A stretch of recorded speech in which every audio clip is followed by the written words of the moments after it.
Chapter 131. Chu Qing's palm strike was truly astonishing. The entire scene fell silent for a moment, when Kaiyuan's gong strike was far less deafening than the silence before them.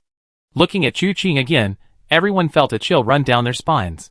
Bian Cheng, Mo Duxing, and Hua Jinyan, among others in the crowd, couldn't help but exchange bewildered glances. How does he possess such a terrifying palm technique? Hua Jinyan gasped. Bian Cheng glanced at him. The third young master is a master of disguise. He has far more skills than meets the eye. This wasn't an exaggeration. At least so far, when Chu Qing appeared as the third young master, he had only demonstrated swordsmanship, palm techniques, and fist techniques. But behind the Night Emperor's disguise, he also possessed throwing knives and swordsmanship. This guy is simply a genius. How can there be such a person in the world? Mo Duxing snorted coldly from the side, but before he could utter another word about trivial skills, Bian Cheng, anticipating his move, covered his mouth. Beside the three of them was Su Mao. His eyes widened as he watched the scene unfold, especially seeing the silence that followed Chu Qing's palm strike. He immediately understood why these people were willing to endure such hardship to learn martial arts. If one day, in such a public setting, he could command the respect of everyone with a single move, how exhilarating would that be? However, he could only think about it, but with Chu Qing's performance, he suddenly felt that even the mad beggar who had kidnapped his sister was probably no match for him. The man said flying by Chu Qing's palm strike wasn't dead. Chu Qing had held back, it looked powerful, but he wasn't actually risking his life. Even so, the blow knocked him unconscious, and he landed without a sound. He was carried away by two disciples of Luochen Manor. Everyone, Chu Qing's voice rang in everyone's ears. Unlike his calm demeanor earlier, his voice was now forcefully shoved into everyone's ears by his internal energy. Everyone instinctively looked at Chu Qing, who slowly announced, "The martial arts contest for marriage begins now." After speaking, he ignored everyone else and sat down in a chair. However, his earlier display of power had silenced everyone, and even though they knew the contest had begun, no one dared to step onto the stage. When Karen, however, was delighted. No one would win, and she wouldn't have to marry. Her mood instantly brightened. Just then, a voice asked, "May I ask, third young master, will you be participating in today's martial arts contest for marriage?" This question echoed the thoughts of most of those present. While it's said that there's no first place in literature, but no second in martial arts, judging from the power of Chu Qing's palm strike just now, most of those present dared not claim victory. If he were to participate, why should they embarrass themselves on stage? Chu Qing understood their meaning and immediately said calmly, "Today, I will be presiding over the order of this event, and will not be going on stage. You can all rest assured." The crowd was indeed relieved, and immediately some people leaped onto the stage. After a brief self-introduction, others immediately came forward to spar. Chu Qing sat quietly to the side, watching. He had also participated in the last world's first-ranked tournament. Seeing so many people sparring had broadened his horizons considerably. However, in every such competition, the competition starts with the weak and progresses to the strong. At the beginning, it's often uninteresting, simply a battle of novice fighters. Only then does it gradually change, with true masters appearing. But watching this unfold, Chu Qing was somewhat at a loss for words. The people who came up for this martial arts contest to find a husband were truly all sorts. There were young people, and there were old people. When asked their age, they claimed they were actually only 18, just older in appearance. Others confidently declared that since they were unmarried, why couldn't they come to propose marriage? Still others were not only older, but also had wives and concubines. When others questioned this, the man replied that it was only natural for a man to have 3 wives and 4 concubines. If when Karen didn't like them, he could simply send them all away and dote on her alone. And so on, everywhere you looked. Chu Qing was both amused and exasperated, and when Karen's mood shifted from sunny to cloudy again. While the martial arts contest for marriage was in full swing, Xiao Wenchuang wandered aimlessly through the small town at the foot of Tianqing Mountain. In Tianwu City, after commissioning Chu Qing to kill Cheng Sihai, her family vengeance was finally complete. She waited anxiously in the inn for several days, but the Night Emperor didn't come looking for her, so she knew he had stood her up. Only then did she leave the inn, but for a moment, she didn't know what to do. After all, for many years, she had lived on hatred, and now that her great revenge was complete, she felt empty inside, finding it difficult to return to a normal life. She wandered aimlessly until she heard about the excitement surrounding the heavenly secret token of Luochen Manor, which prompted her to come and see for herself. Upon arrival, she was told that Luochen Manor was holding a martial arts contest to find a husband. As a woman, participating in such a thing seemed inappropriate. Even if she could win, and even if all these masters had been suffering from diarrhea for 3 days, causing them to be weak and shaky on stage, allowing her to accidentally win, could she, a woman, possibly marry Wen Karen? Especially after yesterday's ordeal, she didn't want to stay in this place of trouble. But if she left, she didn't know where to go. So she decided to stay in this small town for a few days, and think about her future. Walking down the street, watching the hurried people, she felt a strange envy. They knew what they were busy with, but she didn't. She had avenged her family, but her life had lost its purpose. Just as she was feeling self-pitying, a cry of alarm rang out. "No, let me go!" Xiao Wenshuang immediately perked up, looked up, and saw several beggars surrounding a dirty girl. Some scrutinized her from head to toe, while others reached out to grab her hair. Although the girl tried her best to dodge, the circle of people was only so big. She accidentally bumped into a beggar, who burst into laughter and shoved her to the other side. This was followed by a chorus of vulgarities. Xiao Wenshuang, being a woman, could not bear to witness such a scene and was instantly enraged. She rushed forward, her sword still sheathed, and with a single flick, a beggar who had reached out to touch the girl's buttocks was sent flying. Before he could even utter a cry of surprise, Xiao Wenshuang swept her sword across, sending another beggar spinning twice on the spot.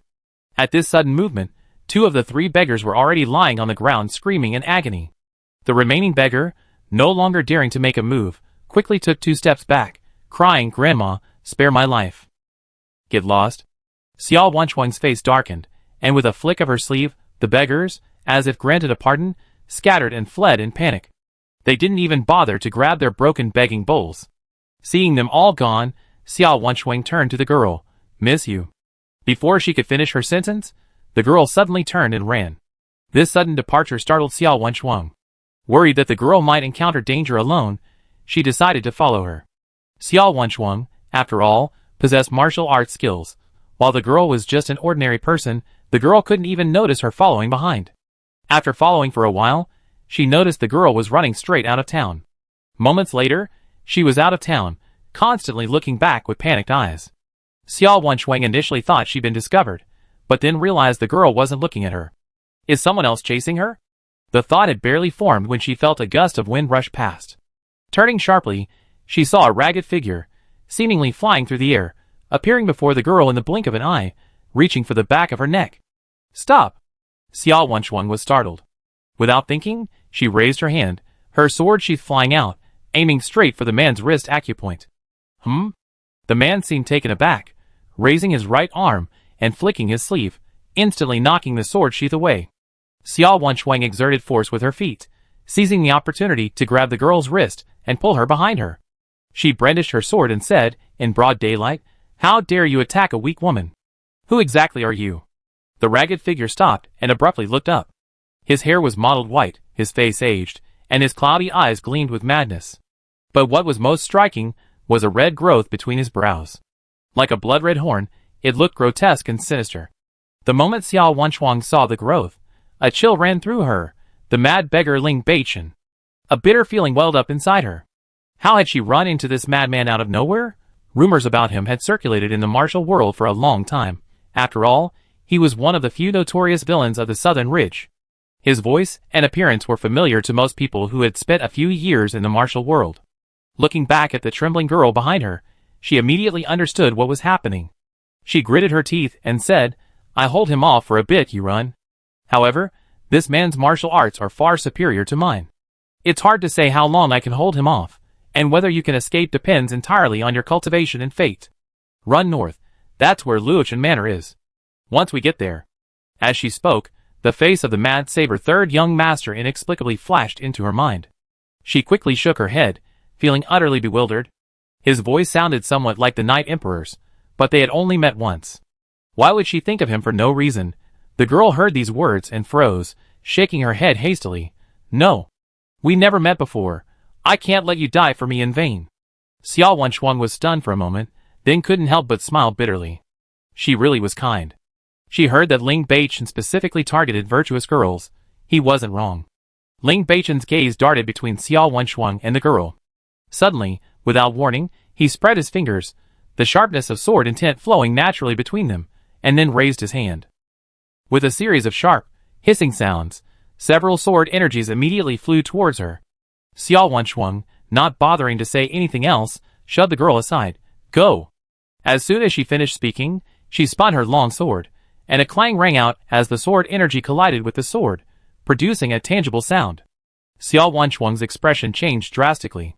With just this one contact, she felt the immense force contained within the opponent's sword energy, making her arm numb. The difference in their abilities was simply too great. A second sword energy was about to follow. She couldn't block it, she couldn't dodge it, she was going to die. Huh? A surprised exclamation rang out, but Xiao Wenchuang, who had closed her eyes and awaited death, didn't see the second sword energy. Opening her eyes in astonishment, she saw a man dressed in white, exuding an otherworldly aura, standing before her. He clasped his hands together and murmured, Amiba, are you, senior, the mad beggar Ling Beichen? Xiao Wenchuang was stunned. This man was clearly not a monk, so why was he chanting Buddhist mantras? She quickly replied, Ling Beichen has long been insane. How could he possibly talk to you? That makes sense. The young man nodded, and then Ling Beichen attacked again.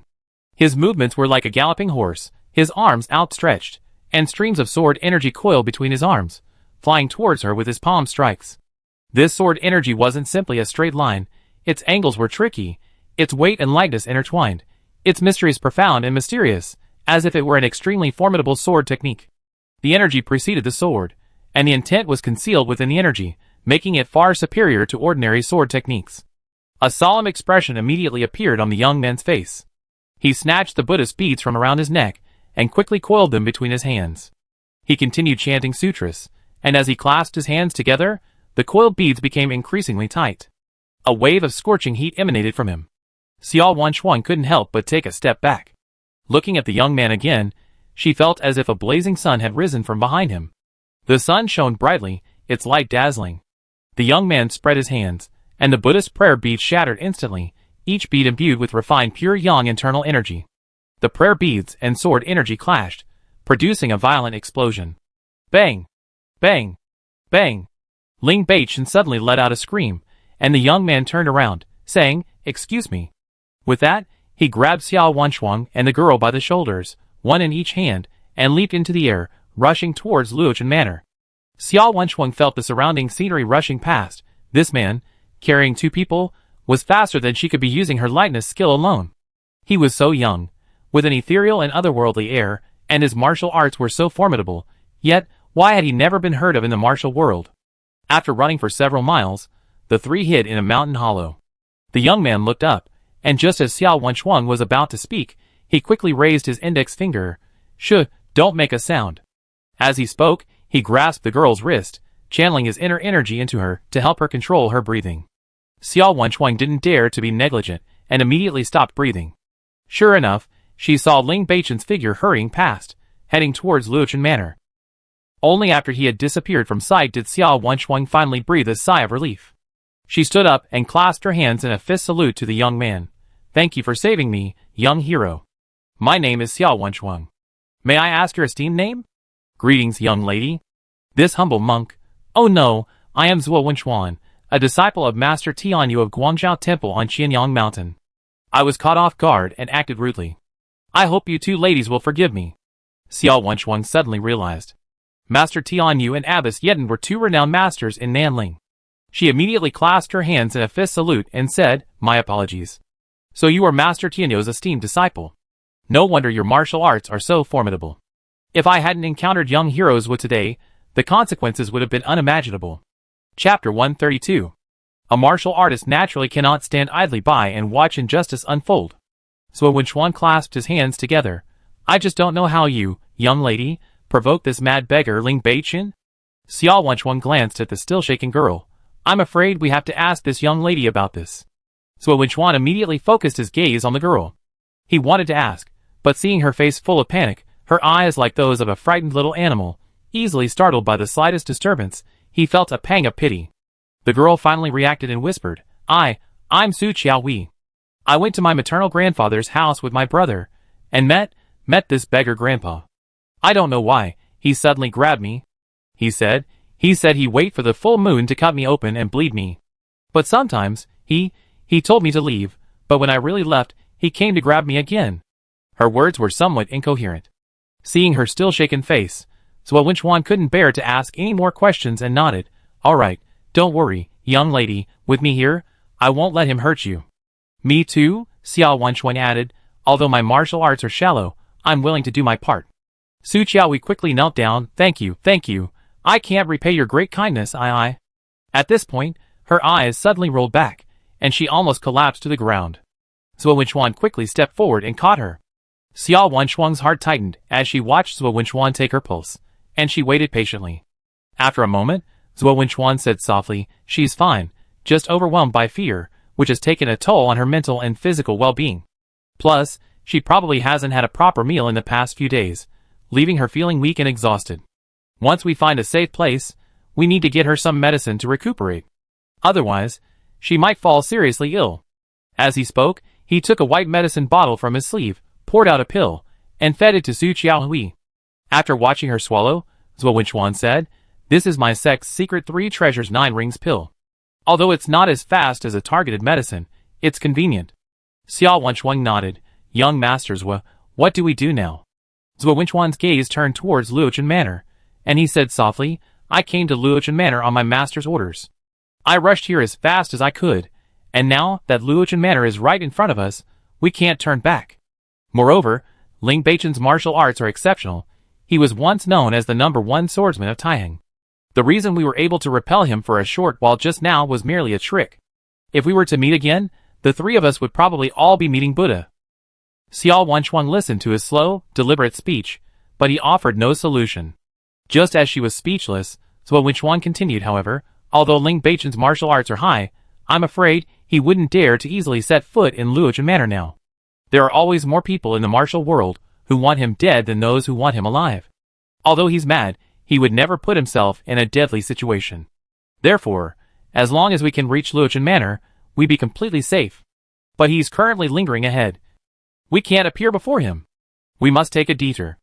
Alright, then we listen to young Master Zhuo. Xiao Wenchuan finally breathed a sigh of relief. At least he had offered a plan, and she nodded in agreement. The two immediately set off. Zhuo Wenchuan's martial arts were far superior to Xiao Wenchuan's, and his lightness skill was also far better, so he carried Su Qiaohui. Although such close contact seemed inappropriate for a young couple, they couldn't afford to be concerned with such trivial matters under the circumstances. Xiao Wenchuan followed behind Zhuo Wenchuan, and the two began searching for a route, attempting to bypass Ling Beichen. However, this proved far more difficult than anticipated. Although Ling Beichen appeared to be mentally unstable, he was inexplicably alert. Zhuo Wenchuan, carrying Su Qiaohui and leading Xiao Wenchuan, circled around several times, narrowly avoiding being discovered each time. If Zhuo Wenchuan hadn't genuinely learned many skills from Master Tianyu to evade pursuit, he might have actually been caught by Ling Beichen. Thus, Zhuo Wenchuan, Xiao Wenchuan, and Su Qiaohui followed Ling Beichen from noon until evening, finally seeing the gate of Luochen Manor, and 2 disciples standing before it. Su Qiaohui had also woken up, but since she didn't know martial arts, she was still being carried by Zhuo Wenchuan. The 3 arrived at the gate of Luochen Manor. The 2 disciples were slightly taken aback when Zhuo Wenchuan spoke. Fellow Taoists, the 3 of us are being chased by the mad beggar Ling Beichen. We beg Luochen Manor to lend a hand. The 2 Luochen Manor disciples' expressions immediately changed. Who hadn't heard of the mad beggar Ling Beichen? Immediately, one of them said, Please come with me quickly, I take you to see the young master. As he spoke, he whistled, and one by one, Luochen Manor disciples poured out of the manor, ready for battle. Zhuo Wenchuan breathed a sigh of relief, but suddenly felt an unusual gust of wind above him. Suddenly looking up, they saw Ling Beichen, dressed in tattered clothes, who had somehow caught up with them, now attacking through the air like a flying sword. The sword intent hadn't even arrived, yet the blade had already risen. The pressure forced the grass to bow, and everyone's clothes fluttered wildly. Not good. Zhuo Wenchuan had already used all his trump cards in his afternoon fight with Ling Beichen. And now, Ling Beichen seemed determined to kill, this sword strike from midair bringing unprecedented pressure. Now, Zhuo Wenchuan was at his wit's end, unable to resist. Just as he was hiding the girl in his arms behind his back, ready to fight to the death, a high-pitched dragon's roar rang in everyone's ears. A dragon-shaped phantom, wrapped in a chilling light, burst out from the doorway, frost forming wherever it passed, the dragon-shaped palm strike aimed directly at Ling Beichen. Bang! A deafening roar resounded. Before he could even fight back, Zhuo Wenchuan, seeing this turn of events, quickly pulled Su Qiaohui into his arms. Even so, he was still too close to the point of impact. He was thrown back by the shockwave. The remaining disciples of Luochen Manor retreated hastily. Xiao Wenchuang was also lifted by the force of the blow, drifting back several meters before landing gently.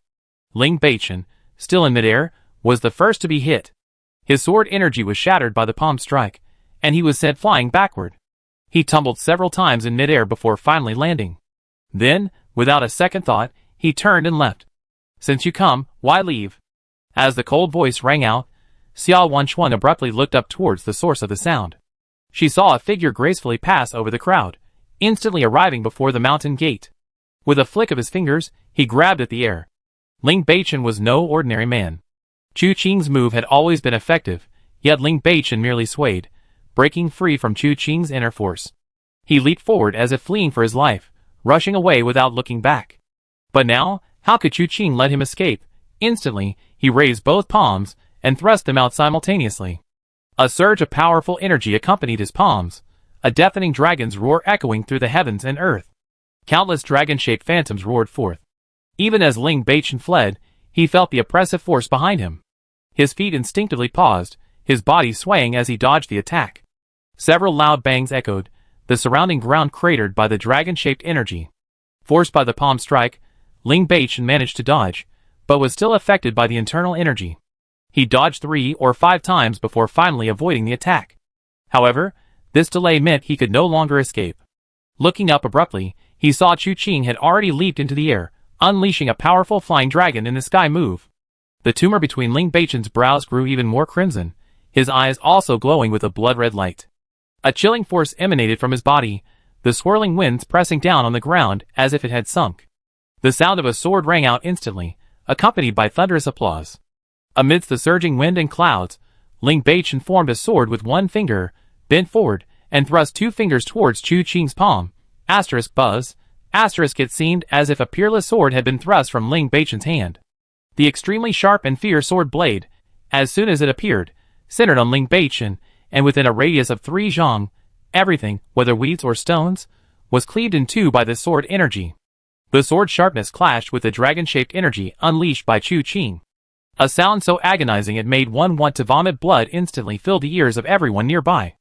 Zhuo Wenchuan, who had just helped Su Qiaohui up, was stunned by the scene before him. Without thinking, he quickly covered Su Qiaohui's ears. Open your mouth.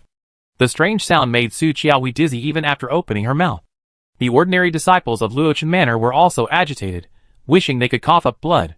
Xiao Wenchuang retreated several feet, her eyes filled with complex emotions as she looked at Chu Qing fighting Ling Beichen. Is it really him? The words Chu Qing uttered when he appeared were exactly the same as those of the Night Emperor. Her intuition told her that the person before her was the Night Emperor. But this man's martial arts were vastly different from the legendary Night Emperor. He seemed even more terrifying than the Night Emperor. Boom! A violent explosion followed, then a series of explosions. The two who had been locked in a stalemate just moments before were now separated. The aftershocks of their battle did not dissipate. The surging sword energy and scattered palm strikes ravaged the ground within a 7 or 8 zhang radius around them. Smoke billowed, dust filled the air. Ling Beichen stood motionless at the edge of the dust cloud, like a wooden statue, silent and unmoving, his eyes fixed on all directions. Clearly, he was wary of Chu Qing's potential attack at any moment. Now, he had no chance to escape. He had missed such a good opportunity before, and now it was even less likely. A figure slowly emerged from the mist, brushing away dust as he walked. Xiao Wenchuang breathed a sigh of relief upon seeing this, only to hear Chu Qing's voice filled with astonishment. Huh? You're Ling Beichen? This statement left everyone speechless. After all this commotion, he still didn't know who his opponent was? Zhuo Wenchuan clasped his hands together, involuntarily chanting Amitabha, his expression strange. Little sister. A shout suddenly came from the direction of Luochen Manor, and a chubby young man stumbled down the steps, hurrying to Su Qiaohui's side. Just as he reached out to pull her, he suddenly stopped, glaring angrily at Zhuo Wenchuan. Let go of my sister. Zhuo Wenchuan then realized he was still holding the girl and quickly released her. Benefactor. Oh no, brother, you misunderstand. I didn't mean to offend you.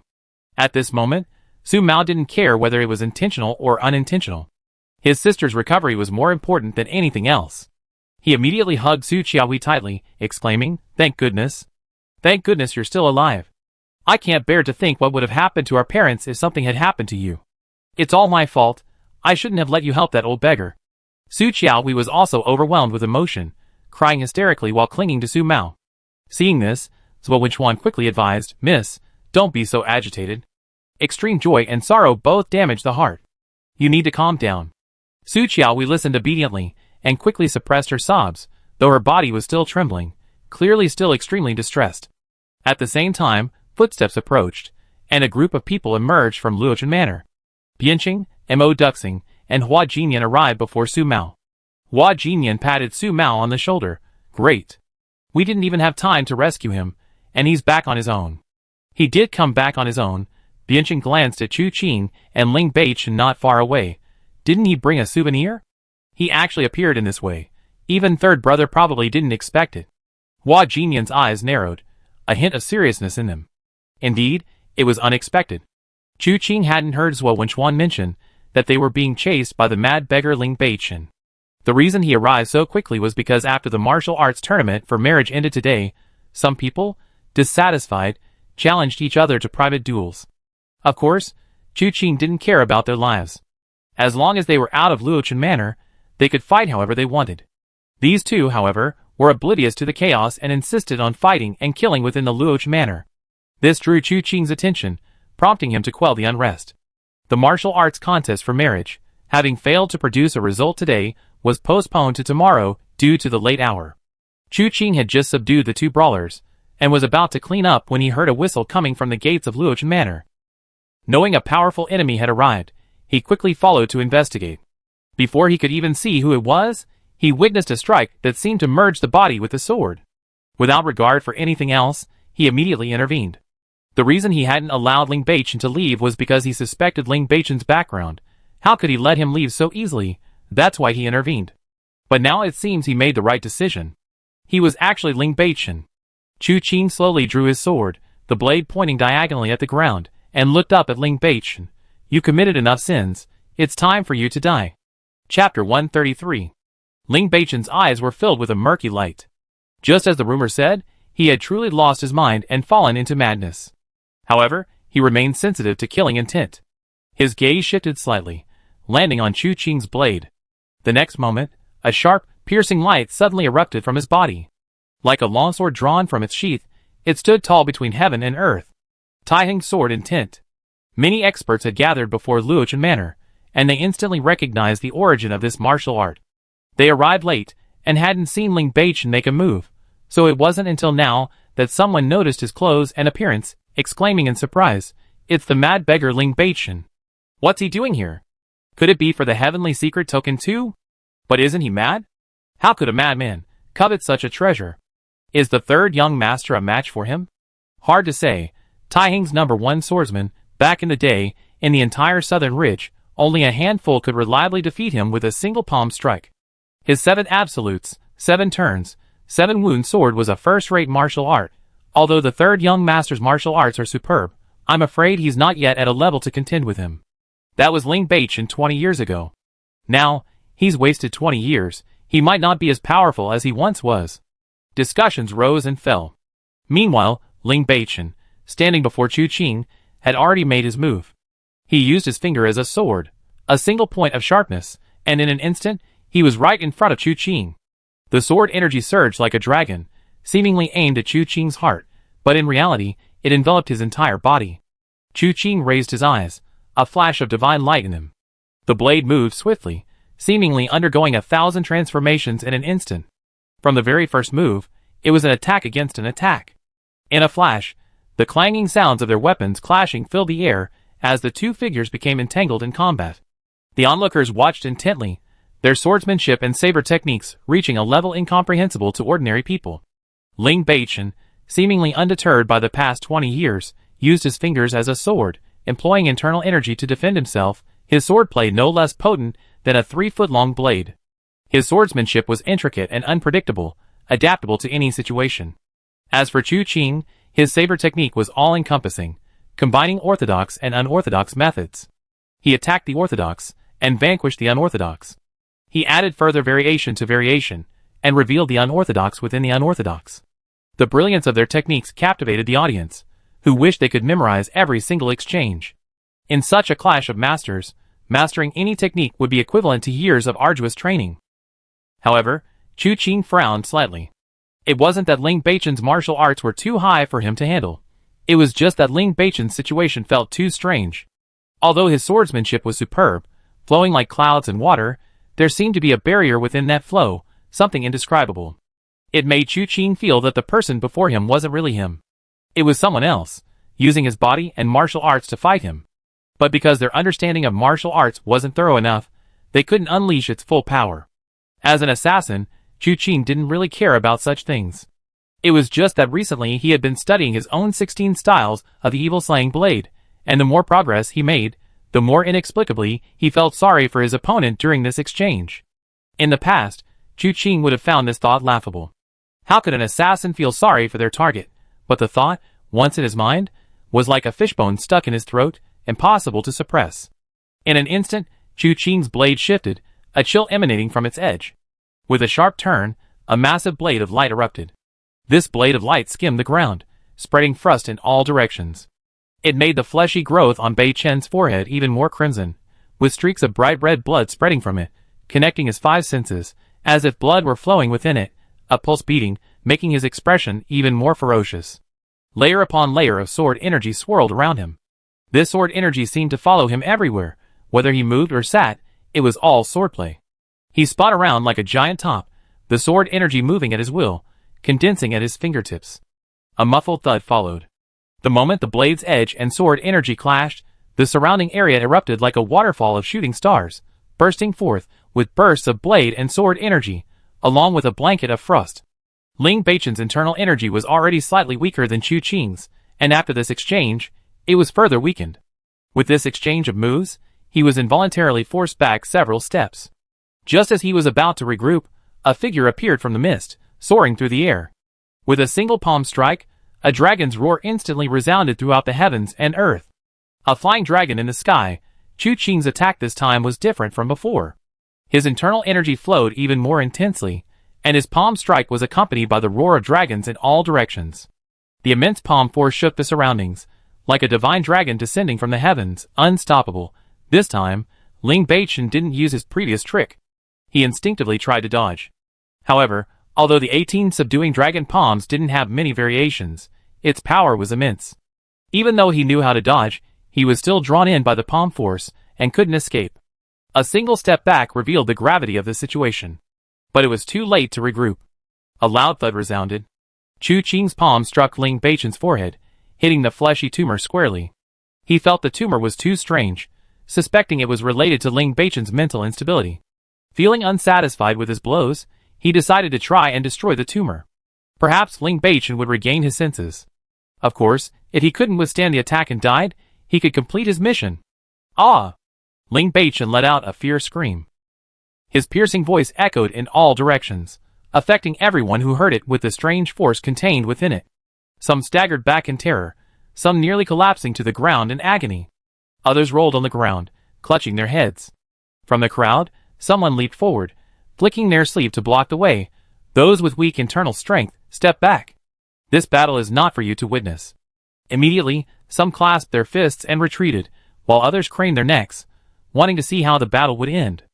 As for Su Mao and Su Qiaowei, the brother and sister, they had already been pulled to the furthest point by Zhou Wenchuan.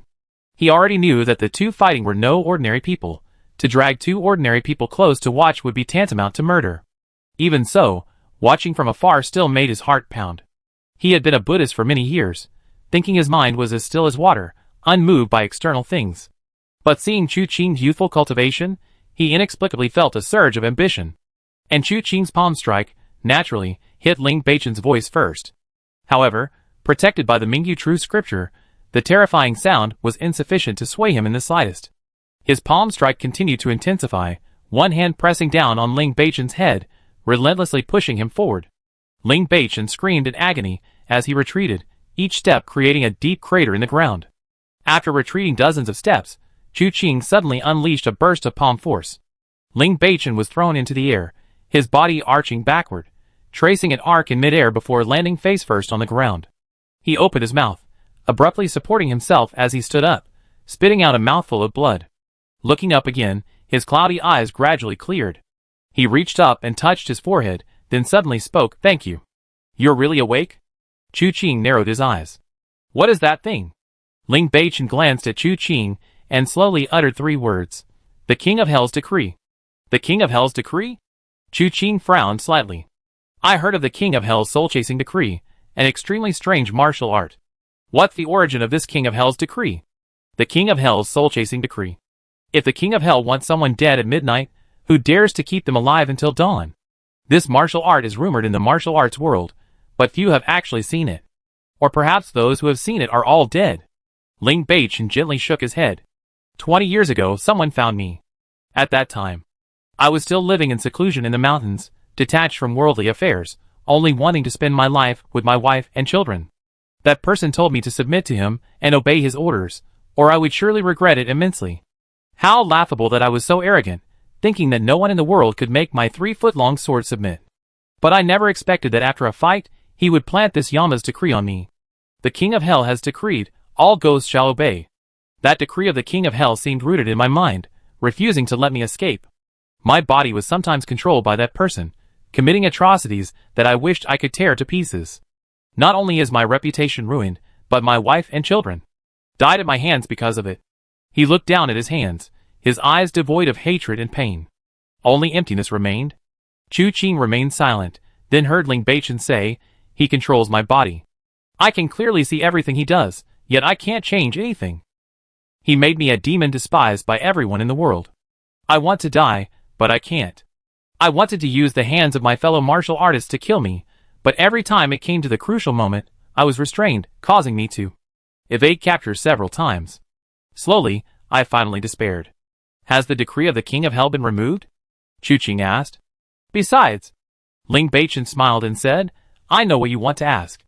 Once the Yama's decree is removed, my life will end. Since I'm no longer under Yama's control, my soul will naturally be scattered." Chu Qing remained silent. Breaking the Yama's decree wasn't actually difficult. All it took was striking the tumor with murderous intent. Completely shattering it would remove the Yama's decree. Chu Qing knew that in the Southern Ridge region, or even the entire southern region, there were those capable of removing the Yama's decree. However, some found it difficult to kill Ling Beichen, some didn't want him to die like this. And some simply couldn't find Ling Beichen no matter what they did. No one, but those directly involved could know their thoughts, and now, saying anything more was pointless. Chu Qing simply remained silent. Ling Beichen stretched his limbs and looked at Chu Qing. "Young man, thanks to your help, I have gained this moment of clarity. I have no way to repay this great kindness." As he finished speaking, he pointed his fingers like a sword and flicked them. With a whooshing sound, a swordsman among the onlookers suddenly saw his long sword fly from its sheath, shooting like a meteor, and in the blink of an eye, it was in Ling Beichen's hand. Holding the sword, Ling Beichen's demeanor instantly changed. The obscure feeling vanished instantly. A majestic aura became apparent, and Ling Beichen said to the swordsman, "Lend me your sword." The swordsman hurriedly cupped his hands. "Thank you." This sounded absurd, yet even though Ling Beichen carried the name of the mad beggar, and had been despised by the people of the martial world for 20 years, what was despised was not the tiny first sword from 20 years ago. How many swordsmen in this martial world have ever heard of the name Ling Beichen, and how many dream of shining as brightly as Ling Beichen did 20 years ago? Now, to have Ling Beichen lend him his sword, he feels immensely honored.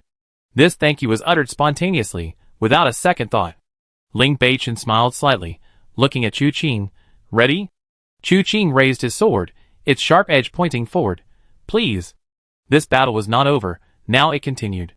Ling Beichen held his sword upright against his chest, pointing it to the heavens, his left hand lightly tracing the blade. His eyes flashed, and a whoosh. Sword intent surged, flowing invisibly. At this moment, the world seemed to consist only of a single sword. In the blink of an eye, its sharpness was upon them. With a single point of the sword, heaven and earth parted. Chu Qing raised his blade, and in an instant, sword and blade clashed 7 times in succession. Good.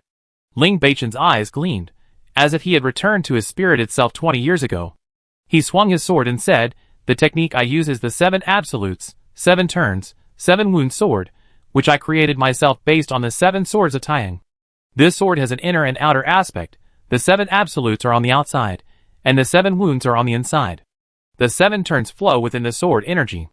The sword energy he referred to wasn't the energy unleashed during combat, but rather the interplay of swordsmanship and internal energy.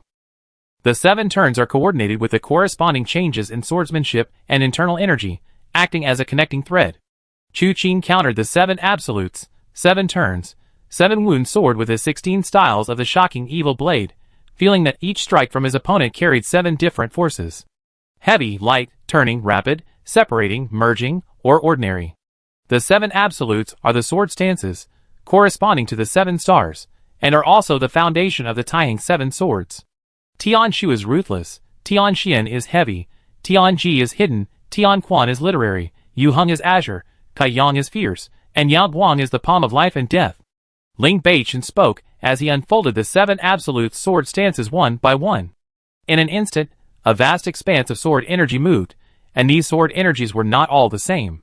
Some were light and leaping, some were as heavy as mountains, some were full of variables, some followed rules, some were ruthless and intimidating, and some seemed to be able to distinguish between purity and impurity, and seize life and death. However, the 7 sword stances were accompanied by 7 kinds of force, and the variety of changes was far beyond what could be simply summarized by addition or multiplication. This sword technique dared not say that it exhausted the limits of swordsmanship, but it was magnificent and grand, like a towering mountain reflecting the sky. The stars were so dazzling that one couldn't help but look up in awe. Such divine skill actually existed in the world. The more they fought, the more Chu Qing understood just how spirited and confident Ling Beichen had been 20 years ago. His 16 styles of the shocking evil blade was only in its initial stages, and in this hasty preparation, in terms of moves alone, he was already at a disadvantage. However, Ling Beichen intentionally fed him moves, forcibly incorporating the variations of his 7 absolutes, 7 turns, 7 wounds sword into Chu Qing's blade techniques. As a result, the more Chu Qing fought him, the more refined his blade technique became. At the height of the battle, Chu Qing no longer confined himself to the variations of blade techniques. His fist and palm techniques were occasionally used, combining with his blade techniques to unleash tremendous power. The two clashed, blade light and sword energy shining together, their aura spreading in all directions. Ling Beichen's eyes shone brightly, and he laughed heartily. Good. Exhilarating. Chapter 134. 20 years of ignorance, chaos, despair, pain, the unbearable weight of being unable to live or die. In this clash of swords, it seemed as if liberation had finally been found. This allowed Bei Chen's swordsmanship to flow even more freely and unrestrainedly. His sword strikes rose, like towering mountains, abruptly emerging from the ground. His sword strikes fell like the setting sun over a long river, the sun sinking and the moon rising. The interplay of movement and stillness was perfect, and the Taiyang sword intent became even purer.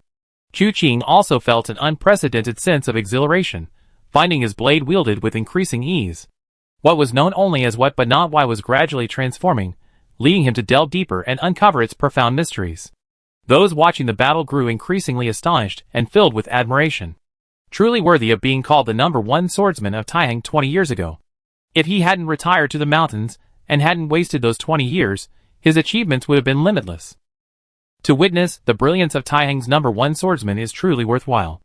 I can understand Ling Beichen's swordsmanship overpowering the Taiyang sect. But how can this third young master be so skilled? How old is he? His swordsmanship has been constantly improving. Ling Beichen is grateful to the third young master for helping him lift the Yama's decree. He's using his life's cultivation to help him improve his swordsmanship. After this battle, the third young master's name will be thoroughly known throughout the martial world. Bian Cheng and the others silently observed the battle, their eyes filled with complex emotions. A worthy opponent, a worthy match. Bian Cheng spoke softly. What do you think? If Ling Beichen is a genius, then what is the third young master? Even Mo Duxing, who had always been considered a mere amateur, was speechless for a moment. Hua Jinyan grinned slightly. Not even 20 years old, yet you possess such martial arts skills. If you were given another 10 years, who in the world could stand against you? 10 years. Bian Cheng shook his head inwardly. Why 10 years? He knew that Chu Qing hadn't even used his full strength yet. Not to mention his frost-covered fist technique, which hadn't truly displayed its power yet, nor the incredibly powerful palm technique he used earlier, which he was holding back. Just consider his lightning-fast swordsmanship, which astonished even ghosts and gods, and that flying knife that anyone who saw it once would never forget. If he were to go all out, forcing Bei Chen to use all his strength to fight back, then Bei Chen would probably die even faster. At most 3 years. Biancheng suddenly said softly, at most 3 years, third brother will surely surpass the 3 sovereigns and 5 emperors, becoming invincible throughout the world. Hua Jinyan, upon hearing Biancheng's words, was practically treasonous. Everyone gasped in shock. Mo Duxing gently gripped the hilt of his sword, slowly exhaling a breath of stale air. Biancheng glanced at him. Senior brother, you don't still want to compete with third brother, do you? You know nothing. Mo Duxing sneered. His martial arts are not bad now, but he's still far from it. Biancheng was both amused and exasperated, thinking his senior brother was always boasting. Even if their master Cui Bu were present today, and if they were in Ling Bei Chen's shoes, the outcome would only be known after the fight. If Chu Qing went all out, Biancheng felt the only thing he could offer his master as a tribute was a fine golden Namakoffin. However, Biancheng was already used to Mo Duxing's words and actions. Only Hua Jinyan looked at Mo Duxing with some hesitation. Doubts arose about whether he was truly as unassuming as he seemed. Suddenly, Mo Duxing murmured, "What a pity. What a pity." Hua Jinyan was about to ask when a gasp rippled through the arena. She quickly looked up and saw Ling Bei Chen taking a step forward, as if ascending a ladder to heaven. His feet left the ground, 1 step at a time, 7 steps in total, after which 7 invisible sword energies appeared behind him. At this moment, Ling Bei Chen was like a sword immortal. This battle not only greatly improved Chu Qing's saber skills, but also transformed Ling Bei Chen's swordsmanship. He twirled his long sword, pointing it at Chu Qing. 7 sword energies erupted from behind him. The 7 swords swirled, complementing each other to form an array, their sharpness varying in length and speed, their attack sweeping towards Chu Qing with the force of thunder from the heavens. Chu Qing raised his eyes, and a flash of sharpness seemed to appear within them. He strode forward, unleashing 7 consecutive strikes. Of these 7 strikes, 3 were orthodox and 3 were unorthodox, yet each contained profound and subtle variations. Their sharpness was not outwardly displayed, but rather concealed within. Corresponding to the power of the Mingyu true scripture within his body, it was restrained yet not broken, condensed yet not scattered, though not grand, it seemed to exist eternally. 6 strikes shattered 6 sword energies, creating a deafening roar, the scattered sword energy resembling a curtain in the sky. The onlookers were both awestruck and awestruck.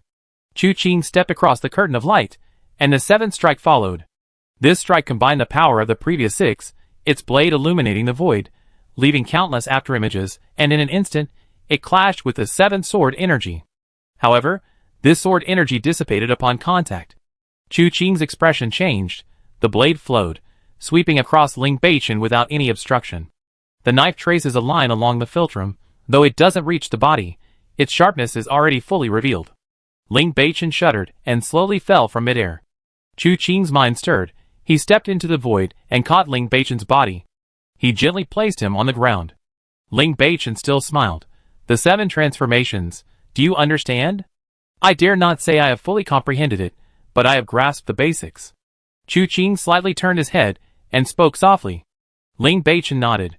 Young friend, your talent is exceptional. The 7 absolutes, 7 transformations, 7 wound sword has countless variations, making its cultivation extremely difficult. If the mind is even slightly restless, one cannot grasp the essence of this sword. I will use this battle to impart the sword intent to you for comprehension, as a way of repaying you for this moment of clarity. To die at your hands is far better than dying under the scorching heat of the King of Hell's decree. But this might bring you some trouble. You must be careful. That person from back then should be near Luochen Manor. He had initially had the strength to speak, but now he was growing increasingly weak. Ultimately, Chu Qing's blade pierced through his body. Only his profound internal strength allowed him this brief respite. Anyone else would have died on the spot. He gently grasped Chu Qing's wrist, barely managing to speak. Please trouble you, young friend. After I die, cremate my body, send my ashes to Taiheng sect. I have no face to see them, mother and son. I am willing to repay you with my wounds hidden. I promise you. Chu Qing nodded. Thank you. After uttering these last 2 words, Ling Bei Chen's eyes had completely lost their light. However, his face showed no sadness, only a hint of relief. Chu Qing silently looked at the corpse in his arms. a system notification appearing before his eyes. Commission completed. Successfully assassinated the mad beggar Ling Beichen, obtaining a random martial arts treasure chest. Even though Chu Qing's feelings were somewhat complicated at this moment, seeing the word assassination left him speechless. But this system was rudimentary to begin with. Why bother arguing with it? Someone come here. Chu Qing put the corpse down and called out softly. Immediately, disciples of Luochen Manor rushed forward. Young master. If these disciples of Luochen Manor initially obeyed orders because of Wen Fuxing's command, it was only today, when Chu Qing displayed his prowess for the first time at the martial arts tournament, that they began to look at him differently. And the battle just now had won them over completely. Now, their respectful words and actions came entirely from the heart, without the slightest hesitation. Prepare to cremate. Senior Ling's body. Collect the ashes. Yes. The two disciples immediately nodded, ordered someone to fetch tools, and carefully carried away Ling Beichen's body. Chu Qing's swordsmanship was too ferocious. Although it appeared intact, a slight misstep could have cleaved it in two, leaving them no room for carelessness. Looking up at the group gathered in front of Luochen Manor, Chu Qing frowned slightly. Disperse. If it were before, these words, even if they were in awe of his ferocious palm techniques, would have surely provoked anger. But at this moment, he had just killed Ling Beichen, and his residual power remained. The combined aura of these gathered experts was actually inferior to his. With just one sentence, the crowd clasped their fists and dispersed, quite obediently. Bian Chung watched in amazement. After this battle, our third young master will likely be on his way to becoming a martial arts legend. Do you think it's too late for me to become his disciple now? Hua Jinyan asked in a low voice. You might as well give it a try. Even if you fail, he won't eat you. What's there to be afraid of? Bian Chung encouraged from the side. Mo Duxing glanced at Hua Jinyan, snorted, and turned to walk towards the door. Chu Qing had already arrived beside them. What were you talking about? Nothing. Bian Chung tilted his head to look at Chu Qing, talking about why you're so amazing. Eat well, sleep well, practice martial arts well, and don't think about anything else. Chu Qing made up a story casually. Hua Jinyan nodded repeatedly. I see. You really believe that? Bian Chung rolled his eyes. Just then, Chu Qing suddenly turned to look at Xiao Wanshuang not far away. This girl had been watching him. As their eyes met, Chu Qing sensed something was amiss. Xiao Wanshuang had already approached him, clasping her hands in a respectful bow. Thank you for your righteous assistance, third young master. Chu Qing gave her a deep look, then shook his head. It was nothing, no need for thanks. If you have nothing else to do, please leave Luochen Manor as soon as possible. This martial arts contest for marriage seems to be out of your reach, miss. Although this event is not for me, I have a great debt of gratitude I don't know how to repay. Xiao Wanshuang's words were loaded with meaning. Chu Qing smiled. You jest, Mississippi. My assistance was merely a matter of righteousness. There's no need for repayment. Xiao Wanshuang frowned slightly, beginning to doubt if she had truly guessed wrong. After all, it was a life-saving grace. I cannot leave it unrepaid. Chu Qing shook his head, saying nothing more, and walked with the others towards Luochen Manor. After only a few steps, they encountered Su Mao and Su Qiaohui, along with Zhuo Wenchuan behind them. Zhuo Wenchuan clasped his hands together and bowed respectfully. Thank you for saving my life, benefactor, oh young master. Chu Qing, seeing his gesture and hearing his words, was taken aback. Brother, you practice with your hair intact? I have been practicing with my master since childhood, but I have never shaved my head to become a monk. Chu Qing nodded in understanding. Then Xiao Wanshuang said, This young hero Zhuo is a disciple of Master Tianyu of Guangzhou Temple on Qianyang Mountain. Chu Qing's heart skipped a beat. A disciple of Master Tianyu? Isn't that Wu Qianhuan's senior uncle, Master Tianyu, and Abbess Yeden? They were from the same school. There are many legends about these two in the martial arts world, some of which are quite ambiguous. The two, fellow disciples, were childhood sweethearts, deeply in love. Later, heartbroken by love, one became a monk, the other a nun. An even more outlandish version claims they were once a loving couple, even having a child. Unfortunately, Master Tianyu succumbed to temptation, committing an act against Abbess Yeden, resulting in the child's death. In despair, they severed all ties, vowing never to see each other again. Even so, they remained neighbors on their respective mountain peaks. No one knew who was right and who was wrong. Those involved rarely ventured into the martial world, so the truth remained unknown.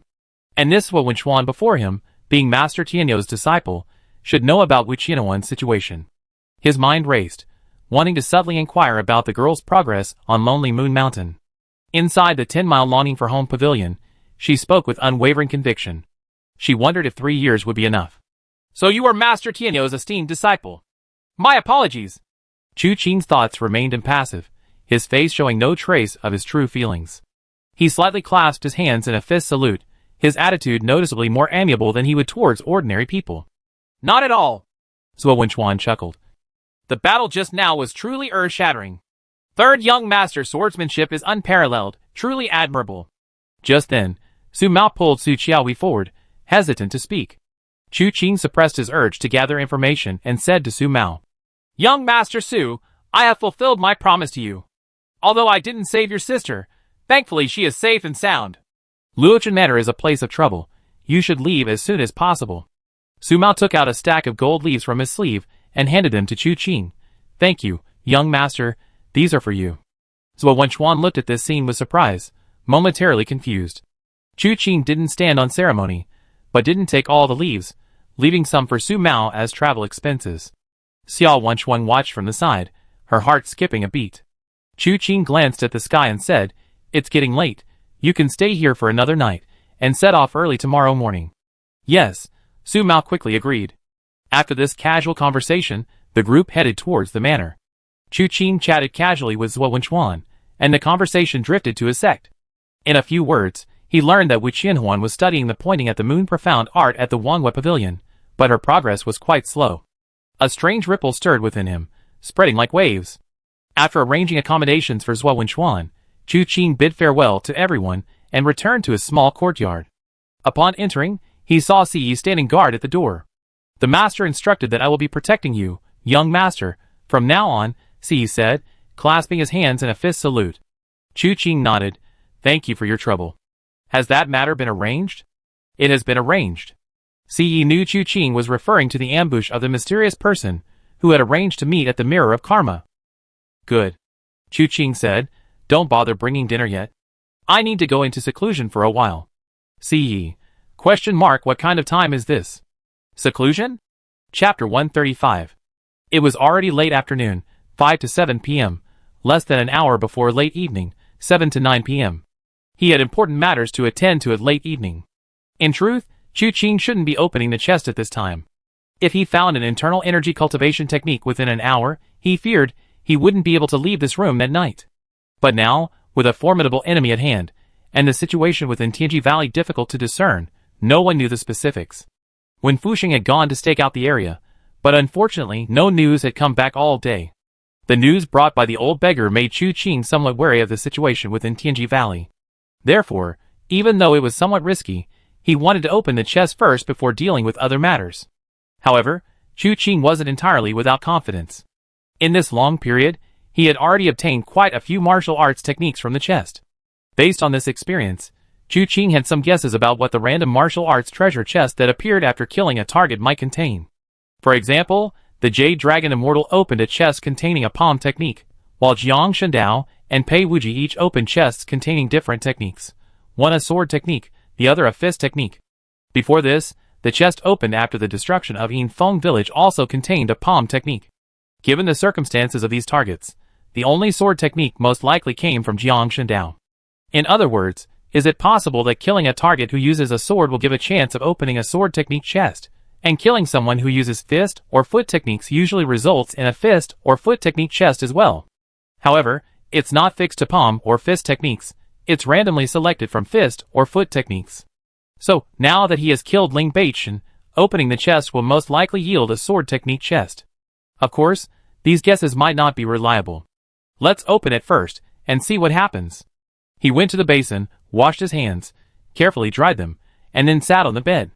With a thought, the system interface appeared. One unopened martial arts treasure chest, open now. Chu Qing exhaled, open.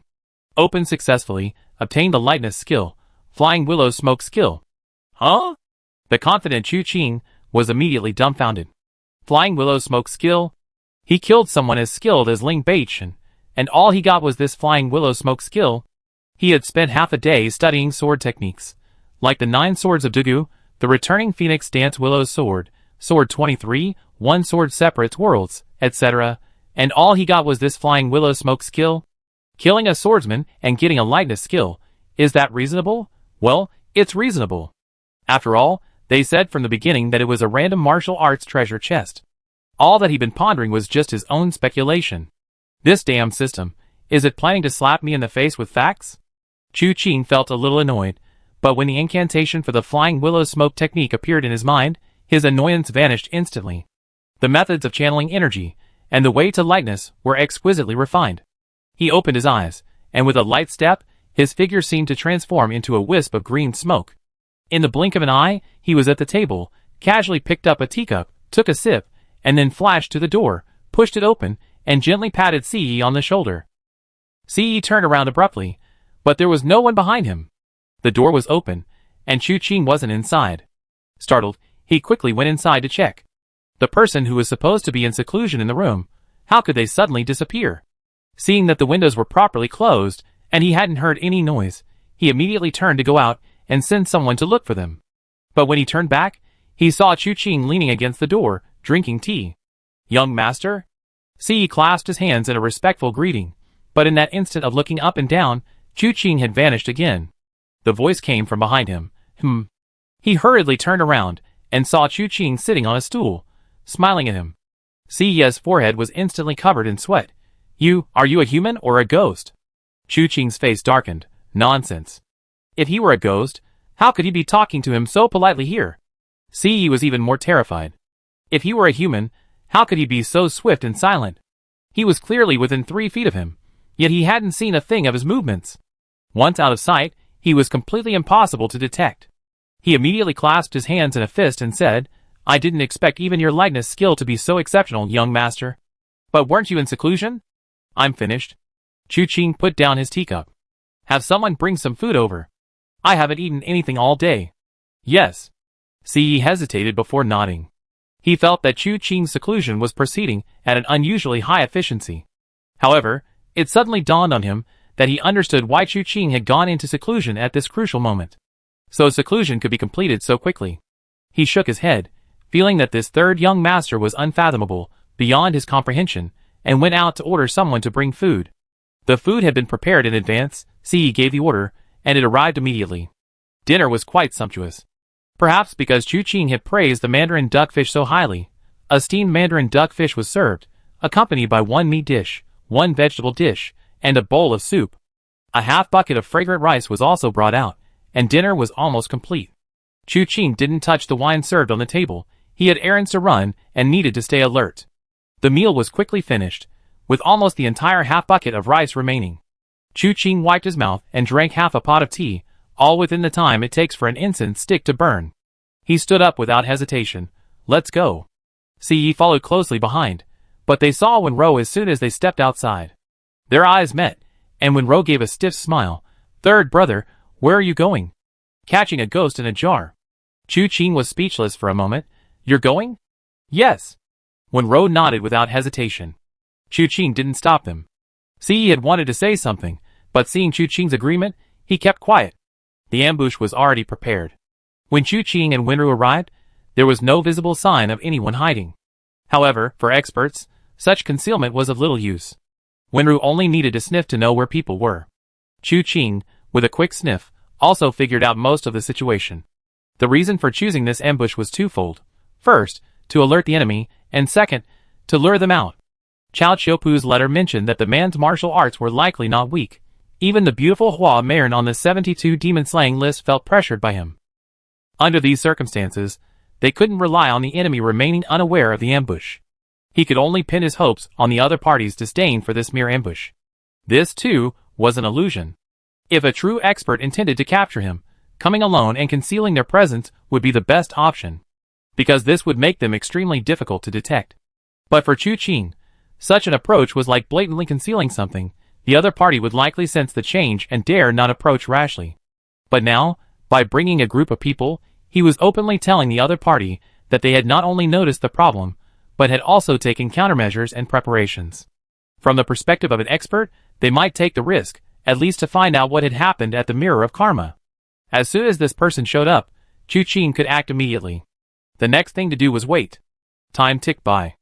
When Ro's face showed no sign of tension, occasionally, her eyes darted around, seemingly searching for something of interest. Chu Qing remembered what Wen Fuxing had told him during the day about the heavenly fragrance body. He wanted to check Winter's pulse, but this wasn't the right place. The hour of Su, 7 to 9 p.m., was fast approaching, yet the surroundings remained quiet. He couldn't help but look at Chu Qing, a growing anxiety rising within him. Chu Qing gently shook his head, telling him to calm down. As the saying goes, man proposes, God disposes. Any plan could fail, he should just wait and see. There was no need to waste time.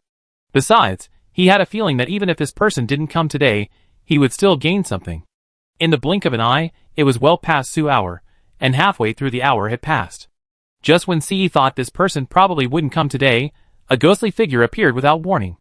Just as Chao Chiopu described in his letter, this man was dressed in black, his face masked, and his hair slightly reddish. His eyes were filled with a deathly stillness. He spoke softly, "Everyone may come out. I have some questions I'd like to ask you." Chu Qing frowned slightly. In a flash, his inner energy deliberately lapsed a beat, causing a burst of energy to leak out. The man, as expected, instantly detected this energy. Without a gust of wind, he was already upon Chu Qing. This movement was astonishing. The encirclement was already quite large, and Chu Qing was at least 15 or 16 zhang away from this man. Without any visible movement of his feet, he had traversed that distance in the blink of an eye. Such lightness of movement was rarely seen, even heard of.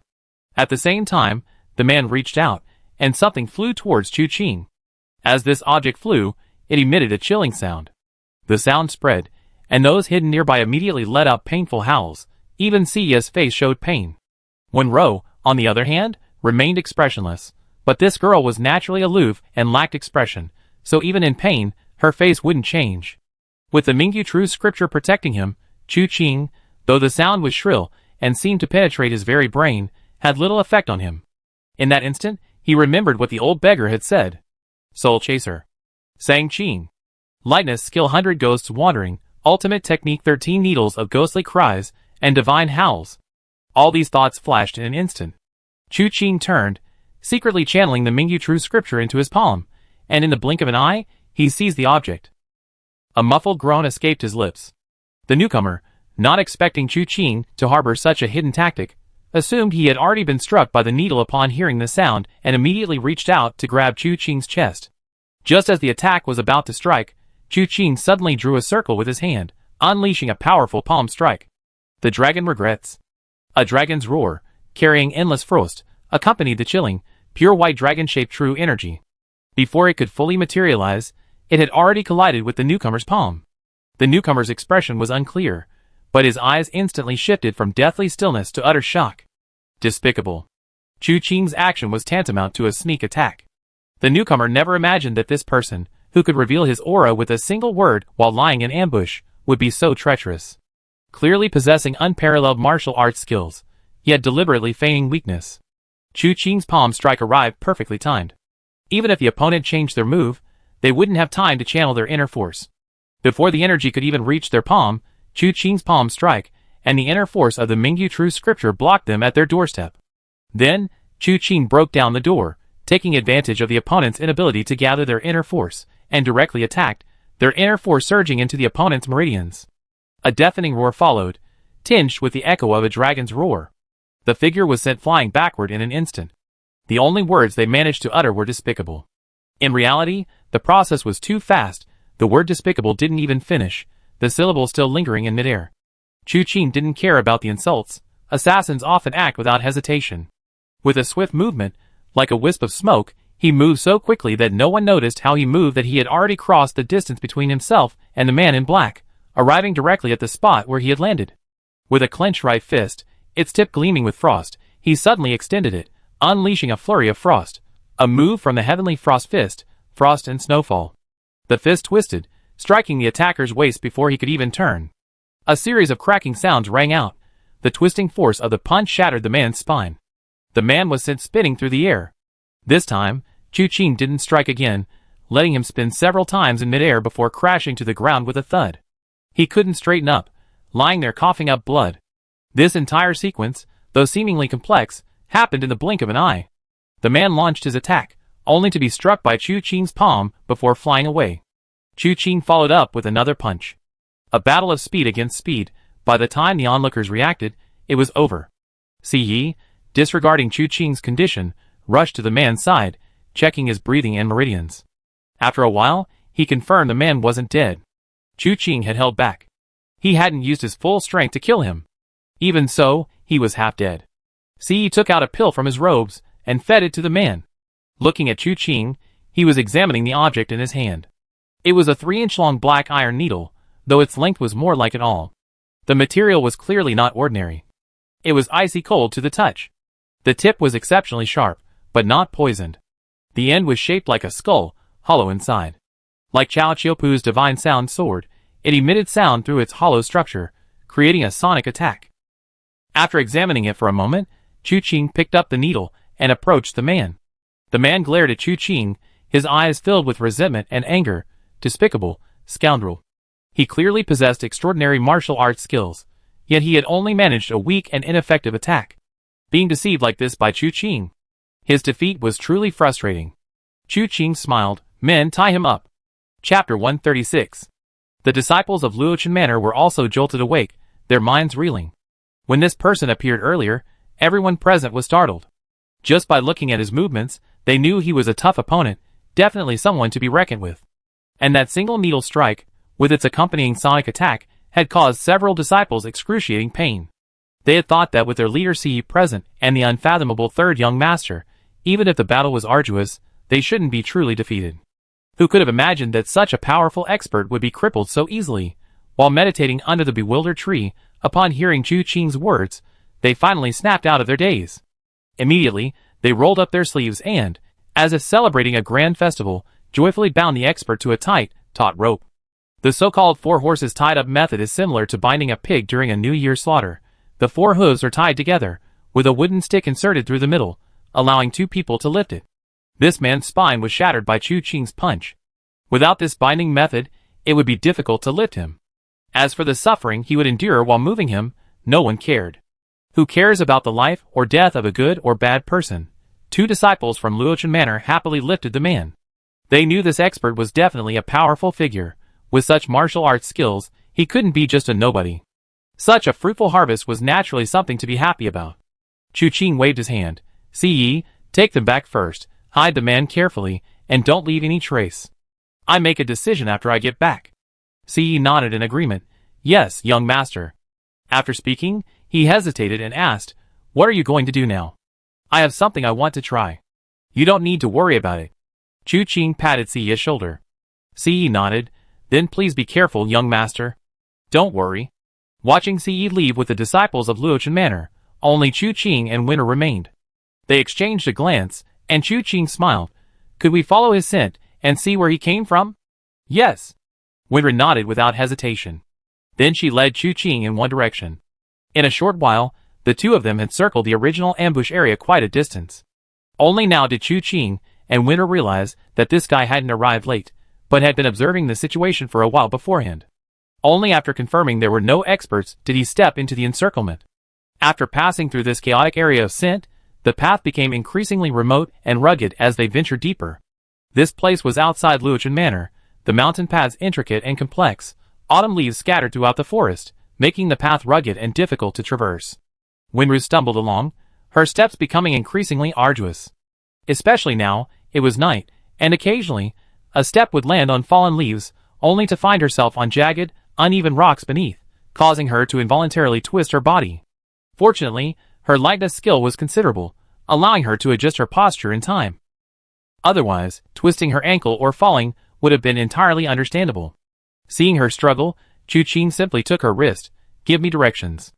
Winter glanced at Chu Qing, her clear eyes reflecting his figure. She suddenly took a deep breath, turned her head, and pointed in a direction. Chu Qing activated his flying willow smoke technique, and Winter felt her body lighten. The 2 figures moved as if flying. When Winter regained her senses, she quickly pointed in another direction. Thus, with her leading the way, Chu Qing's speed and efficiency increased exponentially. As they moved, Chu Qing curiously asked Winru if she had ever played in these places when she was little. Winru looked at Chu Qing with her not-so-gentle, but very clear eyes. I went to Tai Sect a long time ago. My father wouldn't let me run around the mountains when I was just a child. After all, she was the young lady of Luoch Manor, not the daughter of a hunter in the mountains. How could she possibly wander aimlessly? Chu Qing smiled wryly, and said nothing more. After nearly an instant's time, the two finally arrived at a strangely secluded place. Winter pointed to the end of the path, where a dense thicket of trees led to a cave. The thicket concealed the cave. Chu Qing had Winter follow behind him, and stepped into the cave first. He activated the Mingyu True Scripture, enhancing his hearing and sight, and followed the cave path, which suddenly descended. The further Chu Qing and Winter went, the more familiar the path seemed. It was just like the cave in the Wen family's forbidden area, both leading into a hollow mountainside. They descended through a maze of caverns, following layers upon layers of tunnels. They reached a very low altitude, and following the scent, they didn't see a stone forest. Instead, they saw a clearly man-made portal. Before the portal stood a stone tablet inscribed, Heavenly Mystery Tracing Array. Chu Qing glanced at Wenru. Will it work? Yes. Wenru's answer was always crisp and decisive. Neither of them knew anything about formations, but they had followed the person sent to get here, and they could naturally rely on the scent to guide them through the formation. Chu Qing asked the same question. To prevent any unforeseen events within the maze that might cause them to get separated, Wenru suggested that Chu Qing continue holding her wrist. Chu Qing nodded, and Wenru continued to lead the way, guiding him into the maze. To the left of the entrance was a narrow path, barely wide enough for two people to pass through. After a few steps forward, they suddenly heard the sound of mechanisms operating. Chu Qing frowned slightly. His senses were extremely sharp, and he knew that the formation had changed. Be careful. The path we just followed should have disappeared. This maze is still the work of the Heavenly Mystery Hermit. Mechanisms assist the formation. Stepping into it will trigger the mechanisms, adjusting the maze's terrain and altering the original path. The scent might also shift as a result. Chu Qing whispered a reminder. Winter glanced at him. Follow me. Ignoring the changes, Winter led Chu Qing forward. Every short distance they went, the ground beneath their feet shifted. It was as if the entire maze sat atop a giant rotating platform, everything controlled by mechanisms, adjusting as those entering the maze progressed. But Winter moved without hesitation.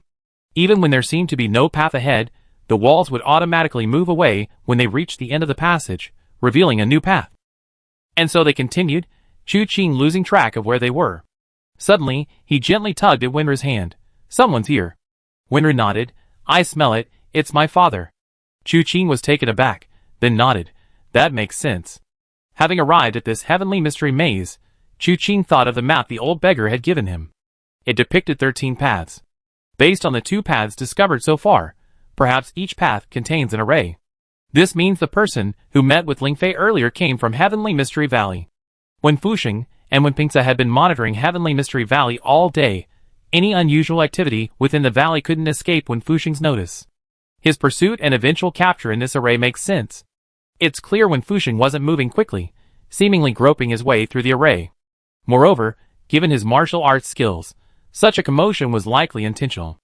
Wenru's steps didn't falter. In just a moment, as the passageway shifted, when Fuxing appeared before Chu Qing and Wenru. Upon meeting, it seemed as if countless stars were emerging from behind Wen Fuxing, instantly converging into a single finger. The swirling wind from the finger caused the entire formation to tremble. But before she could even point, her face was filled with astonishment. It's you? Master One, what a coincidence. Chu Qing smiled. I didn't expect to run into you here. Coincidentally, my foot. When Fuxing's face darkened, but then his gaze shifted, and he saw Chu Qing holding Wenru's wrist. His face darkened even more. What are you doing here? Chu Qing sensed a hint of resentment in his voice. Following his gaze, she immediately understood and quickly released his hand. We set up an ambush last night, caught the man, and followed his scent. After a brief exchange, the two understood what was going on. Wen Fuxing had indeed come after that person because of a discovery. However, he was skilled in formations, and wanted to unravel the mystery. But the formation was not simply a formation. Combined with mechanisms, he was trapped inside. He struggled for quite a while without success. Then, when he noticed someone entering, he assumed it was the person who had returned, deliberately making noise to lure him in so he could defeat him and escape. But unexpectedly, it wasn't that person, but Chu Qing and Wenru. When Fuxing pulled Wenru to his side, there really are people inside Tingji Valley. According to you, those acting under the guise of the Mirror of Karma are also them. The heavenly evil cult? Let's get out of the formation first. Chu Qing looked around. There's nothing to say outside, we still need to go in. Winra nodded, reaching out to grab Chu Qing's hand again. But when Fusheng pressed her hand down, "Silly girl, why are you grabbing him?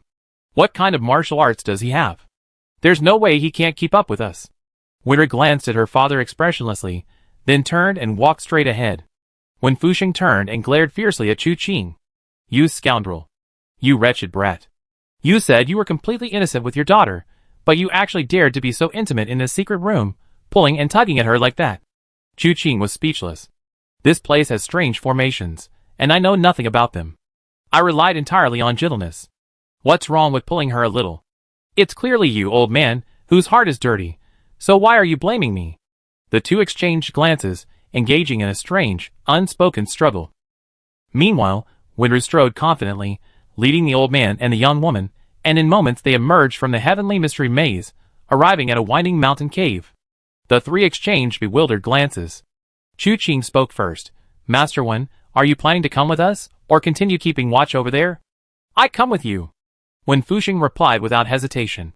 He had genuinely wanted to matchmake Chu Qing and Winru, but Chu Qing's decisive refusal had temporarily extinguished his hopes. But this kid was two-faced. In his eyes, it was clear he only wanted to take advantage, and didn't want to take responsibility. How could he let his daughter and this little fox act alone?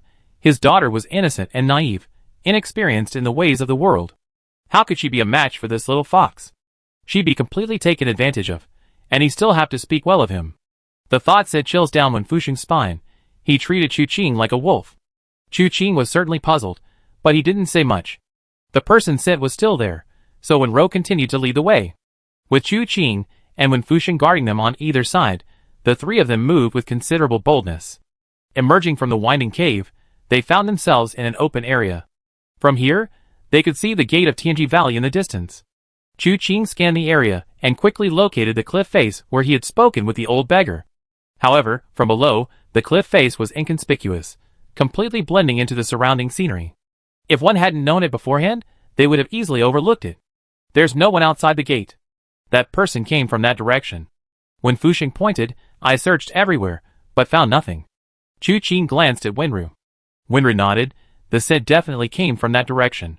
"Let's go check it out." The three of them used their lightness skills to cross the open space in front of them. When Pingsa, who was still monitoring from above, listening to Wen Fusheng's orders, looked confused. Why did his older brother go alone? The three of them came back, however, he hadn't abandoned his post. His older brother had ordered him to monitor the area, and he wouldn't leave without his brother's orders. Led by Winru, Chu Qing and Wen Fusheng arrived at a mountain wall. Following the mountain wall, they soon heard the sound of flowing water. A moment later, a small waterfall appeared before them. This waterfall was hidden among the trees. Winru looked at the waterfall and said, "The scent is inside the waterfall." Wen Fusheng nodded, "So there's another world inside." Chu Qing, however, was a little puzzled. Wouldn't that person's clothes get wet passing by the waterfall? Or did they have to use their internal energy to dry their clothes every time they passed by? Wasn't that too much trouble? The three of them didn't discuss it further, and carefully ventured into the waterfall. Indeed, there was a narrow crevice inside the waterfall, only wide enough for one person to pass through. It could only be seen by looking closely. If the angle was slightly off, it would be difficult to notice. Wen Fusheng volunteered and went in first. Winru was second, and Chu Qing brought up the rear. After passing through the narrow crevice, the view suddenly opened up, and they entered a cave. The cave wasn't very large, and at first glance, there was no way forward. The surrounding area was completely blocked by stone walls. Gently she approached and sniffed, then pointed to the unmarked stone wall and said, "The scent disappears here. There might be a mechanism." The three immediately began searching around the wall. Soon, Chu Qing's hand touched a protruding stone. She gently shook it, and it moved. With a turn, a cracking sound was heard, and a section of the stone wall suddenly collapsed, revealing a keyhole? Chapter 137. It seems we need a key to get in. Chu Qing felt the keyhole. It was embedded in the stone wall, cast in metal, yet somehow the stone and metal fit together perfectly. This technology is truly ingenious.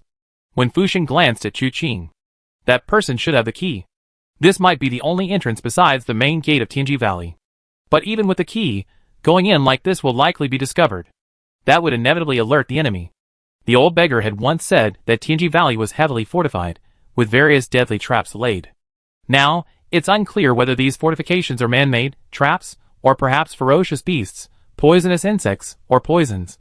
A thorough investigation is needed to resolve the Luoch Manor issue without leaving any future troubles.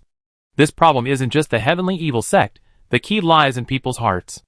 Even if they reach Tianji Valley, and there's no heavenly evil sect there, they won't give up. They still suspect that the events at Tianji Valley were orchestrated by Luoch Manor. In that case, Luoch Manor will never have peace again. Chu Qing pondered for a moment and asked Wen Fusheng, "Does Manor Lord Wen have any methods of torture to extract confessions?" Wen Fusheng hesitated slightly.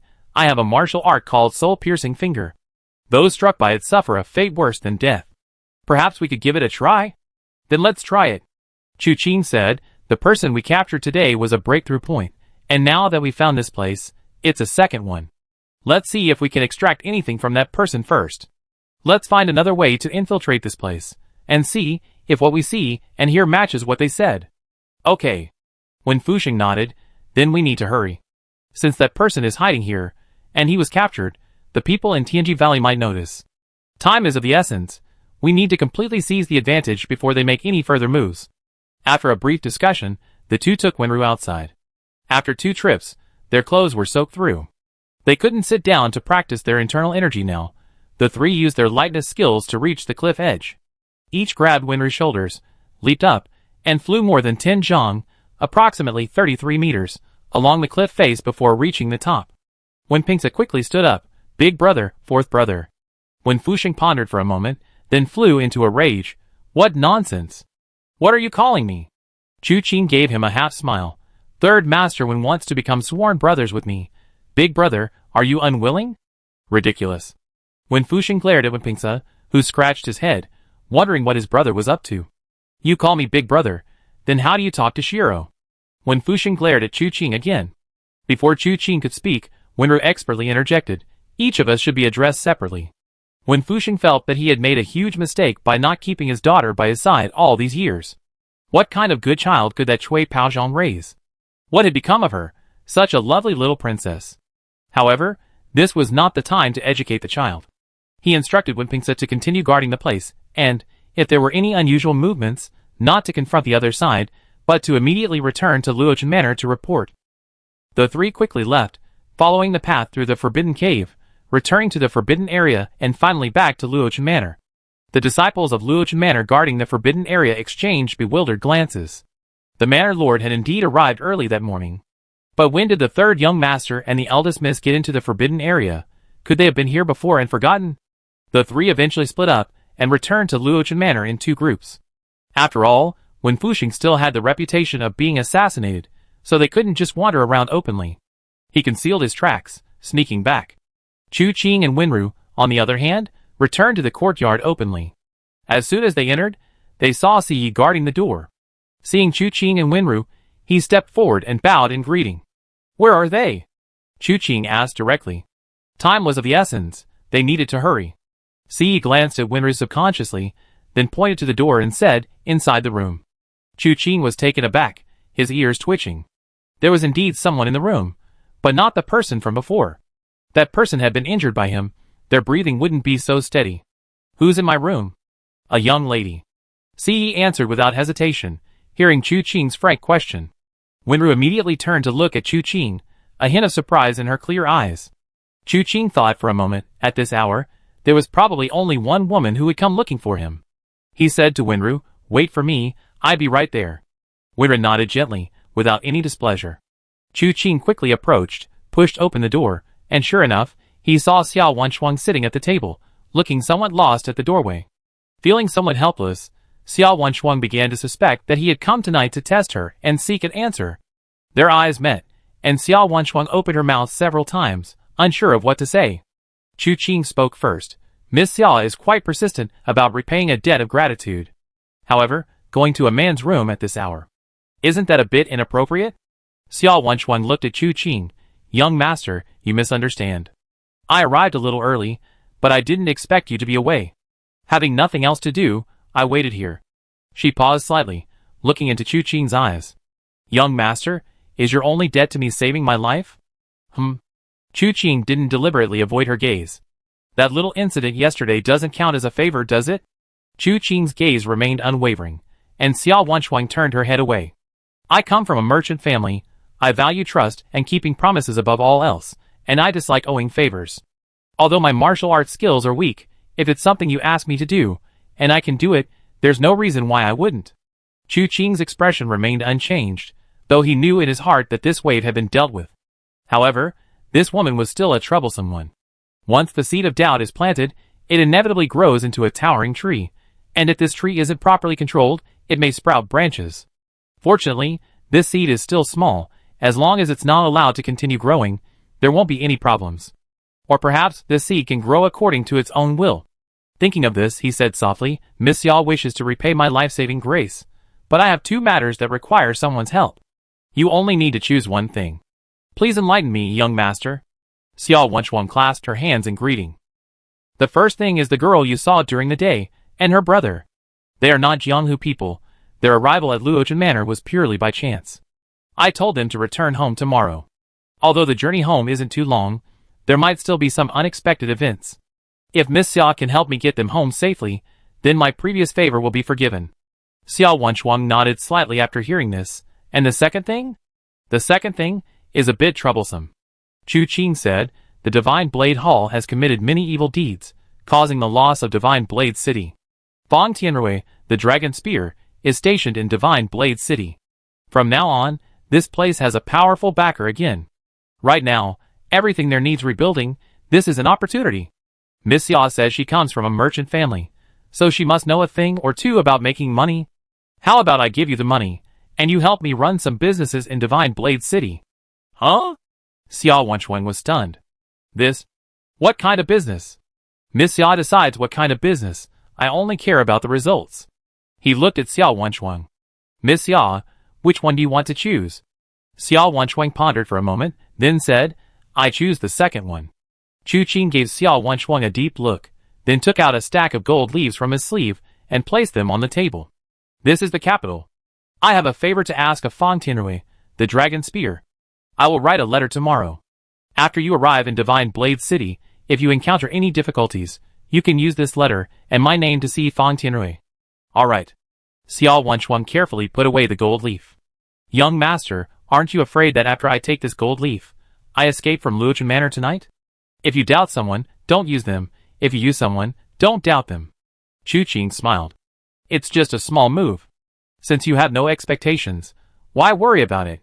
Xia Wenchuan gritted her teeth inwardly, feeling that this man truly didn't take her seriously. She immediately took a deep breath and said, all right, see you tomorrow morning. After saying that, she turned and left. Chu Qing followed her out. After she had gone far away, he turned his gaze away and said to Wenru, it's late. Go back and rest. It's best if you don't stay present for what happens next. Wenru glanced at Chu Qing upon hearing this, and finally nodded gently. I understand. Watching Wenru leave, Chu Qing then said to Siyi, take me to see that person. Siyi immediately led Chu Qing away from the courtyard.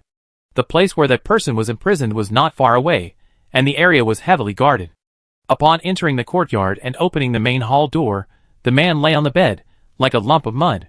He wasn't asleep. His meridians felt like they were being cut by knives. The internal energy and frost energy left behind by Chu Qing were causing him unbearable pain. His spine was shattered. Lying like this was like torture, making it impossible for him to sleep. When he saw Chu Qing and Siyi arrive, he gritted his teeth. Despicable villain.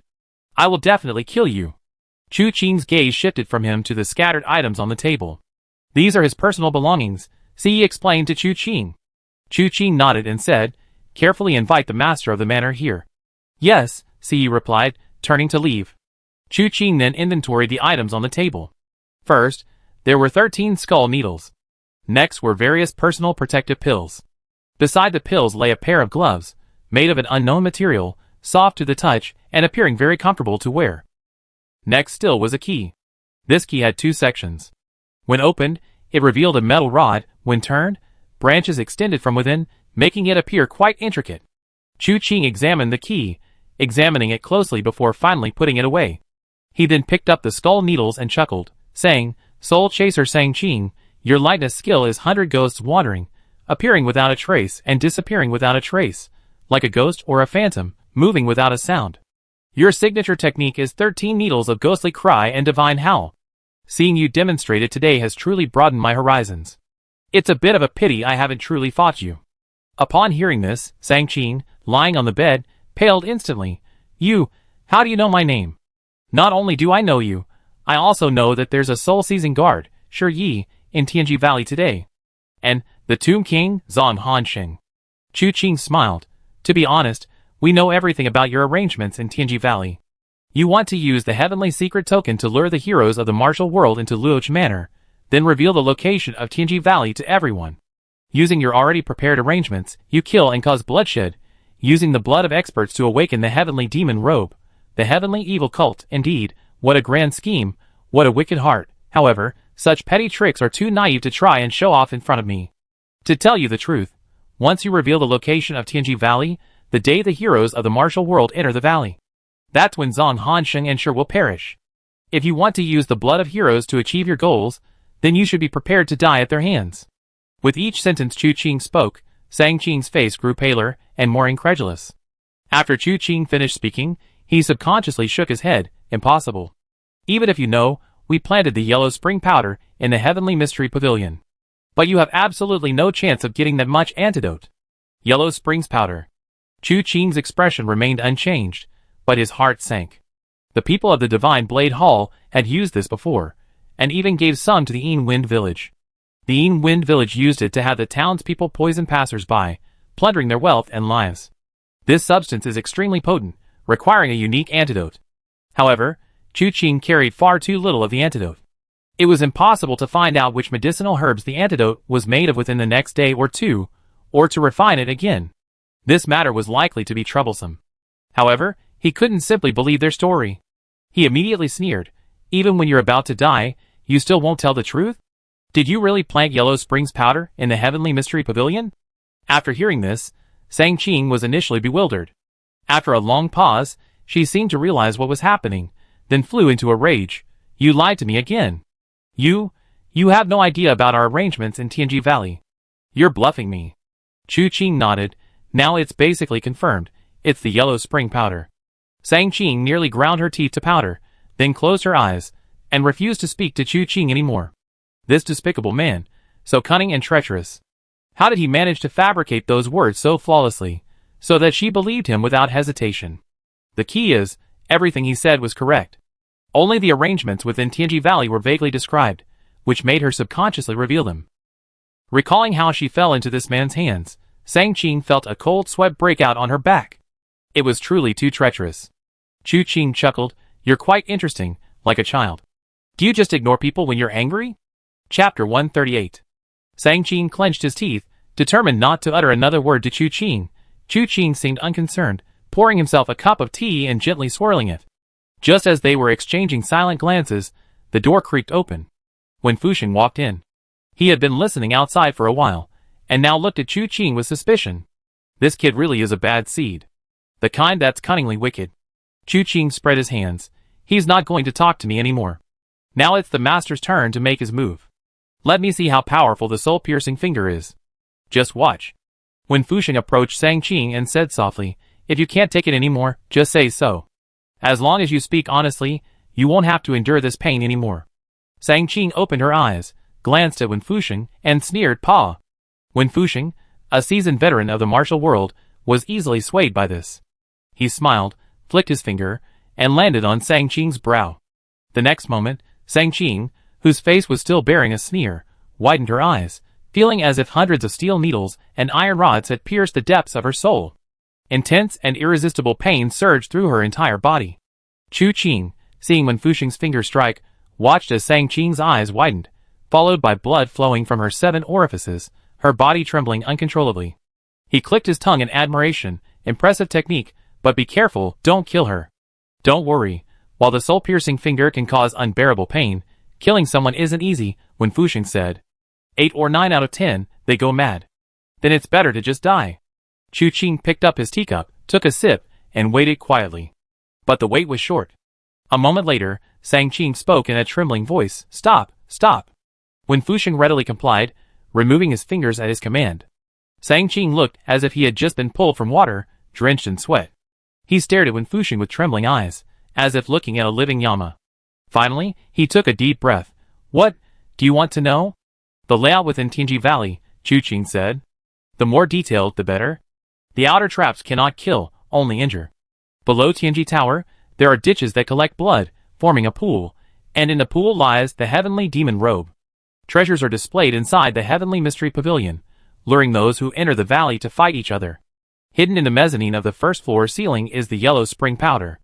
Once they are both severely injured, a mechanism on the second floor can be used to lower the ceiling, scattering the yellow spring powder to eliminate any remaining survivors.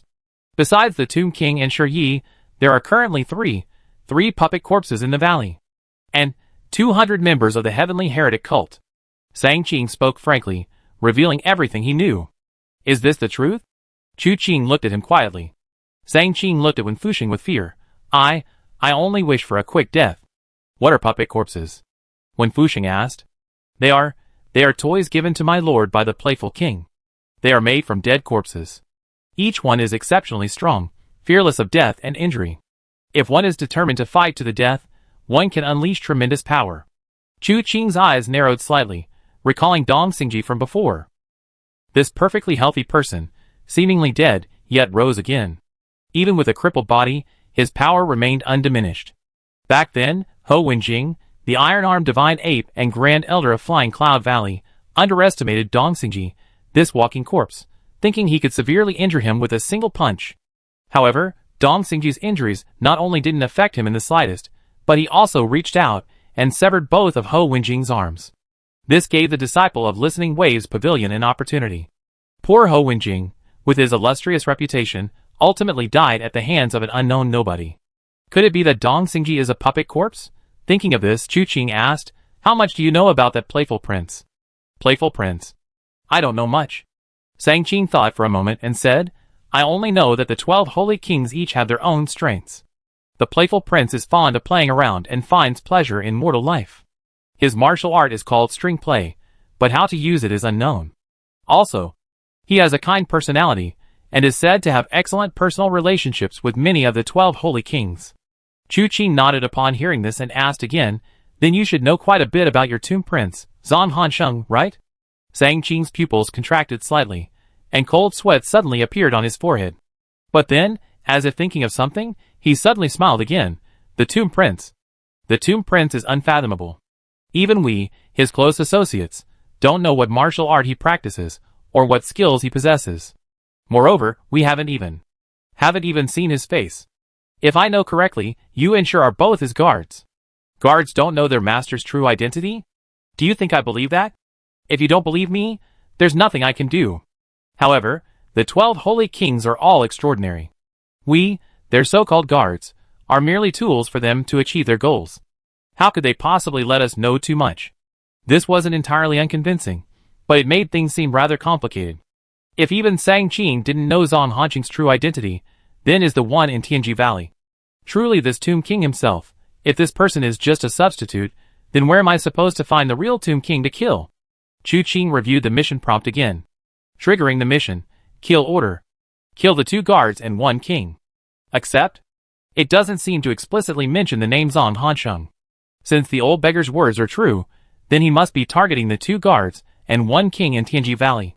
At least, the 2 guards and 1 king as he knows them. As for whether it's truly Zan Hansheng, shouldn't we be a little more lenient on that? Chu Qing stroked his chin, momentarily hesitant. This system is too unpredictable. He previously thought he had grasped a pattern, only to be thoroughly proven wrong. Now, his own thoughts seem even more idealistic, and he doesn't know if the system will acknowledge them. But whether it acknowledges them or not seems irrelevant. The heavenly evil sect is ambitious. One day, a great battle will ensue. Even if he can't kill Zan Hansheng today, sooner or later, he will become their enemy. I can kill them later and still complete the mission, anyway. The mission has no time limit. Thinking this, Chu Qing relaxed and accepted the mission. Commission, kill order. Current progress, 0. Mission reward 1. Choose 1 from the available martial arts treasure chests. Mission reward 2. 1 chance to upgrade a treasure chest. Current available treasure chests, none. At first glance, it seemed no different from the last one. But upon closer inspection, Chu Qing immediately noticed the difference. 2 rewards? A treasure chest upgrade. which means I can use this opportunity to upgrade the level of the martial arts I obtain.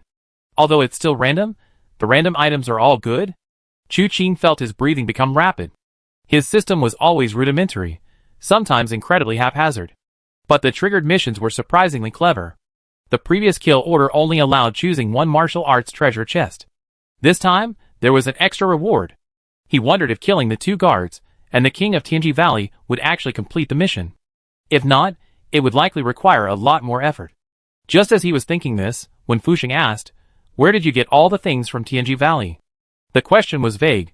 Chu Qing knew when Fuxing mainly wanted to know the location of the Earth Scroll of the unchanging heavenly book. He needed it to save Wenru's life. Zhang Qin gave Wen Fuxing a strange look.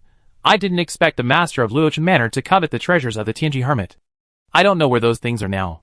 However, after they were retrieved, they were all sent to Shaohan Valley. Shaohan Valley? Wen Fuxing frowned. Shaohan Valley in the north of the ridge? The entire southern region is divided into north and south by Tontian Ridge. The area north of Tontian Ridge is called Lingbei. The area south of Tontian Ridge is called Nanling. As for why they aren't called Nanling and Bailing, Chu Qing didn't know. That's how they've been called since ancient times. Tontian Ridge is mysterious and secluded, a branch of Tianxian Mountain. The Tiani Gate, one of the 5 gates, is located at the foot of Tontian Ridge. It seems to be the gatekeeper of Tontian Ridge. Tontian Ridge isn't impassable, and the north and south aren't completely separated, but over the years, few have been able to traverse it. There are many rumors about that area. The biggest legend is that the Ghost Emperor Moto's Ghost Emperor Palace is located deep within Tontian Ridge. However, many know about this place, but few have actually been there. No one would rashly venture into the Ghost Emperor's palace to face the Ghost Emperor Moto. However, Chu Qing's trip was originally destined for the Heavenly Sound Palace in Lingbei, which inevitably involved a visit to Tontian Ridge. When Fuxing's expression turned grim. Noticing his unusual expression, Chu Qing asked, "What's wrong?" When Fuxing shook his head without answering, instead bringing out brush, ink, paper, and inkstone, and said to Zhang Qing, "Explain the layout of Tianji Valley clearly." "You explain and I draw it." "Okay." Zhang Qing had completely given up resisting. He answered whatever Wen Fuxing asked. Only after he had finished explaining did Wen Fuxing hand the completed drawings to Chu Qing. "When are we going?" "Now." Chu Qing glanced at the sky outside. "This matter cannot be delayed." Wen Fuxing nodded. "I make some preparations, and we set off immediately." "Si Yi pushed open the door and entered. "Keep a close eye on this person. There can't be the slightest mistake." "Yes." Si Yi bowed in agreement. Zhang Qing was furious. You promised me that as long as I confessed everything, you give me a quick death. Better to live a wretched life than die a good death. Make do for now. When it's your turn to die, you get a quick death." Chu Qing waved his hand at him, reassuring him. Zhang Qing didn't know whether to be grateful or to curse. This kind of consolation was truly worse than nothing. Only after leaving the courtyard did Wen Fuxing stop. Chu Qing guessed what he was thinking and said, "You're not planning to ask me to make a trip to Shaohan Valley too, are you?" Chu Qing interrupted Wen Fuxing's train of thought, giving him a disgruntled glare. "You're still lusting after my daughter. What's wrong with making a trip to Shaohan Valley for me? When have I ever been lusting after her? No, when have I ever had any lustful thoughts towards her?"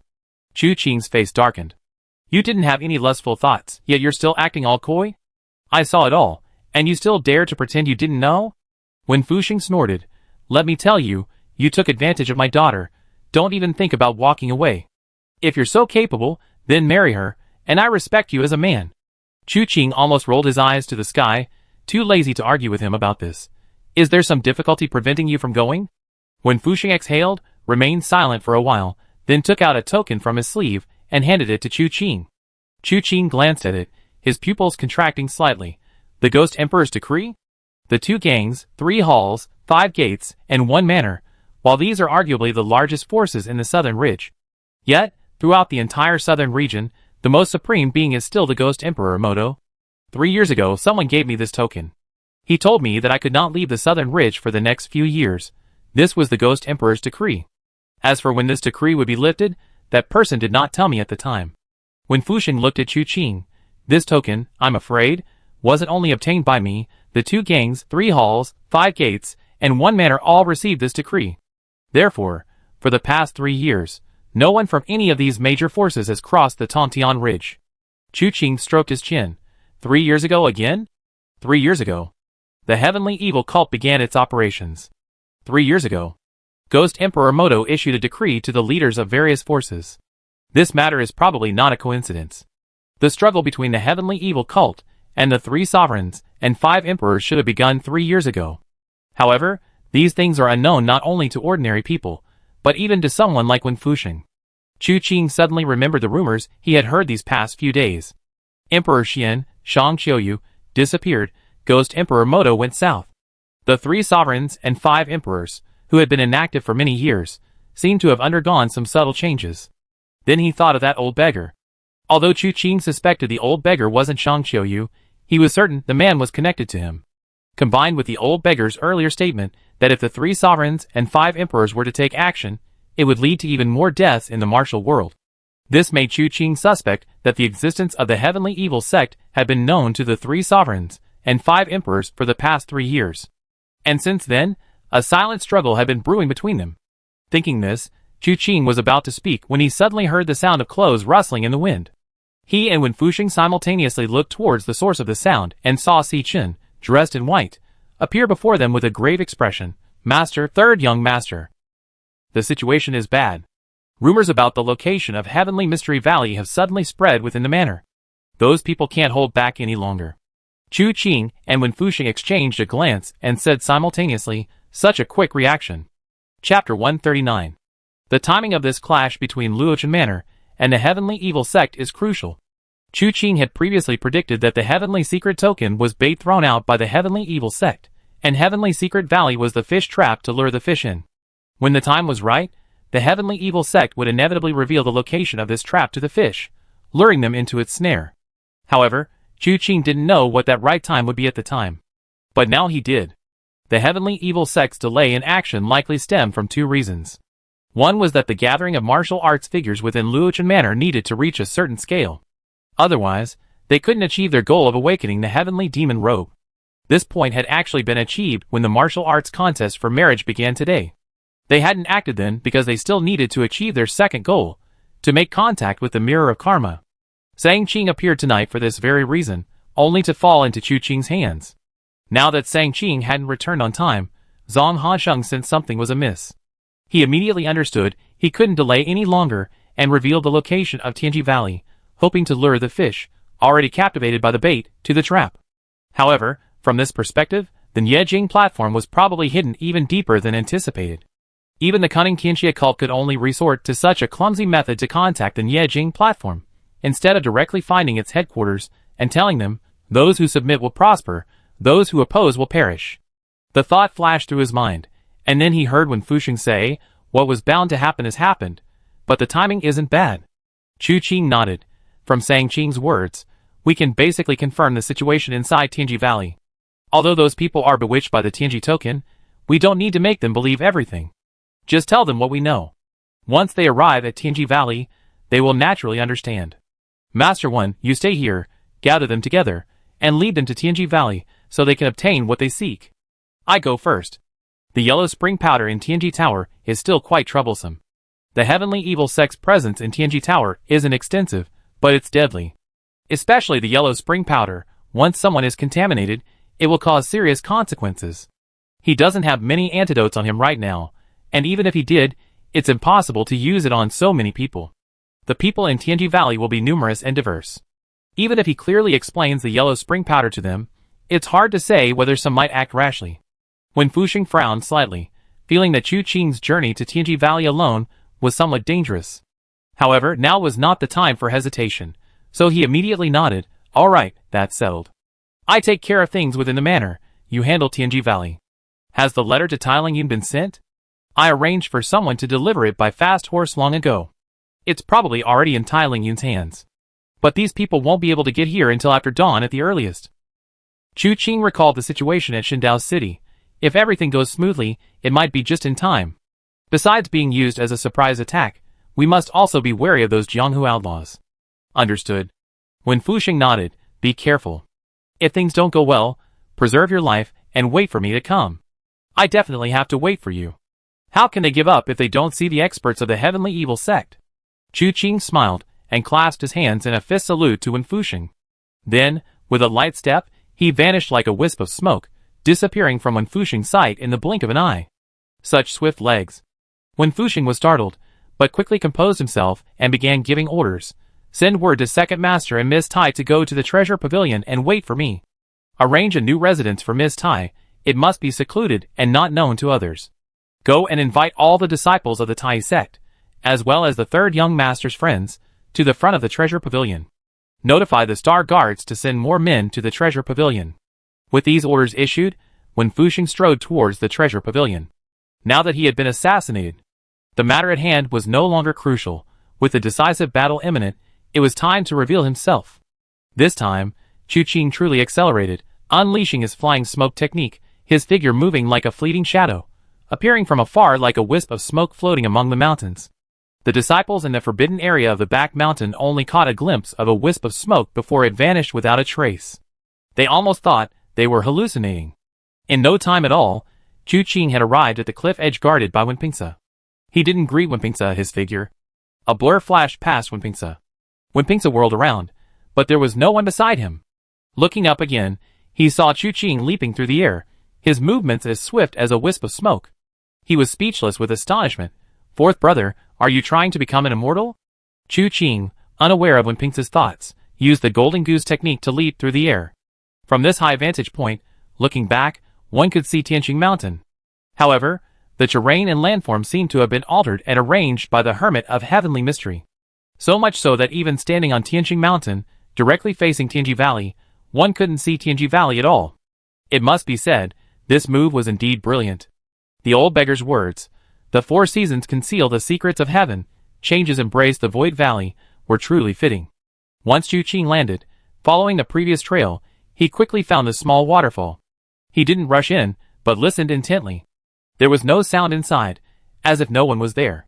However, with Dong Xingji's lesson learned and Sang Qing's warning about the puppet corpse, Chu Qing understood that even without breathing, there was no danger. Therefore, he didn't dawdle and slipped through the gap. With a swift movement, like a wisp of smoke, he glided through the crevice, and when he stood still, he was inside the waterfall cave. The cave was empty. There was no ambush as expected. Chu Qing wasn't bothered. Based on his previous memory, he went to the door, pushed the lever, and revealed the keyhole. He rummaged in his pocket and took out the key. He examined the keyhole. It was long and narrow. Chu Qing pondered for a moment, then bent the key slightly and compared it to the keyhole. It fit perfectly. He inserted the key and gently turned it. A click was heard. The mechanism at the beginning of the key had activated. He turned it smoothly, making half a turn without any resistance. A crisp ding followed. The next moment, the sound of gears turning came from the wall. The key popped out with a click, and the stone wall in front of him slowly lowered, revealing a deep passage. Chu Qing circulated the Mingyu True Scripture, instantly becoming sharp-witted and clear-headed. He then took out the antidote for the yellow spring powder from his robes, placed one under his tongue, and stepped into the passage. The passage was utterly silent, so quiet you could hear a pin drop. Chu Qing's steps were even lighter, each movement utterly silent. He walked steadily forward for a while, covering about 30 to 50 zhang, approximately 15 to 25 meters, when he heard sounds. It was breathing, very faint, but definitely present.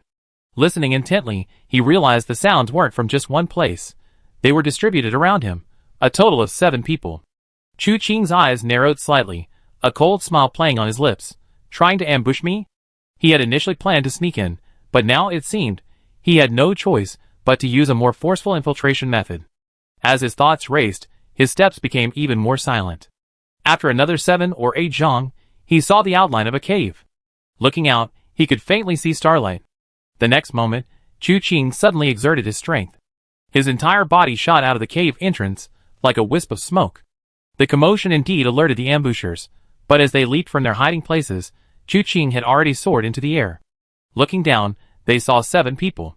Each dressed in gray, their faces cold as they stared at the cave, preparing to attack. But some of them were wary, and turned to look at Chu Qing in midair. The next moment, Chu Qing drew his sword.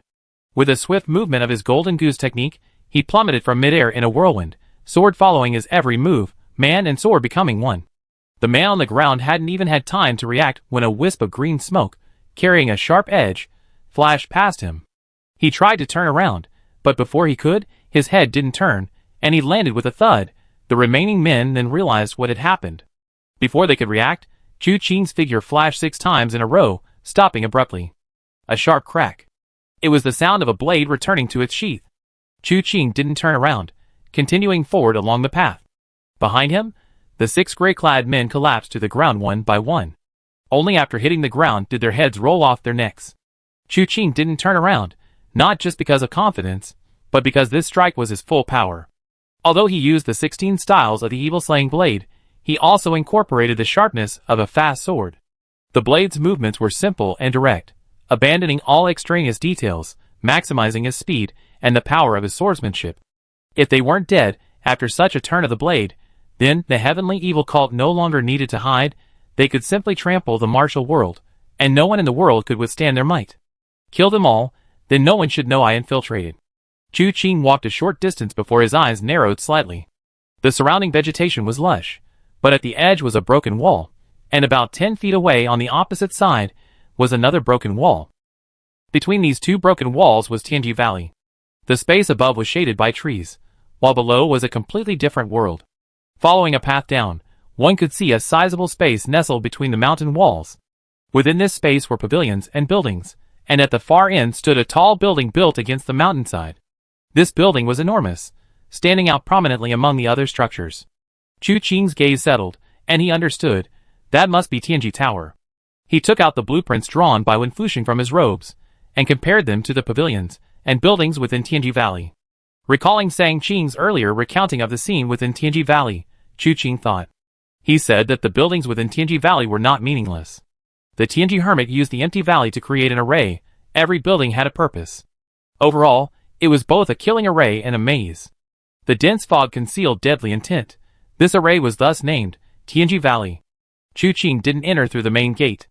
If one had entered through the main entrance, one would have seen not only the stone tablet marking Tianji Valley, but also 2 lines of text, the absolute array of Tianji Valley, the other shore of life and death. The first line stated that Tianji Valley was an absolute array. The meaning of the second line was unclear to Sang Qing. The members of the heavenly evil cult suspected that the bridge to the other shore of life and death might be related to certain forces from the era of the Tianji hermit. However, these things haven't been passed down. Too much time has passed, and who can verify them? Chu Qing studied the blueprints for a while. The secrets of the formation have long been deciphered, the methods of entry and exit, the locations of the defenses. I know them all perfectly. Now we have to see how much of what Sang Qing said is true, and how much is false. Putting the paper away, Chu Qing leaped into the heavenly mystery valley like a wisp of smoke. Meanwhile, in front of the treasure pavilion, a large number of people had already gathered at Luochen Manor. Besides the densely packed Star Guards and Luochen Manor disciples standing in various places on the treasure pavilion, Wen Rou, Bian Cheng, Mo Duxing, Hua Jinyan, Wen Kaiyuan, Wen Karen, and others were all present. Wen Fuxing stood with his hands behind his back, looking out. The clamor seemed to gather like water, gradually increasing in volume. Clusters of torchlight gradually surged upwards from the lower 3 levels, like a fiery dragon winding its way through the darkness. Some of the people present had solemn expressions, while others seemed somewhat bewildered. Bian Cheng gently tugged at Wenru's sleeve. Wenru silently looked at him. "What's going on?" Bian Cheng asked in a low voice. "Why is everyone so panicked? And wasn't your father injured?" "He doesn't seem like it." Wenru had some understanding of the current situation, but not much. As for Wen Fuxing's injury, she did know, but explaining it would be too troublesome. Therefore, after a moment of silence, she decided not to answer him. Hua Jinyan glanced around. "Where's the 3rd young master? Something's not right. I'm a little uneasy that he's not here." "Humph. With me here, there's nothing to worry about."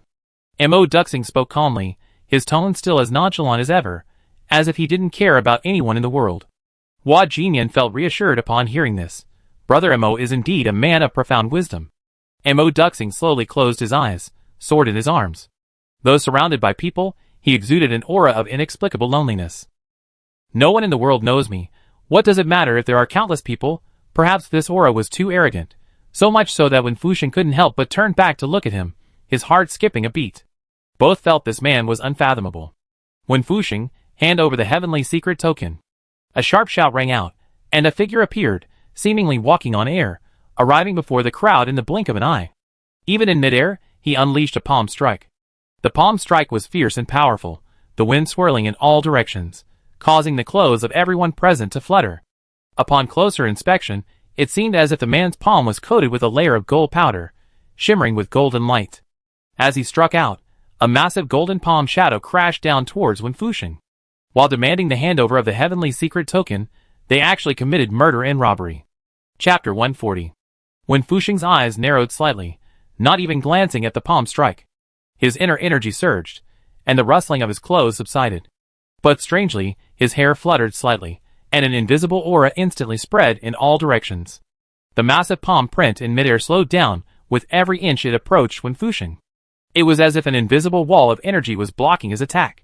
His figure even froze slightly, seemingly suspended in midair. The man's expression changed instantly. The Heavenly Star Control Technique. Legend has it that this technique was comprehended by Wen Tianheng, the patriarch of Luochen Manor, in the forbidden area behind the manor. Upon reaching its peak, when the profound technique was unleashed, the inner energy spread throughout the surrounding area, forming an aura within a radius of 4 or 9. It was as if a new world had been created within the existing world. Even if a celestial star were to fall here, it would be engulfed by this aura, trapped like in quagmire, unable to escape. The moment the man uttered the words involving Heavenly Star Control Technique, Wen Fusheng fully opened his eyes, glanced at him, and said, "Get lost." Upon hearing this, a massive repulsive force crashed down upon him. Not only was the enormous palm shadow he had unleashed vanished without a trace, but the man himself was also sent flying backward. Blood spurted from his mouth. This was only because Wen Fusheng had shown mercy. Otherwise, with the evolving Heavenly Star Control Technique combined with the 9 Heaven Star Finger, even if a celestial star were to fall here, it would have been struck down with a single finger. He had only managed to repel the man with his internal energy, without harming his life. As the man's figure plummeted, several figures simultaneously leaped over, 2 of them reaching out from either side to grab his shoulders. The group then landed gracefully. Wen Fusheng raised his eyes and scanned each person, then slowly exhaled. Lone Peak Chong Wei, Ironclad Marquis Mo Donglin, Huayang Sword Xiao Ziheng, Thousand Buddha Palm Zhuaku, Green Robe Sun Xiaoxiang. With each name he uttered, Dian Cheng's heart skipped a beat. This was because these were among the top masters in the Southern Ridge. Lone Peak Chong Wei hailed from the Blazing Fire Hall, one of the 3 halls, and was its second in command. Similar to Luo Chung of the Divine Blade Hall, he possessed a formidable internal and external martial arts skill, capable of both offense and defense, a single man possessing the strength of an army. Ironclad Marquis Mo Donglin was not only highly skilled in martial arts himself, but also commanded a large following, with many masters submitting to him and serving under his command. Huayang swordsman Xiao Ziheng is a lone wolf, but by chance he inherited a profound swordsmanship technique. He has roamed the martial world alone for 10 years, experiencing over 100 battles, large and small, and has never been defeated. Thousand Buddha Palms Nanjuaku is the one Wen Fusheng just threw away without moving. He learned Buddhist martial arts, and his situation is somewhat similar to Xiao Ziheng's. He also received the inheritance by chance. Unfortunately, his inheritance is incomplete. He only learned 3 of the 72 styles of Golden Light Palm. However, the Golden Light Palm is extremely powerful, and he has mastered these 3 techniques, thus gaining a place in the martial world. As for the last one, Sun Xiaoxiang in green, her story is quite extraordinary. Born into a wealthy family, she was famous in the martial world for her beauty, and was known for her fondness for wearing green robes. However, because of her exceptional beauty, she caught the eye of a powerful figure in the martial world, who forcibly abducted her. A year passed, and Sun Xiaoxiang, unable to bear the humiliation, disfigured herself, which is why the man abandoned her. When Sun Xiaoxiang, dragging her injured body, finally returned home, she was not greeted with the warmth and care of her family. Instead, she was condemned by everyone for her loss of virginity, her face disfigured, and rejected by her parents, ultimately being driven from her home. She disappeared from the martial arts world for 5 years, before reappearing. She had somehow acquired unparalleled martial arts skills, and her first day back was the day she wiped out the entire family of that powerful figure. Upon returning home, she banished her parents and relatives, leaving them to wander the streets, refusing any assistance. Yet she didn't let them die. She only wanted to vent her anger. This act angered many in the martial arts world. Benevolence, righteousness, filial piety, and brotherly love are virtues in any era. Even if Sun Xiaoxiang's parents had 1,000 faults, they shouldn't have been treated this way. Unfortunately, those who tried to use this as an excuse to protest were all defeated by Sun Xiaoxiang. She didn't kill them, but merely crippled their martial arts, leaving them to wander the streets like her parents. Over time, no one dared to inquire about her affairs anymore. The name Chingy, Green Robe, once again became famous throughout the martial arts world, but this time it was a reputation for fear. None of these people were easy to deal with. Now, 5 of them had appeared at once. Dian Cheng sighed inwardly. It was all the fault of the Heavenly Secret Order. After when Fusheng called out their names one by one, his voice grew increasingly cold. You started attacking right away? Do you want to die? Upon hearing this, the first to speak was Sun Xiaoxiang. She still preferred to wear green robes, but now her face was covered with a green veil, and the edges of the veil faintly revealed knife wounds. She said calmly, Don't count me in. I'm just here to watch the show. Shuaku sneered. We agreed beforehand that we would work together to kill Wen Fusheng and seize the Heavenly Secret Token. What do you mean by this? Are you afraid of his Heavenly Star Control technique? Sun Xiaoxiang took 2 steps back and laughed. That's ridiculous. You were the ones who said those things. I didn't agree. I just came to watch the show. Yes, you watched the show first, and then side with whoever gains the upper hand, right? Xiao Ziheng laughed. Miss Sun, your plan is so shrewd. Aren't you afraid of pleasing neither side? You offended me now. Aren't you afraid I immediately side with Wen Fusheng and beat you senseless? Sun Xiaoxiang sneered. Don't go looking for trouble, or you be caught between life and death. Xiao Ziheng's face darkened, and he was about to speak again, when Chang Wei stepped forward and looked at Wen Fusheng. Master Wen, we had no intention of offending you. Now that we know Tianji Valley is located at the foot of Tianqing Mountain, we implore Master Wen to do us a favor and hand over the Tianji token. This will prevent unnecessary conflict. I can't stand your evasive tactics. Shuaku stepped forward angrily. Wen Fusheng, I respect your Luochen manner to some extent, and even knowing you're deliberately delaying this martial arts contest, I was willing to cooperate. But I never expected Tianji Valley to be right before our eyes. All these years, I don't believe your Luochen manner has been completely unaware of this. If you don't give us an explanation for deceiving us like this, today, we will not only take the Tianji token, but we will also not let your Luochen manner go. Very well, very well. Dian Cheng's voice came from behind Wen Fusheng. They say the older you get in the martial world, the more timid you become. I think it's more like, the older you get, the more shameless you become. The Heavenly Secret Token has nothing to do with you, yet you're talking about it as if it were yours. Let's not even talk about whether Master Wen took anything from Heavenly Secret Valley. Even if he did, it was left to the Wen family by the Heavenly Secret Hermit years ago. What does it have to do with you? Bullshit! Shuaku roared. Treasures belong to the virtuous. You junior, spouting nonsense, are you courting death? You old asterisk with no manners, you dare call yourself virtuous? Don't you have a bronze mirror at home? Don't you know how to pee and look at yourself? Dian Cheng's words flew. In all these years, he had never been afraid of exchanging insults.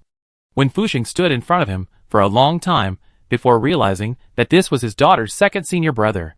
Fortunately, his own girl was indifferent to emotions. Otherwise, being with such a senior brother every day, the impact on her would be unimaginable. However, at this moment, Dian Cheng became his mouthpiece. The crowd hadn't gathered yet. Once everyone was there, he would explain the situation in Tianji Valley, take the Tianji token, and lead them there. That would be it. But previously, he and Chu Qing had worried that these people would die needlessly under the Heavenly Evil Sect's schemes. Now it seemed they had been too kind.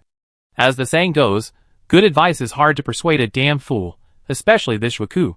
Wen Fusheng, confident in his status, couldn't bring himself to utter any vulgarities. He secretly planned to strike him dead with a finger later. Shuaku, stunned by Dian Cheng's outburst, was already injured by the Yan Tian Xingyu technique. Enraged, he couldn't help but spit out a mouthful of blood.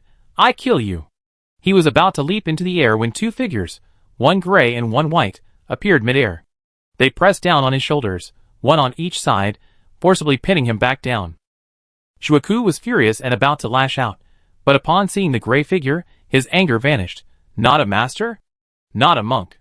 Wen Fusheng narrowed his eyes, looking at the gray figure. It wasn't a monk, but a plump, smiling, compassionate old monk. This old monk was no ordinary person. The 2 gangs, 3 halls, 5 gates, and 1 manor referred to the top forces of the southern ridge. However, besides these, there were 3 others who, based on their martial arts skills and reputation, could rival these powerful forces. These 3 were known as the 3 Immortals of Freedom. They were a monk, a Taoist priest, and a scholar. The monk was not a monk, The Taoist was a Taoist of a certain kind, and the Confucian was a fugitive scholar. These three had strange names, and their personalities were equally eccentric. The monk who was not a monk enjoyed the pleasures of the mortal world, drinking and eating meat, acting as he pleased, unbound by precepts. Yet he was compassionate, and many masters in the martial world had benefited from his kindness. Thus his reputation and prestige were extremely high, far surpassing that of martial arts leaders like Wen Fusheng. The old monk straightened his sleeves, scanned the crowd on both sides, and finally looked at the man who had helped him hold down Zhuo Ku, smiling. "Young friend, what is your name?" "This junior is Zhuo Wenchuan." Zhuo Wenchuan put his palms together and said, "Ahmed Ba, greetings to master not a monk." The monk who was not a monk nodded repeatedly. "I held down this brute because I didn't want Wen Fusheng to kill him with a single finger, wasting his life in vain. Why are you intervening too?" As he spoke, the remaining martial arts masters also arrived in front of the treasure pavilion, gathering behind these experts. Zhuo Wenchuan respectfully said, "This junior believes that the incident at Luochen Manor was deliberately orchestrated. Before the truth is clear, we shouldn't rashly start a conflict." These words immediately caused a murmur among the crowd. In fact, everyone had this suspicion. After all, things were too coincidental. First, rumors about the Heavenly Secret Token spread inexplicably, and then the location of Heavenly Secret Valley was also mysteriously revealed. The coincidences were too numerous, but the allure of Heavenly Secret Valley was too great. Even though they sensed that this candy might be poisonous, everyone couldn't help but want to try it. The monk laughed heartily upon hearing this. As expected of a disciple of Tian Yu, it's rare to see someone dare to step forward under such circumstances. However, you are right. I have heard some things before, and I came here tonight to inform you all.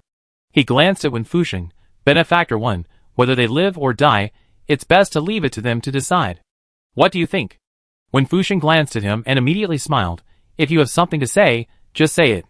The monk laughed heartily. All right, everyone, I heard that there are other secrets within Tianji Valley.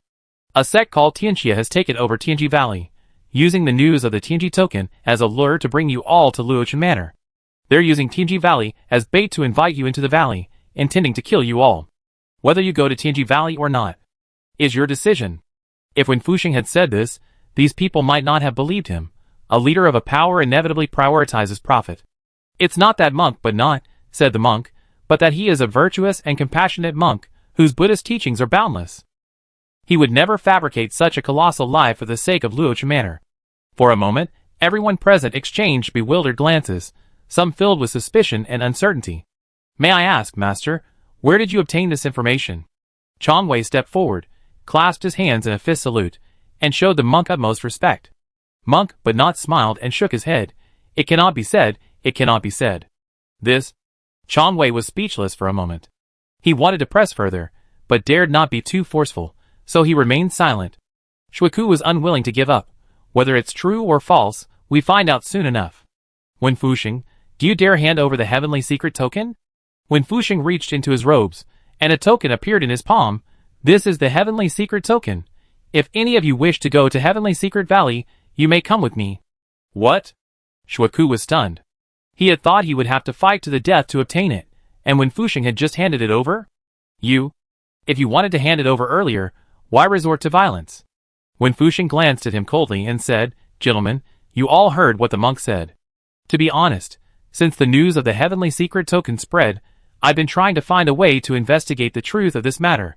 I thought these people were after me, so I used the assassination attempt as an excuse to lure them out.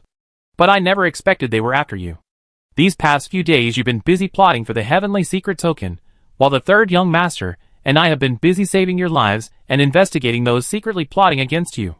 Now, Heavenly Secret Valley is filled with traps, poisons, and ambushes. The third young master has gone ahead to dismantle them. I've been waiting for you all here, intending to use the Heavenly Secret Token to lead you to Heavenly Secret Valley, where we can meet the third young master and together destroy the demon cave. Who would have thought? You would be shouting for battle without even asking what happened. Truly laughable. Now that the Heavenly Secret Token is here, would you like to join me and confront this evil cult? Inside Luochen Manor, Wen Fusheng spoke with impassioned passion. Chu Qing, in Heavenly Secret Valley, looked at the building before him, his brow furrowed. This is truly troublesome. Chapter 141. The Hermit of Heavenly Mystery founded Heavenly Mystery Valley hundreds of years ago. Through hundreds of years of vicissitudes, the surrounding terrain remained unchanged, and the buildings within the valley were all remarkably intact. Chu Qing discovered that this was because all the buildings in the valley were constructed of stone. This allowed them to withstand the erosion of wind and rain, and the wear and tear of time. It was precisely for this reason that a powerful array set up by the Hermit of Heavenly Mystery over hundreds of years remained effective. What troubled Chu Qing was that he had originally intended to burn down the Heavenly Mystery Tower, thus immediately resolving the crisis of the Yellow Springs dispersal. But now, if the Heavenly Mystery Tower was also entirely made of stone, how could he possibly burn it? Furthermore, traces of mechanisms were visible everywhere among the pavilions and buildings. These mechanisms weren't particularly powerful, just as Sang Qing had said. They wouldn't kill anyone, at most they would injure. However, Chu Qing was powerless to break them. He didn't know any mechanisms.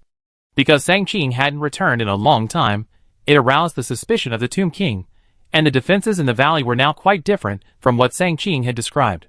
Fortunately, Chu Qing possessed superb lightness skills and knew the methods of entry and exit, so even though these people searched frantically, they couldn't find a trace of him.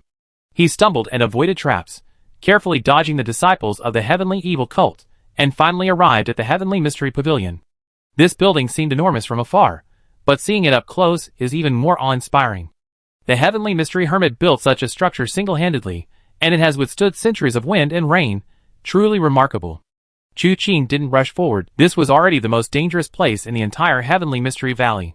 He bypassed the main entrance, his figure flashing to the side wall of the Heavenly Mystery Pavilion.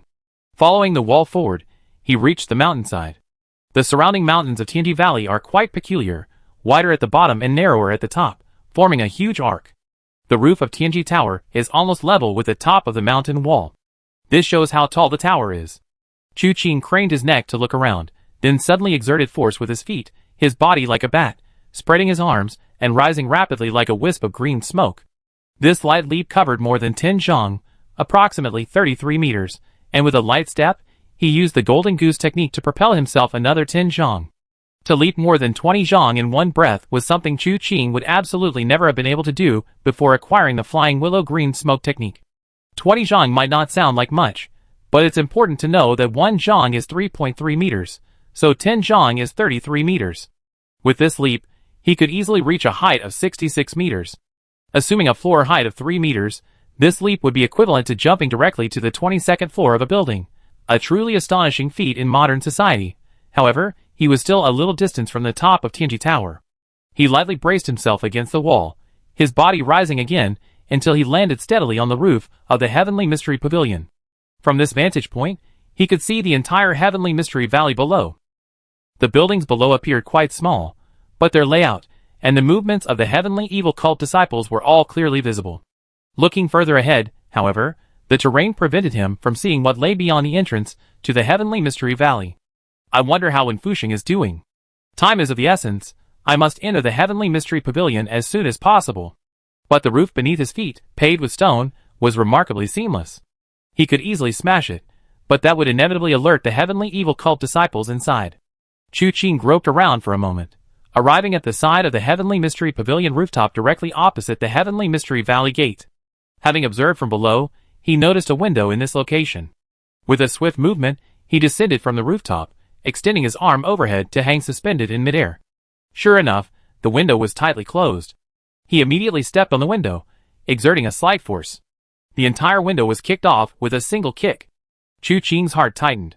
He released his grip, his body swirling like a wisp of smoke into the inner part of the window. Looking down, he saw that the upper level of the Heavenly Mystery Pavilion was completely hollow, with metal horizontal bars crisscrossing to support the roof. The window was about to fall onto one of the bars when Chu Qing quickly reached out, circulating the bright jade true scripture. The window slowed down, then flew towards Chu Qing's palm, which he caught. Upon closer inspection, he grinned. This appeared to be a window, but it was merely a facade. There were no gaps in the middle, nor any mechanisms on the sides. It was a decoration made by the Celestial Mystery Hermit for the Celestial Mystery Pavilion. No wonder when I stepped down, it wasn't the window that opened, but the entire window that collapsed. He grabbed a horizontal bar with one hand, using it for leverage to leap up and reach the window. He then placed his legs on the left and right horizontal bars to stabilize himself, reattaching the window to prevent any openings. After doing this, he leaped down. The distance from here to the lower level was about 5 or 6 zhang. His toes touched the ground, leaving a thick layer of dust beneath his feet, but it wasn't stirred up by his arrival. His body moved like a drifting feather, without disturbing a speck of dust. There were footprints on the dust, but not many. Chu Qing thought to himself, the people from the heavenly evil sect must have come to investigate, but seeing this scene, they lost interest. They probably never imagined someone could sneak in from the rooftop. Thinking this, his gaze shifted, and he found the entrance to the lower level. It was a stone staircase. He descended, but there was no door at the end. To be precise, there should have been a wooden door. However, the door was long since rotten, leaving only some remnants. Crossing over it, Chu Qing found himself in a fairly large floor. It was filled with various platforms, seemingly used to display items. But now, the items had long been moved away, leaving only empty platforms, looking incredibly lonely. Looking at the number of platforms, Chu Qing couldn't help but grimace. Just how much did the heavenly mystery hermit plunder back then? Is this person the reincarnation of a treasure-hunting rat? He took other people's things, knowing who the original owner was, but instead of returning them, he brazenly kept them for himself. Such behavior is hardly befitting. His eventual fate was perhaps inevitable. Chu Qing sighed inwardly. To say that Tianji Jusher was truly wicked or evil didn't seem quite right. But take the Earth Scroll of the Unchanging Heavenly Book, for example. Everyone in the martial world knows it's the foundation of the Tai sect. It was carelessly lost, and the Tai sect declined as a result. If Tianji Jusher had obtained the Earth Scroll and cultivated it himself, logically speaking, since the Tai sect hadn't fallen, his reckless practice of someone else's secret technique was a major taboo in the martial world. He should have gone to the Tai sect to apologize, and let them decide how to deal with him. But he merely kept it as a collection. That's purely disgusting. And besides the unchanging heavenly book of the Tai sect, who knows what else he obtained? How did he obtain these things? How many were life-saving treasures, or family heirlooms? How many people died because of them? A century has passed, and some things are beyond comprehension. This heavenly mystery hermit certainly possesses talent, but he's definitely not a good person. These thoughts flashed through his mind. With no one on this level, Chu Qing's figure flickered, and he arrived at the entrance to the next level. Not far down, he crossed a thick partition. Several feet below, disciples of the heavenly evil cult sat scattered about, chatting idly. Chu Qing listened for a couple of minutes, but found nothing particularly noteworthy. However, he quickly noticed three people clad in black robes, sitting cross-legged in a fan shape around the wall. There was a lever on the wall, clearly a mechanism. These are the puppet corpses that Sang Qing mentioned? Chu Qing listened carefully. These three people indeed had no breath or heartbeat. Now sitting quietly, they were no different from three dead men. The mechanism Sang Qing mentioned must be that one. I originally intended to burn down the Heavenly Mystery Pavilion once and for all. But now it seems burning it is out of the question. I don't know how to crack the mechanism, but I can destroy it, or... Thinking this, Chu Qing suddenly had an idea. At the same time, a carrier pigeon flew in from outside the valley, flapping its wings and entering the Heavenly Mystery Pavilion. It was caught by a disciple of the heavenly evil cult. After opening the letter, the disciple's expression changed after just one glance. They arrived. Passed down the order for everyone in Heavenly Mystery Valley to retreat. Half of them should come here to meet us, and the other half should go underground to guard the underground mechanisms and the prince. Immediately, a disciple of the heavenly evil cult strode down the stairs. Reaching the entrance to the Heavenly Mystery Pavilion, he pointed a finger and blew a sharp whistle. The sound seemed to be infused with internal energy, instantly reverberating throughout the entire Heavenly Mystery Valley. The next moment, the heavenly evil cult disciples scattered throughout the valley converged before the Heavenly Mystery Pavilion. Once everyone was present, they poured into the pavilion. Chu Qing didn't know how they planned to split into two groups. But this was the perfect opportunity. With a light step, he leaped down the stairs, like a wisp of green smoke, his arms outstretched, gliding to the mechanism before the incredulous gazes of several heavenly evil cult disciples, who happened to look up. With a single reach, a click was heard.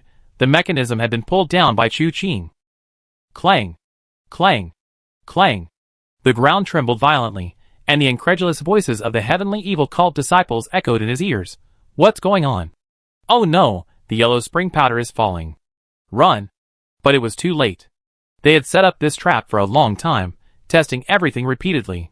As soon as the trap was triggered, the yellow spring powder would instantly scatter across every corner of the first floor. The heavenly evil cult disciples, who had just entered and hadn't had time to split into two groups, were almost all caught in the trap. So much so that the exclamation subsided in a short time. It wasn't that they didn't want to scream, but they were immobilized and speechless. They reaped what they sowed. It couldn't be better. Chu Qing chuckled inwardly. If there was anything unpleasant, it was that he hadn't been able to take this opportunity to find the soul-seizing guard. This person's netherworld rebirth technique was troublesome. Chu Qing didn't want to be killed by someone's inexplicable glare. However, having used the yellow spring powder, he figured the martial arts figures who had come to Tianji Valley would witness this, and wouldn't dare to deliberately run into the poison, risking poisoning themselves. With this thought in mind, he changed his stance, intending to make a quick escape. As an assassin, he rarely had the inclination to engage in direct confrontation. Now that the yellow spring powder issue was resolved, once when Fusheng and the others entered the valley, the Tianxia sect would have no choice but to confront these martial arts figures head-on. With such an advantage, why should Chu Qing engage them prematurely? Disguising himself among the crowd and launching a surprise attack was the best strategy. But before he could fully deploy his forces and make his escape, the three puppet corpses suddenly stood up. In an instant, 6 arms shot out simultaneously, locking down the energy in all directions. Under their fists and palms, there was nowhere to escape. The obscure true energy covering his fists and palms was exactly the same as what Chu Qing had sensed from Dong Xingji that day. They also once cultivated the so-called 9 profound divine art. Is this the ultimate fate of cultivating that martial art? The thought flashed through his mind, and the internal energy of the Mingyu true scripture surged forth. His opponent used fists and feet to spread throughout his body, attempting to create a cage to imprison Chu Qing. However, their techniques were completely different from Dong Xingji's back then. There were no flaws to be found in their moves. Since that's the case, then he might as well break free of the cage and use brute force to overcome skill. With a shift of internal energy, Chu Qing's fists were instantly covered in frost. His fists moved, and in an instant, fist shadows filled the surrounding area. It was the ultimate move of the heavenly frost fist. Proud snow and frost. This move has 4 forms. Standing proud on a lonely peak, searching for plum blossoms on a snowy ridge, pressing down on the clouds, and reflecting frosty river. The force of the fist enveloped everything, and within a 5-zhang radius, a chilling aura surged. When Chu Qing unleashed the 9-fold bright jade true scripture, its power was terrifying. In an instant, the fist collided with the 3 puppet corpses around them. Even though they were dead, their internal energy remained, and each puppet corpse's internal energy was far beyond that of ordinary people. Now, when their fists and feet touched Chu Qing's fist, they weren't instantly frozen solid. Instead, frost began to climb up from their hands. But their attacks didn't stop. They even tried to press forward. However, Chu Qing's move was too powerful. The fist wind was dense and endless. With each step forward, the frozen parts shattered a little. Starting from their fists, their bodies gradually disintegrated, breaking all the way to their forearms, until finally they could no longer withstand the power of Chu Qing's 9-fold bright jade true scripture. The 3 figures were sent flying backward. While still in midair, their bodies were already enveloped in frost. They were about to be shattered to pieces by Chu Qing's relentless punches. The heavenly evil sect disciples beside them finally reacted. 2 figures flashed, appearing directly to Chu Qing's left and right. Both struck simultaneously. Their palms were crimson like blood, emitting a foul stench. The blood-transforming divine palm had appeared again. Chu Qing's face darkened. Unwilling to clash head-on with the blood-transforming divine palm, his bright jade true scripture naturally swirled, and he spun around, narrowly avoiding the attack between the 2 heavenly evil sect disciples. Using his inner force, he redirected the left disciple's palm to the right disciple's chest and abdomen, while the right disciple retaliated, striking the left disciple's shoulder. Both screamed in agony, their flesh visibly withering away in an instant. He was immediately sent flying by the force of the opponent's palm. Blood welled up from deep within his body, freezing into a layer of crimson ice before even hitting the ground. This brief delay allowed the 3 puppet corpses to land, followed by a series of shattering sounds. The 3 puppet corpses were instantly torn to pieces. Chapter 142. Chu Qing had initially worried that the 3 puppet corpses wouldn't perish, but now that they were in such a state, he figured even the puppet master, with all his supernatural powers, wouldn't be able to restore them. Just then, an extreme sense of danger suddenly welled up within him. This feeling came without warning, as if death was imminent. The netherworld rebirth technique? A thought flashed through Chu Qing's mind, and he leaped out of the window. At that moment, a gaze fell upon the spot where Chu Qing had just been standing. A man stood at the top of the stairs, clutching a bandage in his hand. It was Shi Yi, the soul-seizing guard. A deathly, sinister gaze emanated from his eyes. His eyes were slightly red, as if blood was brewing within them, but it didn't spill out. The next moment, he closed his eyes and leaped downstairs. By the time he reached the first floor of the Heavenly Mystery Pavilion, he had already retied the bandage. The first floor was now filled with Heavenly Evil cult disciples. White powder lay on the ground. It was yellow spring powder. Sure, Yi had escaped unscathed because he was on the stairs at the time, and as the yellow spring powder fell, he used a gust of wind to deflect it. He then rushed to the upper floor, but even so, it was too late. He couldn't stop Chu Qing. Sure, Yi listened intently to the situation on the first floor, veins bulging on his forehead. Men, clear the way. The Heavenly Evil cult disciples on the upper floor immediately descended the stairs. Two figures flew down, each striking a disciple lying amidst the yellow spring powder with a single palm strike. The disciple screamed in agony as his body began to melt, blood flowing from his body, soaking the yellow spring powder on the ground. While the yellow springs powder is potent, it is not invincible. It cannot withstand either water or fire. At times, he would have people clear a path, using the blood of these people to cleanse the ground. Now he had no time to waste. He had to get to the vicinity of the underground blood pool as quickly as possible to report what had happened inside the Heavenly Mystery Pavilion to the prince. To fight or to retreat, a decision had to be made. But before that, he issued an order. You all lie in ambush in front of the Heavenly Mystery Pavilion, waiting for them to arrive, then catch them off guard. The corpses were infused with the blood-transforming palm force and thrown into the Heavenly Mystery Pavilion. Yes! The disciples of the Heavenly Evil sect obeyed orders without hesitation, even if the sect commanded them to die. As one Heavenly Evil sect disciple after another perished on the blood-transforming divine palm, a blood-soaked path was carved into the ground. This path led directly to a display stand inside the main hall. Sure Yi led two disciples to the display stand and gently pressed a relief on one of its carvings. The stand immediately shifted to the side, revealing a secret passage. He glanced back towards the entrance of the Heavenly Mystery Pavilion. Though his eyes were bandaged, he seemed to be able to see. He finally stepped into the secret passage. The passage wasn't very deep, winding downwards for a short while. A stone cave appeared before them. A man wearing a gray robe, his face covered with a tomb. The masked figure sat amidst a pile of coffins, gazing up at the cave ceiling. A pointed, funnel-like structure jutted out, from which drops of blood trickled down. The blood dripped into a dried-up pool. In the center of the pool lay a black robe that appeared to possess an ancient charm. The area was gradually being soaked in blood, yet nothing seemed out of the ordinary. What happened? The Tomb King's voice was hollow, as if it came from within the mausoleum itself. Just hearing that voice was enough to make one's heart ache. Sure Yi knelt on one knee. Your Highness, the third young master of the Mad Blade has broken into Tianji Valley. Sang Qing has likely fallen into his hands, and the valley's defenses have been breached. What should we do next? The Tomb King spoke in a cold voice. The third young master of the Mad Blade. Where did this person come from? Have you investigated him thoroughly? He came from Tianwu City, Sure Yi said. It seems he was entrusted by the Chu family of Tianwu City to escort Winru to Luoch Manor. However, this person had never appeared in the martial world before, and even further investigation couldn't reveal why he was connected to the Chu family. His martial arts are unique, his swordsmanship, palm techniques, and fist techniques are all unparalleled. His internal energy follows the Qi Han lineage, yet it's completely different from the others we know. The Tomb King lowered his head and fiddled with his fingers. I remember, Tianwu City seemed to have produced a remarkable figure before. The Night Emperor. Sure Yi spoke calmly. His reputation is considerable. He seems to aspire to the positions of the 3 sovereigns and 5 emperors. But he's just an assassin. This man astonished everyone with his swordsmanship. However, in the Divine Blade Hall, he displayed his extraordinary flying knife skills in front of hundreds of people. Pei Wuji's Myriad Annihilation in Thunder Great Technique, though only cultivated to the 5th level, failed to unleash any power before dying under his flying knife.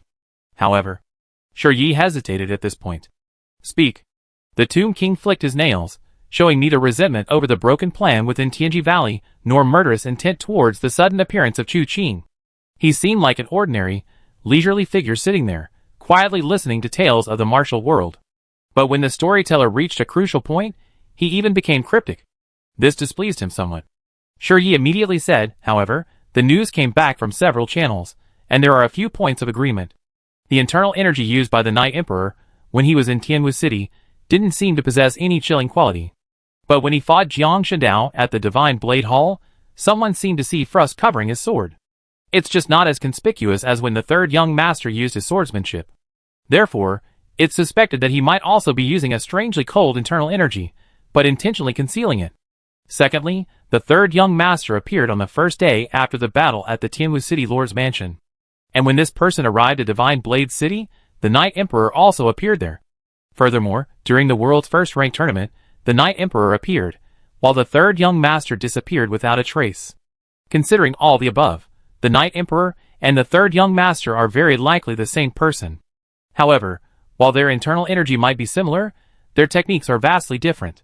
One excels in swordsmanship, fist techniques, and palm strikes. The other excels in swordsmanship and throwing knives. Furthermore, regardless of the martial art, it's extremely difficult to reach their level without 10 or 20 years of rigorous training. Judging from his appearance, the third young master is no more than 20 years old. Logically speaking, it doesn't make sense. The Tomb King laughed. His voice wasn't loud, but it echoed in the not-so-large cave, causing the entire cave to tremble slightly. And the coffins around him shook as a result. The coffin lids bounced repeatedly, as if boiling water below was trying to lift the coffins, but failing. Quiet! The Tomb King pressed his hand on the coffin lids. All the coffins then settled down. The martial world is vast, and there are always stronger hands among the strong.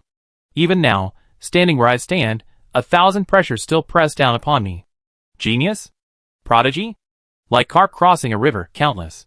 Reason? Reason is only used to describe ordinary people. How can it be used to describe a genius? How old is the leader? What is his martial arts skill? My heavenly evil cult may produce many masters, but we cannot allow a true dragon to emerge from the common people of the martial world. Sure Yi, you are too arrogant. The Tomb King said this, supporting himself on the coffin with his hands, and slowly stood up. Sure Yi did not look up, nor did he open his eyes, but in a daze, he felt that what stood before him was not a person, but a mountain. His aura was as deep and unfathomable as a hell. The moment he stood up, the drops of blood hanging from the funnel-shaped ceiling paused for a moment in midair. A moment later, they fell. A profound sorrow permeated every corner. An endless heaviness settled in Shurye's heart. This heaviness didn't stem from pressure, but from loss. This loss was inexplicably grand and overwhelming, weighing heavily on his heart, as if carrying a mountain. A pang of sorrow welled up within him, making him want to weep. All the elaborate arrangements within Tianji Valley were for a single heavenly demon robe. However, in Shurye's heart, all these arrangements paled in comparison to the Tomb King. The reason for all those arrangements was simply because, in the original plan, the Tomb King wouldn't come. The Tomb King stepped down from the coffin and approached Shurye, whether he is the third young master or the Night Emperor. No matter how illogical this matter may seem, it should be considered as one person. Report the message back to the sect, and let the sect leader decide. My intention. Such a person should be incorporated into my heavenly evil sect. However, persuading someone like him to join the heavenly evil sect is probably impossible. If he truly is hiding his identity, there might be a reason. We could try spreading the news that the Night Emperor and the third young master are the same person. Perhaps it will bring unexpected joy. At this point, the Tomb King's ears twitched slightly. He smiled and said, "The blood offering for the heavenly demon robe has arrived. Since the arrangements are finished, I shouldn't sit idly by. Then let's go out and meet him for a while. Your Highness, please." Shurye bowed and stood up, gesturing for the way. The Tomb King stepped forward, with Shurye and 2 heavenly evil sect disciples following closely behind. As for the heavenly demon robe, the Tomb King paid it no heed. The group gradually disappeared into the stairwell. Just after they left, a sudden cracking sound rang out, and the lid of a coffin slid open diagonally. A pale, gray hand, with a section of gray sleeve, emerged from the coffin. Just as the Tomb King had said, the heavenly demon robe's prey had arrived. A large group of martial arts heroes, led by Wen Fuxing, not the monk, finally arrived at Heavenly Mystery Valley, as they had hoped. The Heavenly Mystery Token was indeed used to open the gates of Heavenly Mystery Valley. There was a token-shaped notch on the gate. When Wen Fuxing inserted the Heavenly Mystery Token, the gate slowly opened to both sides. They saw a scene that Chu Qing had not seen. The ancient gate roared open, carving deep marks into the ground, and kicking up clouds of dust. They saw the stone tablet inside the gate, inscribed with the words Heavenly Mystery Valley, the shore of life and death. Except for Wen Fuxing and a few others, everyone's emotions were stirred. This really was Heavenly Mystery Valley. The monk's words were now forgotten. The old beggar had once said that people were foolish, most unable to hold on to their true selves. Like a pile of loose sand, the more you try to grasp it, the more it leaks. Now, seeing the Heavenly Mystery Valley stone tablet, this scene was played out perfectly. Regardless of the monk's prestige, some couldn't wait any longer, and used their lightness skills to rush into Heavenly Mystery Valley, as if afraid of being a step too slow and having their treasure snatched away. When Fuxing didn't stop them. Damn it, you can't stop them. Not even the King of Hell could persuade them to turn back. The monk shook his head repeatedly, while Zhuo Wenchuan clasped his hands together and chanted Amitabha. Biancheng grinned, glancing at Shuaku among the group of experts. They're all courting death, why aren't you following them? Junior, shut up. Shuaku sneered. Today I won't stoop to your level. We meet again in the martial world, and I teach you how to cultivate your manners. It's only because my brother isn't here, otherwise, he would have surely killed you with a single blow. Biancheng knew he couldn't defeat Shuaku in martial arts, but with Wen Fuxing present, Shuaku couldn't kill him anyway. In this situation, even if he lost the argument, he couldn't lose face, so he could use his words. Shuaku's face turned ashen with anger several times, but he was utterly helpless. Despite their playful banter, the group moved swiftly. The Heavenly Mystery Valley is a formidable array. These buildings form their own array. Please follow me. The monk, not-so-monk, spoke as he approached. Wen Fuxing frowned slightly, glancing at not-so-monk's back. He felt this man's arrival was too coincidental, too abrupt. The three immortals of the carefree spirit were always detached from worldly affairs. Not-so-monk's action seemed rather hasty, but there was no time to ponder this further. He quickly followed the others. This old monk was truly remarkable. The array here was far more complex and difficult to navigate than the arrays along the previous 13 paths. But not-so-monk acted as if strolling through his own backyard, rushing forward, leading the group swiftly, dodging traps, and passing through the array. In no time, they had arrived before the Heavenly Mystery Pavilion. As for those who arrived earlier, they were either still trapped within the valley's formation or injured by its traps. Thus, although they had come first, Wen Fuxing and his group were the first to arrive. At a glance, they saw the scene at the Heavenly Mystery Pavilion. Some lay dead in pools of blood, others stood frozen in place, unable to move. Many exchanged bewildered glances, finally realizing that what Wen Fuxing and the monk had said was true. But before they could think further, the Heavenly Evil Cult disciples, who had been lying in ambush nearby, launched their attack. The battle was about to erupt, giving no one time to prepare. Fortunately, Wen Fuxing was alert. His Heavenly Star Control technique was instantly activated. With a flick of his 9 Heaven Star finger, 3 corpses fell to the ground. At the same time, the others also engaged the Heavenly Evil Cult disciples in combat.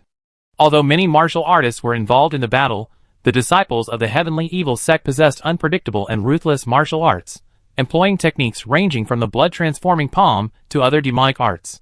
The fighting quickly devolved into a fierce and brutal melee. Amidst the carnage, Wen Fuxing's ears twitched, and he abruptly looked up to see a display table deep within the first floor suddenly shift aside. However, he ignored the people emerging from behind the table. Instead, he looked towards the window behind the table. There stood a person. He held a knife in one hand, and clutched something else in the other. This person, dressed in green, was none other than Chu Qing. Wen Fuxing was stunned. Why does he look like an assassin? Just then, a group of 4 emerged from the passageway. Chu Qing flicked his wrist, scattering a cloud of white powder. Following the powder, a blade shot straight towards the leader, a masked man in a gray robe. Chapter 143. Chu Qing had a clear understanding of his own position. No matter how high his martial arts skills were, he ultimately acted with the mindset of an assassin. He could storm Yinfeng village for a single coin. He would tell everyone that he was there to kill for money. That was because the difference in strength was too great. He had the ability to accomplish this in the most convenient way. He didn't need to do anything else to increase his advantage. But the situation in Tianji Valley was different. The so-called experts from the Tianxia sect he had faced before now seemed nothing special. The father and son from Luoyu Hall, one possessed the hateful heaven demon art, and the other had only learned the blood transformation palm. But in Tianji Valley, any disciple of the Tianxia sect knew the blood transformation palm. The soul-seizing guard Shurye's netherworld rebirth technique was also not to be trifled with. As for the unfathomable Tomb King, needless to say, faced with this situation, to openly rush in and shout for bloodshed wouldn't be heroic, it would be foolish. Therefore, after that one glance that Shurye missed, Chu Qing quietly moved around the vicinity of the Heavenly Mystery Pavilion. Seeing Shurye enter the secret passage, he guessed that Shurye had gone to find the Tomb King to report the situation. Chu Qing had two choices. One was to follow them and challenge Shi to a duel with the Tomb King. The other was to wait for the opportunity, and when they emerged, carry out a spectacular assassination. As an assassin, he naturally chose the latter. No matter the circumstances, an assassin should never place themselves in an unfamiliar environment to deal with an unfamiliar target. And to increase the success rate of the assassination, Chu Qing even used the yellow spring powder he had previously scavenged from that small town. Utilizing resources to enhance one's own advantages is perfectly reasonable. The only thing Chu Qing wasn't sure about was whether there was a second exit. However, he guessed it probably wasn't. Shi had even used blood and lives to pave the way into the secret passage. If he had any other choice, he wouldn't have resorted to such an extreme method. Sure enough, he got his wish. First, he scattered the yellow spring powder, then unleashed the 16 styles of the shocking evil blade. During his battle with Ling Baichen that evening, Chu Qing received the sword intent of the 7 absolutes, 7 turns, 7 wound sword as a gift, which he forcefully incorporated into his own swordsmanship. And Chu Qing's skills were extremely diverse. The 7 wounds and the 7 absolutes, 7 turns, 7 wound sword were 7 different ways of exerting force. Chu Qing used them himself, but naturally modified these 7 ways of exerting force. It possessed the speed of a fast sword, the unpredictability of a blood-soaked blade, and the wonder of the golden crow. The 3 elements merged into the 7 wounds, which then dispersed through the 7 transformations into the 7 absolutes. The moment this blade was unleashed, it moved through the void with countless variations, its blade light leaving trails of afterimages. Its speed, its unpredictability, and its subtlety were far beyond the reach of ordinary people. Those who could withstand the speed of this attack would find it difficult to block the unpredictability of its power. Those who could resist the unpredictability of this attack would find it difficult to parry the subtlety of its power. As the yellow spring scattered, the masked gray-robed man immediately turned around, but before he could react, a hissing sound was heard. A head rolled off instantly. Dead. So easily? Chu Qing immediately saw the character Mu on the man's mask, and was also taken aback. Was he really the Tomb King? These thoughts flashed through his mind in an instant, and Chu Qing had already reached out and held the head in his palm. His feet rose like green smoke, and in the blink of an eye, he was outside the heavenly mystery tower. The movement was so swift that Shi didn't even have time to look up. The Tomb King is dead. Why don't you surrender? Chu Qing raised the severed head high, his shout echoing throughout the land. Although he felt the Tomb King's death was too simple, perhaps a trap, he decided to deal with that later. It was good to announce it now, and cause a stir among the heavenly evil cult members. In a battle between two sides, the death of their leader would inevitably demoralize their troops. When Fusheng watched this unfold, his spirits lifted. Good lad, you got it. However, the group of martial arts experts who had come with Wen Fusheng were somewhat confused. Who is the Tomb King? Shuaku and Xiao Ziheng's expression subtly changed, but only for a fleeting moment. The monk's expression changed, and he muttered under his breath, "He actually killed the Tomb King?" This was a strange remark, but no one heard it. "How dare you?" Shi leaped after him, tearing off the blindfold and peering at Chu Qing. Chu Qing, prepared, flung the severed head at Shi. A loud bang followed. The head and Shi's gaze met, and they exploded. Shi's eyes blazed with bloodlust. He searched for Chu Qing, but she was gone. He hurriedly looked around, but a finger, like a falling star, hurtled towards him with boundless sharpness. Shi didn't need to look to know that it was Wen Fusheng who had attacked. Of all the cultivators in Luochen Manor, only Wen Fusheng had mastered the 9-heaven star finger to such a level. This attack couldn't be met head-on. He turned, trying to escape the finger's force. But instead, he felt as if he were stuck in quagmire, every part of his body resisting the attack. A series of crackling thunderclaps echoed around Shi, instantly lessening the resistance. While not completely disintegrating the force, it allowed him to avoid a fatal blow. The finger force grazed his shoulder, leaving a large finger mark. The momentum continued unabated, carrying an unstoppable force that swept away the remaining energy. With a muffled boom, the finger strike not only pierced through the entire Tianji Tower, but also penetrated the massive stone wall, embedding itself nearly 10 feet into the rock before dissipating completely. If that finger strike had truly pierced through him, even Shi would have been dead. Although his shoulder was injured, he raised both hands, his palms crackling with lightning, and thrust a palm straight at Wen Fusheng's chest and abdomen. The Great Extinction of Yin Thunder Technique. The domain of the Yin Tian Star Control Technique instantly expanded, the lightning-infused palm force pressing 3 inches into Wen Fusheng's chest, ultimately unable to cross the line. When Fuxing abruptly looked up, his 9 Heaven Star Finger technique activating once more. Shi Ye's pupils contracted sharply, blood streaming from his eyes, the deathly gaze of the netherworld rebirth technique brewing within them. But just then, a hand suddenly pierced through the swirling gusts of wind between them, grabbing Shi Ye's shoulder and flinging him away. Shi Ye hurriedly turned around in midair, his initial shock and anger instantly turning to joy. "Your Highness." The one who flung him away was a gray-robed figure, wearing a mask bearing the character Mu. It was none other than the Tomb Prince. However, Shi Ye's joy was fleeting, replaced by a profound sense of bewilderment. He had witnessed the Tomb Prince die under the blade of the Mad Saber Third Young Master. How could he reappear unharmed? Before the question could be answered, he felt a sharp edge suddenly rise from beneath his feet. As he landed, now with no way to avoid it, he sensed danger and clasped his hands together, instantly unleashing a thunderous roar around him. It was the myriad annihilation in thunder great technique again. This martial art draws upon celestial thunder and fire, channeling it into one's internal energy.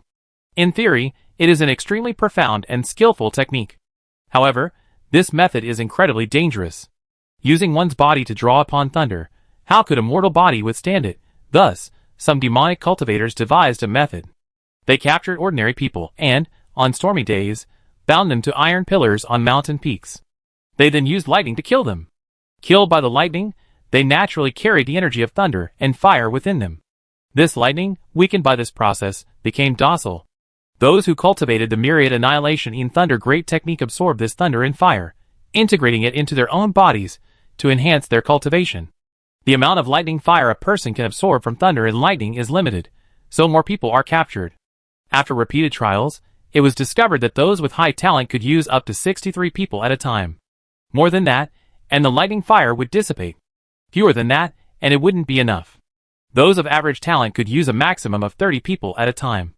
Even the worst talent needed 10 people at a time to make any progress. Pei Wuji and Shi Ye both cultivated this myriad annihilation in lightning great technique, but Shi Ye had the Tomb King's approval, making his cultivation much easier. Having exhausted countless lives, he had already cultivated this martial art to the 7th level. Now, his body was covered in lightning energy, as if forming a layer of lightning armor. This technique was extremely powerful, especially on metals and the like.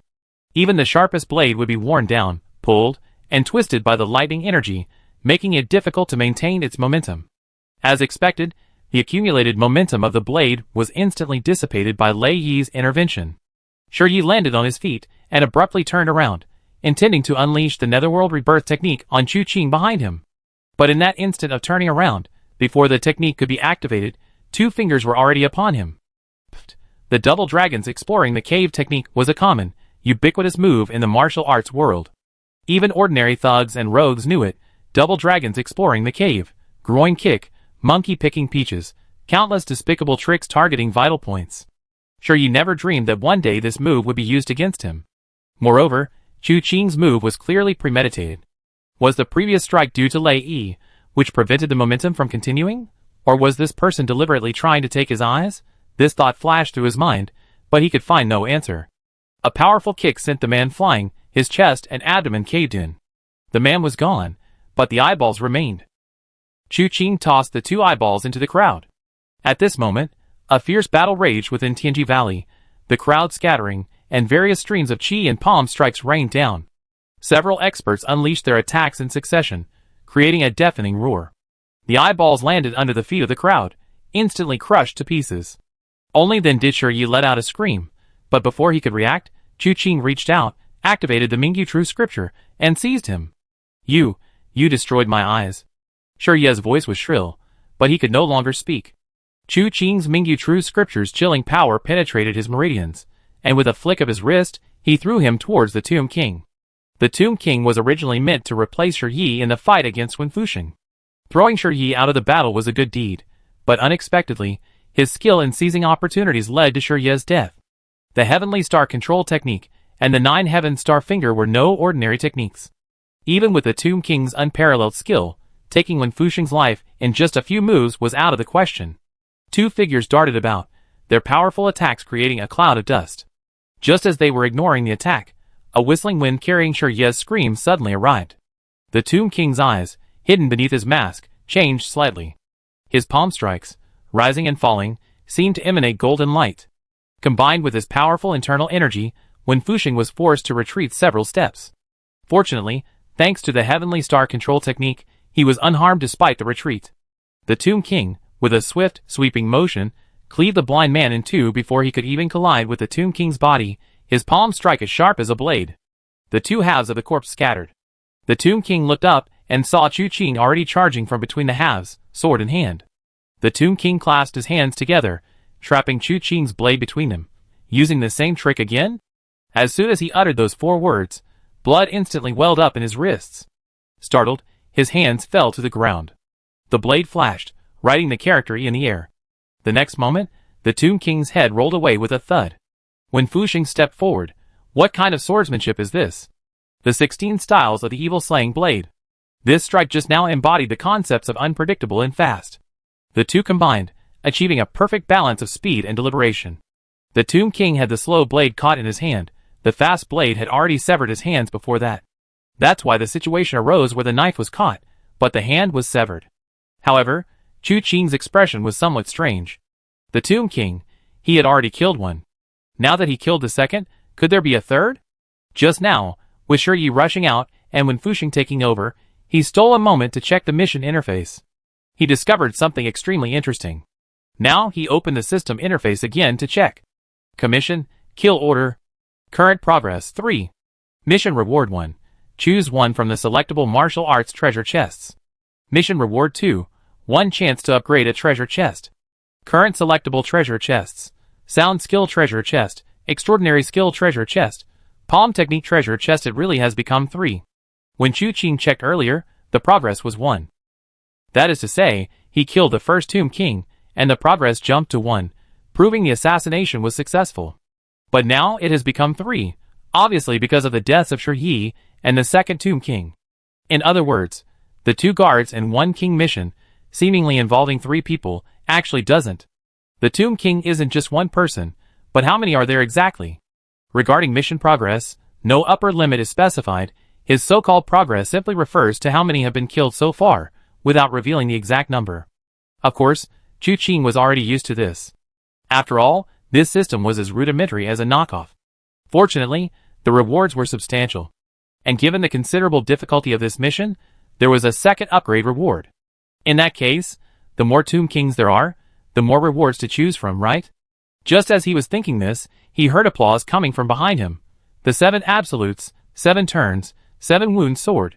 Even after years of immersion, I still find it difficult to fully understand it. In your hands, in just a few hours, you already mastered it to such a degree. My prediction was correct. You truly are a prodigy, enviable indeed. Chu Qing turned around and saw the Tomb King, dressed in a gray robe and wearing a mask with the character Tomb on it, standing before the Heavenly Mystery Tower's gate, leaning against the porch, quietly watching him. Seeing this, Chu Qing couldn't help but chuckle. You're inexhaustible. Chapter 144. You flatter me. The Tomb King's attitude was very good. Even though everything in Tianji Valley was not as he wished, his voice remained gentle and his tone unhurried. What I cultivate is called the burial song, one of the 7 secrets, 3 treasures, and 6 profound sects of my sect, far surpassing ordinary martial arts. Once mastered, one can obtain great supernatural powers and great fortune. Young man, you cannot kill me. I can die 10,000 times, and I can crawl out of the tomb 10,000 times. But you only have 1 chance. One day, when you have revealed all your trump cards and have nothing left to hold back, you will die by my hand, with no chance of recovery. Chu Qing felt somewhat disappointed, having thought that the Tomb King was overconfident and would reveal some of the effects of the burial song. So you only mentioned 1 name? Chu Qing's expression was strange. Die 10,000 times. Crawl out of the grave 10,000 times? What you learned doesn't seem to be martial arts, but rather immortal techniques? Ha ha ha. The Tomb King suddenly laughed. Martial arts can reach the divine. In the eyes of ordinary people, how are our martial arts different from those of immortals and Buddhas? Master One, what do you think? Wen Fuxing shook his head slightly. Ultimately, we are just mortals. There are no immortals in this world, let alone immortals. You despise yourself. That's the reason you haven't made any progress in recent years. You dare not become a Buddha or an ancestor, you will never ascend to a high position. If you don't even believe you can do it, then you certainly can't. The Tomb King took a step forward, his aura spreading around him. As if pulling back a great curtain, behind which stood towering mountains. He reigned supreme, blotting out the sky and the sun. As soon as this aura appeared, everyone in the entire heavenly mystery valley felt it. An invisible sorrow spread in all directions, and grief flowed naturally. Suddenly, someone knelt on the ground with a thud, bursting into tears. This weeping seemed contagious. One after another, martial arts masters abandoned their fight against the heavenly evil sect, kneeling on the ground and weeping bitterly, as if a family member had perished, their sorrow overflowing. Chu Qing witnessed this change, his heart trembling slightly. The Mingyu true scripture flowed naturally through his meridians, the cool internal energy calming his mind, freeing him from the torment of the world. Meanwhile, when Fuxing's face gradually contorted into a grimace, the Yintian star control technique flowed through his meridians, causing his hair to fly wildly, and a faint crimson glint appeared in his eyes.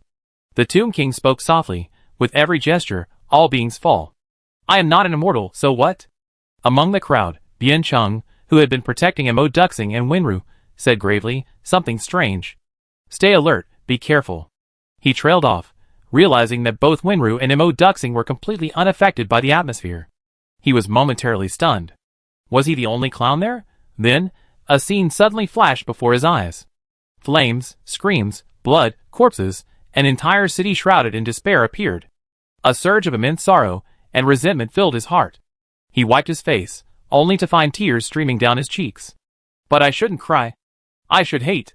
Bian Cheng murmured, then realized he had been affected. The Tomb King's martial arts were too strange and bizarre, capable of stirring up painful memories and making people relive the pain of life and death.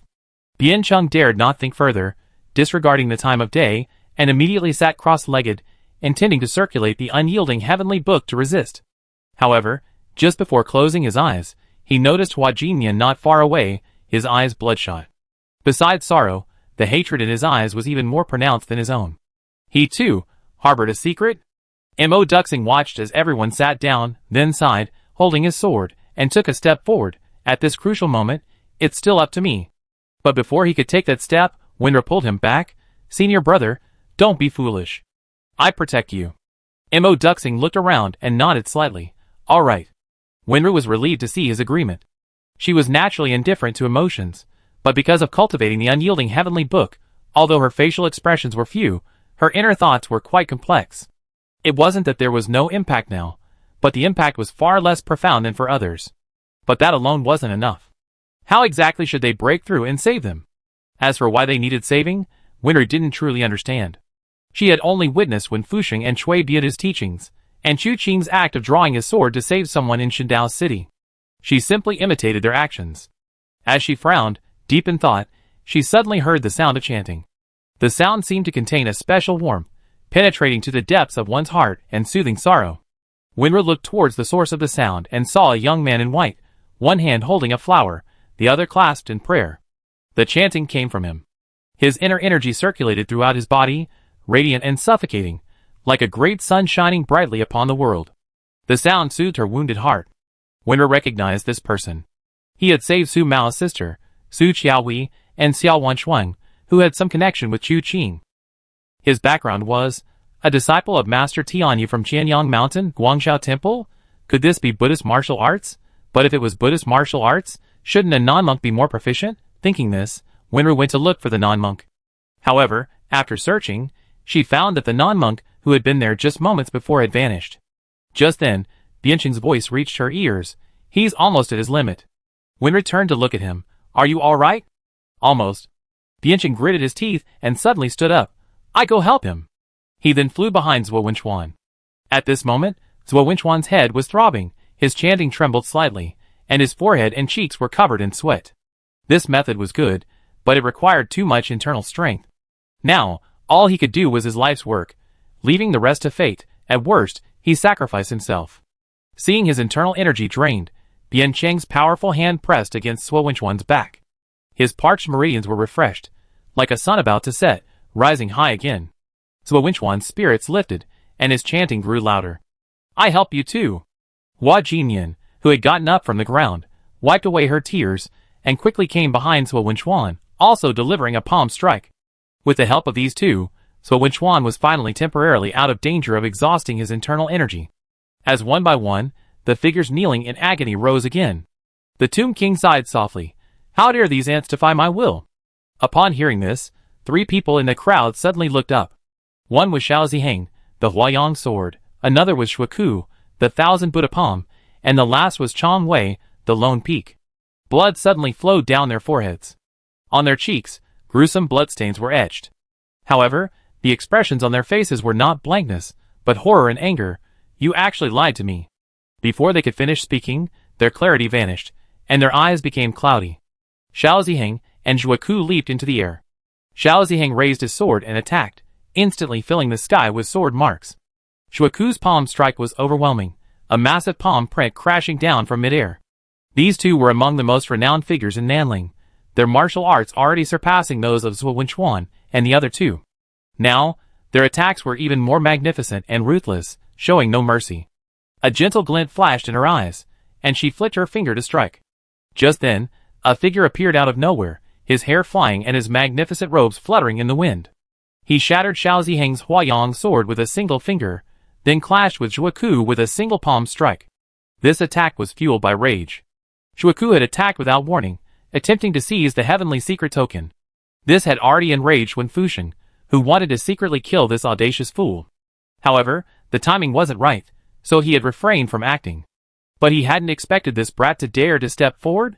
Wasn't this a case of settling scores and seeking revenge? The palm struck, and Zhuaku shuddered, blood gushing from his mouth and nose. However, he seemed completely oblivious to the pain, his palm strike increasing in power, intending to finish off Wen Fusheng in midair. Wen Fusheng wasn't afraid of him at all. The old man's hair flew wildly, his clothes billowed, and he unleashed a powerful, relentless attack.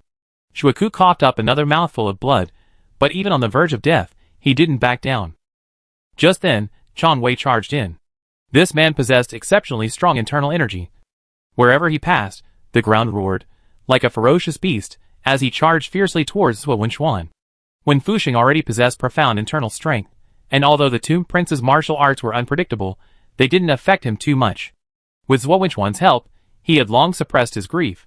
Now, seeing Chong Wei suddenly attack, he disregarded everything else and wanted to abandon Zhuaku to deal with Chong Wei first. But at this moment, while he wanted to leave, Zhuaku didn't want him to. He actually gambled with his entire internal energy to restrain Wen Fusheng. He was already at a disadvantage in the contest of internal strength.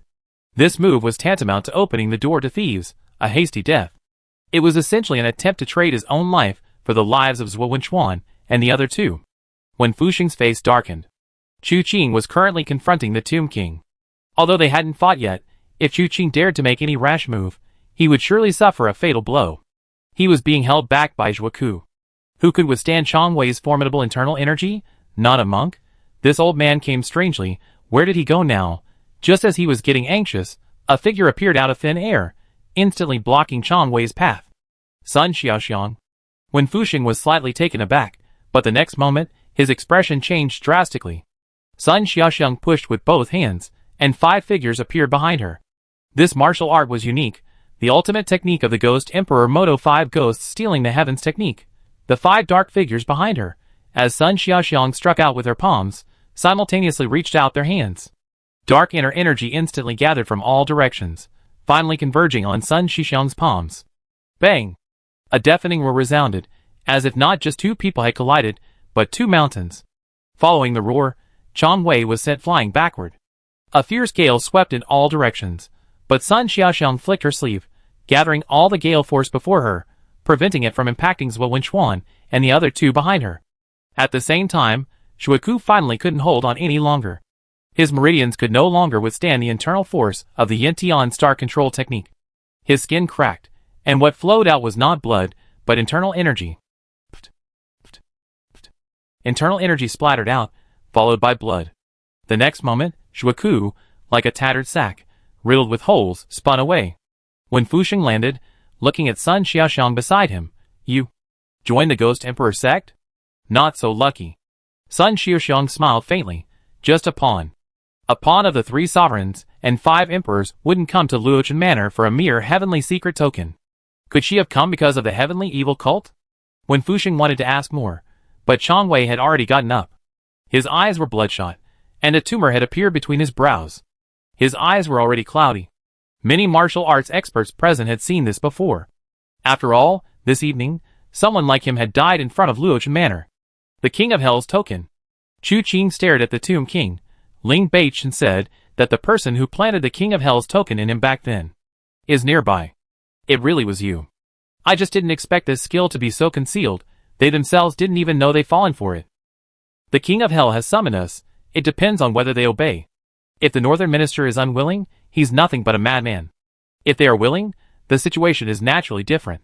So, Third Prince, this isn't the first time you and I have clashed. The Tomb Prince sighed. I don't want to draw my sword with you, but today doesn't seem like a good day for idle talk. I'm skilled in martial arts. Let me experience your fighting skills. This body? Chu Qing brandished his sword. You think fists and feet are all you need? You really think you're a prince? You think you can just say whatever you want? The next moment, a sudden gust of wind and thunder arose. The Tomb Prince stretched out and clenched his fists, seemingly grasping all the air in the surrounding area. Following this, the Tomb Prince's fists surged forth like dragons emerging from the sea. A whirlwind was visible. The force of the fists carried within the gale, truly like two ferocious dragons charging fiercely towards Chu Qing. A glint flashed in Chu Qing's eyes. He raised his single sword, penetrating the gaps with nothingness, its sharpness rising from the weakest point. His body followed the sword, shattering the endless wind of the fists. But the next moment, a dusty, gray fist crashed down. Chu Qing's single sword trembled. This fist landed heavily on the blade. Buzz! Crack! The sound of the sword ringing out, accompanied by a cracking sound, rang out. The sword Chu Qing was using was not of high quality. The Tomb Prince's fist was too hard, his inner strength too strong. This punch actually cracked Chu Qing's blade. If Chu Qing hadn't used his internal energy to protect himself, 10 such blades would have shattered under this punch. The next moment, a series of powerful blade strikes, employing the 7 turns and 7 absolutes techniques to absorb the 7 injuries, hurtled towards the Tomb King's neck like a bolt of lightning. Crack! The blade pierced his throat, but this time it wasn't his head that was severed. It was the blade. The already damaged blade shattered completely in that instant. Chu Qing's figure moved like smoke, instantly retreating several feet away. The Tomb King didn't pursue, merely lightly brushing aside the fragments of blade left on his neck. Now that you have no blade, what will you do? Want a blade? That's easy. Chu Qing shook his head slightly, tossing down the broken blade in his hand. However, I changed my mind. Your fist techniques are fierce. Combined with your indestructible body-protecting methods, I like to test your skills. Behind the Tomb King's mask, his eyes gleamed with excitement. Very well, I wait and see. Chapter 145. The night was not yet over, and the sound of galloping horses echoed through the narrow forest path. A group of nearly 100 riders was galloping wildly through the narrow passage. The leader was tall and imposing, making even the horse appear small. He had an honest and kind face. If one ignored the imposing presence of his physique, anyone who saw his face would think he was a trustworthy and reliable person. However, now, this honest and kind face bore a hint of ferocity. When Fuxing dared to kidnap my daughter and even threaten me, you told me to bring my men, and I'm here. You told me to obey your orders, and I will. But if you dare harm a single hair on my daughter's head, I tear down your Luochen Manor. This man was none other than Tai Lingyun, the Grand Master of the Iron Blood Hall. When Fuxing's letter arrived earlier than he expected. Therefore, before evening, Tai Lingyun had already received the letter, and after reading it, he felt as if the sky had fallen. He had 3 sons in his life. He had a son and a daughter. The daughter was the youngest and most pampered, treated like a precious gem from a young age. He wished he could carry his youngest daughter with him everywhere. Who could have imagined that after Cheng Tishan's accident, he would only go to fetch her, and upon his return, his daughter would run away. Of all places to go, why did she have to run to such a treacherous place as Luochen Manor? And now she's fallen into the hands of that old when Fuxing. He was both anxious and furious, but still followed when Fuxing's instructions in his letter, gathering men and rushing there at breakneck speed. Traveling at night is the most dangerous thing. Along the way, many behind them fell or were injured, causing them to fall behind. However, what should have been a night's journey was completed in just half a night. As the group crossed the long, narrow forest path, they looked up and saw Tianqing Mountain in sight. Before they even got close, they saw that Luochen Manor was brightly lit. What's going on? Is Wen Fuxing being so extravagant? Cheng Taizhan asked from the side. His injuries had mostly stabilized, and he had come with Tai Lingyun to pick up the young lady. No! Something's happened at Luochen Manor. Hurry up! The destruction of Luochen Manor is divine justice, but please, don't let my daughter get hurt," Tai Lingyun shouted, and his men responded in unison. Meanwhile, within Luochen Manor, chaos reigned. While the Heavenly Secret Token was an immense temptation, there was only one Heavenly Secret Token, and only one Heavenly Secret Valley. With so many people, minds became cluttered. Not everyone's eyes were fixed on the Heavenly Secret Token or Heavenly Secret Valley. A portion of the population remained focused on Luochen Manor itself. Therefore, when Fuxing led a large group of martial arts masters to Tianji Valley, this group remained unmoved. Only after confirming that Fuxing and his party had left did they begin their operation. They set fire to the manor, luring the disciples of Luochen Manor to extinguish the flames, while a portion of them rushed towards the treasure pavilion.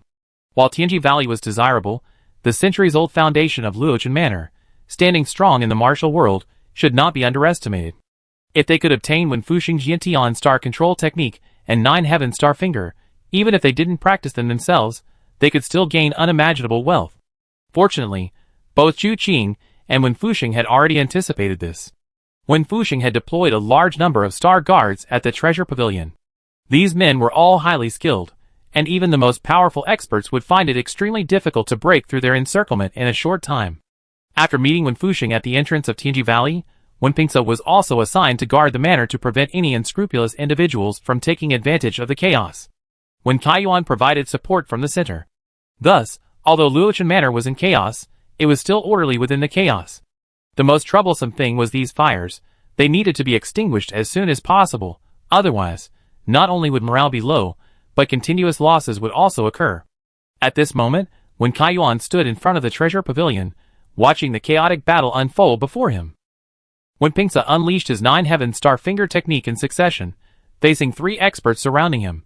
Although not at the level of Chang Wei or Xiao Ziheng, they were not to be underestimated. Fortunately, the star guards were there to provide support, otherwise, Pingsa, fighting 3 against 1, would likely have been defeated. Tonight, Si Yi and Si Chen each had missions to complete and couldn't arrive in time, otherwise, with their help, they wouldn't be in this predicament. Pingsa, you can't stop us alone. Get out of the way, or you lose your life. Don't waste words. Break into the treasure pavilion. This place is no place to linger. Shouts echoed through the night as Pingsa roared in fury. How dare you cause trouble at my Luochen Manor? You're courting death. The crowd shouted insults, and unleashed their killing moves. Suddenly, a voice came from afar, taking advantage of the chaos to steal treasure. How shameless. The voice was deep and resonant.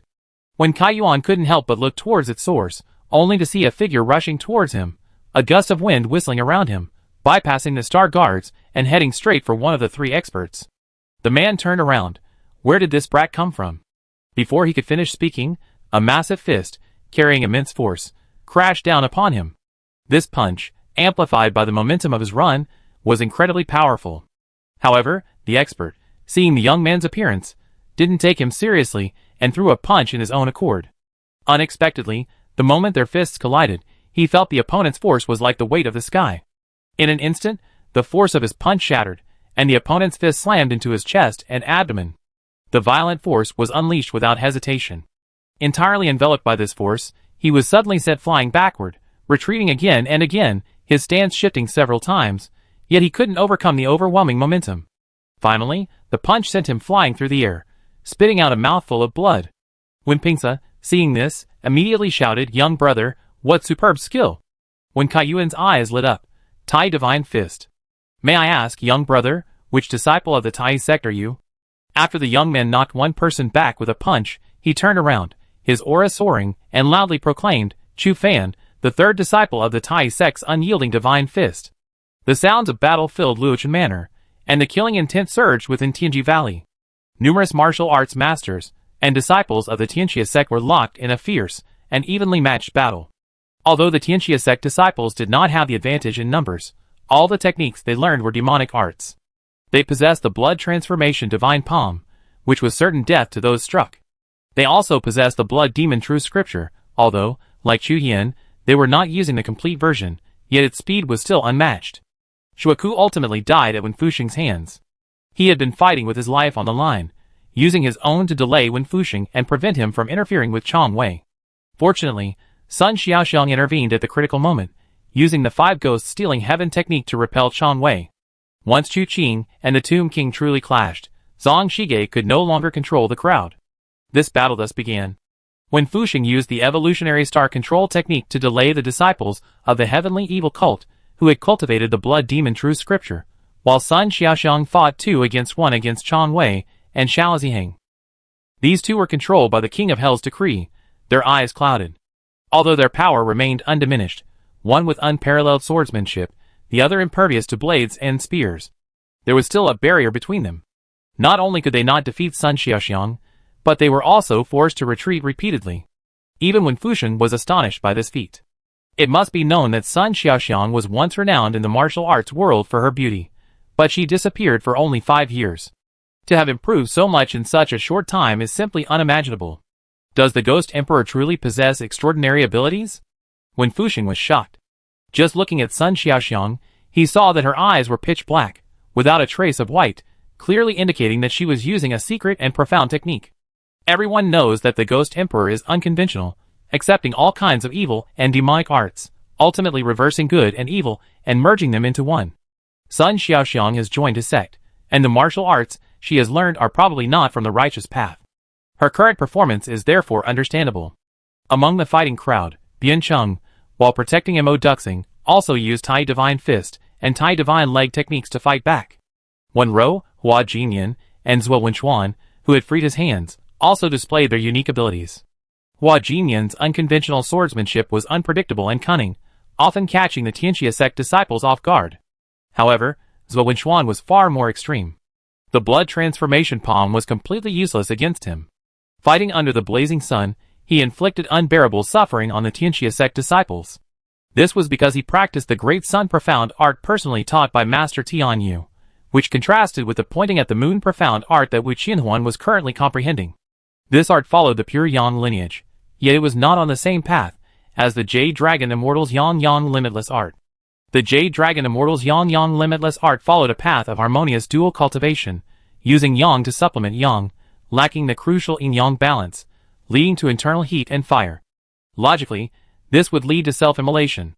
However, the creator of this martial art took a different approach, using fire to generate life, guiding internal energy to another extreme. While it won't kill one with internal heat and fire, it will certainly influence their character. This skill doesn't understand the great principles, but it's not quite demonic either. Strictly speaking, it's a kind of evil art, its yang fire bordering on demonic, its origin impure, naturally lacking gentleness and righteousness. However, Zhuo Wenchuan's Great Sun Profound art is different, it follows the proper and righteous path. It borrows the Great Sun to understand profound arts, and uses Buddhist teachings to transform malevolent energy. It cultivates a pure yang righteous energy. If this martial art is cultivated to its peak, with the rise of internal energy, a great sun appears above the head like a Buddha wheel, its light illuminating the world, capable of destroying all demons and monsters. Although Zhuo Wenchuan's cultivation is still shallow, his foundation is already established.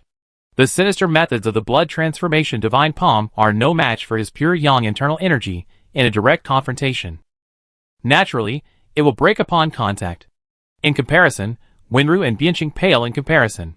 Wenru occasionally glanced towards the distance, where violent fluctuations and deafening roars emanated, making everyone's hearts tighten. Biancheng noticed his junior sister's gaze and, while continuing his attack, reassured her, "Don't worry, third brother's martial arts are unparalleled. Instead of worrying about him, you should worry about us." Wenru looked at Biancheng with a puzzled expression. Although she didn't speak, Biancheng understood what his junior sister was thinking.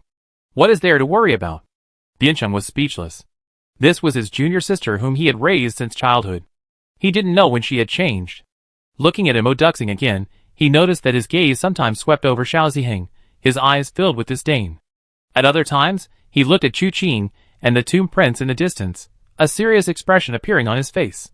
As if he could really understand them? If Biancheng didn't know Mo Duxing so well, he would almost have been fooled by his expression. Just then, a chilling aura suddenly swept in all directions. Biancheng's heart tightened. He knew this was Chu Qing's internal energy, and immediately looked over. He saw Chu Qing and the Tomb King clashing fists, one radiating a chilling aura, the other as hard as metal. Using their fists as a boundary, their respective internal energies formed a large semicircle in midair, facing each other, locked in a stalemate.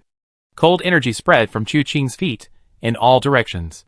A whirlwind swirled around the Tomb King, cracking and sputtering. The ground exploded with a deafening roar at the point where their energies met, the crack spreading outwards like a spiderweb. This was the first explosion. Immediately afterward, as their internal energies surged, the ground sank half a foot, sand and stones flew around them, and a fierce wind swirled. A heavenly evil cult disciple, who was accidentally caught in the turmoil, was frozen solid before he could even react. Then, they were torn apart by the swift wind emanating from the Tomb King, their dead scattered across the sky. Bian Cheng's pupils contracted, and those who witnessed the scene, including Zhuo Wenchuan, broke out in a cold sweat. They felt that the martial arts skills of these two were unimaginably high. The aftershocks within their area of effect were enough to annihilate a group of experts on the spot. In a direct confrontation, who could possibly be a match for these two? Instinctively, some looked towards Wen Fuxing. If asked who among those present was qualified to intervene in their battle, only the master of Luochen Manor would be qualified. However, the heavenly evil cult disciples were not yet all dead. If Wen Fuxing's heavenly star control technique hadn't restrained the blood demon true scripture, everyone present would likely have perished on the spot. Wen Fuxing's expression was grave. He didn't know where Chu Qing's limits lay, but he was ultimately young. Even with profound internal energy, what level could he reach? The Tomb King held a high position within the heavenly evil cult. The burial song was unpredictable and defied logic. Under these circumstances, he needed to join forces with Chu Qing as soon as possible to secure victory. Meanwhile, the Tomb King, who was fighting Chu Qing, suddenly spoke, "Your cultivation at such a young age is astonishing. But my body within this tomb has an extraordinary origin, my fist techniques are unfathomable, and my internal strength surpasses yours. After this exchange, how much have you expended, and how can you possibly contend with me?" Chu Qing glanced at him with some surprise. "You can still speak? How much have you expended? Why don't you try it yourself and find out?" As he finished speaking, a powerful force exploded between them, sending both figures flying backward. While in midair, they changed their stance and turned back. Chu Qing raised both palms, a dragon's roar shaking the surrounding area. The Tomb King rode the wind, his fists churning with thunderous force. Chapter 146. It was clearly a contest of fists and palms. But the attacks were unleashed with the power of a divine dragon and a tornado-like gale. The two clashed. The divine dragon shattered, spreading in all directions. The gale transformed into a torrent, sweeping across all directions. The two figures then traversed this swirling gale and collided violently. Bang! Bang! Bang! The two figures clashed at close range, employing only the most powerful and forceful martial arts. Each clash was like a thunderclap from a clear sky. The fist technique used by the Tomb King was indeed of extraordinary origin. 100 years ago, a prodigy emerged in the southern region, whose iron fists shook the entire region. His fist technique wasn't initially this advanced. He was of humble origin, and his fist skills were mediocre. In his first few years in the martial world, he suffered defeat after defeat. But he was adept at learning from his mistakes, repeatedly reviewing his failures, absorbing the lessons learned, and refining his fist technique. After several years of such defeats, his boxing skills began to improve rapidly. He grew increasingly powerful, winning battle after battle. At that time, although there was a saying about 2 gangs, 3 halls, 5 schools, and 1 manor in Nanling, many of these had been replaced. He sought out anyone with a reputation, challenging them to a duel. Thus, he fought his way from Nanling across Tongshanling to the north of the ridge. His boxing skills had reached their peak. His punches were like the wind carrying the force of his punches. Once unleashed, his fists moved like a fierce wind and a swift shadow in all directions. Not only were they unpredictable, but those who couldn't withstand the wind within his punches were often blown away, unable to get even an inch closer. Therefore, he named his boxing style the 10 Directions Fierce Wind Fist. This style of boxing incorporates the strengths of various schools, its foundation lying in the coordination of hands and feet. Because it requires facing all directions, body movement cannot be ordinary, body movement is paramount, followed by fist techniques. The style has only 10 moves. Each move involves internal energy channeling wind, which in turn amplifies the fist's power. Thus, through the harmony of internal and external forces, it achieves a seemingly effortless yet powerful and fierce style, possessing immense strength. In its heyday, it was known as the Divine Fist of the Southern Ridge. However, after his contest in the Northern Ridge, he vanished without a trace. Some say he went to the 5 Emperors city in the Central Divine Continent to challenge the 3 sovereigns and 5 emperors, ultimately suffering defeat and death. Others say he grew weary of the fighting and killing of the martial world, and thus retreated to the mountains to live a secluded life. There are many such accounts, but the truth remains elusive. The Tomb King is now using this very style of boxing, the 10 directions Gale Fist. His fists flew fiercely, his movements ever-changing, responding to every move Chu Qing made. The two clashed, sometimes whipping up raging winds, sometimes scattering frost across the ground, sometimes roaring like dragons, sometimes howling with earth-shattering fury. From the entrance of the Heavenly Mystery Pavilion, they fought their way through, their feet rising with the wind. Chu Qing was like a wisp of smoke, while the Tomb King seemed to ride the waves. They exchanged blows several times in midair, until the Tomb King inadvertently revealed a weakness, allowing Chu Qing to strike him in the chest and abdomen with a flying dragon in the sky, sending him flying. A deafening roar followed, as the Tomb King pierced through the thick stone wall, and crashed into the Heavenly Mystery Pavilion. Chu Qing used the Golden Goose technique to shift his stance, his feet moving through the air like a wisp of smoke, bursting into the Heavenly Mystery Pavilion. The deafening roar resumed, and fierce gusts of wind swept out from every door and window of the Heavenly Mystery Pavilion. This caused a chill to run down the spines of everyone fighting the Heavenly Evil Cult disciples. Just as they were about to pay attention, another muffled thud was heard, and the Tomb King flew out of the Heavenly Mystery Tower like a cannonball, crashing directly into the crowd. His feet landed with a loud thud, burying himself more than half a foot into the ground, scraping back and forth, carving a deep trench in the earth. He slid for 3 to 5 feet before regaining his footing. Looking at him, everyone noticed another fist-shaped mark on his chest and abdomen, still frozen. The Tomb King laughed heartily, his body trembling, and the ice on his chest immediately fell off. Then, he reached out and grabbed 2 people beside him. He spun them around, hurling them like boulders towards Chu Qing, who was charging towards him. Chu Qing clearly saw that one of the 2 was a disciple of the Heavenly Evil Cult, and the other was a skilled martial artist who had come with Wen Fuxing. Instantly, he channeled his inner energy, flicked his sleeve, and the martial arts expert, crying out in surprise, tumbled upwards like a giant spinning top. The Heavenly Evil Cult disciple, initially panicked, quickly regained his senses and charged at Chu Qing with a palm strike. But Chu Qing, radiating icy aura, unleashed a powerful punch. Before the palm strike could reach him, the fist struck the Heavenly Evil Cult disciple squarely in the chest, freezing him solid, turning him into an ice sculpture. Just then, Chu Qing was upon him, turning him around with a flick of his wrist, and then pressing his palm down at the man's feet. The ice sculpture immediately lunged at the Tomb King. But before it could reach him, a gust of wind swept through, shattering the Heavenly Evil Cult disciple into pieces. Chu Qing closed in, unleashing a punch that sent chills spreading in all directions. The Tomb King simultaneously unleashed a punch, a muffled thud followed, and a gust of wind, accompanied by a chilling breeze, sent those nearby into a state of unbearable agony. It was as if they had been transported to the frigid far north, the ground frozen solid, the wind biting to the bone. But this was only the beginning. Chu Qing's punches rained down, filling the air with a flurry of fist shadows. The Tomb King, not to be outdone, met the punch head-on. Their fists clashed and struck repeatedly, the surrounding terrain changing visibly. A deafening roar, accompanied by intense winds and billowing dust, spread in all directions in the blink of an eye. The spectacle was truly immense. The spot where the Tomb King had landed was right in the middle of the crowd, where the two sides had been locked in a fierce battle, both suffering casualties. These two arrived, completely disrupting the previously lively scene.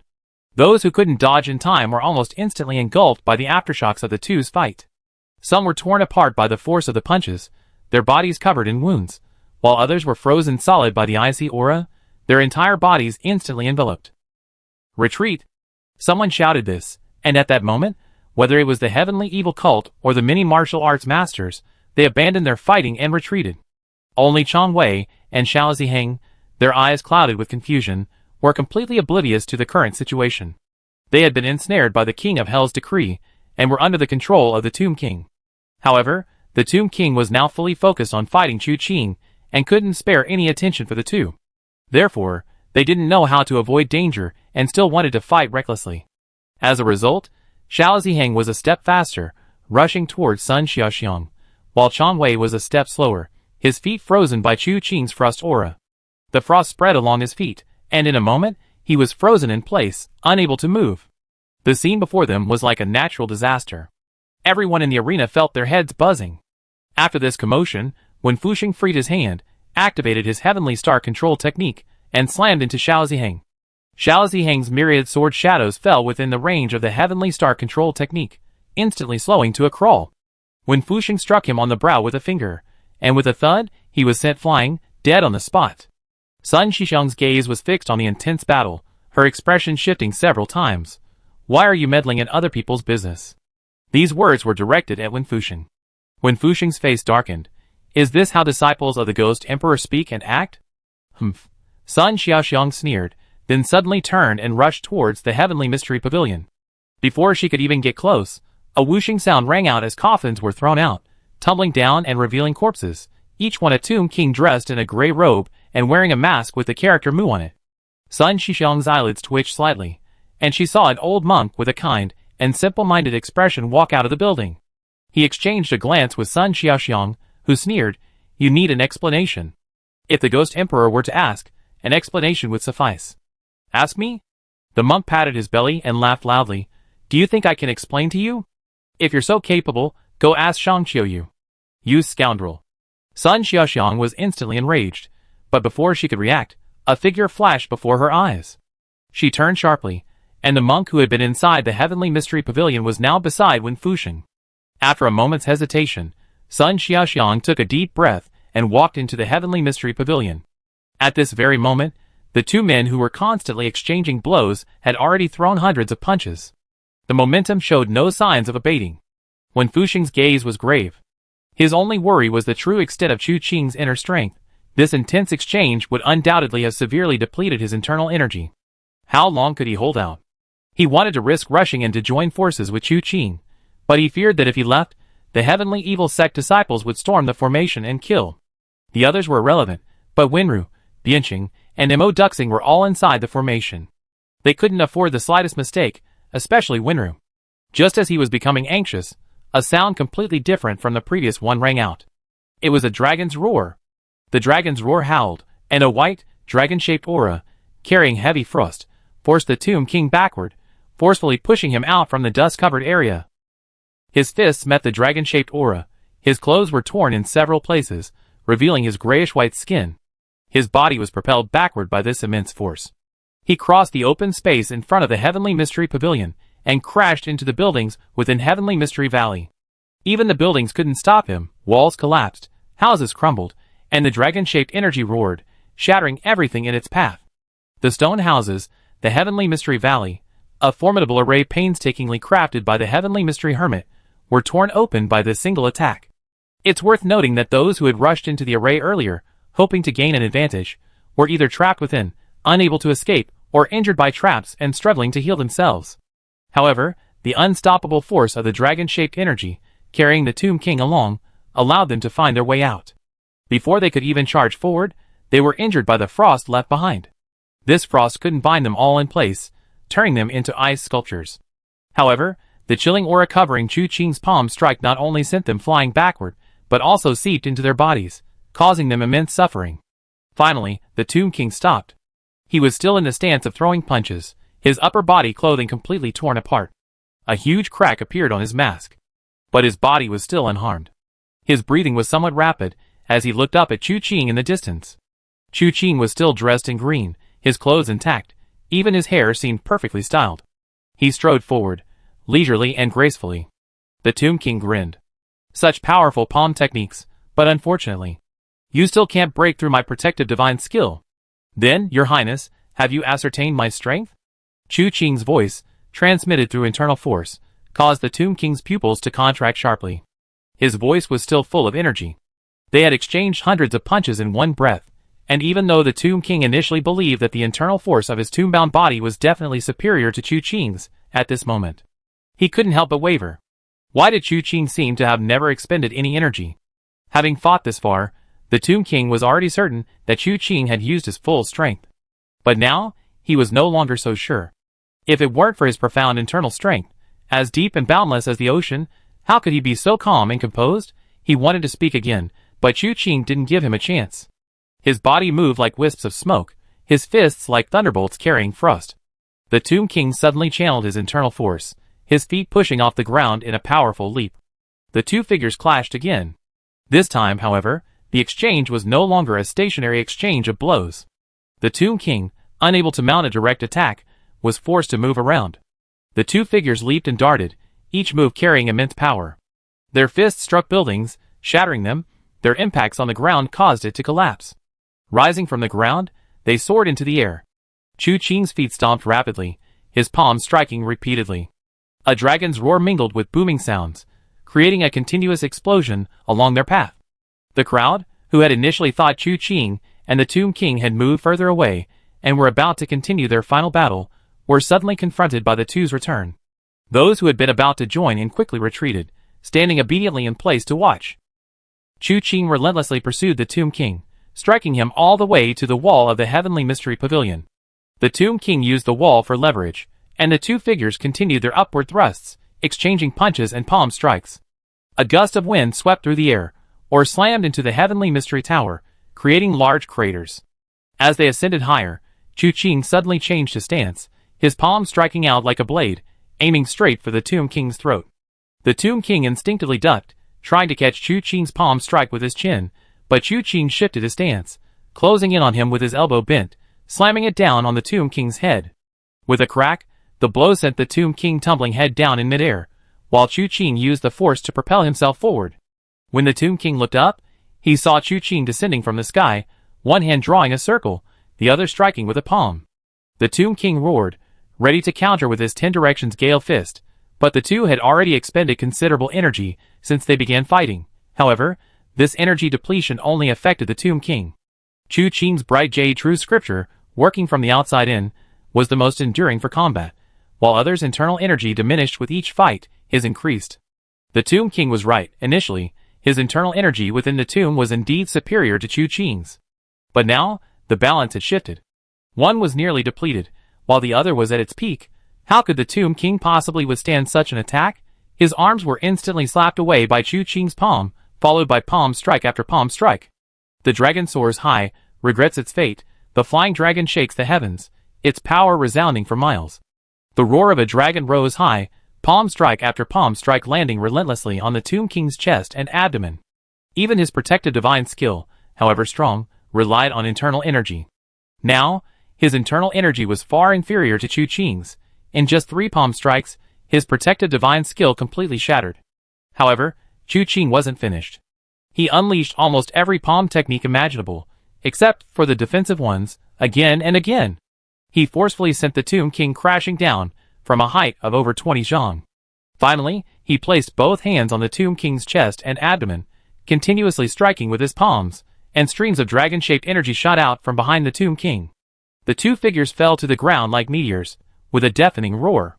The immense force swept in all directions in an instant, causing everyone present, except for Wen Fusheng, the monk, and Sun Xiaoxiang, to stagger backward.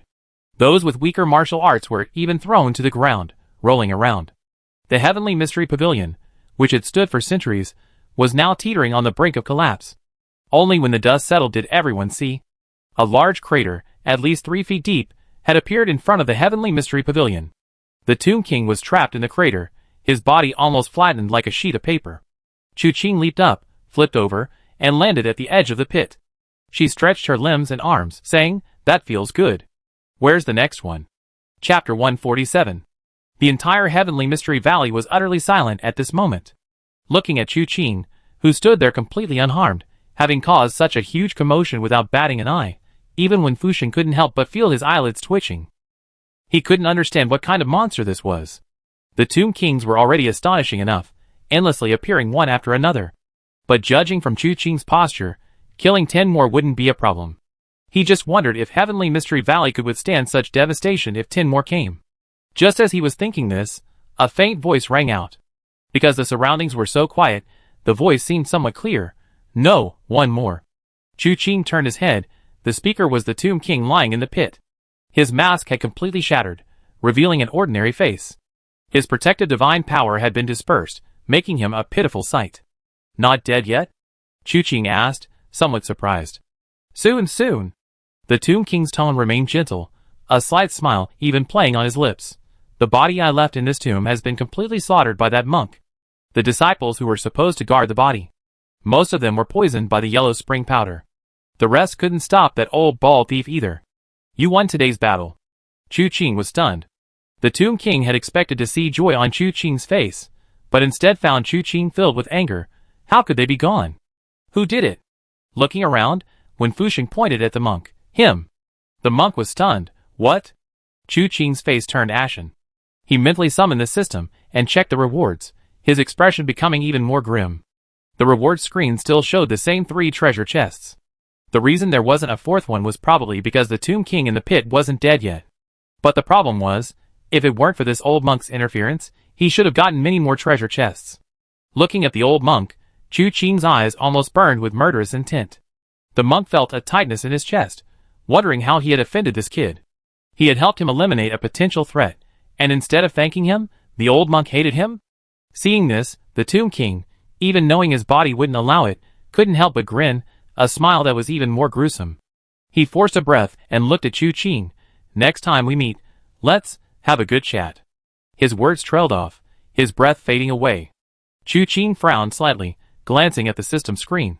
Sure enough, another treasure chest had appeared. Protective treasure chest.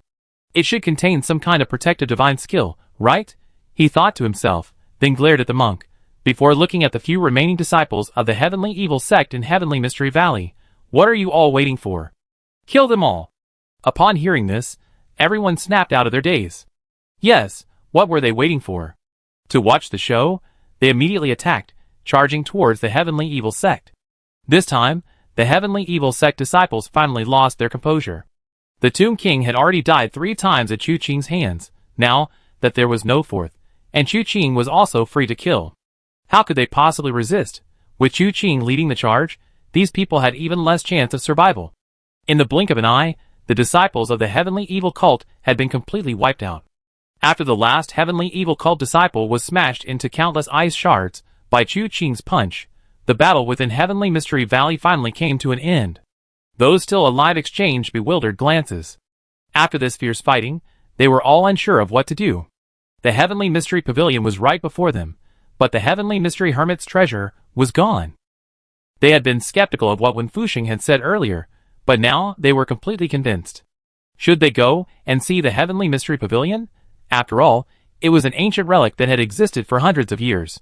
They had come all this way. They couldn't just turn around and leave without even a glance, could they? However, no one dared to act on their own. Everyone subtly turned their gazes to Chu Qing, wanting to see if this invincible young master would allow them into the Heavenly Mystery Pavilion.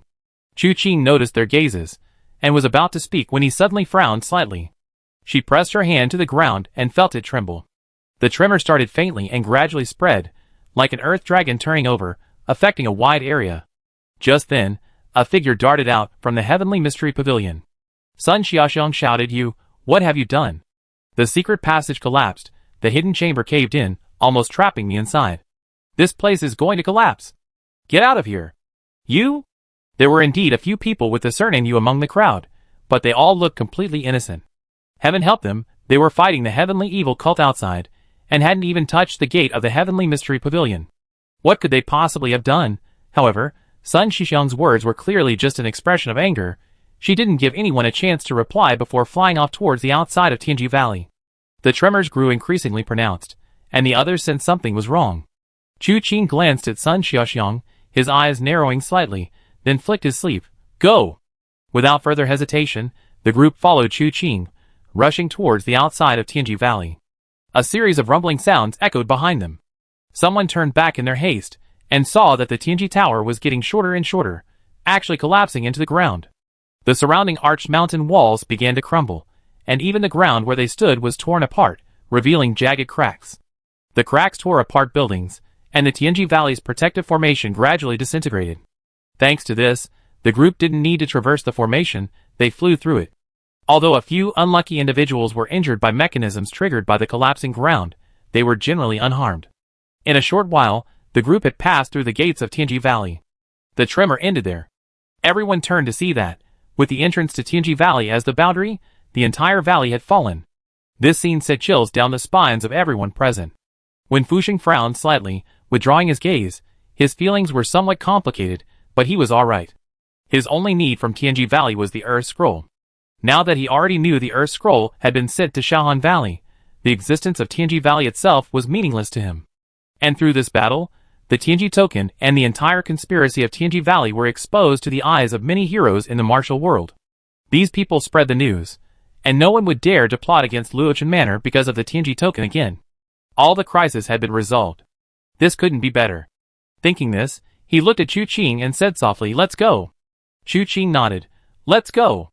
Returning would naturally be the same route they took, still traversing the Wen family's forbidden area. However, after the group finally trekked up the cliff face, more than 10 zhang high, and entered the cave, they discovered there was no way forward. The tremors earlier disrupted the mountain's terrain. The original path is gone. Upon reaching this conclusion, the many martial arts experts present couldn't help but feel anxious. A voice spoke up. "Master One, this is ultimately Tianqing Mountain. Do you know of any other paths?" When Fusheng was speechless for a moment. "If I knew, how could Tianji Valley have survived until today? Tianqing Mountain is so vast.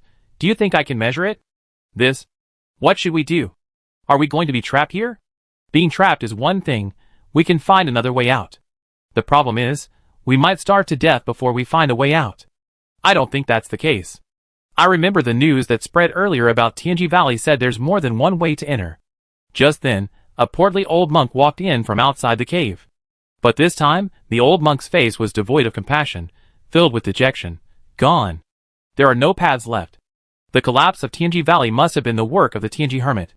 All 13 paths have collapsed. This place is now a dead end, with no way in or out." As soon as the monk finished speaking, chaos erupted within the area. Some people angrily denounced the heavenly mystery hermit for being inhuman. Not only had he plundered the world's rare treasures, but he had also secretly laid this trap to ensnare those heading to Heavenly Mystery Valley. Truly despicable. Others blamed Wen Fusheng. If he hadn't produced the Heavenly Mystery Token and led them to Heavenly Mystery Valley, they wouldn't be trapped here. However, these words were undeniably inhuman. Before Wen Fusheng could speak, several disapproving martial arts experts had already rebuked him. Firstly, the news of the Heavenly Mystery Token hadn't been spread by Wen Fusheng. They had arrived uninvited. Secondly, they had forced Wen Fusheng to bring them here.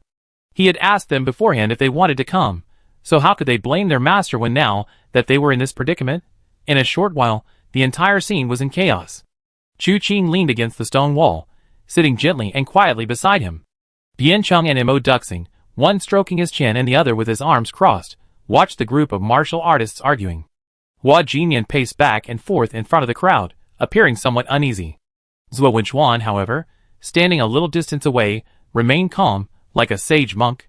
This always made Chu Qing look at his senior brother, Wu Qianhuan, with a higher regard. In Tianji Valley, he had used the great sun mystic art to chant Buddhist scriptures, resisting the Tomb King's burial song, a futile act, yet strangely heroic. Now, trapped in a desperate situation, he could still remain so composed. This composure surpassed most people in the martial world. Chu Qing withdrew his gaze from him and whispered to Wenru, "Do me a favor, remember that old monk sent. When we get out, let's sneakily break his legs." Wenru glanced at Chu Qing with some confusion, wondering why he wanted to hit the old monk. However, she nodded nonetheless. "All right." The monk, standing in the crowd, inexplicably shivered. Before he knew it, Chu Qing said, "Everyone, please be quiet." If it were anyone else, it would be difficult to quiet them down at this moment. But it was Chu Qing speaking. Since the martial arts tournament began, this third young master's status in everyone's eyes had grown increasingly important. First, he sent someone flying more than 10 zhang away with a single palm strike. Then, before the falling dust manor, he beheaded Ling Beichen. Finally, in Heavenly Mystery Valley, he killed 3 Tomb Kings. The scene of him knocking a Tomb King down from the sky was even more shocking. Now that Chu Qing had spoken, everyone immediately fell silent. Chu Qing said, "This mountain is hollow inside, with countless paths. Even the Heavenly Mystery Hermit might not be able to navigate them all. Since we have many people here, why don't we search upwards? Even if we can't find a way out, if we can find a weak point in the mountain wall, with your combined strength, surely we can carve out a passage?" Upon hearing this, everyone exchanged glances. This wasn't a particularly good idea. It was just a matter of luck. But even that was better than sitting here waiting to die. Immediately, someone nodded. "All right, I'm willing to search for a way out with the third young master." With others echoing, many more joined in. When Fusheng gave Chu Qing a strange look, knowing that Chu Qing had thoroughly demonstrated his power in the battle at Heavenly Mystery Valley. If Chu Qing could also lead this group to escape, his reputation would soar, and his future would be limitless. He immediately smiled. Alright, then let's follow the third young master and search. With Wen Fuxing having spoken, the remaining hesitant had no more reason to hesitate. They immediately joined the group, and the large group began their search along the mountainside. The search actually yielded some results. The cave system was extremely complex, with winding paths connecting one after another. The Heavenly Mystery Hermit had damaged one section, but couldn't destroy the entire mountain.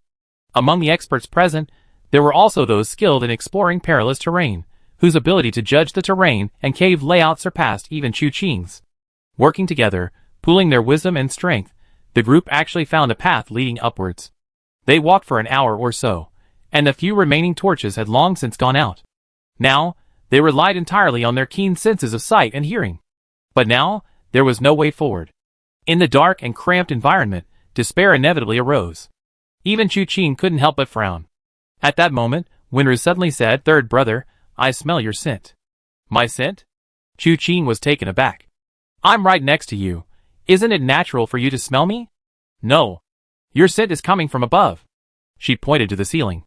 Chu Qing was startled. Above him was a massive boulder, and in front of him was a bottomless cliff. Could there be a path hidden where he couldn't see it? He looked closely, and indeed found a gap between the opposite cliff and the boulder above. The angle was extremely tricky. Even in bright light, it would be incredibly difficult to spot, let alone without firelight. He immediately leaped up, placing one foot on the opposite cliff. His figure rose and fell like wisps of smoke, passing through the gap. He ascended only a few feet and arrived at another platform. A sliver of light pierced through the crack, and Chu Qing was overjoyed. He stepped forward and unleashed a palm strike. A dragon-shaped burst of energy erupted forth. Judging from the thickness of the mountain wall through the crack, this palm strike shouldn't have been able to shatter it. But unexpectedly, the dragon-shaped energy passed right through, not only piercing the mountain wall, but also roaring outwards. A crashing sound followed as the stone wall shattered, and a blinding light shone brightly before him. Chu Qing stepped out, looked around, and was immediately astonished. So this is it. Chapter 148. Yesterday, Chu Qing had just arrived at Luoch Manor, shouldering the heavy responsibility entrusted to him by Wen Fuxing. He witnessed Xiao Wenshuang being harassed, and the young lady Tai standing up for her. Afterwards, he followed the old beggar, searching around but finding no one. Instead, he discovered a crevice in the mountain wall.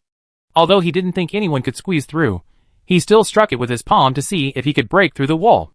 At that moment, Hua Marin's attempt to kill Tai Chu Qing distracted Chu Qing, so he temporarily spared the crevice. Then, a series of events occurred, and Chu Qing forgot about this incident. Unexpectedly, after breaking through the stone wall, looking at the surrounding environment, he realized this was indeed the mountain wall with the crack. One palm from the outside, shattering half, then another palm from the inside. Of course it broke open. And I was here yesterday, only 3 days ago, and my scent was still detected by Wenru. Otherwise, I really might not have seen the light of day again. Chu Qing looked up at the dawn. It was just the first light of day in the east. He immediately turned back and relayed the message into the cave. A moment later, Wen Fuxing, Wen Rou, and the others emerged. The group helped each other, and after about half an hour, they managed to get everyone out. Seeing the light of day again, they were all overjoyed. Those who were quick-witted rushed forward to thank Chu Qing, and the others followed suit. Wen Fuxing then said, "All right, everyone, you fought hard all night, and now that you escaped this calamity, why don't you come with me back to Luochen Manor to rest for a while?"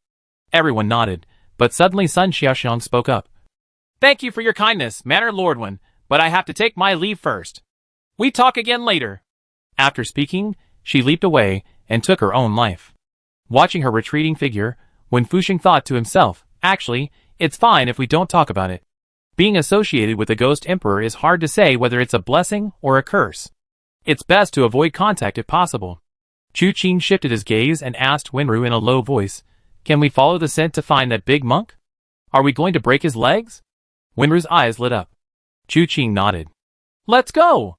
Wenru tugged at Chu Qing's sleeve, about to leave, but Wen Fuxing quickly stopped her. "Where are you going?" "Something came up. We'll be right back," Chu Qing explained hastily. Wen Fuxing looked at him suspiciously, having reason to suspect that this kid was trying to abduct an innocent girl. Desperately, the naive girl also seemed eager to be abducted, mimicking Wen Fuxing's words, "I'll be right back." Wen Fuxing was speechless. Before he could speak, Chu Qing had already pulled Wenru away into the distance. "You bastard!" Wen Fuxing muttered under his breath. However, There were many people present, including martial arts experts and disciples of Luochen Manor. He couldn't leave them there, so he led them to Luochen Manor first. Led by Wenru, Chu Qing flew forward, sometimes circling, sometimes crossing mountains, and soon arrived at a pool of water. He saw Sun Xiaoxiang sitting by the pool washing her face. Hearing the noise, she turned around abruptly. Her face was covered in crisscrossing knife scars, her chin was severed, a horrifying sight of carnage. She hurriedly put on the blue scarf, her brows furrowing slightly. "You came so quickly? Did Senior know we were coming?" Chu Qing glanced around, then whispered gently in his ear, "The monk scent is gone. Looking for that old thief?" Sun Xiaoxiang smiled. "Don't bother. You can't catch him. Even if you included the 3 sovereigns and 5 emperors, only a handful of people could outrun him. If you can see him, it only proves one thing. That is, he wants to see you. It seems he really isn't a monk. Senior, do you know who this person is?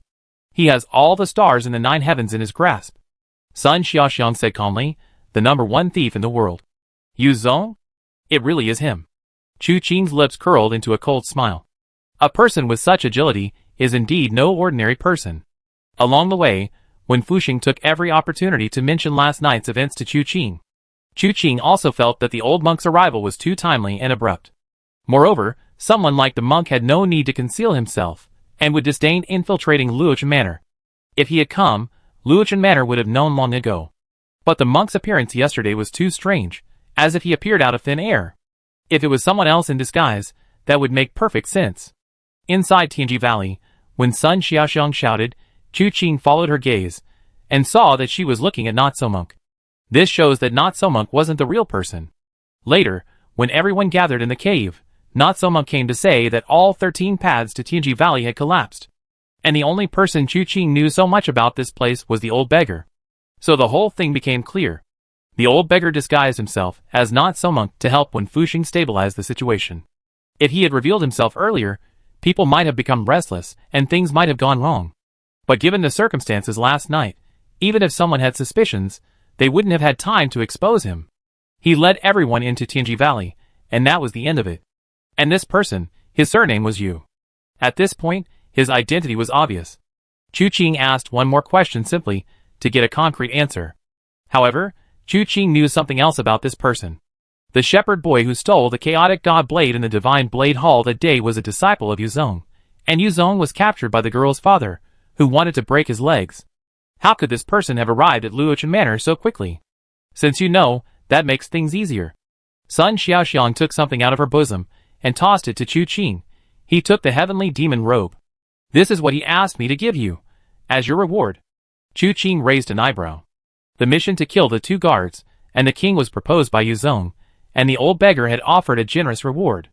But now, holding it in his hand, the object seemed rather small. Unwrapping the white cloth covering it, he found a palm-sized sword-shaped token inside. Chu Qing picked it up and glanced at it. "What is this?" As for the heavenly demon robe, Chu Qing didn't care. It was something used for suicide or taking someone down with you. He could just take it. He has plenty of strange things. How would I know what it is? Sun Xiaoxiang shook her head. "All right, I done what I promised. Farewell." Although Chu Qing had many questions, after a moment's hesitation, she clasped her hands in a fist salute. "Please." With that, Sun Xiaoxiang leaped away again. Chu Qing and Wenru stood by the pool, looking at each other. It wasn't hard to understand why Yu Zong could erase his scent and traces. After all, he was the world's #1 thief. Getting the item from Sun Xiaoxiang wasn't a wasted trip. However, Chu Qing thought for a moment and still asked, "If you encounter this old man again, will you be able to recognize him?" Wenru's answer wasn't as certain as before, but she said cautiously, "Logically speaking, yes." Chu Qing was somewhat surprised. "There are exceptions?" Wenru said expressionlessly. "You?" Chu Qing was speechless. His situation was extremely rare, wasn't it? He immediately shook his head. "Never mind. Since he's a wandering thief, it's only natural that he can't keep up. Otherwise, his claim of being the world's #1 thief would be unfounded. Let's go back to Luochen Manor first." Without another word, the two took to the air and headed towards Luochen Manor. Upon entering the manor, they discovered numerous signs of a struggle. The disciples of Luochen Manor, upon seeing Chu Qing and Wenru, all came forward to pay their respects. After a few questions, they learned what had happened the previous night. This chaos began when Wen Fuxing and his group went to Tianji Valley, and ended with the arrival of Tai Lingyun and his men. With Tai Lingyun's intervention, quelling the chaos was a piece of cake. Although he brought few men, they were all elites, and once they intervened, the matter at Luochen Manor was immediately settled. Chu Qing was somewhat surprised, mainly because she hadn't expected Tai Lingyun to arrive so quickly. After making a few inquiries, the two headed towards the reception hall of Luochen Manor, the Shishing Hall. Before they even got close, they heard a voice as loud as thunder. "You wretched fools, hand over my daughter immediately, or I tear down your Tianqing Mountain, fill in your Shishing Lake, and level your Luochen Manor." When Fuxing's voice followed immediately, "I already said, this matter is beyond my control. If you want to demolish it, then demolish it. If it really doesn't work, I help you out, it'd be easier to rebuild later." Outrageous. You shameless old man. Everyone in Luochen Manor respects you. If you can't make the decision, do you expect me to? Of course you can't make the decision either. Wait a moment, he went to take care of something, he should be back soon. Just then, a disciple saw Chu Qing and Winru approaching and quickly called out, "Third young master and eldest miss have arrived." When Fuxing immediately said, "The one who can make the decision has arrived." Chu Qing and Winru happened to walk in and saw a kind-looking man, his nose and eyes bulging with anger, gritting his teeth and puffing out his beard.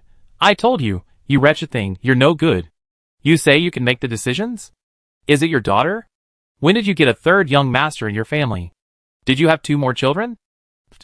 Chung Taizhan, who had been watching the spectacle from the side, glanced towards the door and immediately saw Chu Qing and Wenro. He immediately spat out a mouthful of tea, coughing repeatedly, and quickly reached out to grab Tai Lingyun's sleeve. "Master, watch your words. Watch your words. What's wrong with you?" "Watch what?" Tai Lingyun turned around angrily and saw Chung Taizhan pointing at Chu Qing, saying, "That's the Mad Blade third young master. Not that old ghost when had 2 more children."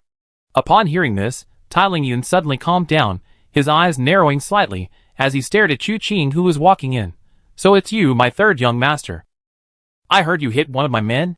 Chu Qing smiled. "Master, you jest. I was merely sparring with Senior Chung. There was an agreement. I was supposed to ask Senior Chung for some pointers when I visit the Iron Blood Hall." Chung Tieshan's face darkened instantly, and he grabbed Tai Lingyun, shouting, "I told you he never given up on killing me. Look, look! Disgraceful wretch." Tai Lingyun snorted, shaking off Chung Taizhan. He looked at Chu Qing, then at Wen Fuxing, and suddenly realized, "Old one, the one you're talking about who can make decisions. Could it be this kid?" "That's right." Wen Fuxing smiled. "He's the one who kidnapped your daughter, he wrote that letter, he sent you here, and whether you can take your daughter or not is naturally up to him. It has to be him. This old man wouldn't dare to make decisions for him." The veins on Tai Lingyun's forehead throbbed as he slammed his hand on the table. "So it was you who kidnapped my daughter?" Chu Qing glared at Wen Fuxing.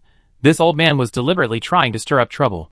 He immediately smiled, found a chair, sat down, took a sip of tea, and then said, "Master, please calm down. The talk of kidnapping your daughter is unfounded. Miss Tai disguised herself to participate in the martial arts contest for a husband, but was attacked by villains. I intervened to save her. Afterwards, to prevent Miss Tai from being harmed, I had her stay at the manor and assigned people to protect her carefully. I was afraid of making any mistakes and neglecting the young lady of the Iron Blood Hall. I've been quite polite. As for writing to the master, it was because I was worried that the journey was long, and Miss Tai might encounter danger on her way back alone. That's why I sent you to personally pick her up." Tai Lingyun's face darkened. "Who dares to harm my daughter? Her name is on the 72 demon-slaying list of the Mirror of Karma. Flower Beauty, a name that carries the scent of falling plum blossoms and hidden murderous intent." Chu Qing said softly, "Your daughter accidentally discovered Flower Beauty meeting with someone, seemingly with ulterior motives. They discovered her and wanted to kill her to silence her. I happened to be there and intervened to save her. That's all. So, I should thank you." Tai Lingyun looked at Chu Qing and suddenly burst into laughter. "Then thank you very much." These words didn't sound like a veiled attack. Chu Qing was taken aback. "Is the Grand Master really thanking you? Otherwise?" Tai Lingyun laughed heartily. "No matter what sinister intentions you have, or how you plan to manipulate me, the premise is that you did indeed save my girl. Whatever you intend to do, the debt of gratitude for saving your life is paramount. You can't leave it unaddressed." Wen Fuxing curled his lip. "Old fox. Who are you talking about?" Tai Lingyun couldn't help but glare at Wen Fuxing, then looked at Chu Qing with a gentle expression. "Now, can I see my daughter?" "Of course." Chu Qing nodded to Wen Fuxing. Wen Fuxing waved slightly, and immediately some disciples from Luochen Manor left. After finishing this task, Wen Fuxing looked at Chu Qing. The matter of the Tomb King is probably not over yet. Chu Qing glanced thoughtfully at Tai Lingyun. Wen Fuxing had suddenly brought this up in front of him.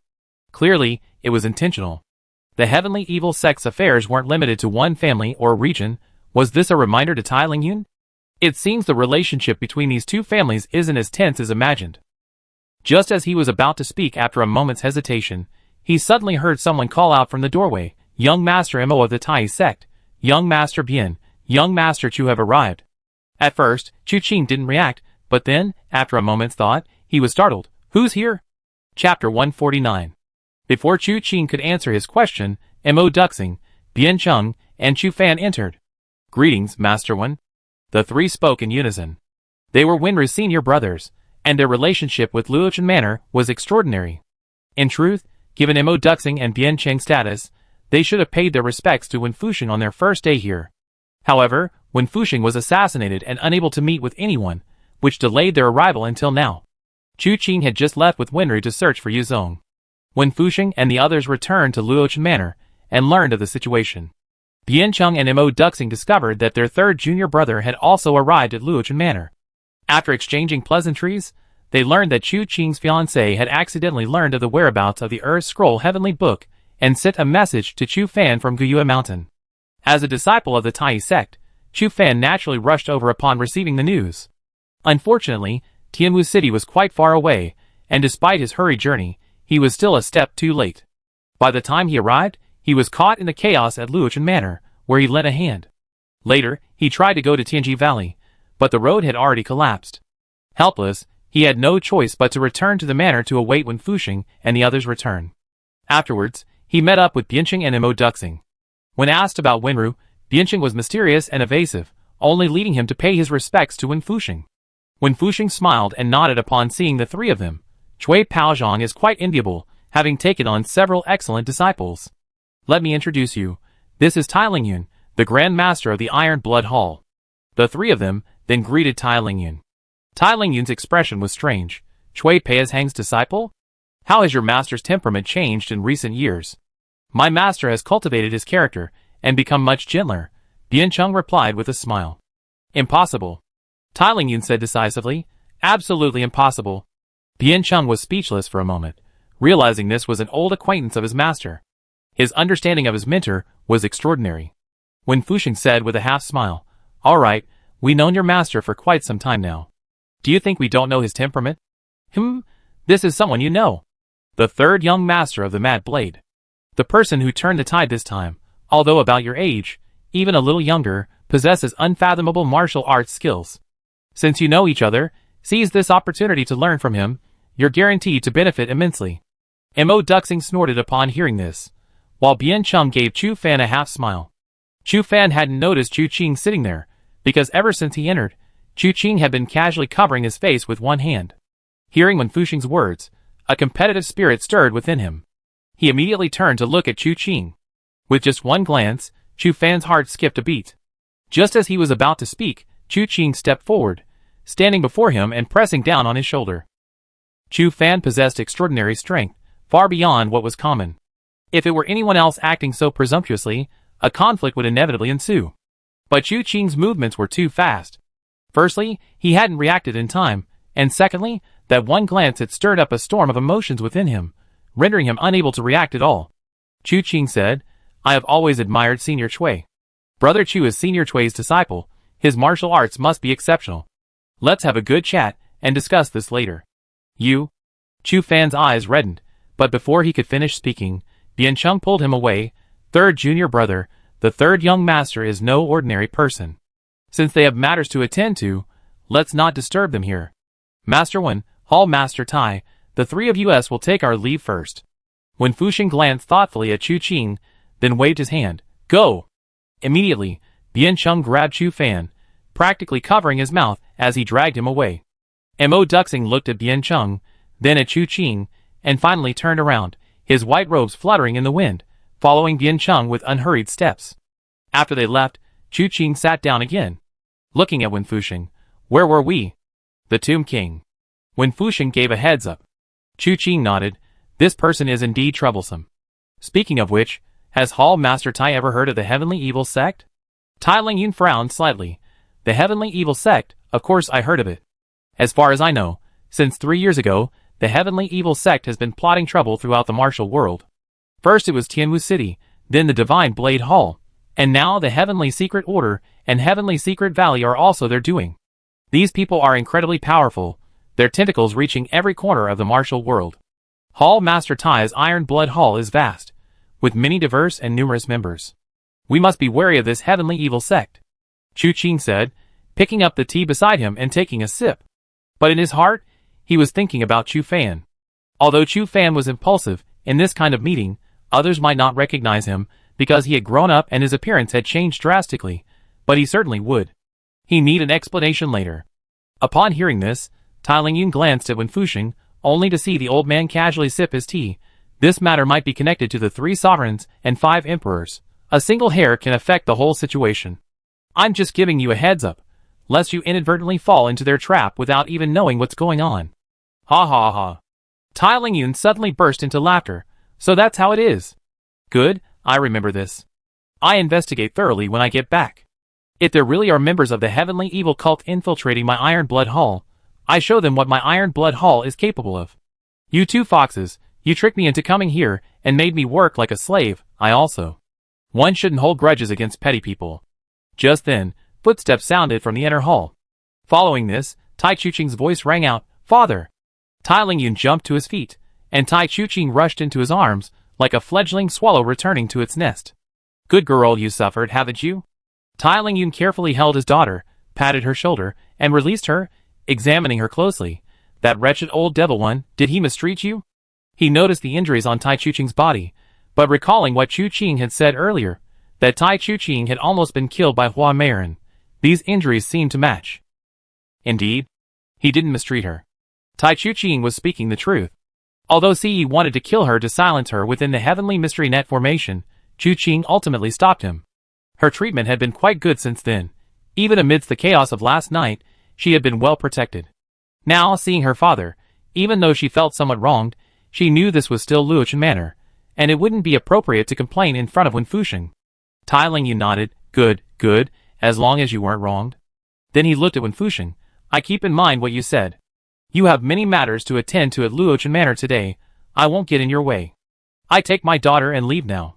He then looked at Chu Qing. In the future, when you have time, come visit my Iron Blood Hall. Alright, if I have the leisure, I will certainly bother you. Chu Qing clasped his hands in a fist salute. Great. Tai Lingyun laughed heartily, then flicked his sleeves. Let's go. Chu Qing and Wen Fusheng saw them off at the gate. Watching the group ride away, the old man and the young man exchanged a glance. Now, only one unfinished business remained. The 2 of them went straight to find Sang Qing without a word. Ce remained there, never leaving. Chu Qing and Wen Fusheng hadn't been inside long, less than the time it takes for an incense stick to burn, when they emerged from the room. However, neither of them looked too pleased. Chu Qing said with a dark face, You didn't say your soul-piercing finger could kill someone. How could the soul-piercing finger technique cause such excruciating pain without causing any damage? Where can you find a technique that simply inflicts unimaginable agony? Wen Fusheng curled his lip. The 2 had just gone in to interrogate Sang Qing, mainly asking about the Tomb King and the Heavenly Evil Cult. However, Sang Qing knew little about the Tomb King and remained completely silent about the Heavenly Evil Cult. In a fit of anger, Wen Fusheng used the soul-piercing finger technique on him again. As a result, Sang Qing, already severely injured, couldn't withstand the second blow and died bleeding from all 7 orifices. Thus, Chu Qing's mission to kill Sang Qing was complete. However, he obtained very little from Sang Qing.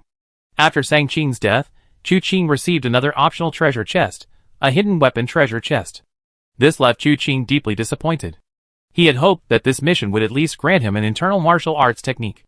In the end, out of 5 treasure chests, he received nothing. But it was too late to say anything more.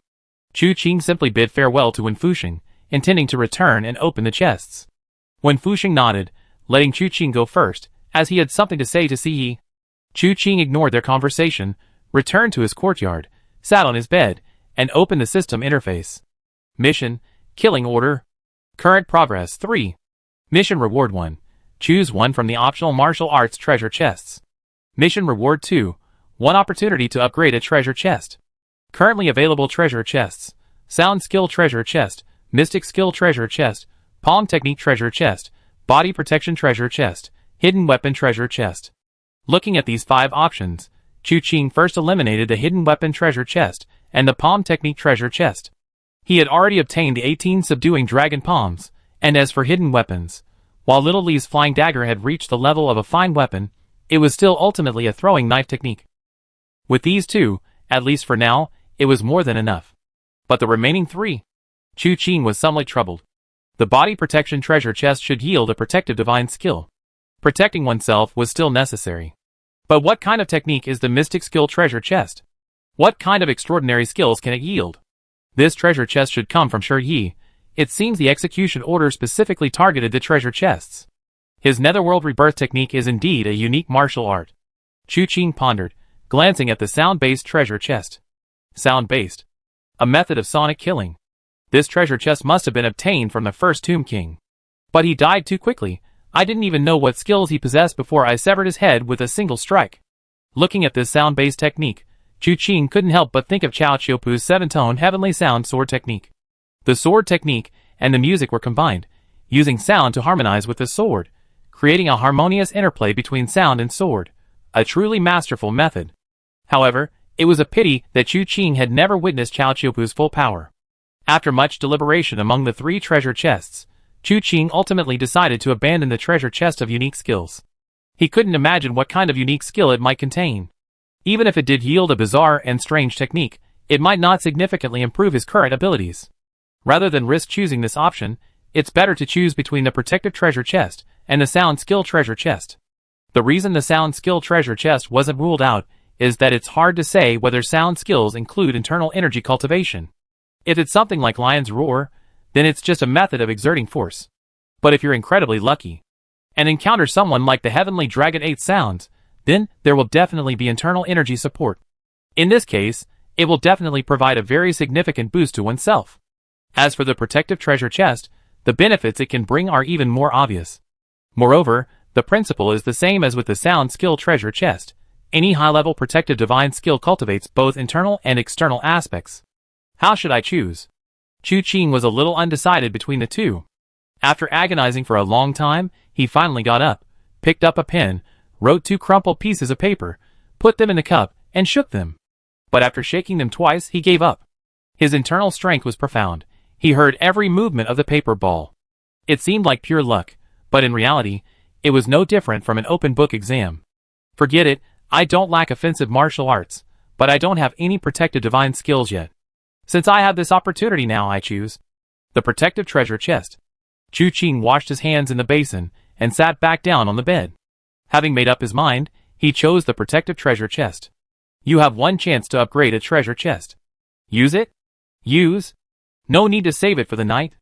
Chu Qing made his choice without hesitation. Use successful. 1 unopened Protective Treasure Chest. Open it? That's it? Chu Qing was stunned. Where's the upgrade effect? He read the text for a long time, but couldn't see any difference in the upgraded treasure chest. He had a feeling that this knockoff system had probably tricked him again. But at this point, whether it was a trick or not didn't matter. He made his choice, so he opened it directly. Opening successful. Obtain Protective Divine Skill, Undying Golden Body. Chu Qing's heart skipped a beat, and in an instant, he thought of a martial art that used protective chi to shield his body. However, he remembered that this martial art had a weakness under his armpit.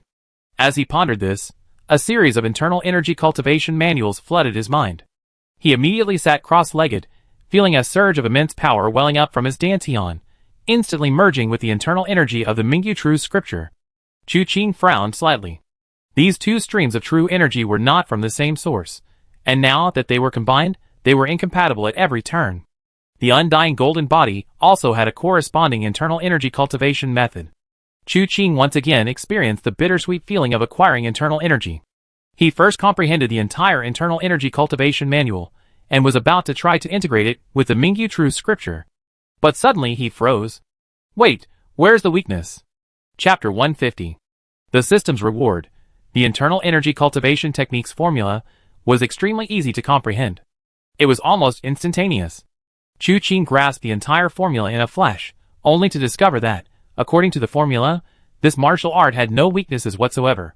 His first thought was, this wasn't the martial art he had imagined. But the next moment, he dismissed the thought and remembered the opportunity to level up. Could it be that the so-called upgrade isn't about unlocking better martial arts, but rather, it can compensate for the shortcomings of the original martial arts, raising its overall level? Chu Qing knew very well the origin of this undying golden body. It was a divine skill improved from the golden bell shield. Once activated, it made one invulnerable to blades and spears, impervious even to divine weapons, and difficult to break through even the most peerless martial arts. Although it was purely a defensive martial art, it allowed one to remain invincible. Of course, he dared not speak too confidently. The martial world was vast, and many masters emerged. The Tomb King of the Heavenly Evil sect possessed such power with just one burial song. He was merely one of the 12 holy kings. What other unparalleled techniques might exist within the 7 secrets, 3 treasures, and 6 profound sects? No one could say for sure. While possessing the indestructible golden body certainly enhanced one's abilities, to claim invincibility would be far too arrogant. Gathering these thoughts, Chu Qing focused solely on integrating the internal energy within his body. The foundation of the indestructible golden body was the golden bell shield, a Buddhist martial art. Therefore, the internal energy Chu Qing acquired this time was extremely vast, distinct from the orthodox Xianmen sects and not from Confucian righteousness.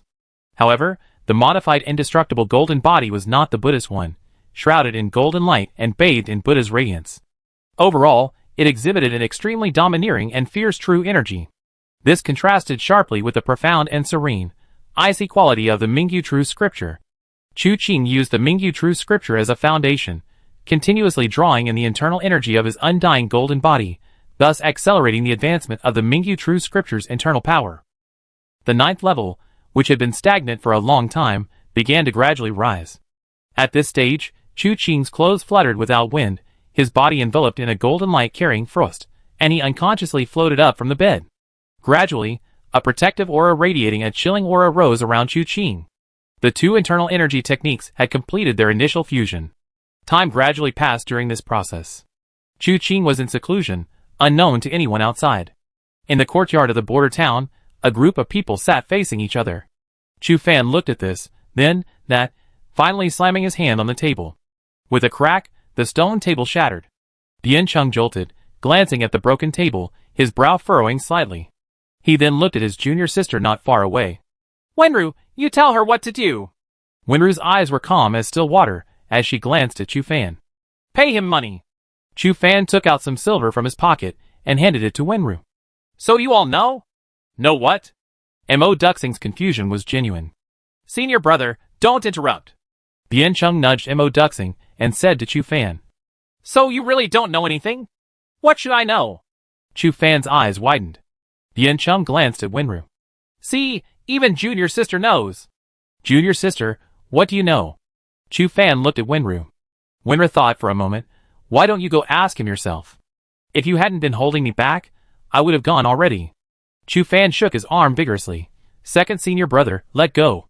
Bian Chung released his arm. All right, it's come to this, let's go together, I give you courage." Although Chu Fan didn't understand why he needed courage.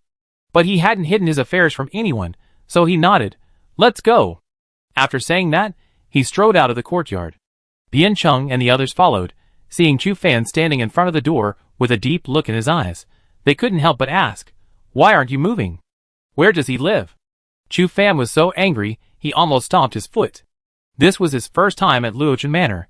How would he know where Chu Qing lived? Wenru walked leisurely ahead. "Follow me."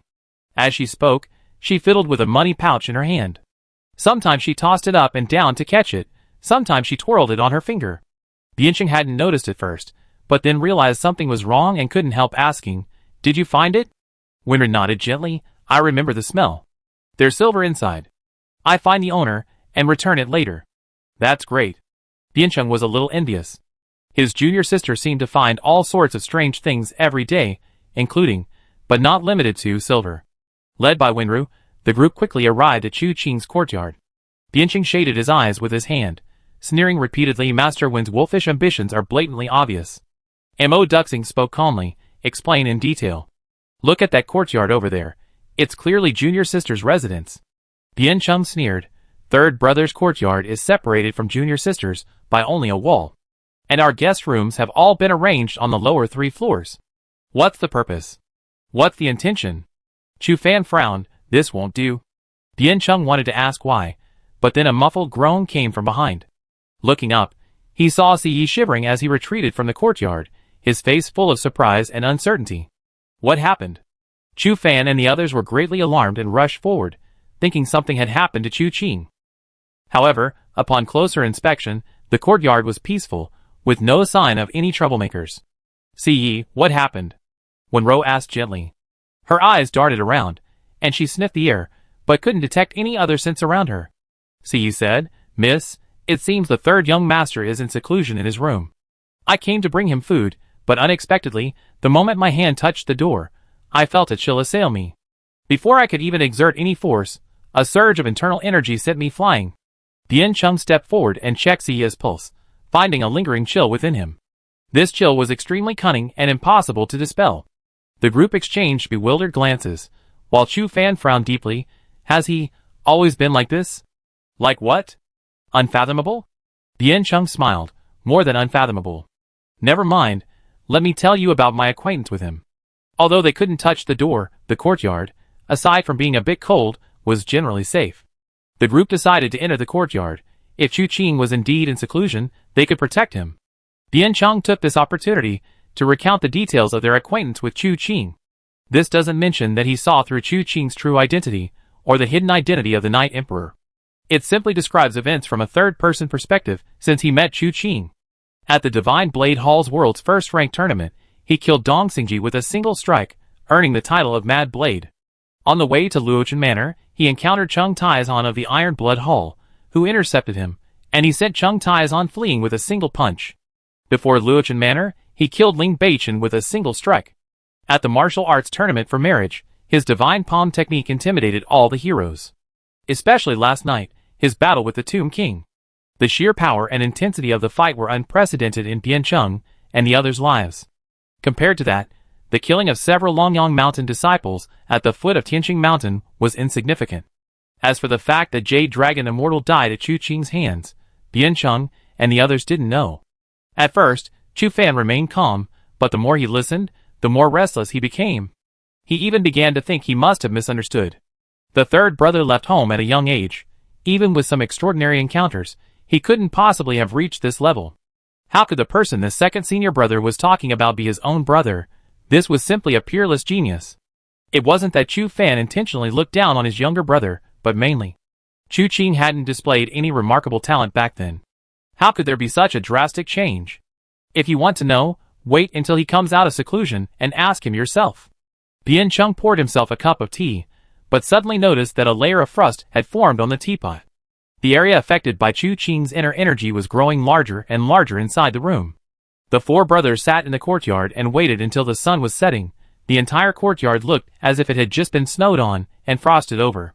As the chill gradually receded and dissipated, dusk had fallen. The group perked up, knowing that Chu Qing was nearing the end of his cultivation. Looking towards the door, a moment later, a creak sounded. The door opened, and Chu Qing stepped out. But looking at Chu Qing before them, the words they wanted to say suddenly failed them. He stood there in a blue robe, hands clasped behind his back, exuding a chilling aura. He was aloof and unapproachable, like a celestial being descended from the heavens to the mortal realm. He hadn't yet managed to conceal the cold, aloof air he carried from the celestial palace. He seemed completely out of place in this mortal world. But the next moment, he rubbed his face, and the chill vanished as if touched by the warm spring sun. Although his demeanor remained cold, a new warmth had crept into his eyes. He first glanced at Ce, who was guarding not far away, and beckoned to him. Ce quickly came forward. Chu Qing took his wrist, and with a circulation of his inner energy, Ce felt the lingering chill that had previously invaded his body vanish in an instant. This was also due to Ce's bad luck, as he happened to be there when Chu Qing's inner strength was rapidly increasing. He combined the inner energy of the bright jade true scripture and the undying golden body, using the inner energy of the undying golden body to elevate the bright jade true scripture to the 10th level of perfection. With perfected inner energy, the chill was even stronger and more difficult to deal with. And the undying golden body, having undergone this transformation, also eliminated many of its drawbacks. It was no longer just for protection. Using the chill of the bright J true scripture and the frost of the heavenly frost fist, this protective aura was permeated with frost and cold, allowing the chill to travel along the meridians and harm the body. Of course, the benefits go far beyond this, but many more subtle applications will have to be experienced in actual combat later. After dismissing Ziyi, Chu Qing turned to Chu Fan. "Third brother?" Chu Fan tentatively asked. Chu Qing smiled slightly. "Second brother, come in and talk." Hearing Chu Qing address him as second brother, Chu Fan's anxious heart finally calmed down completely. For a moment, unsure whether to be excited or angry, Chu Fan quickly entered the house as Chu Qing made way. Biancheng, Wenro, and Mo Duxing also squeezed in without any politeness. The group was packed together, and Chu Qing sat there looking at this one and that one, speechless for a long time. Finally, Mo Duxing spoke first. "So you really are Chu Qing? How is that possible? How could a person change so much?" Biancheng sneered. "You haven't learned master's martial arts, but you certainly picked up a lot of the old scholar's mannerisms." After listening, Wenru immediately picked up her pen and began to write. Biancheng noticed this time, and was about to ask when Chu Fan said, "Third brother, why didn't you go home?" "I went home." Chu Qing smiled. "I saw eldest brother and father. They entrusted me to escort Wenru back to Luochun Manor." "When?" Chu Fan asked in surprise. "Why didn't I know?" Chu Qing frowned and glanced at Mo Duxing and the others. "I said, could you give us some space?" It wasn't that she was wary of Biancheng and Wenru. Biancheng was too clever, he could guess some things even if she didn't say them herself. As for Wenru, her nose was too sharp, she could smell it. Chu Qing was mainly keeping it from Mo Duxing. This senior brother was an oddball. Chu Qing remembered that after the battle at the Divine Blade Hall, this guy wanted to challenge the Night Emperor to a sword duel. What he was about to tell Chu Fan involved this aspect of his identity. If Mo Duxing found out, would he still challenge him? Biancheng curled his lip. "Fine, I give you 2 space. Let's go, senior brother. Let's find somewhere to eat. We're starving." Mo Duxing snorted, stood up, and followed behind Biancheng, then asked, "Should I bring you some food?" "Thank you." Chu Qing nodded. Wenru circled Chu Fan and Chu Qing twice before leaving with Mo Duxing and the others. After the door closed, Chu Qing began to explain everything to Chu Fan in detail. The reason he kept it from Chu Fan at the time was mainly because this person couldn't keep a secret. Besides, back then, Tianwu City was in a state of panic. Many eyes were watching. In comparison, Luochun Manor is much cleaner now. Taking this opportunity, there are some things he can clarify with Chu Fan. He immediately began by recounting how Chu Yunfei's lavish banquet for him had given the Nijingtai an opportunity to exploit. However, as he spoke, he inevitably touched upon the scene where he, disguised as a beggar, encountered Chu Fan and Wenru. Chu Fan listened with startled reactions, both annoyed that he hadn't recognized Chu Qing sooner, and angry that Chu Qing, knowing he was anxious for him, hadn't acknowledged him. When he learned that Chu Qing was the Night Emperor, he was utterly astonished. You see, Chu Fan was the first person in the martial world to know the name Night Emperor. But at that time, he never dreamed that this person was actually his own younger brother. He then told Chu Qing, "Junior sister said your handwriting was too ugly." Chu Qing, ? This conversation lasted quite a while, detailing every single aspect clearly. After listening, Chu Fan remained silent for a long time. Suddenly, he gritted his teeth. The mirror of karma. How dare they? Seeing the veins throbbing on his forehead, Chu Qing quickly pulled him back. "Second brother, don't be impulsive. They were indeed chasing me, but I'm more skilled, they lost track of me. And now, with the battle at Luochun Manor over, the name of the third young master of the Mad Blade will surely rise to prominence. They could never connect the sword demon of yesteryear with the Mad Blade of today. So I'm safe now. Dealing with the mirror of evil won't be a matter of a day or two, second brother. I have my own plans. You mustn't act impulsively and ruin my plans." "All right." Chu Fan readily agreed. "You and eldest brother are both intelligent. Master Wen speaks highly of you. Judging from what he said today, you hold a very high place in his heart. You're already a prodigy. So second brother will listen to you. But you must also promise second brother. Be careful in everything. If there's anything you can't handle, don't forget you have 2 older brothers and a father." Chu Qing smiled wryly. "Don't worry, I won't act rashly." However, not acting rashly meant he could proceed slowly. Now that the matter of Falling Dust Manor was settled, next, he needed to settle accounts with the Mirror of Evil. Chapter 151. Chu Qing had previously planned to settle accounts with the Mirror of Calamity. While he didn't expect to uncover the entire Mirror of Calamity directly, that was too far-fetched. Judging from the way the Heavenly Evil Sect and the Mirror of Calamity had contacted each other, they hadn't found the Mirror of Calamity's headquarters either. Under these circumstances, finding the Mirror of Calamity on his own was absolutely impossible.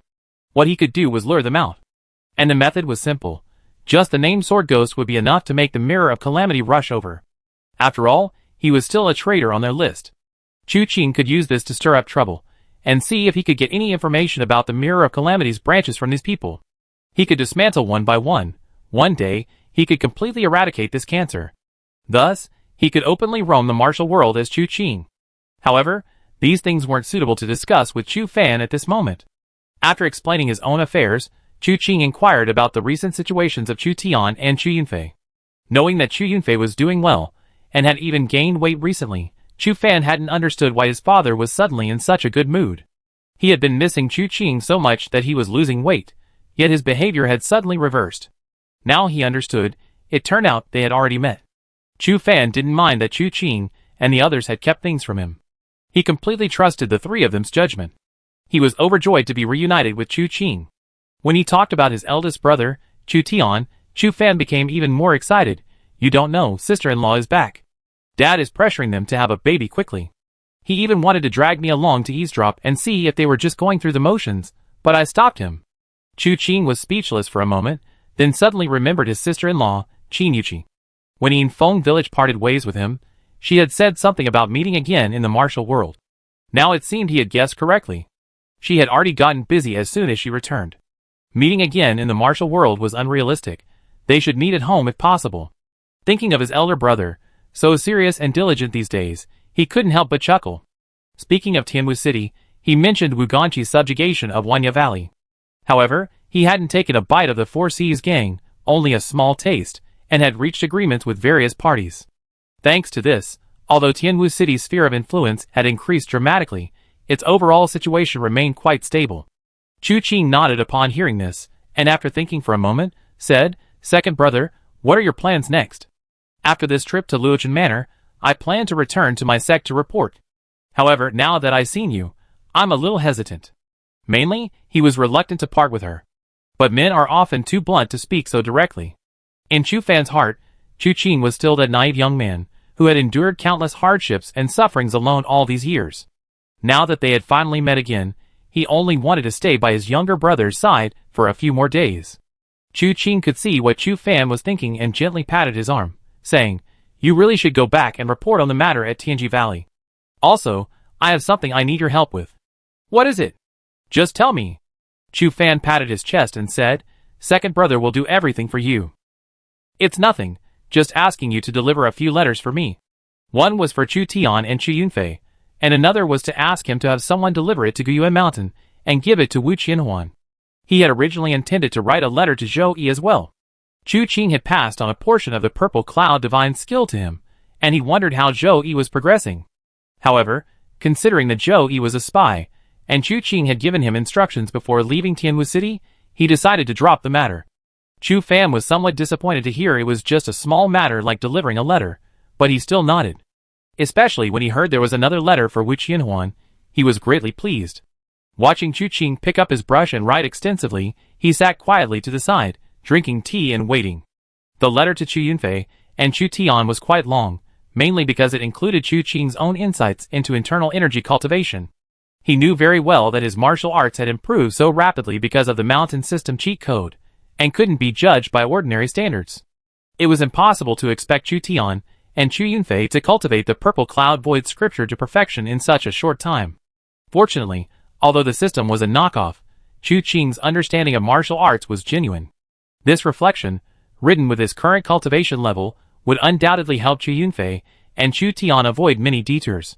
Finally, he wrote the incantation for the bone-melting palm technique on a piece of paper, stating that this technique was dangerous and that his elder brother and father should use it with caution. He figured that with their foundation in the Azure Void Palm, cultivating this palm technique wouldn't be too difficult. He carefully put the letter away, sealed it with sealing wax, and handed it to Chu Fan. Chu Qing then wrote another letter to Wu Qianhuan. This time, the content was mostly about romance and experiences, focusing less on the dangers. When martial arts were mentioned, it was only as insights and reflections offered for her reference. Finally, the letter mentions Wu Wenchuan, expressing his admiration for Wu Qianhuan's pointing the moon technique after witnessing its power. Chu Qing also wanted to help Wu Qianhuan with martial arts. However, Wu Qianhuan was currently at a crucial stage, and the pointing the moon technique alone was already taking up all her attention. Giving her other martial arts would only add to her burden. It was better to let her specialize in this one martial art, and then discuss other things when they met in the future. After reading the letter twice from beginning to end, Chu Qing carefully put it away, sealed it with sealing wax, and handed it to Chu Fan. "Second brother, you must deliver this for me." "Don't worry." Chu Fan smiled and carefully put the 2 letters away. Just as he was about to say something, footsteps sounded outside the door. It was Bian Chung and the others returning from dinner. They had also brought food for Chu Qing and Chu Fan. It was already late, and after Chu Fan ate there, Bian Chung and the others took him back to rest. Silence fell until midnight, when Chu Qing finally left alone. He strolled leisurely to Bian Cheng's courtyard and secretly called Chu Fan out. Chu Fan, still sleepy and bewildered, was led by Chu Qing to the outside of Luochen Manor. Finding a secluded spot, Chu Fan couldn't help but ask, "Third brother, why did you call me here in the middle of the night?" Chu Qing looked at his simple-minded second brother, somewhat amused and exasperated. He didn't speak, but simply turned around, drew a circle with his hand, and thrust out a palm. A resounding dragon's roar echoed, and dragon-shaped energy shot out from his hand. A deafening explosion followed, and a tree in front of him was snapped in half by Chu Qing. Chu Fan instantly snapped out of his drowsiness, looking at the tree trunk so thick it took 2 people to encircle it, then at Chu Qing. He couldn't help but swallow hard. What kind of palm technique is that? Chu Qing smiled. In my letters to father and eldest brother, I mentioned the palm technique. However, that technique isn't suitable for you, second brother. You possess innate superhuman strength, and your foundation in the heavenly book is even more profound. Therefore, you are actually more suited to the palm technique I just used. This technique is called the 18 subduing dragon palms. I used it to contend with the Tomb King, one of the 12 holy kings of the heavenly evil cult. We exchanged hundreds of blows, and although he benefited from his unbreakable protective divine skill, he wasn't defeated on the spot. But in those hundreds of blows, he couldn't break through my 18 subduing dragon palms. Second brother, tonight, I will teach you 3 palm techniques. Remember them carefully. That was the first move, called the Dragon Regrets. Amidst Chu Fan's astonished gaze, Chu Qing explained the profound mystery of this palm technique. Chu Fan collected his chaotic thoughts and focused intently on memorizing. He was pure of heart, but not foolish. His talent for martial arts was exceptionally high. After Chu Qing explained the key points of this move a few times, he had already grasped the basics. Using the unyielding heavenly book, its power was not weak. However, he was unfamiliar with the moves, and Chu Fan's internal energy was vastly inferior to Chu Qing's. Therefore, although this move looked decent, it was far less powerful than Chu Qing's. Fortunately, Chu Qing didn't expect him to master the palm technique immediately. Tonight, he mainly taught him 3 moves. With more practice in the future, and with the Tai Divine Palm already in his possession, he could learn from others and improve his martial arts. He immediately taught Chu Fan 2 more moves, Flying Dragon in the sky and Dragon appearing in the field. Before Chu Fan could master these 2 moves, dawn had already broken. Chu Fan, still eager for more, asked, "Third brother, your palm technique seems simple, but it's actually profound and extraordinary. Where did you learn it?" Chu Qing smiled. "My circumstances are quite unusual, second brother. Please don't ask further." Seeing this, Chu Fan didn't say anything more, but simply asked, "So what are your plans next?" "Master Wen has asked me to help with something. When I left home, father also told me some things. However, a few days ago, I killed Ling Baichen in front of the manor. He entrusted me to send him back to Taiheng sect. Now that things at Luochen Manor are settled, I plan to head to Taiheng sect first." "Taiheng sect?" Chu Fan frowned slightly. "Once I go, I don't know when I see you again." At this point, without Chu Qing's comforting words, he smiled, "But seeing you like this, I'm relieved. Your martial arts surpass mine by a great margin. The world is vast, you can roam freely. I imagine that even if we can't meet, news of you will spread far and wide in the martial world." "That's true."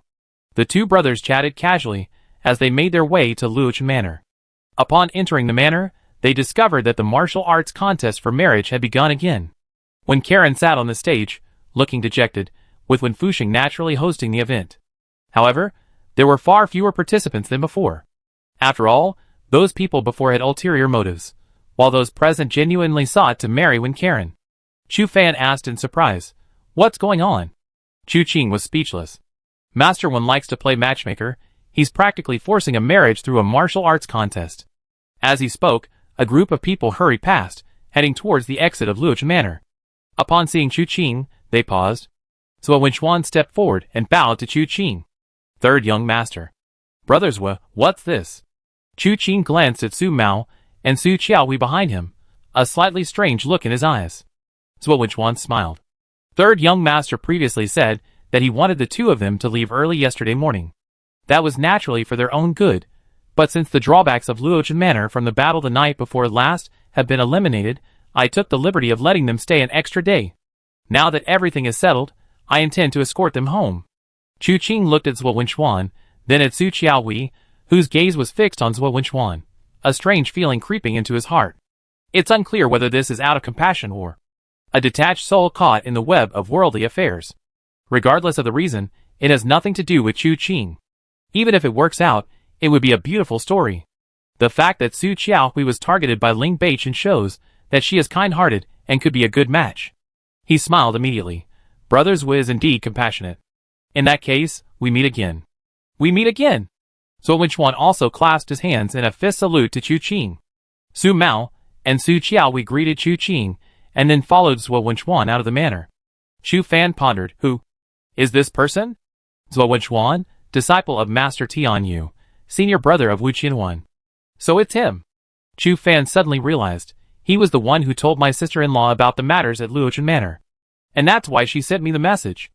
I heard that this person possessed innate wisdom from a young age, and has remained untainted by worldly affairs for many years. He is the sole heir of Master Tianyu. Upon meeting him today, I can confirm his extraordinary demeanor. Chu Qing smiled but remained silent, sensing that his wisdom was about to be tainted by the 7 emotions and 6 desires. However, how could one transcend the mortal world without entering it? Whether he would ultimately choose to wallow in its illusions or transcend it to save all beings remained to be seen. Just then, a change occurred on the martial arts contest stage. The person currently on stage had won consecutive victories. This man was burly, with a fierce appearance, and ruthless in his methods. His martial arts were exceptional, making him no ordinary opponent. According to the discussions among the crowd, this man was named Gong Sun Wu. He had a good reputation in the martial arts world, but he was not kind to his family. He had been married 3 times and lost 3 wives. Rumors circulated that he had beaten to death those who slightly displeased him. When Karen had probably heard something as well, and seeing that no one in the arena could defeat this man, her face grew increasingly pale. When Fuxing remained unmoved, observing coldly. Chu Qing scanned the crowd. After looking around and not seeing Ziyi, Chu Qing couldn't help but scoff inwardly. He wondered if Wen Fuxing had gone too far this time. When Karen was such a frail girl, if she really married Gong Sun Wu, who was known for beating his wife to death, who knew what her future would be like, Ziyi was nowhere to be seen. He wondered if he was going to hide like a coward. Chu Qing suddenly looked at Chu Fan, his eyes gleaming, and asked in a low voice, "Second brother, do you have a girl you like?" Chu Fan was taken aback. "No, why? What do you think of that girl?" Chu Qing pointed at Wen Karen. Chu Fan frowned. "Not good at all. She's skinny, one slap, and she'd be dead." "Oh no, what kind of aesthetic is this? That girl is so delicate and adorable. Is this guy planning to find someone 8 feet tall, with an 8-foot waist, and a face full of fat to be his second sister-in-law?" Chapter 152. Asking Chu Fan wasn't really about hoping he'd go on stage to find a wife. It was just a casual remark. Now it seems I really need to consider my second brother's future wife, lest he actually marry some strange woman. I should add a few more lines to the letter later, so Chu Tian and the others can put in some effort. Just then, she noticed another person on the stage. Ziyi? When Karen immediately stood up, while Wen Fuxing remained unmoved, still with his shrewd and calculating demeanor. Chu Qing pursed her lips, sensing the key to the situation likely lay after meeting Sang Qing yesterday. When Fuxing and Ziyi must have talked about something, the kid finally seemed to have figured it out. "Let's go, there's no show to watch." Chu Qing shook her head and led Chu Fan away. Chu Fan was puzzled. Isn't this all settled yet? When Fuxing only wanted Ziyi's attitude, and now that he's shown it and made up his mind.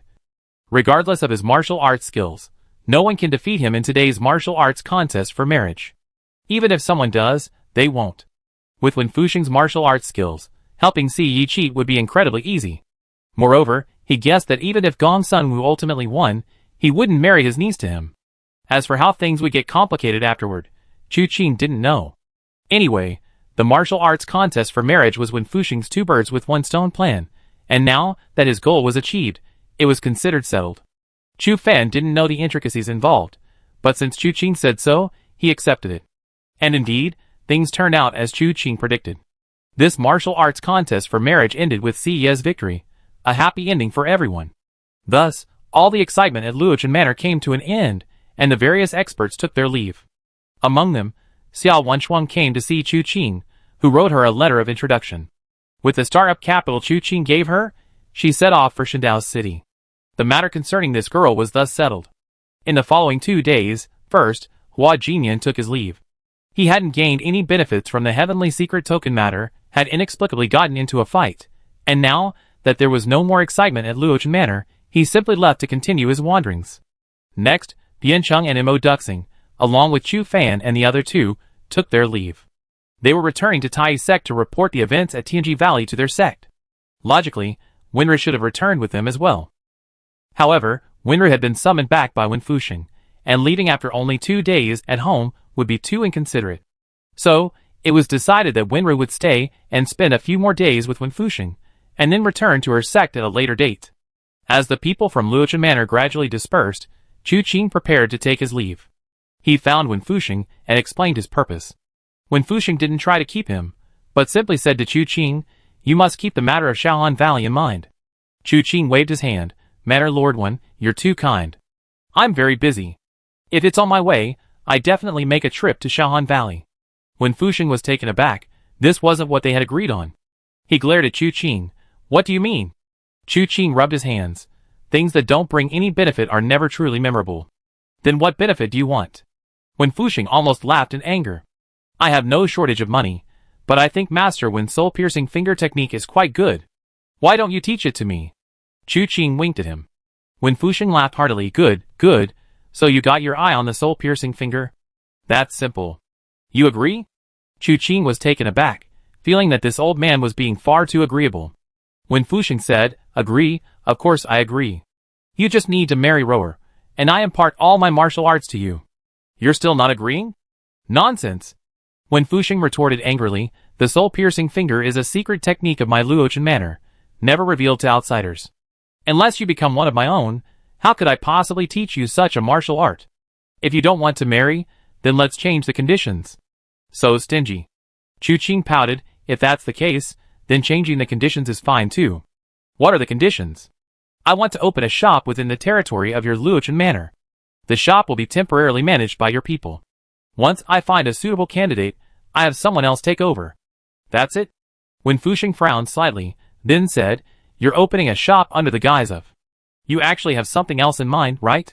What do you care what I'm after? It's not your Luochen Manor. Just tell me if you agree or not."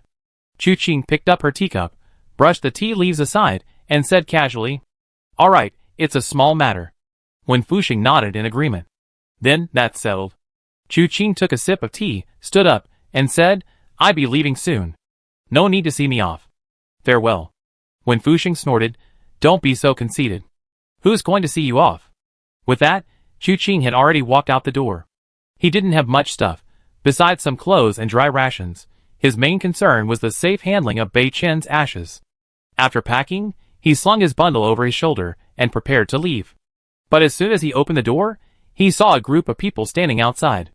Wen Kaiyuan, Wen Pingse, Si Yi, Si Chen, Wen Karen, and a group of disciples from Luochen Manor who had come to see him off. Chu Qing's gaze swept across the crowd, and he heard Wen Kaiyuan say, "Third young master, that's not very polite of you. You're leaving without even saying goodbye?" "Ha ha ha." Chu Qing smiled, "Thank you for your concern, second master. The matter here is settled. It wouldn't be right for me to continue eating and drinking for free here."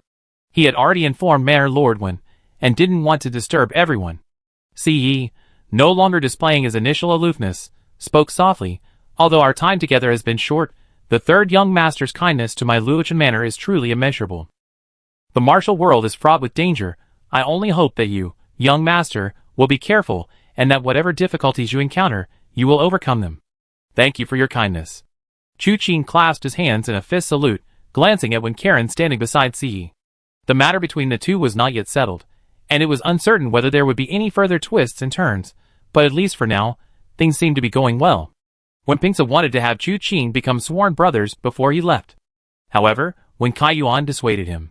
The group escorted Chu Qing to the entrance of Luoch Manor, bidding him farewell at Jiaxing Lake. Some brought silver notes, others offered provisions. Chu Qing accepted everything, clasped his hands in a fist salute, and said, "All right, all good things must come to an end. Farewell, everyone. Take care on your journey, third young master. Remember to come back and visit often, third young master. Brother, next time you come, you must become sworn brothers with me." With a wave of his hand, he bid farewell to everyone. Chu Qing turned, his steps quickened, and he vanished like a wisp of smoke in the blink of an eye. Wen Kaiyuan and the others watched Chu Qing until he disappeared from sight before turning and heading towards Luoch Manor. Wen Pingse looked around and asked curiously, "Why didn't Roar come?" Wen Kaiyuan smiled. "Never mind that, I go find my elder brother first." He entered Luoch Manor first, and went straight to Wen Fuxing's courtyard. Wen Fuxing was sitting by the window drinking tea. Withered yellow leaves filled the air, scattering and landing on the windowsill, where he held them, examining their patterns. Wen Kaiyuan entered the room, and Wen Fuxing asked softly, "Gone?" "Yes." Wen Kaiyuan nodded, but hesitated to speak. "Just say what you want to say, don't beat around the bush. You're just letting Roar go with you like that?" Wen Kaiyuan said with some hesitation, after all, they're both unmarried. Although the third young master is a peerless martial artist and an upright person, he wouldn't lie in secret. But they are still young lovers. Spending so much time together, it's inevitable that some problems will arise. So what if they do? Wen Fuxing snorted, "These days, I'm not worried about them, I'm worried about them not doing so." Wen Kaiyuan's eyes widened. "What do you mean, worried about them not doing so? That's your own daughter. Just letting that bad boy take her away like that, and you seem quite pleased with yourself?" Wen Fuxing pursed his lips. Some things were harder to say. "The key is that boy is slippery. He promised to go to Little Cold Valley. Who knows if he actually go? Because of the Ghost Emperor's decree, he couldn't leave Luoch Manor.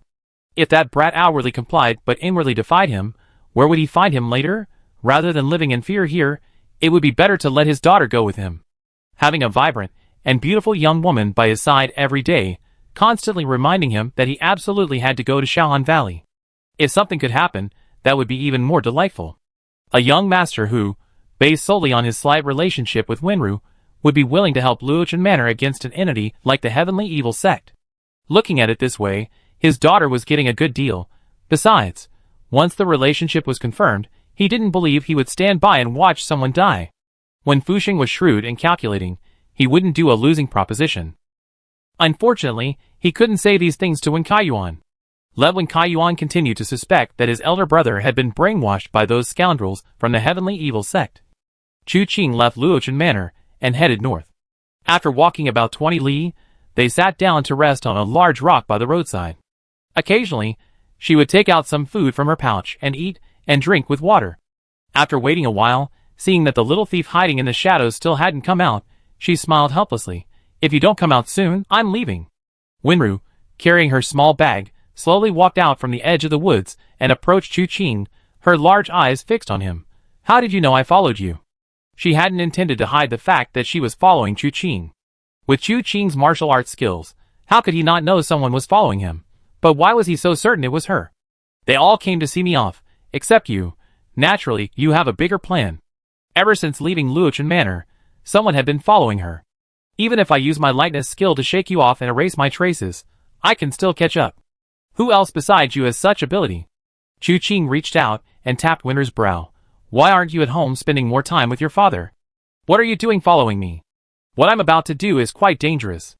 Wandering the martial world, where is there ever peace and smooth sailing?" Winter said softly. "Besides, it was father who told me to come along. Your father is very wicked." "Yes." Winter nodded vigorously. "Third brother is right." Chu Qing looked at the little girl with the leaky coat, feeling both amused and exasperated. To be honest, although they hadn't spent a very long time together, the sudden separation was quite painful. Not to mention that Winter's personality was very pleasant, and most importantly, she was very useful. She was practically a human radar. Chu Qing had originally planned that after leaving Luoch Manor, she would stay there to accompany Wen Fusheng. Even if Chu Qing was reluctant to part with Tianxiang, he couldn't bear to separate the father and daughter. Now that she had chosen to come with him, there was no need to send her back. As for what Wen Fusheng was thinking, Chu Qing could probably guess. Looking at Wenru, Chu Qing clicked his tongue. Your father is really willing to let go. Why wouldn't I be willing? Wenru tilted her head, looking at Chu Qing. Never mind. Chu Qing waved his hand. Since we're already here, shall we go? Yes. The two of them set off immediately, packing their bags and continuing north. They weren't in a hurry. Even if Chu Qing wanted to deal with the mirror of karma, he needed a suitable opportunity. It wasn't something to rush.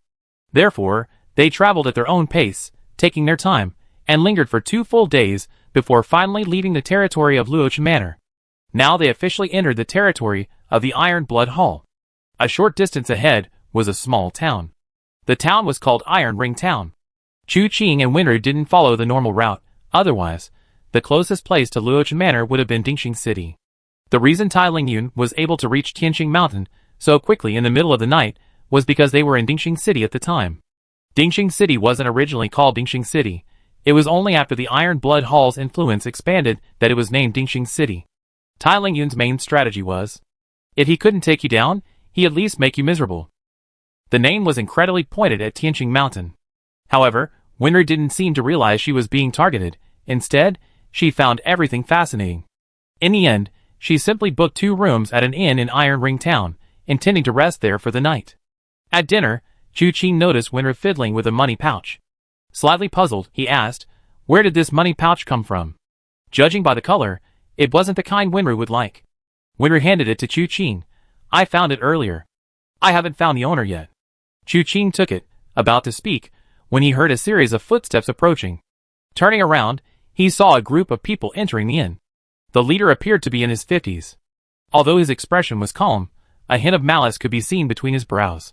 The people behind him were well-dressed, seemingly traveling merchants, but most had menacing faces, not benevolent types.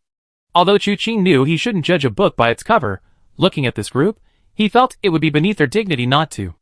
Not only Chu Qing, but many people in the inn also looked at this group with suspicion, then quickly lowered their heads to eat and drink. Huh? How come a bunch of bandits have come to Iron Blood Hall's territory? A voice suddenly came from the corner. Chu Qing couldn't help but look in the direction of the voice, and saw a down-on-his-luck scholar in his 30s, staring at the door, with a puzzled look on his face. Chapter 153.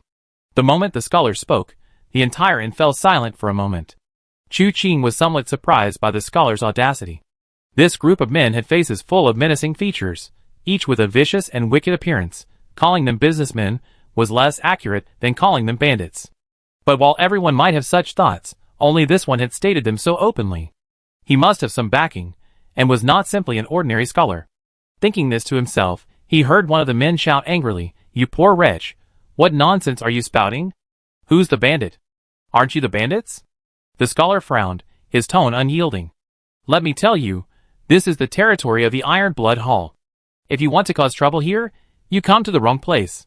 When the Iron Blood Hall master is angry, he makes sure you have nowhere to run." The thug who had spoken earlier glared even more menacingly, but the leader waved him off, then laughed. "Brother, you misunderstood.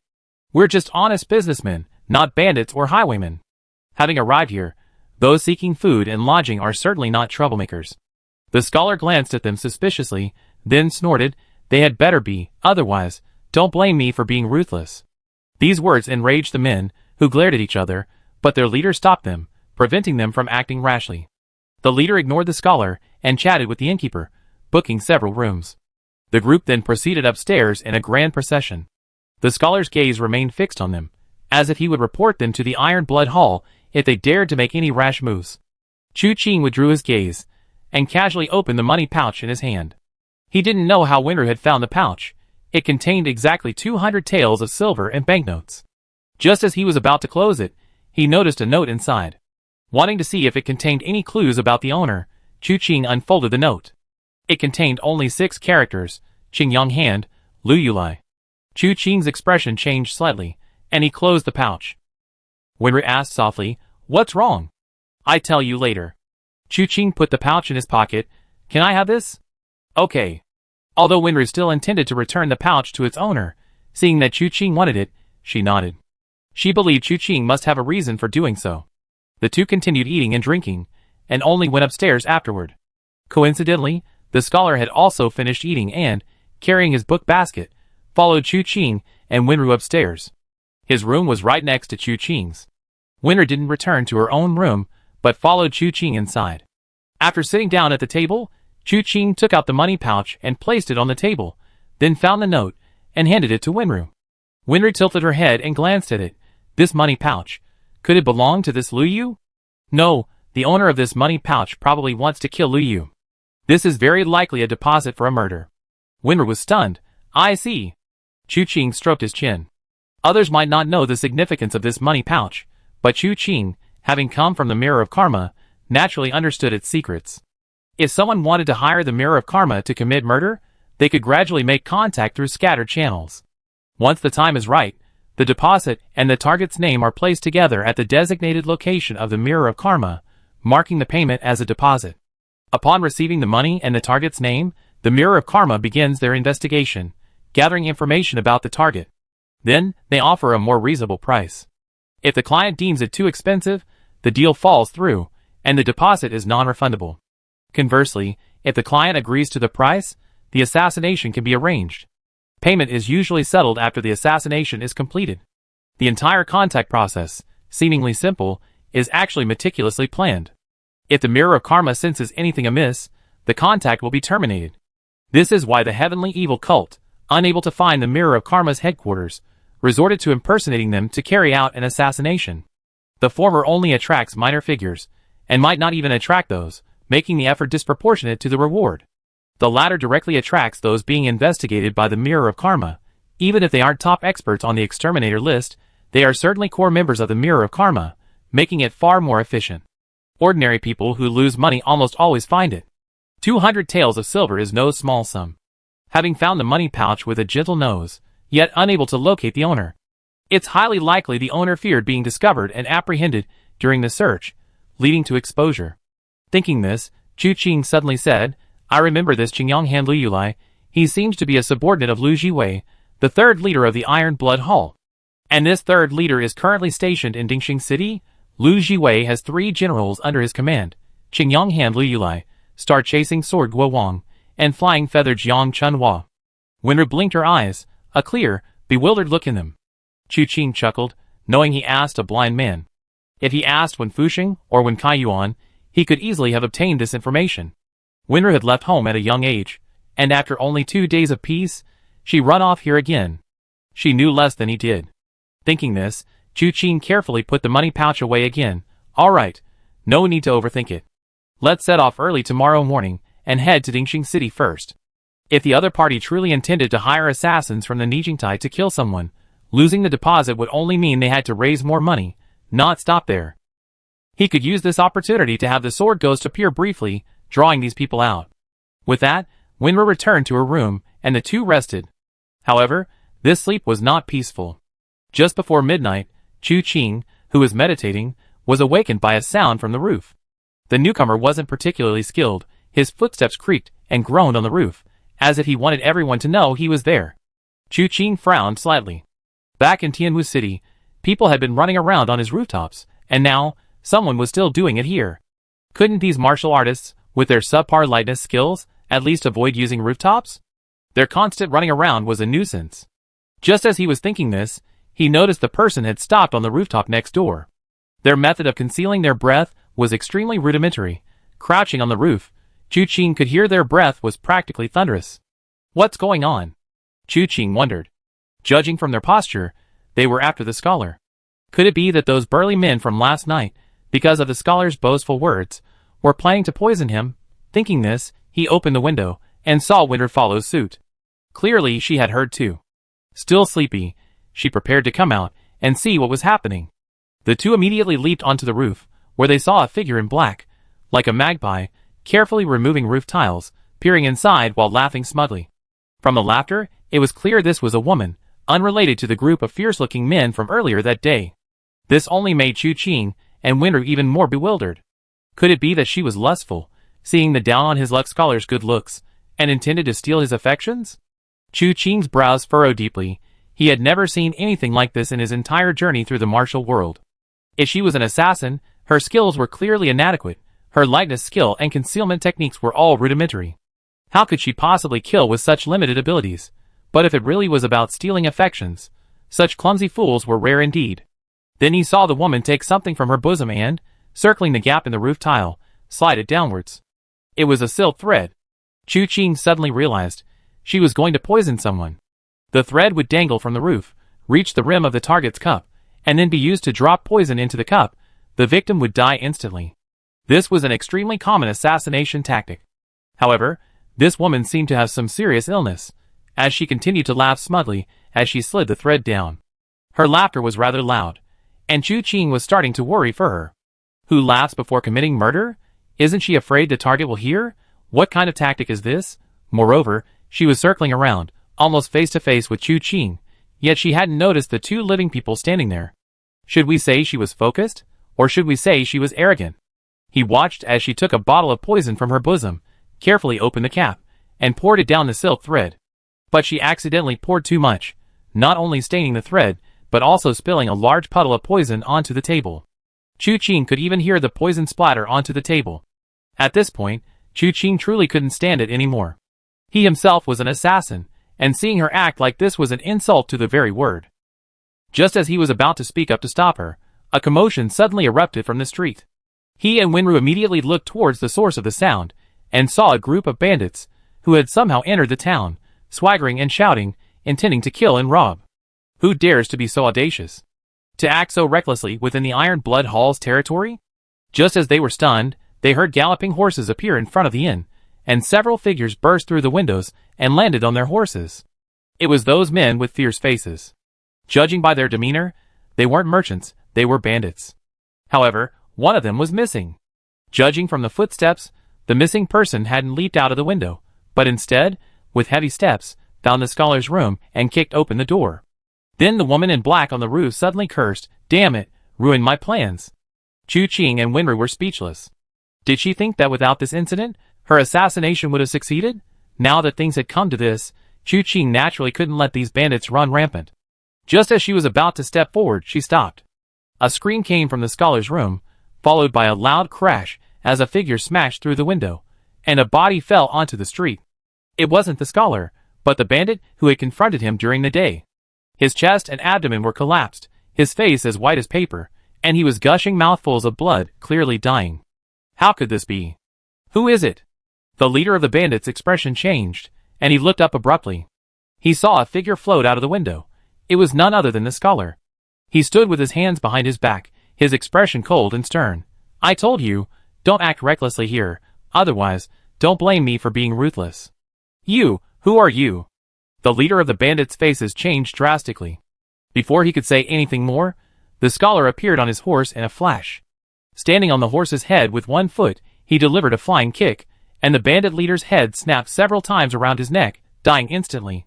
"Brother!" The remaining bandits, as if waking from a dream, cried out in grief. The scholar, however, was merciless. He swiftly moved on his horse, leaving no chance for the bandits to stand against him. In the blink of an eye, corpses littered the ground. The scholar glanced back at Chu Qing and Winru, then nodded slightly. Looking at the female assassin in black, a hint of helplessness flickered in his eyes. The next moment, he leaped into the air, heading towards the other bandits in Iron Ring Town. "Stop! You can't run!" The woman in black suddenly stood up and leaped to give chase.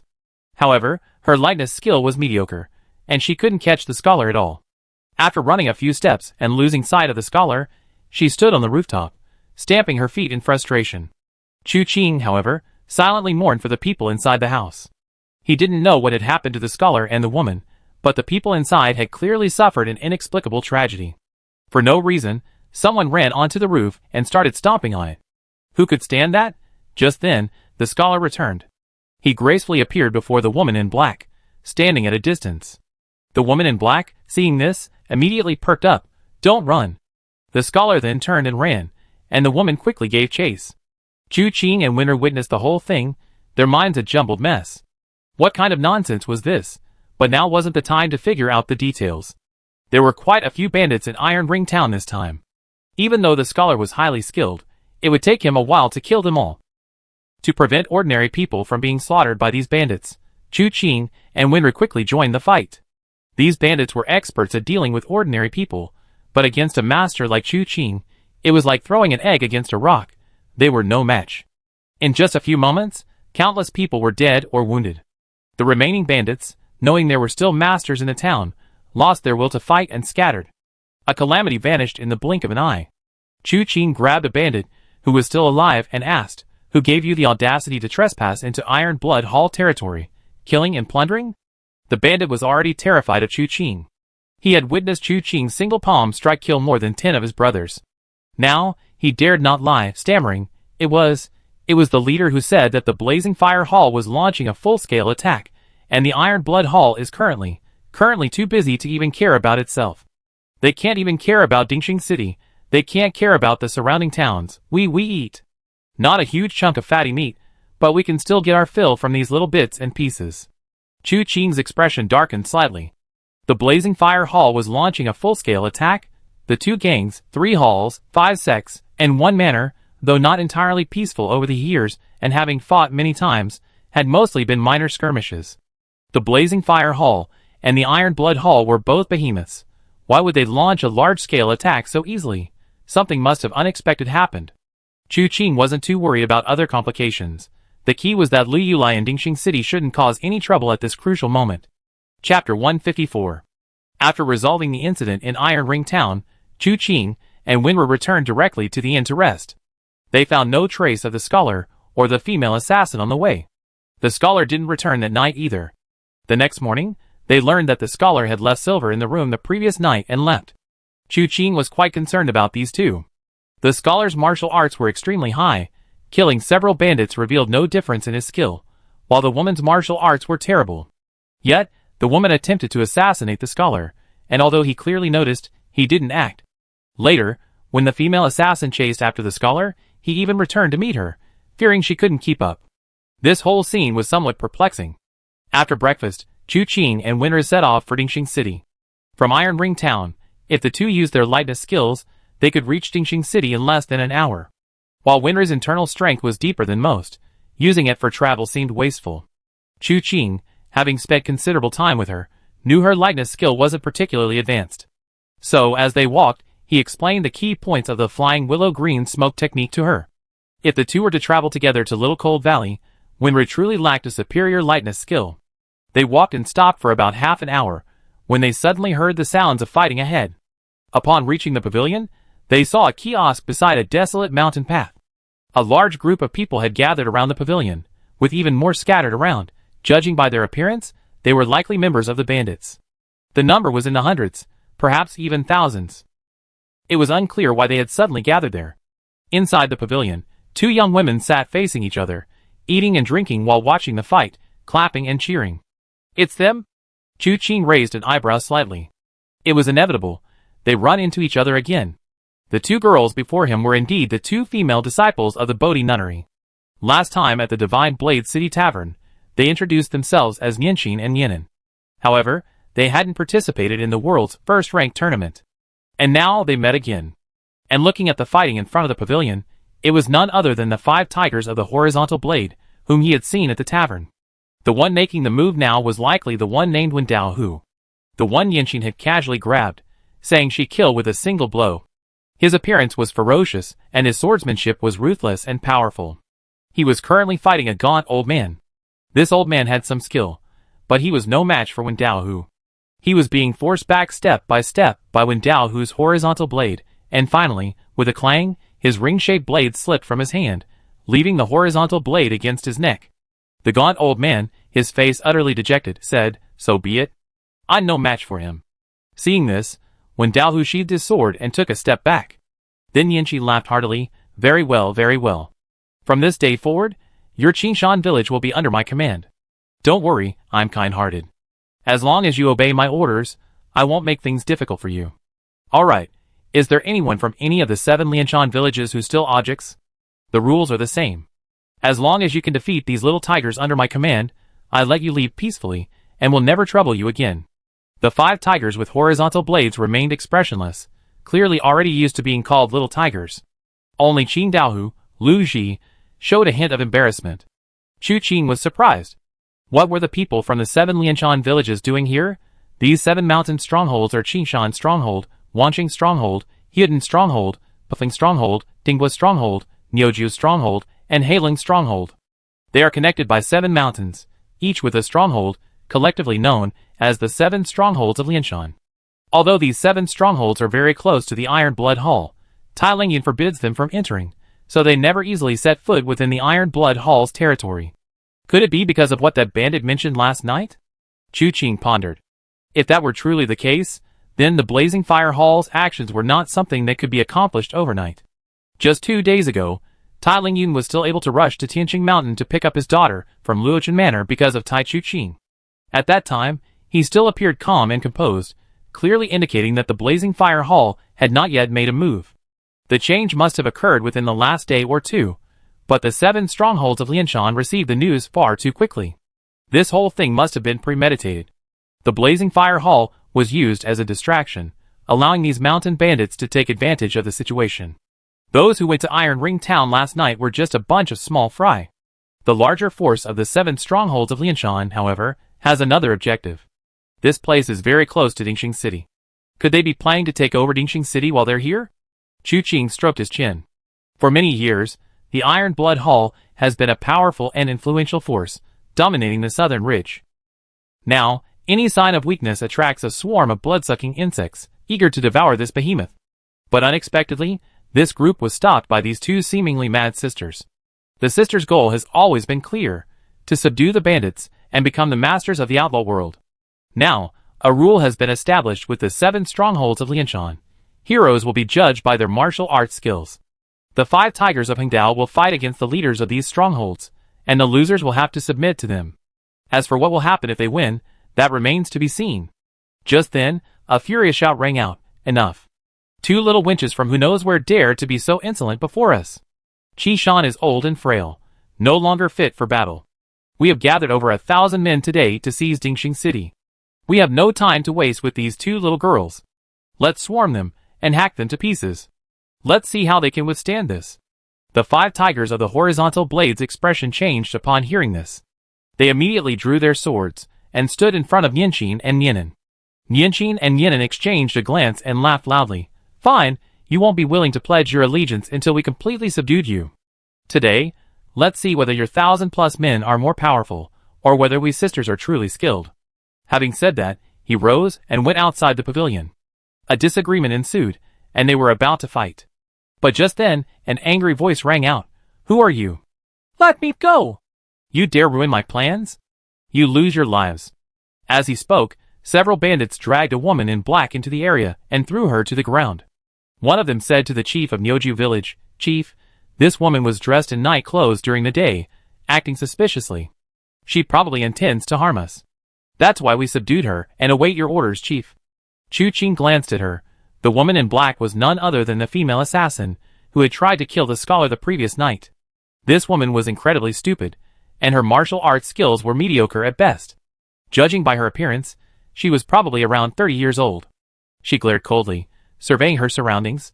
Despite being surrounded, she wasn't afraid, only gritting her teeth and saying, "You dare to punish me? I'm blessed by the gods. If you dare to harm me, you be beheaded in an instant." Hearing her boastful words, Nianqing and Nianen, who had originally intended to attack, couldn't help but flank the woman on either side. Nianqing laughed heartily. "What spirit!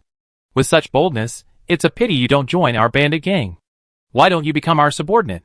We lead you to unify the bandit world, drinking wine from large bowls, eating meat in large chunks, and dividing gold by the scale. Wouldn't that be exhilarating?" The woman looked at Nianqing and shook her head repeatedly. "I have no interest in a bandit life. I have a great grudge in this life, someone I must kill swiftly. If this doesn't work, nothing else can be done." "Oh!" Nianqing scratched her head. "I see your martial arts are mediocre at best. Your great enemy might not be so formidable either. Why don't you explain your hatred in detail, and I help you kill him?" The woman shook her head repeatedly. No, you don't know, he. She paused, lost in thought. Her expression shifted from calm to bewildered, a look of pain mingling with her confusion.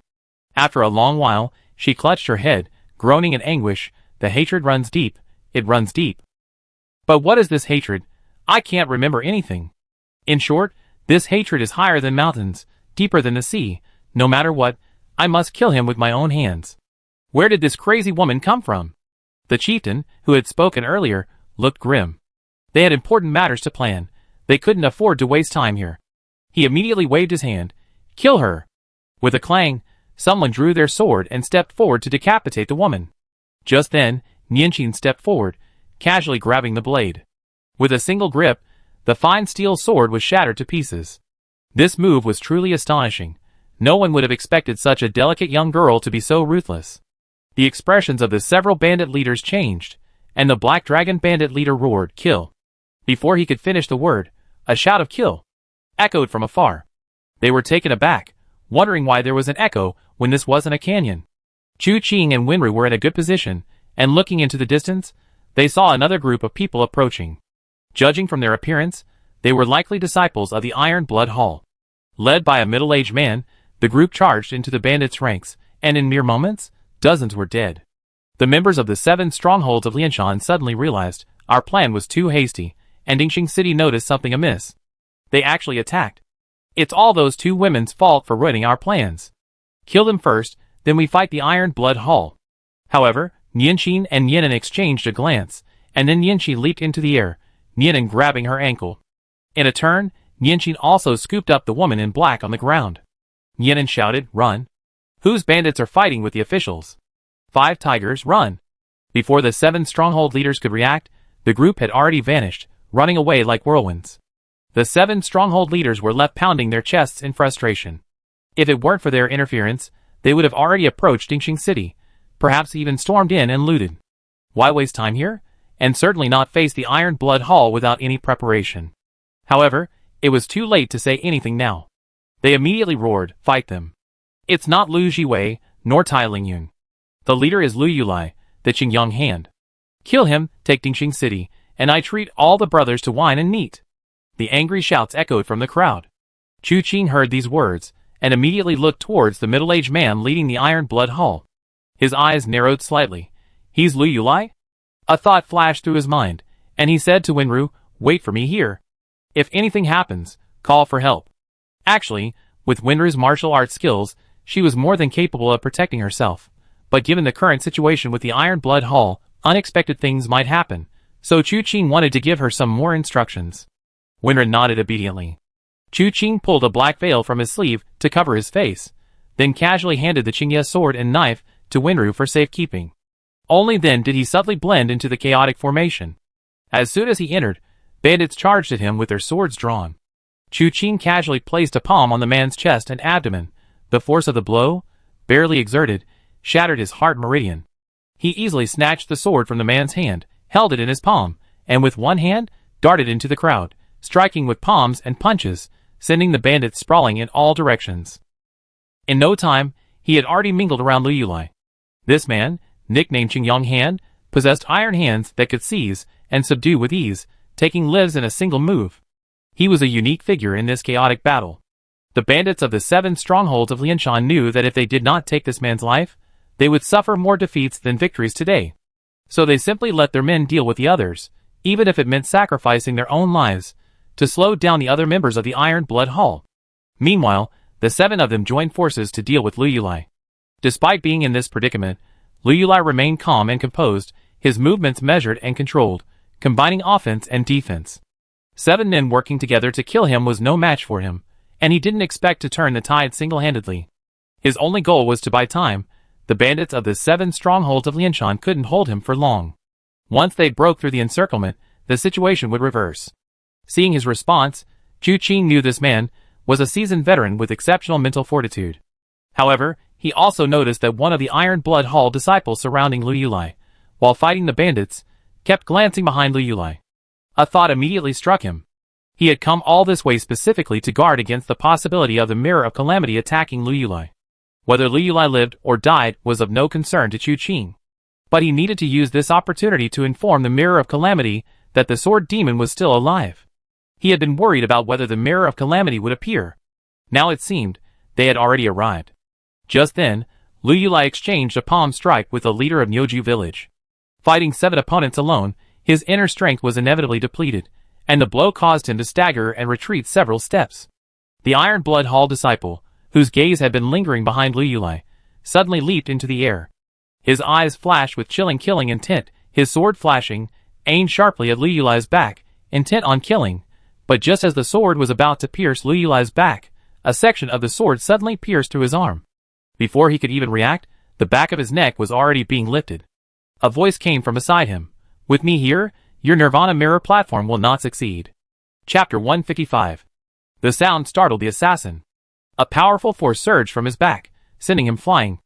An opportunity. Although he had been struck in the back, the attacker's internal energy was ultimately limited.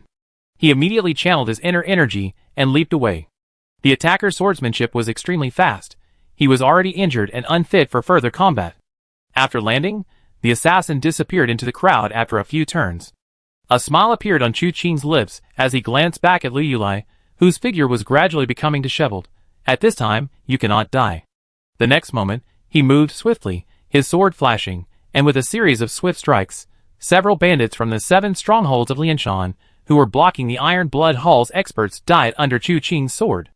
They didn't bother to check the origins of this masked man, who had suddenly appeared. Several people rushed forward to help Liu Yulai. With this assistance, the 7 leaders were no match for Liu Yulai, and the tide of battle turned instantly.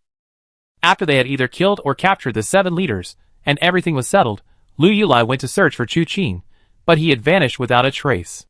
The assassin, dressed in Iron Blood Hall attire, mingling in the crowd, finally broke through the battle and fled. Who exactly is he? Judging from his voice, he seemed to have some grudge against my Mirror of Karma. He dared to ruin my Mirror of Karma's affairs. He's truly courting death. He pondered this endlessly, but found no answer. He stared at the wound on his arm, his brow furrowed. The injury wasn't too serious, but the opponent's swordsmanship was too fast. How exactly was that sword strike executed? He hadn't even noticed it. Luckily, he wanted to kill me with one blow, but he underestimated my internal strength. Otherwise, this time I might really be in danger. Carefully observing his surroundings, he walked for about an hour until a mountain god temple appeared before him. Without hesitation, he went straight into the temple. There was someone inside, a beggar. The beggar was drinking, with peanuts, cooked meat, chicken legs, and other snacks spread out on an oil paper package in front of him. Looking up at the newcomer, he remained calm, only frowning slightly. Why are you in such a sorry state? Qingyang Hand, you're not good at swordsmanship, are you? How did you get that injury on your arm? An accident happened. Liu didn't die. The assassin slumped down opposite the beggar, snatched the wine from his hand, and laid down on his injured arm, wincing in pain. The beggar's expression changed, and he vanished through the temple gate. He circled the mountain god temple once before returning. The assassin spoke calmly. No one is following. Good. The beggar nodded, walked up to him, grabbed his arm, and examined it closely for a moment, his expression growing increasingly grim. The assassin looked up at him. Is there anything special about this injury? Is there anything special about this person's swordsmanship? Fast. The assassin thought for a moment and said, extremely fast.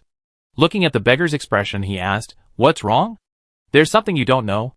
The beggar said, several months ago, a traitor left our Mirror of Karma. This person, codenamed Sword Demon, betrayed the Mirror of Karma because he colluded with his target. Someone in the organization noticed this early on, and after confirming his betrayal, they immediately laid an ambush to eliminate him. But unexpectedly, this person, whose swordsmanship and martial arts were originally mediocre, actually possessed a hidden skill in swift swordsmanship. The blood spear sent to kill him was pinned to a tree by him, and most of the remaining assassins were killed with a single sword stroke. You should know that different sword techniques have different effects on injuries. And the wound on your arm is exactly the same as those who died at the hands of the Sword Demon. No wonder. The assassin's eyes narrowed slightly. No wonder he said that with him around, the Mirror of Karma would never succeed. Audacious. The beggar sneered. After this incident, the organization issued a pursuit order. But unexpectedly, this person suddenly vanished from the martial world. None of the assassins sent to hunt him down could find his trace. I did hear that a Knight Emperor appeared in Tianwu City, who also possesses a swift swordsmanship. However, this man is ruthless and cruel. Those he kills are often disposed of without leaving any trace. The bodies are burned. While it's impossible to truly reduce them to ashes, the scorched skin makes sword marks indistinguishable. So, this Knight Emperor is highly suspicious, the assassin said. Has no one in the organization gone to investigate? They have. The beggar shook his head. But besides his swift swordsmanship, the Night Emperor's internal strength is extremely profound, far beyond what Sword Ghost can match. Further investigation revealed that he also possesses a unique throwing knife technique, even more beyond Sword Ghost's capabilities. Moreover, at this point, it was discovered that the Night Emperor has a powerful backer. Those sent by the Mirror of Karma to investigate were all killed, and a warning was sent back. This man is vastly different from Sword Ghost. The organization is unwilling to provoke the person behind the Night Emperor, so the matter was dropped. The assassin nodded upon hearing this. The one who attacked today indeed possessed mediocre internal strength. But who exactly is behind this Night Emperor? I don't know, the beggar said calmly. Perhaps someone above knows, but it's beyond our ability to investigate. The sword demon disappeared for months, and now he's reappeared. He must have recovered from his injuries, and wants to declare war on my mirror platform. He's truly courting death. You don't need to concern yourself with this matter anymore, including Liu Yu's assassination attempt. You can put it aside. I provide support, and someone will take responsibility. You can leave now. Okay. The assassin nodded slightly, taking a chicken leg from his oiled paper package. I was just injured, so I'm borrowing this to recover. You even steal a beggar's chicken leg? An assassin like you should change professions. The beggar rolled his eyes, then waved him away. The assassin laughed, leaped out of the dilapidated temple, and vanished in the blink of an eye. The beggar, who had remained where he was, sat and pondered for a while, then wrapped up the leftover snacks and stuffed them into his robes. Carrying his gourd of wine, he left the mountain god's temple and headed straight for Dingxing City. He remained there until his figure disappeared from sight. Only then did Wenru and Chu Qing emerge from the shadows, Chu Qing dragging a corpse in his arms. The corpse of the assassin from before.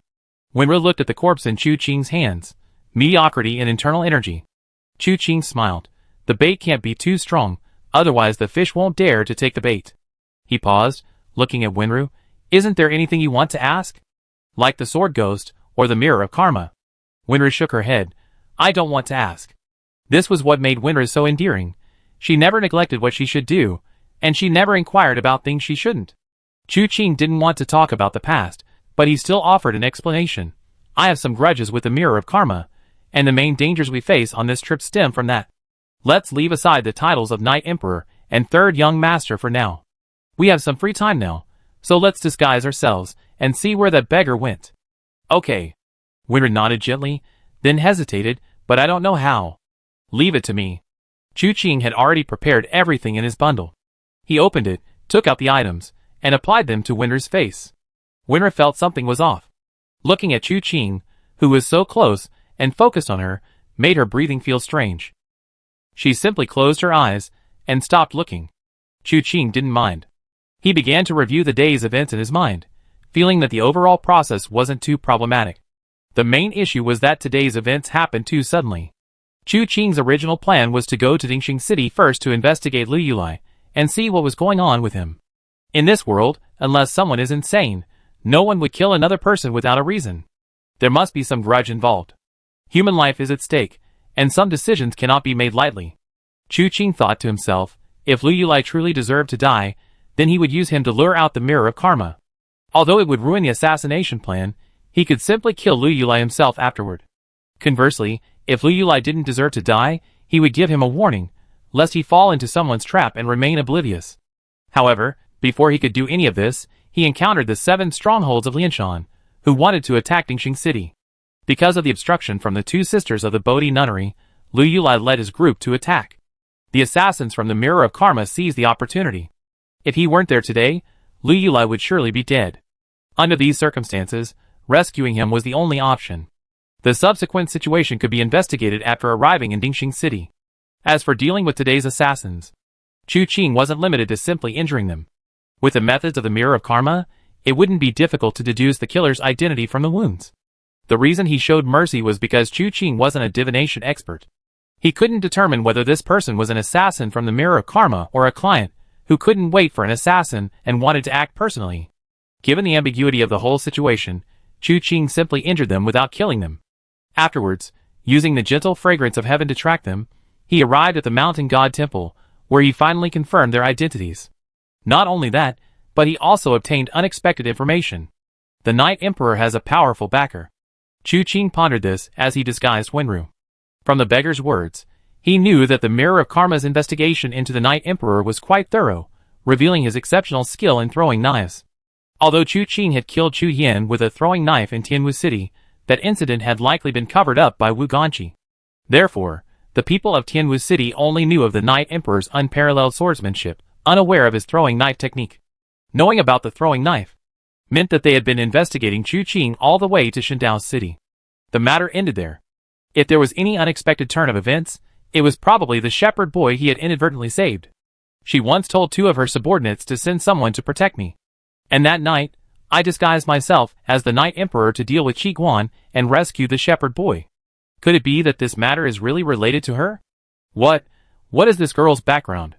First, she had a father who could capture Yuzong and even try to break his legs. And she could make the Mirror of Karma retreat, afraid to investigate the Night Emperor's background any further. Chu Qing pondered that the shepherd boy's background was probably even more terrifying than he had imagined. A father capable of such things must be on par with the 3 sovereigns and 5 emperors. Otherwise, he could never possess such extraordinary abilities. But among the 3 sovereigns and 5 emperors, there is indeed no one with the surname Mu. Could it be that she took her mother's surname? Chu Qing shook his head, the thought swirling in his mind before he stopped thinking about it. This girl is so mysterious. There's no guarantee we ever see her again. Why bother digging deeper? Thinking this, he continued working, and after a moment, Chu Qing took out a small bronze mirror and handed it to Winru. What do you think? Winru took the mirror and glanced at it. The reflection showed a young man with a small mustache. His eyes held a clear, indifferent look, and his face, sculpted by Chu Qing using some unknown technique, had become surprisingly rugged. He looked like a robust young master. Winru gazed at her reflection with curiosity. It's great. Third brother, how did you do that? Can I learn? Sure, I teach you when I have time, Chu Qing replied with a smile, then began to work on his reflection in the mirror. Because of the Mingyu True Scripture, Chu Qing's complexion was now too pale, requiring a darkening treatment. His face already had a somewhat effeminate appearance, making him look like a naive young master.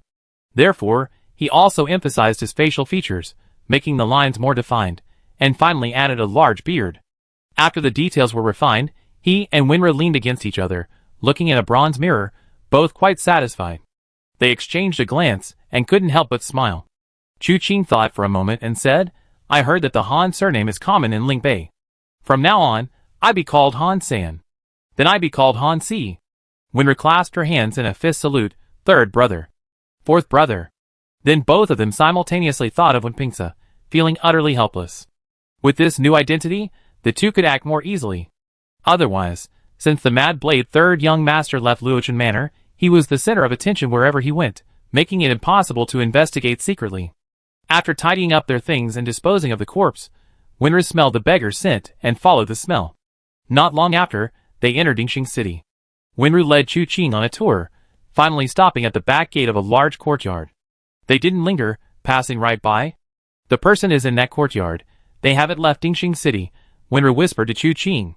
Chu Qing glanced at the plaque above the courtyard.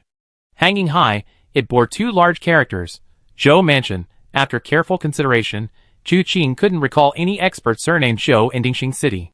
However, judging from the courtyard alone, it was clearly a wealthy family. Just as he was pondering this, Winru's voice came from beside him again. 3rd brother, what do we do next?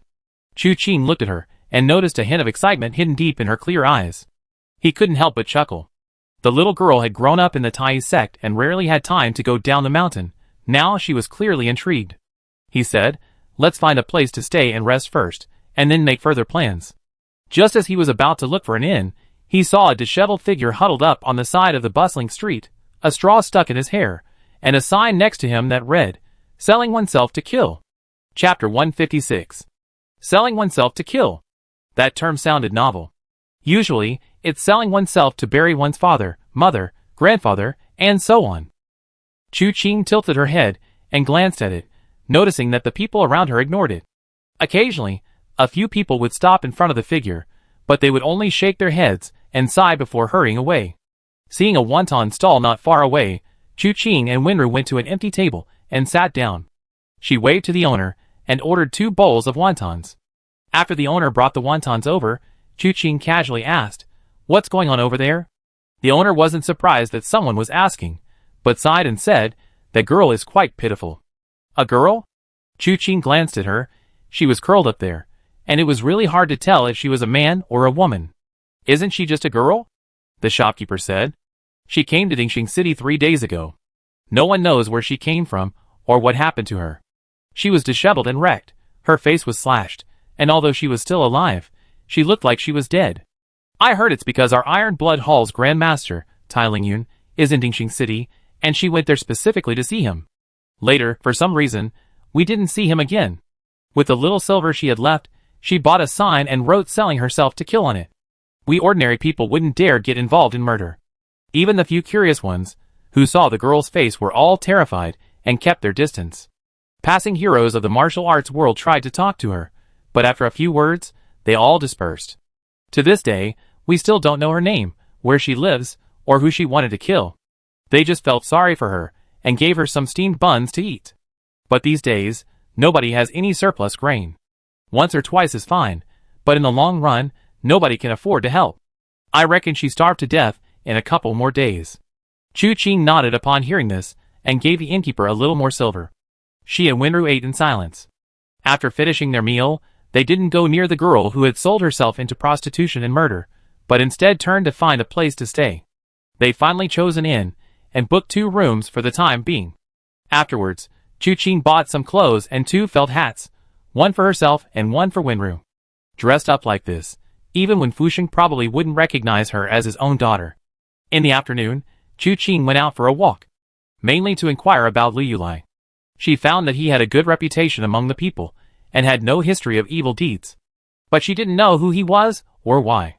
They wanted to kill him. Recalling the events of the 7 strongholds of Lianshan, Chu Qing pondered that those who wanted to kill Liu Yulai, if not driven by personal grudges, might be connected to the current situation facing Dingxing City. Especially since Chu Qing had also heard another piece of news. Because of the massive invasion by the Blazing Fire Hall, Lu Jiwei, the original leader of Dingxing City, was no longer there. Dingxing City was temporarily under Liu Yulai's command. If Liu Yulai died at this time, the situation would likely become much more complicated. The beneficiaries would include those who coveted Dingxing City, as well as Lu Jiwei's other 2 subordinates, Guo Wang, the star-chasing sword, and Chen Hua, the flying feather general. However, the reliability of this initial information was still uncertain. More attention needed to be paid to this person. Especially under the current circumstances, if the beggar relays the news of the sword demon's appearance back to the Mirror of Karma, someone will inevitably investigate. They will likely start with Liu Yulai to lure the sword demon out. And to stabilize the situation in Dingxing City, Chu Qing also knows that Liu Yulai is currently recruiting. Chu Qing feels this approach is somewhat reckless. Who knows if there might be unscrupulous individuals taking this opportunity to infiltrate. But Lu Jiwei dared to entrust Dingxing City to Liu Yulai, so this person shouldn't be a fool. This move might have other motives. He roughly organized the information he had obtained. It was already midnight, and Wenru had long since rested. After thinking for a moment, Chu Qing changed into a set of night clothes, not wearing the Night Emperor's signature white mask, but instead covering his face with a veil. He then leaped out of the inn window. He darted across the rooftops, and after a moment, arrived at a resting place. From afar, a figure could be seen huddled on the street, covered by a straw mat, trying to curl up into a ball, yet still shivering from the cold. Chu Qing stood there for a moment, then suddenly moved like a wisp of green smoke, appearing before the figure in the blink of an eye. He reached out and grabbed the figure, his body rising straight up like smoke without touching the ground. The person in his hand panicked, grabbing Chu Qing's wrist. A scream escaped their lips, but they quickly covered their mouth. Chu Qing carried the person, flying all the way to an inconspicuous corner of Dingxing City in the blink of an eye. He placed the person on the ground and took an oil paper package from his robes, tossing it in front of her. The girl was still shaken, but upon seeing the oil paper package, she grabbed it and tore it open. Inside were some cooked meat. Ignoring whether the meat was safe, she grabbed it and stuffed it into her mouth. She chewed and swallowed vigorously. Chu Qing raised an eyebrow. I heard you seem to have resolved to die, but now it seems you don't really want to. The girl ate too quickly and choked, repeatedly patting her chest. Chu Qing tossed her a water pouch. She hurriedly opened it, swallowed several mouthfuls, and finally let out a long breath, her hands and feet trembling as she looked at Chu Qing. In the darkness, Chu Qing could see her face clearly. It was indeed a pitiful sight. The knife wounds were crisscrossed and messy, and these wounds weren't old like Sun Shixiang's. They hadn't been treated promptly, and were inevitably festering and oozing pus. Her appearance was like that of a vengeful ghost, a truly horrifying sight. Her voice trembled, brimming with fear. I don't want to die. But I'm useless. I can't avenge myself. There's no point in living. If someone is willing to buy me, to help me avenge myself, I can live for that person. If no one is willing to buy me, I can't avenge myself. Then it doesn't matter if I die. Perhaps they're still waiting for me on the road to the underworld. Chu Qing silently glanced at her, then said softly, "Tell me your story. Who is the person you want to kill?" Chasing Star's sword, Guo Wang. Without any hesitation, the girl uttered a name. Chu Qing raised an eyebrow. One of Lu Jiwei's 3 top generals. Currently, Dingxing City is led by Lu Yulai, with Guo Wang as his assistant. This girl wants to kill this person? No wonder even those from the martial arts world who inquired dared not get involved. The matter involved the Iron Blood Hall. How many would dare to take it on? Chu Qing narrowed his eyes slightly. Continue. You want to buy me? The girl looked at Chu Qing, her eyes full of expectation. However, a scar ran across one of her eyes. Although she wasn't blind, it was still grotesque. Chu Qing simply sat down on the ground. Tell me clearly, and I consider buying you. Even though the person I want to kill is Guo Wang? The girl looked at Chu Qing very carefully, seemingly trying to see something in his eyes. Unfortunately, Chu Qing's eyes remained calm. He showed neither fear because the matter involved the Iron Blood Hall, nor did he back down because of the name Guo Wang. Taking a deep breath, the girl spoke again. My home is in Red Tree Village, a small village next to Fallen Leaf City. The person in charge of Fallen Leaf City is Zhong Beitang, the 4th Hall Master of the Iron Blood Hall. That day, I went to Fallen Leaf City with my father and brothers to sell vegetables. We happened to catch a commotion, and being young, I liked to join in. Even though my father and brothers tried to stop me, I couldn't resist going to see what was happening. When we got there, I heard people say it was Guo Wang, the Star Chaser sword from Dingxing City, who had come to visit the 4th Hall Master Zhong Beitang. For many years, my father and brothers have always told me that Red Tree Village has remained safe and sound for so many years, because we have the protection of the Iron Blood Hall. And these Hall Masters and experts are all great heroes who protect the people. To be able to meet such legendary, high-ranking people, I felt very happy and excited. Especially since that Star Chaser sword Guo Wang actually glanced at me. I was so happy I almost jumped for joy. But I had no idea what I would have to pay for this one glance. She never dreamed that Guo Wang, whom she had met during the day, would find Hongshu Village the very next night. The girl's family treated this great hero with utmost respect.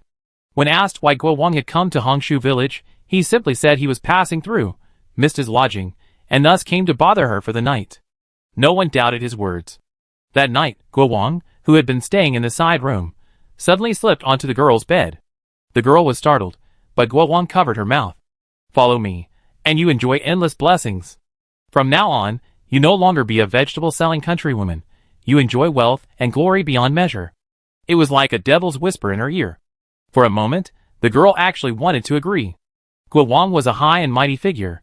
For him to take a liking to a woman like her was an honor beyond measure. She should agree. How could she dare refuse? What right did she have to refuse? But it shouldn't be like this. Although her family was poor, her brothers were kind and respectful, and her parents were loving. She had seen how her father treated her mother, and how her brother treated his sister-in-law. She knew what a loving couple was. To do such a thing, one should have a proper betrothal, a proper marriage, and bring the woman into the family openly and legitimately. How could there be such a thing as an unmarried, illicit union? So, the moment reason prevailed, she shouted, "No!" Just that one shout. Her parents heard her, and they rushed over, only to be killed by Guo Wang's sword. Her brother and sister-in-law also heard her, and they rushed over too. Guo Wang, laughing maniacally, broke his brother's arms and legs, then, in front of him, humiliated his sister-in-law. The girl was too young. She didn't understand why things had turned out this way. She didn't understand why their great hero, who had always protected them, had become a monstrous demon who humiliated them. She only knew that her brother was watching her, urging her to run. But her legs were weak. Her parents' blood flowed onto the ground, soaking her shoes and socks, making it impossible for her to stand. She wanted to do something. But what could she do? She grabbed a kitchen knife, wanting to hack at Guo Wang, but Guo Wang only glanced at her, and she lost all courage. Until her sister-in-law was strangled to death by Guo Wang, and her brother's head was severed by a sword. The girl was utterly desperate. But at that moment, it was as if she had grown a clever mind. She knew what Guo Wang wanted. So she used the knife to slash her own face, cut by cut. She couldn't hurt Guo Wang, but she could hurt herself. Guo Wang could have stopped her, but he didn't believe the girl would have such courage. So when the first knife fell, Guo Wang was horrified. Then he lost interest and sat there, watching the girl disfigure her face, knife by knife. Afterwards, he clapped his hands. Good, very good, you win. With that, he turned and left. The girl's cleaver fell to the ground, blood dripping onto the earth.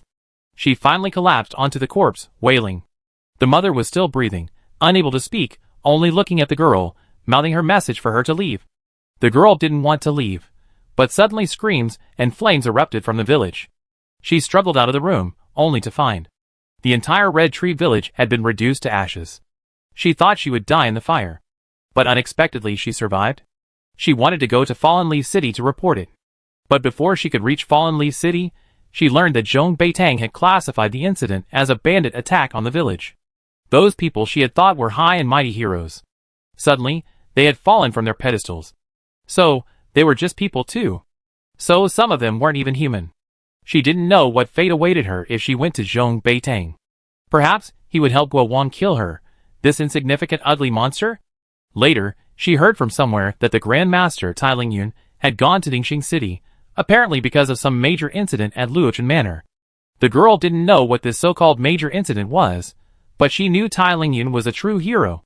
Perhaps there were villains among his subordinates, but the one at the top might be able to avenge her. She had no confidence in this trip. It was nothing more than a desperate gamble. But she never dreamed that when she arrived in Dingxing City, Tai Lingyun had just left. And Dingxing City was still Guo Wang's territory. What should she do? She decided to gamble with fate. Before she died, if someone could avenge her, she would sell herself and live the rest of her life for that person.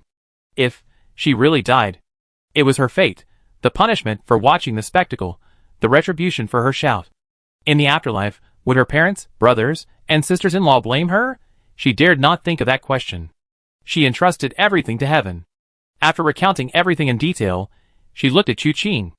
My name is Hongye, Shen Hongye. My mother said that on the day I was born, red leaves floated in the sky, very beautiful. My mother said, I am also a beautiful girl. Chapter 157. Triggering the mission, assassinate Guo Wang, the star-chasing sword. Accept? As usual, Chu Qing didn't choose to accept immediately. The martial world is treacherous, and people's hearts are unpredictable. This girl's situation is indeed very tragic. But it's still only one side of the story. When it comes to life and death, some corroborating evidence is needed before a decision can be made. Therefore, Chu Qing took out 10 taels of silver from his pocket and placed it in front of Shen Hongye. Shen Hongye looked at the silver, then at Chu Qing, her eyes filled with confusion and disappointment. Chu Qing said softly, I need to investigate the specifics further. If Guo Wang truly deserves to die, I will kill him. And my reward is usually collected after the deed is done. Until then, take these 10 taels of silver. Go to the clinic to have your injuries checked, then find a place to stay and wait patiently. Hearing this, a glimmer of hope appeared in Shen Hongye's eyes. She instinctively asked, Do you really dare to kill Guo Wang? That's not your concern. What you need to do is live. Otherwise, if I fulfill your request and you die, wouldn't I have lost out? Fine. Shen Hongye nodded, picked up the silver from the ground, and bit her lip, saying, I will go to the clinic to treat my injuries as you instructed. I will find a place to stay, but will you be able to find me then? Yes. Chu Qing answered decisively. Shen Hongye said no more, picking up the cooked meat from the ground and continuing to eat. Now that there was hope for revenge, she couldn't afford to die. Chu Qing didn't linger there. With a turn, he disappeared before Shen Hongye's eyes. Shen Hongye looked up in the direction Chu Qing had left, a fleeting moment of confusion in her eyes, which quickly turned into determination. She finished all the cooked meat in the wallpaper package and drank half a sachet of water. Only then did she have the strength to get up and stagger outside. The weather was cold, and the clinic was already closed. But the inn was still open. She found a very ordinary inn and asked for the cheapest room. This room wasn't a private room. It was a large communal sleeping area, provided for the poorest of the poor. The environment was poor, and all sorts of people from different walks of life were there. The only consolation was that, due to strict gender segregation, even in such a large communal sleeping area, men and women couldn't share a room. Shen Hongye climbed onto the large Kong, heated brick bed. Her back was hard, and the bedding smelled terrible. But it was the best room she had stayed in a long time. Unbeknownst to her, a figure flashed past the window, and then leaped onto the roof. Under the cover of night, Chu Qing, dressed in black, gazed into the distance at Guo Wang's residence. With a light step, Chu Qing arrived outside the Guo residence in moments. He was a man of great efficiency. Having heard Shen Hongya's story, he naturally had to investigate. And with his martial arts skills, investigating this matter wouldn't require complicated methods. He could simply find Guo Wang and question him.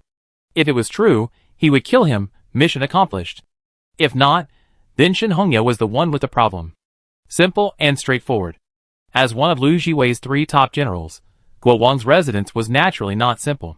It was heavily guarded. The previous Chu Qing would have had to go through considerable trouble to easily infiltrate this place. However, now that he possessed the flying willow smoke technique, infiltrating this place was a piece of cake.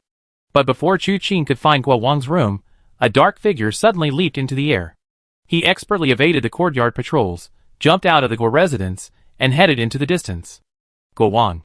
Chu Qing had never seen Guo Wang, only heard of the name Chasing Star Sword. So, even if this person stood right in front of him, let alone now, dressed in black and masked, he might not recognize him. However, this person's familiarity with the patrols meant that even if it wasn't Guo Wang, he was definitely someone close to Guo Wang. And whoever it was, such sneaky actions must have an ulterior motive. Chu Qing wanted to kill, but what was this man in black's purpose? Thinking this, Chu Qing lightly followed the man in black. The man in black possessed excellent lightness skills, his movements concealing a sword intent. This made Chu Qing increasingly certain that this person was Guo Wang.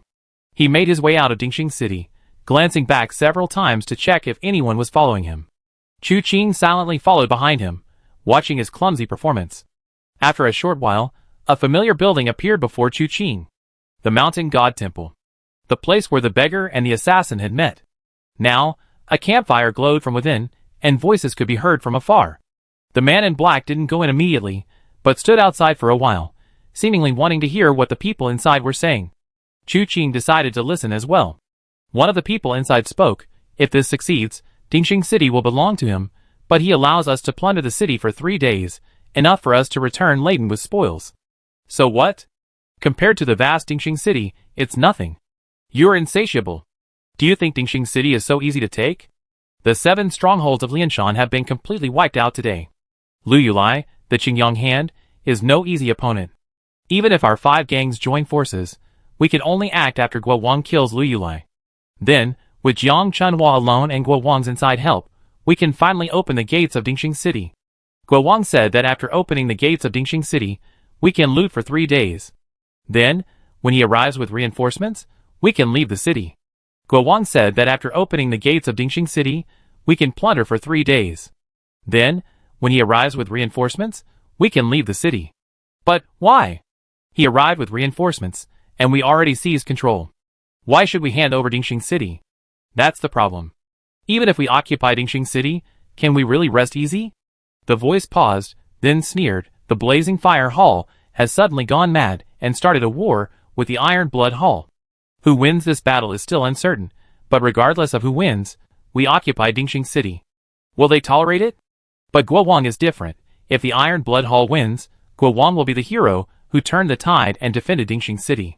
Tai Lingyun will surely reward him handsomely, and since we cooperate with him, he have to protect us, allowing us to make a fortune quietly without being pursued by the Iron Blood Hall. After all, if we fall into Tai Lingyun's hands, Guo Wang will be the first to suffer the consequences. Conversely, if the Blazing Fire Hall wins, Guo Wang can lead Dingxing City to surrender. With the Blazing Fire Hall having secured Dingxing City without lifting a finger, they naturally won't bother us anymore. Then we can surrender too. Someone still protested. The man who had spoken earlier sneered. Who do you think you are? Guo Wang is Lu Jiwei's subordinate, a master of the Iron Blood Hall. He has the right to surrender, but do we? Besides, whether the Blazing Fire Hall can win is still uncertain. If you're willing to gamble with your own lives, don't drag us into it. Hearing this, the man in black suddenly let out a cold laugh. Fine, at least you haven't been blinded by greed. Upon hearing this, a shout rang out from inside the Mountain God Temple. Who goes there? The man in black leaped into the temple, causing the firelight to crackle.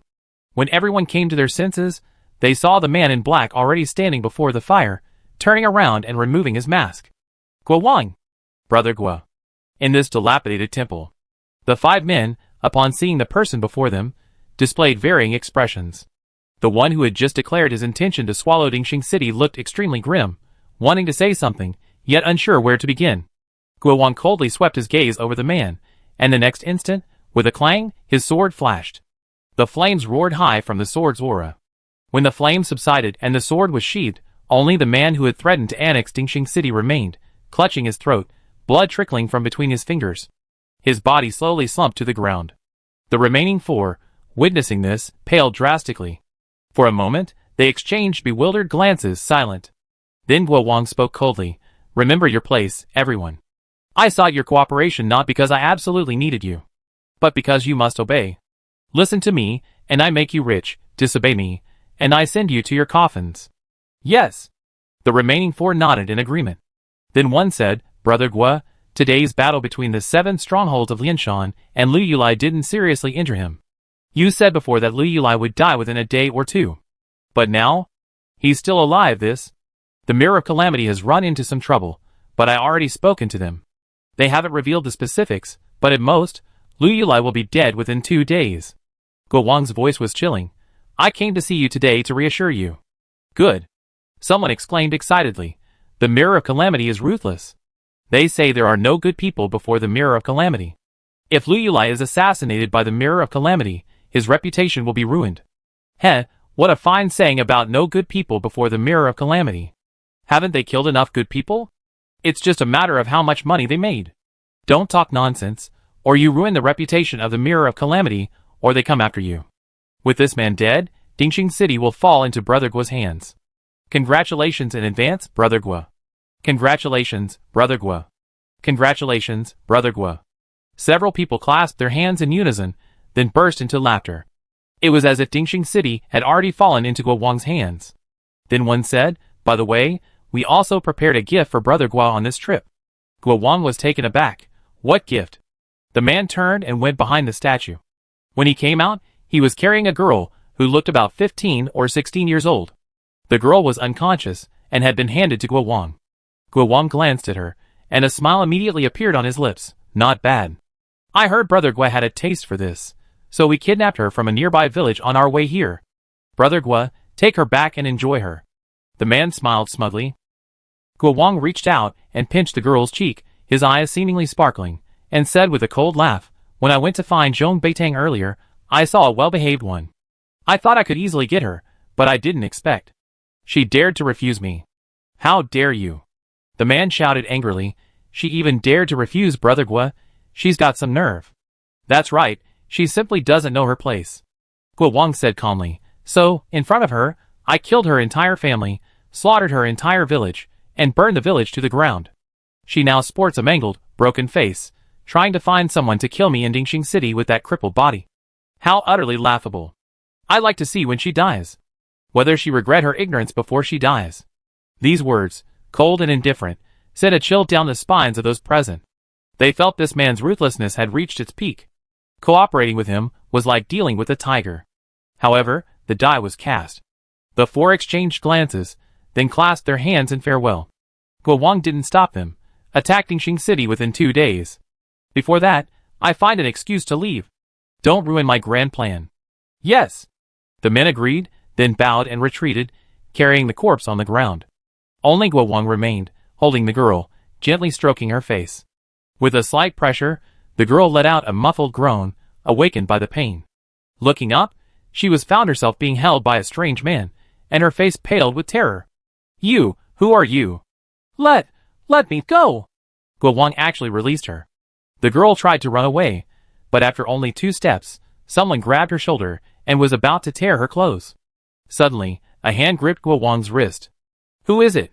Guo Wang was terrified and tried to pull his hand away, but the other person's fingers were like iron clamps, and no matter how hard he struggled, he couldn't break free. Let me go! At this moment, Guo Wang uttered the words the girl had just spoken, and the man truly released her. The girl turned around and saw 2 people dressed in black who didn't look like good people. She hurriedly ran towards the outside of the mountain god temple. But in her haste, she lost her footing and almost fell. Fortunately, A hand caught her around the waist and supported her. She looked up and saw the masked man in black who had appeared later. A wave of trepidation washed over her. "You, who are you?" The man's voice was gentle as he softly said, "Listen to me, stand aside, close your eyes, and wait. I take you home in a bit." As Chu Qing said this, an indescribable feeling welled up inside her. This girl still had a home to return to. Shenhongya, but she had nowhere left to go. Guo Wang drew his sword with a clang, his eyes warily fixed on Chu Qing. "Who are you? How long have you been here?" "A long time," Chu Qing replied. "I've been following you ever since you left the Guo residence. Therefore, I heard everything you planned, everything you intended." Guo Wang was both shocked and terrified. He hadn't expected that his supposedly meticulous plan had been completely observed. Realizing this, he raised his sword and suddenly turned to run. The sword strike was merely a feint. His real purpose was to escape. This person had been following him silently for so long without him noticing. Only a fool would fight him here. As for the possibility of being exposed, who cared now? Escaping and preserving his life was the most important thing. Chapter 158. Unfortunately, Guo Wang's hopes were too high. Facing Chu Qing, where was there any room for escape? He fainted, and the moment he turned around, he found that Chu Qing, who should have been dodging his sword behind him, was standing opposite him, hands behind his back, quietly watching him. "You want to run? Why run? When you were killing, burning, and slaughtering the people, weren't you the bravest in the world, invincible? Damn it! Do you really think I'm afraid of you?" Guo Wang was furious. His sword flashed, and he thrust it towards Chu Qing. His nickname was Star Chaser Sword, and he also used a fast sword style. However, his swordsmanship was different from Chu Qing's. Chu Qing's A-Fei fast sword eliminated all the fancy moves. A thrust was like a flash of lightning. Guo Wang's swordsmanship, however, was not limited to one move. With each move, several variations were hidden behind it. No! The speed of the attacks was incredible, but the counterattacks were even faster. The entire sword technique was executed at breakneck speed. Ordinary people facing such a swift sword would inevitably be overwhelmed and unable to defend themselves. Unfortunately, the person standing before him was Chu Qing. Chu Qing didn't even make a move. He simply stood with his hands behind his back, a layer of golden aura enveloping his body. This undying golden body, after its upgrade, had eliminated all weaknesses and vulnerabilities. With a single movement of internal energy, it flowed naturally, unburdened by any particular technique. Chu Qing wasn't using his full strength now. Otherwise, with the 10th level of the Bright Jade True Scripture, coupled with the condensed Frost energy, this sword strike landing on the aura would have caused the chilling energy to spread across the sword even without Chu Qing moving, ultimately freezing Guo Wang in place. Chu Qing was merely using the undying golden body. The sword's edge emitted a soft clang. It was clearly just a strike to the chi, yet it felt as if it had collided with metal. Guo Wang felt a jolt in his wrist, the immense force causing him excruciating pain. Just as he was horrified by the man's superior martial arts, his vision blurred, and the sword in his hand vanished. Before he could turn around, he felt a chill on his ankle. Looking down, he saw a sword had pierced his left leg, severing his Achilles tendon. He couldn't help but scream, staggering 2 steps forward. Turning back to Chu Qing, his face still pale, he stammered, "You? What happened to me?" Chu Qing's eyes were devoid of emotion, his voice calm as he said, "People like you are adept at slaughtering ordinary people, but against those with higher martial arts skills than you, aren't you just lambs to the slaughter? Killing you is as easy as killing a chicken. It's truly insignificant." "No! You can't kill me!" Guo Wang hurriedly said, "I am chasing Star's sword. I am Guo Wang. I am a member of the Iron Blood Hall. A member of Hall Master Lu's group. If you kill me, the Iron Blood Hall will not let you off. Let me go, and I will never dare to do it again. You're still thinking about the future?" Chu Qing's eyes narrowed, and a murderous aura, as tangible as a rock, burst forth. A chilling fear coursed through Guo Wang's body. The villagers of Red Tree Village, Shenhongya's family, where is their future? To be honest, I didn't intend to kill you tonight. Although your life is insignificant, it still occupies a small place in my plan. Taking your life now might cause some fluctuations in the situation. But your life is like a fishbone stuck in my throat. The thought of living under the same sky as someone like you is like a lump in my throat, something I must get out. As soon as he finished speaking, Chu Qing unleashed 3 consecutive sword strikes. Asterisk swoosh. Swoosh. Swoosh. Asterisk 3 streaks of blood flew through the air. These were sword blades that Guo Wang tried to dodge, but couldn't avoid at all. Even if he were completely unharmed, let alone now that he was injured, he could only endure it. His tendons in his hands and feet had all been severed. He was filled with shock and hatred, utterly terrified. He cowered in the corner, staring at Chu Qing in disbelief, muttering, "No, you can't kill me, you can't kill me." Seeing his pathetic state, Chu Qing's disdain was completely undisguised. He slowly raised his sword, pointing it at Guo Wang. Guo Wang instinctively pulled his neck back, but the sharp tip of the sword was still pressed against his face. The sword pierced his skin, and Chu Qing, with a flick of his wrist, left a sword mark on his face, then a second, a third. Guo Wang tried to dodge, but couldn't. He could only let out a piercing scream, pain and fear churning within him. Tears streamed down his face as he wailed. "I was wrong, I was really wrong. I never do it again. Please let me go." Chu Qing silently asked, "Are you afraid?" "Afraid?" Guo Wang nodded repeatedly, thinking that Chu Qing would let him go once he saw his fear. "That's good." Chu Qing's sword fell towards his throat, slowly pushing it in. The Night Emperor was known for his swift swordplay, yet now he killed slowly. It felt like if this man died too quickly, it would be unfair to those he had hurt. Chu Qing didn't want to be a great hero, but anyone with a shred of conscience wouldn't want someone like Guo Wang to live happily, nor would they want him to die a quick and painless death. Therefore, suffering endless torment and dying in despair could barely be considered a fitting end. Unfortunately, Chu Qing was still far from adept at torturing people. Otherwise, he should have been given a good taste of torture. Finally, Guo Wang's throat was pierced by Chu Qing's sword. Perhaps the sword was too slow. He hadn't even breathed his last.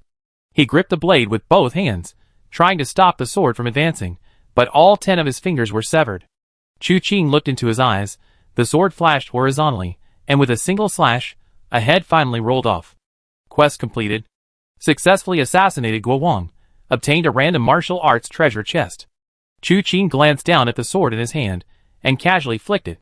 With a hiss, the sword stuck in front of the statue, trembling slightly. Chu Qing took out a pair of white gloves from his robes, and put them on.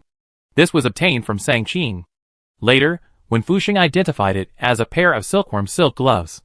While not invulnerable to blades and spears, they were immune to all poisons. They were essentially enhanced versions of deerskin gloves. He wore the gloves and searched the headless corpse for a while, finally finding 2 letters and a plaque. One letter was from the 5 people he had met earlier at the Mountain God Temple, arranging to meet here to discuss the capture of Dingxing City. The other letter, however, was of unknown authorship, containing only a few simple lines: burning fire and blood, plotting to seize Dingxing, double proof of the letter, defeat means destruction. Chu Qing frowned slightly, looking at the plaque in his hand. The plaque was carved from wood, appearing ordinary, blank on the back, with the character Zhu engraved in relief on the front. Chu Qing looked at the plaque and the letter, combining their contents, and understood their general meaning. Blazing fire likely refers to the Blazing Fire Hall, while blood could represent the Iron Blood Hall. Blazing fire burning blood refers to the Blazing Fire Hall's planned attack on the Iron Blood Hall. Therefore, Guo Wang is given this opportunity to seize Dingxing City.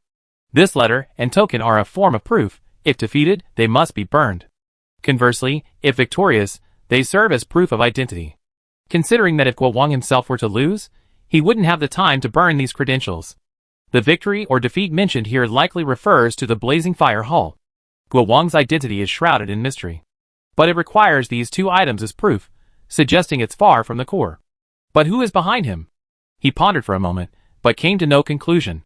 He put the items into his robes, took a piece of Guo Wang's clothing, and lifted the head-wrap bundle before approaching the little girl. He asked softly, "Which direction is your home?" Although the little girl had closed her eyes, as Chu Qing had instructed, hearing Guo Wang's screams, she couldn't resist her curiosity. She shielded her eyes with her hand, peeking through her fingers at what Chu Qing had just done. Hearing Chu Qing speak, she instinctively shuddered. But without hesitation, she pointed in a direction, over there. The next moment, Chu Qing lifted her onto his shoulder. He sped off like lightning, carrying her in that direction. The little girl seemed to know the way quite well. After a short walk, they arrived at the edge of a village.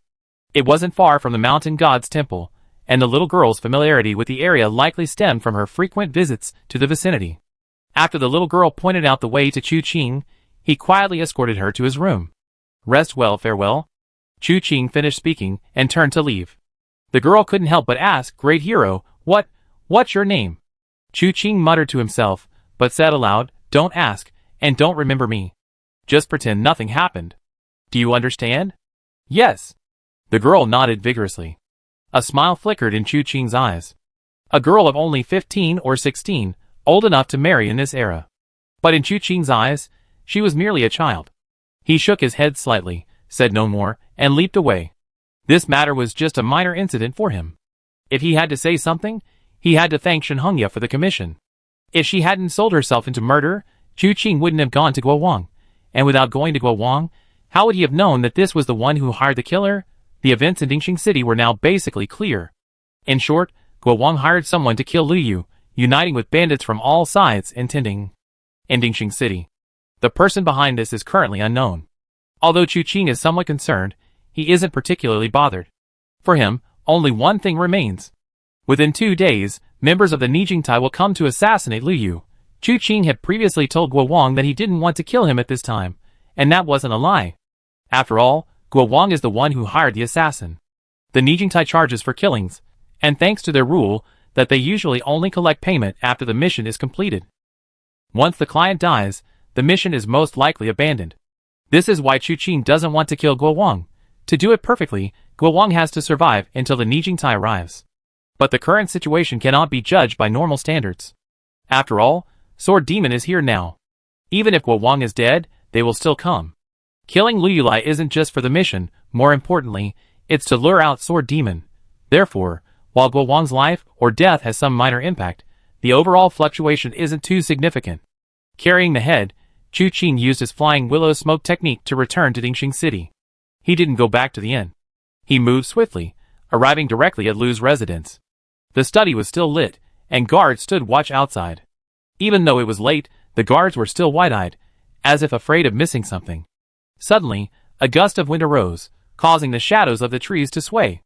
The guards instinctively looked towards the source of the sound, completely unaware that a dark figure had already passed them, casually pushed open the door and closed it, leaving only the sound of the wind causing the candlelight to rise higher. Lu Yulai was startled and looked up sharply. A man in black held up a token. The token had the words Iron Blood engraved in relief on its front. Lu Yulai was stunned. Before he could finish speaking, the man in black tossed the token to him. Lu Yulai hurriedly caught it, turned it over, and was immediately astonished. The young lady's token? You are the young lady? Chu Qing's lips twitched. Do I look like it? Then who are you? How did you get the young lady's token? Lu Yulai's vigilance returned. However, this man hadn't alerted anyone, barging directly into his study. This ability shouldn't be underestimated, so he didn't shout. Chu Qing reached into his robes, pulled out a piece of paper, and tossed it to Lu Yulai. The effects of tossing a token and tossing a piece of paper should be completely different. However, in Chu Qing's case, they were the same. The paper, which should have floated lightly to the ground, suddenly appeared in front of Lu Yulai. Just as he was about to reach for it, the paper slowly drifted down again, and he quickly caught it. He unfolded it and glanced at it, his expression strange. He felt that what was written on this paper was utter nonsense. Something like, if you come to my Iron Blood Hall, you will be second only to the leader. Tai Chuqing's promises are as good as gold, and she will never break them, which seemed like a child selling his father's property without a care in the world. And yet, it also contained Tai Chuqing's private seal and token. Lu Yulai had no choice but to believe it. He understood that no matter who this person came from, he must be a friend of the young lady. He immediately stood up, clasped his hands in a fist and palm salute, and said, "Greetings, sir." "Sir, may I ask what brings you here so late at night?" Chu Qing took out the letter he had taken from Guo Wang from his robes, and handed it to Lu Yulai. This time, Lu Yulai solemnly accepted it. Looking at it in the lamplight, his face immediately turned ashen. Although he and Guo Wang had always been at odds, he recognized the handwriting. Even so, he couldn't believe that Guo Wang would be so audacious. He examined the head several times, then gritted his teeth and said, "That scoundrel. He's a wolf in sheep's clothing, utterly deserving of death. Rest assured, Your Excellency, I go and capture this villain right away." Chu Qing waved her hand and handed over Guo Wang's head again. Lu Yulai was astonished, feeling that this friend of the young lady was practically a god. After arriving, she only said one sentence and then kept feeding him things. Looking at the contents of the bundle, it was heavy, but he didn't know its origin. But when he noticed blood seeping from the bottom, his heart tightened. He quickly opened it, and a gruesome human head appeared before his eyes. Lu Yulai gasped, You actually killed him? Chu Qing finally spoke again. Those gangs are nothing but a minor nuisance. They dared to come, they were courting death. I come to you not for anything else. Guo Wang hired someone to kill you, the one from the Mirror of Retribution. Within 2 days, they will surely show themselves and take your life. Just like today's battle with the 7 strongholds of Lianshan. Upon hearing this, Lu Yulai suddenly had a flash of inspiration. You saved me today? It was nothing. Chu Qing waved his hand. So it's my benefactor in person. Lu Yulai quickly clasped his hands in a fist and bowed. I have no way to repay your life-saving grace. Please accept my bow. He was about to kneel down. Chu Qing reached out to stop him, and Lu Yulai, despite his strength, could not kneel down. Chu Qing said, Who said you have no way to repay me? I need you to do 3 things for me. Chapter 159. Indian Room. After returning from the Lu residence, Chu Qing changed out of his night clothes and washed his hands. He sat cross-legged on the bed. With a thought, he opened the system interface. One unopened martial arts treasure chest, open? Chu Qing looked at the prompt, his heart filled with complex emotions. Mainly because this commission was completed too quickly. Even with the Iron Horse 7 Thieves, he had to travel to several places to complete the task. But this time, after hearing Shen Hongye's story, he immediately locked onto the target, and the commission was completed instantly. Chu Qing slowly exhaled, open. Opened successfully, obtained claw technique, Dragon Claw Hand. Dragon Claw Hand? Not bad. Chu Qing tilted his head, feeling it was quite good. Guo Wang himself wasn't a particularly powerful master. To obtain one of the 72 ultimate techniques, the Dragon Claw Hand, was already considered extremely lucky. Moreover, this martial art was exceptionally powerful, definitely not an ordinary technique. In an instant, a strange sensation spread throughout his body, especially in his 10 fingers and palms. Simultaneously, the techniques and methods of circulating qi flooded into his mind. Chu Qing closed his eyes to receive the information. After a moment, he opened his eyes and leaped from the bed. Raising one hand, his 5 fingers like a dragon's claw, he began to perform the Dragon Claw Hand technique in the room. Although the room was small, this Dragon Claw Hand technique was designed for close quarters combat and grappling, allowing for agile movement even in a small space. The complete set consisted of 36 moves, focusing on ruthlessness and precision rather than complexity. After completing the entire Dragon Claw Hand set, Chu Qing stood still, quite satisfied. This technique is fierce and deadly. Once someone gets close, it's either death or serious injury. It's truly an extremely formidable skill. After making his assessment, he laid down on the bed. He had previously asked Lu Yu to do 3 things. The first was to have Lu Yu investigate the Zhou family's background. The contact for the Mirror of Karma was hiding in the Zhou family. No matter what, the Zhou family couldn't be treated as an ordinary family. Chu Qing could have investigated himself. But now that he knew Lu Yu could be trusted, there was no need to do everything personally. The second was to have Lu Yu recruit Shen Hongye to the Iron Blood Hall. This girl was similar to Zhou Yi back then. She had lost all hope in the world. If Chu Qing didn't take care of her, a girl like this, who had lost her will to live, had no future. However, Chu Qing didn't have time to take care of the child right now, so he placed her in the Iron Blood Hall to raise for the time being, and would teach her some martial arts later. If she mastered the skills in the future, she might become a useful asset. If not, at least it would give her a place to settle down. The last matter was less of an order and more of a business deal. Chu Qing and Lu Yulai agreed that more assassins would come to the Mirror of Retribution, and in return, Chu Qing would kill them, receiving 1,000 taels of silver. Lu Yulai agreed. What puzzled Chu Qing was the strange notification that triggered the commission this time. Only half of it appeared. Triggered commission. Accept? What the hell is this accept thing for? He didn't even know what was going on. How was he supposed to accept it? Although he didn't know what was wrong with the system, he still had to do what needed to be done. Chu Qing asked Lu Yulai to prepare a courtyard for him, as he would be coming to seek refuge with others tomorrow, disguised as his subordinates. This would allow for a better response to the Mirror of Karma. As for the martial arts experts Lu Yulai recruited, Chu Qing inquired about them as well. Lu Yulai's thinking was quite simple. He knew that recruiting martial arts figures to his side was risky. However, the current situation was special. The Iron Blood Hall was on the verge of collapse, and he lacked manpower. This was a last resort. He would naturally be wary of these people. If they had ulterior motives, he would temporarily borrow their strength and make further plans after Dingxing City was safe. But if they genuinely came to serve, he would naturally reward them according to their merits. Chu Qing thought for a moment and understood Lu Yulai's dilemma. Of Lu Jiwei's 3 subordinates, one had become a traitor. It was still uncertain whether Jiang Chunhua would submit to Lu Yulai. While it seemed like the 3 were working together, in reality, Lu Yulai was risking his life alone. The benefits were great, but the pressure was even greater. Under such circumstances, extraordinary measures were naturally necessary. Therefore, Chu Qing only offered a few words of advice and didn't elaborate further. Afterwards, he inquired about the sudden erratic behavior of the Blazing Fire Hall. However, Lu Yu was also puzzled by this. He explained that the Blazing Fire Hall and the Iron Blood Hall had maintained peaceful relations for a long time, with only minor frictions. Especially given the Iron Blood Hall's immense power, a real fight would put the Blazing Fire Hall, despite being one of the 3 halls, at a disadvantage. In fact, the Iron Blood Hall might seize the opportunity to annex it. This conflict was truly without cause. Chu Qing recalled how the Myriad Knights Valley had suddenly attacked Heavenly Dance City, which, from Heavenly Dance City's perspective, had also been completely unexpected. He sensed that there was probably some hidden secret behind this. However, this situation is definitely different from Wanya Valley's dealings with Tianwu City. After all, the Blazing Fire Hall didn't lose any inherited secret techniques. Driven by curiosity, Chu Qing casually asked a couple of questions, but receiving no answers, he didn't pursue the matter further.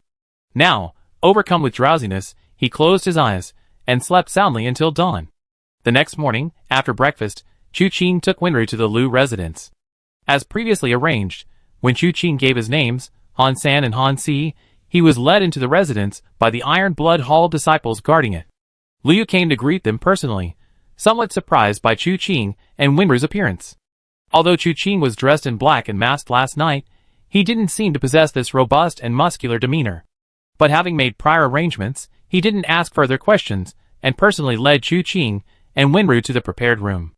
I found a girl named Shen Hongya, and she's been brought into the manor to recuperate and treat her injuries. As they walked, Lu Yulai whispered to Chu Qing, Guo Wang's actions are perverse. This matter cannot end with his death. Within the Iron Blood Hall's territory, no one would bully the common people.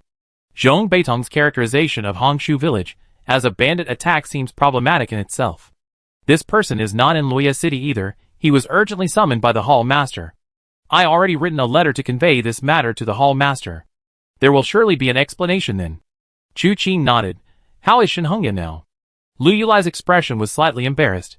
This morning, I personally sent someone to the inn where this girl was staying. But upon seeing us, this girl actually tried to run away. I finally managed to get her here, but she doesn't trust me. This matter still requires Brother Han's help in putting in a good word. Chu Qing smiled. Then send me Guo Wang's head later, I go personally. There was still some time before the people from the Mirror of Retribution arrived. Before that, he wanted to take care of these miscellaneous matters. Lu Yulai nodded, then took an envelope from his pocket and handed it to Chu Qing. This contains information about the Zhou family. Not much has been investigated. It's all superficial information. Chu Qing took it. They had just arrived at the courtyard where Chu Qing and Wenru lived, so Lu Yulai took his leave. If you go out these next 2 days, remember to call me. Chu Qing instructed. Lu Yulai naturally agreed readily, nodding repeatedly to show he understood. After he left, Chu Qing and Wenru sat down at the table. Chu Qing opened the envelope and quickly read through the contents. Wenru poured some tea and pushed 1 cup towards Chu Qing, asking, How is it? No surprises. The Zhou family is very clean. Chu Qing smiled. Moreover, historically speaking, they lived in Dingxing City for 3 generations. Starting with the generation of Zhou Fuan's grandfather, the current head of the Zhou family have always been honest merchants. However what? Take a look at this. Chu Qing handed Wenru a portrait.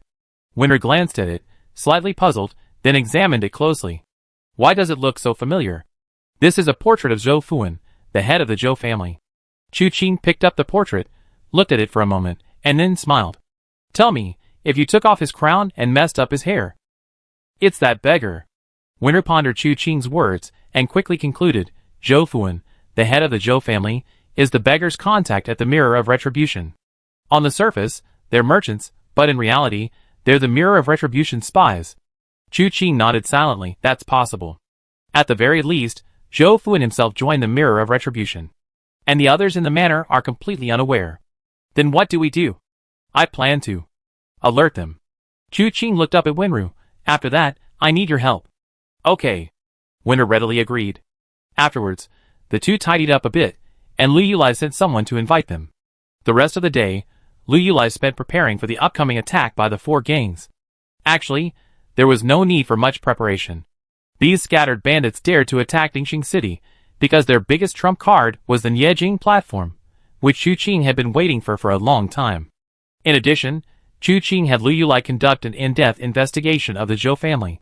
The feedback was not satisfactory. Not only was the Zhou family becoming increasingly clean with each investigation, but there was also a shift in the focus of the investigation. Lu Yulai was not misled by this. On the contrary, he became increasingly alarmed. The Zhou family is nothing more than a group of merchants, yet they have such ability to deceive the eyes and ears of my Iron Blood Hall, and even try to lead us by the nose. Chu Qing stood by the window, hands behind his back. This was expected. Just investigate according to the feedback they gave you. Of course, the Zhou family has to stick to their guns. The stronger the sense of urgency, the better.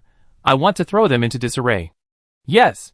Lu Yu was completely obedient to Chu Qing, not only because he had saved her life, but more importantly, because Chu Qing and their young lady were bosom friends. The day passed in this manner. That evening, Chu Qing went to find Shen Hongye, carrying Guo Wang's head. Shen Hongye was under house arrest at the Lu family's residence, and Chu Qing's arrival surprised her. Upon seeing Guo Wang's head, Shen Hongye finally broke down in tears, kneeling before Chu Qing and kowtowing repeatedly. Chu Qing told her that he had sent Lu Yu to find her, allowing her to temporarily stay at the Iron Blood Hall. If you wish to follow me, you must learn martial arts. I do not accept incompetent people under my command. One day, when your martial arts are recognized by me, I will personally come to take you away from the Iron Blood Hall. Yes. Shen Hongye, who had initially been extremely resistant, nodded deeply in agreement after hearing Chu Qing's words. Afterwards, Chu Qing taught her two martial arts techniques. One was the reversal of fortune divine skill, obtained from the Jade Dragon Immortal. Chu Qing guided Shen Hongye in circulating her qi, a privilege she had never received before. With his help, Shen Hongye's first small, heavenly circuit circulated extremely smoothly. But that was all. Her future achievements depended on herself. Afterwards, Chu Qing taught her four moves from the Dragon Claw hand, playing the Qin, playing the Sei, Pai Kong and Pai Su. This gave her both internal technique and external skill. After a night of instruction, she had already grasped 3/10 of the form. However, her qi and blood were depleted, and her body was weak. She had only achieved the form so far. From now on, within the Iron Blood Hall, she would eat, drink, and recuperate, learning martial arts with others to gradually strengthen her qi and blood and improve her health, so that she could slowly ponder the true meaning. This is why Chu Qing didn't take her with him. He was constantly on the move, and the young girl was frail. Carrying her would not only be a burden, but also mean living a life of hardship and instability. How could she possibly succeed? After finishing this task, Chu Qing said nothing more to her, letting her stay in the Iron Blood Hall without worry. He also stated that the Iron Blood Hall would give her an explanation regarding the Guo Wang matter. Shen Hongye didn't know Chu Qing's true identity until he left. But she was left with an impression of profound mystery. She didn't know just how powerful the Iron Blood Hall was, but all the experts she encountered avoided her like the plague after hearing the name Guo Wang. Yet Chu Qing not only killed Guo Wang, but also managed to get an explanation from the Iron Blood Hall. This ability even made Shen Hongye suspect that Chu Qing might actually be Tai Lingyun, the head of the Iron Blood Hall. What the young girl was thinking was unknown to outsiders. That night at the Zhou residence, Zhou Fuan was deeply uneasy. He was the liaison for the Mirror of Karma, and he had orchestrated the entire process of contacting Guo Wang. Guo Wang was unaware of his identity, but the two maintained close ties. He knew that Guo Wang had already contacted the 7 strongholds of Lianshan to attack Dingxing City, and had planned to assassinate Lu Yulai amidst the chaos. Unfortunately, the plan was disrupted. Lu Yulai wasn't facing the 7 strongholds of Lianshan in Dingxing City. Instead, he led his forces in an attack. This disturbance shouldn't have affected the assassination plan. However, the appearance of the Sword Ghost caused the plan to fail. The appearance of the Sword Ghost, this variable, also prompted Zhou Fuan to make other arrangements. The carrier pigeon sent to the branch headquarters hadn't returned yet. Meanwhile, Lu Yulai, somehow sensing something was wrong at the Zhou residence, was constantly sending people to probe and investigate. Although Zhou Fuan had already prepared countermeasures, having shifted suspicion in several unrelated directions, Lu Yulai would never have focused his attention on the Zhou residence. However, to his surprise, Lu Yulai ignored this diversionary tactic. Even though he investigated in those directions, the scrutiny of the Zhou residents didn't lessen, on the contrary, it intensified. Where exactly is the problem? Zhou Fuan gently swirled the tea in his cup, feeling as if he were on the edge of a cliff. A slight misstep could send him plummeting into an abyss. A splashing sound came from inside, and Zhou Fuan paused. A moment later, a figure pushed open the door. "Master, there's a secret letter." Zhou Fuan took it and unfolded it, a smile immediately spreading across his face. 3 top experts from the 72 demon-slaying list will arrive tomorrow. Even if Sword Ghost and Lu Yulai truly possess extraordinary abilities, they deserve to die this time. Chapter 160. Triggering a commission. No name on the list. Slay all visitors to the evil list. Accept? It was almost dawn, and Chu Qing had just returned to his room, intending to meditate for a while, when the notification suddenly appeared. Chu Qing was startled, wondering why a commission had suddenly been triggered. Upon closer inspection, he realized that the previous commission, filled with question marks, was gone. Did it fulfill the conditions? A guess formed in Chu Qing's mind. His system probably lacked sufficient computing power, thus unable to deduce who had come to assassinate Lu Yu. Therefore, although the conditions for triggering the commission were met, it couldn't provide a question, hence the question marks. But now, the system had calculated it, or obtained the information. So that's why specific commission information was given? It really is a knockoff system. I wonder what kind of scheme this nameless on the list is all about. Chu Qing accepted the commission. Commission, nameless on the list. Slay all visitors on the exorcism list. Current stage, 1. Current progress, 0. Task reward. Choose one from the available martial arts treasure chests. Stage reward, 1 random clue treasure chest. Full stage reward, 1 self-selected category martial arts treasure chest. Current available treasure chests, none. Hiss. This is really fancy. Chu Qing gasped. This was probably the most complicated commission he had ever triggered. Judging from this, it's a quest chain. The 72 assassins on the exorcism list should be the entire nameless on the list quest chain. Stage rewards include clue treasure chests to unlock the second stage of the quest. Completing all stages will grant a self-selected category martial arts treasure chest. So, I can choose for myself? This is interesting. He examined the commission several times, suddenly feeling a sense of anticipation. However, eliminating all 72 members of the demon-slaying list wouldn't be so easy. But the relationship between Chu Qing and the Mirror of Karma was inherently one of life and death. Why not take care of these bastards while he's at it? But what about Hua Marin? Chu Qing suddenly thought of Ling Fei, the girl who was so affectionate with Chao Qiupu, and wondered if he should secretly kill her. After some thought, Chu Qing decided to consider this later. Completing this mission wouldn't be a quick task, and there might be unforeseen circumstances. Considering Hua Marin now was a bit premature. Thinking this through, he temporarily put aside his thoughts, sat cross-legged on the bed, and closed his eyes. The next morning, after breakfast, Lu Yulai didn't plan to go out, so Chu Qing returned to his room to meditate. The sun was high in the sky when the food still hadn't arrived, but Lu Yulai came first. Why did you come in person? Chu Qing opened the door, but Lu Yulai didn't come in. His voice was low. The 4 gangs Brother Han mentioned have arrived. They must have regrouped the bandits from the 7 strongholds of Lianshan that were scattered yesterday, adding their own men, gathering 2,000 or 3,000 strong. They're already outside the city, challenging the enemy. They arrived quite quickly. Chu Qing nodded. Let's go. He called Wenru and followed Lu Yulai to gather the men. Among them were not only flying feather Jiang Chunhua, but also several skilled martial artists recruited by Lu Yulai. Chu Qing glanced at the group, an old man smoking a pipe, a sickly woman in black, and a monk wielding a bronze staff. As for Jiang Chunhua, she was also a woman, around 40 years old. Although well-maintained and possessing internal strength, she didn't appear particularly old. However, deep lines etched themselves around her eyes, revealing a weathered look. Seeing Lu Yulai, she clasped her hands in a fist salute. How to kill? Kill however you should.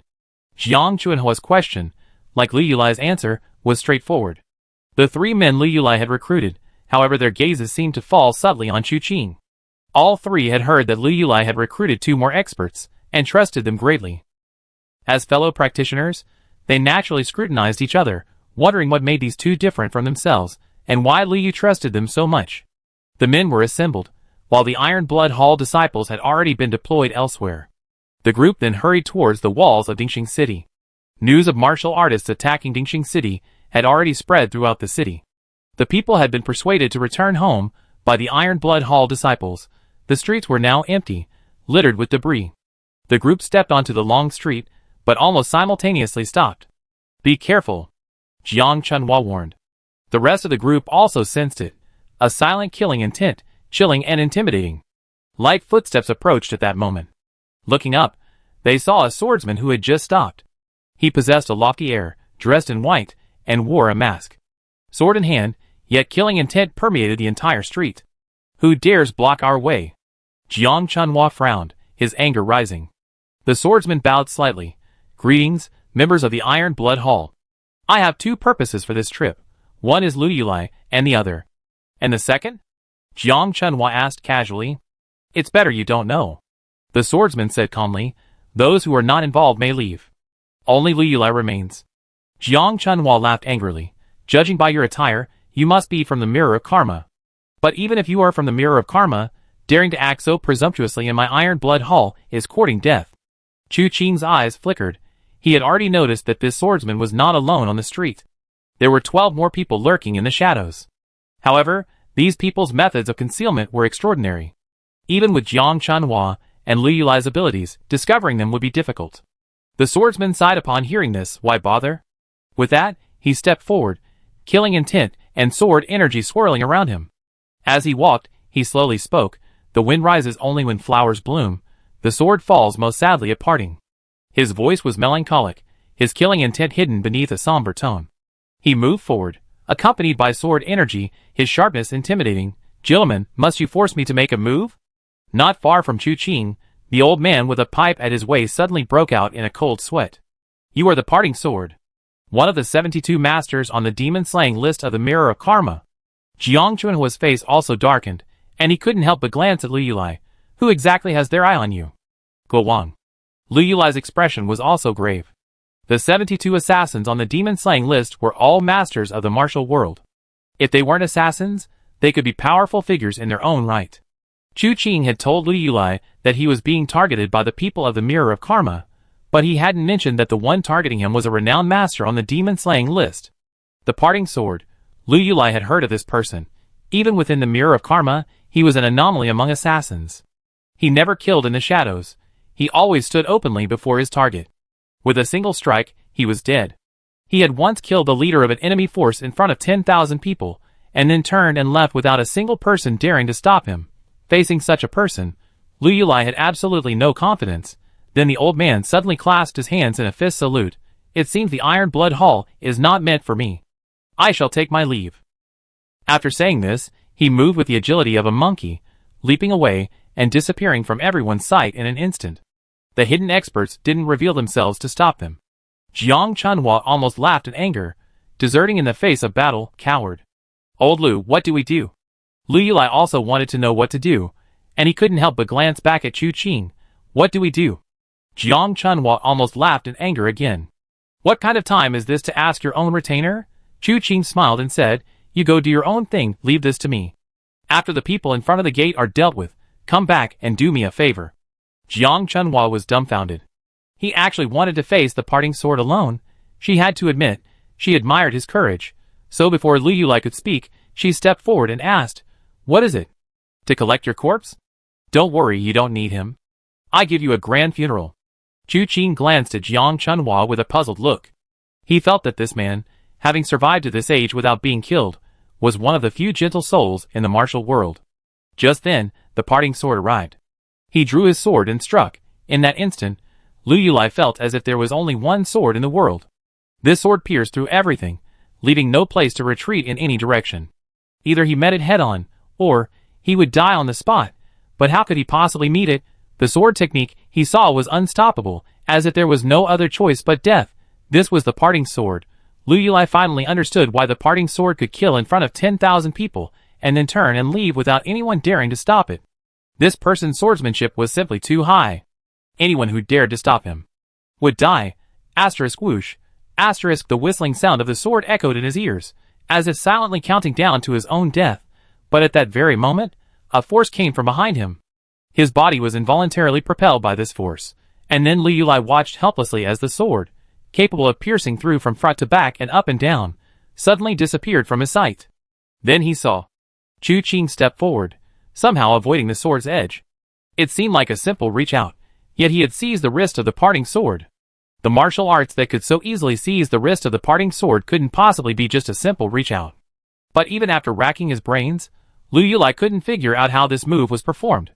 The sound of bones breaking rang out the instant Chu Qing's hand touched the wrist of the parting sword. Asterisk crack. Crack. Asterisk from the wrist, along the meridians and acupoints, the sound of bones shattering echoed wherever it passed. Finally landing on the shoulder, the force of the attack was unleashed, and with a tearing sound, blood splattered everywhere. Just moments before, Liu had thought that this sword strike was inescapable, that he couldn't win even if he fought to the death, the farewell sword, yet right before his eyes, Chu Qing had ripped off an arm. Immediately afterward, Chu Qing's hands reached out, employing the snatching the pearl move from the dragon claw technique, 2 fingers lightly brushing across the 2 temples of the farewell sword. Chu Qing took a step back. The entire street fell silent for a moment. Only the body of the farewell sword slowly fell, finally emitting a soft thud. Jiang Chunhua stared blankly at the scene before her, almost unable to believe her eyes, unable to believe her own mind. She felt that perhaps her mind and eyes had conspired to deceive her. Otherwise, how could they explain everything they had just witnessed? The parting sword, listed on the 72 demon-slaying list, was killed in a single blow by an unknown, insignificant disciple. Moreover, first his arm was severed, then his temple was smashed.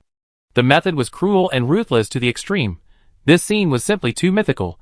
How could this be? Chu Qing clapped her hands lightly. Everyone, you can come out now. You couldn't ambush me.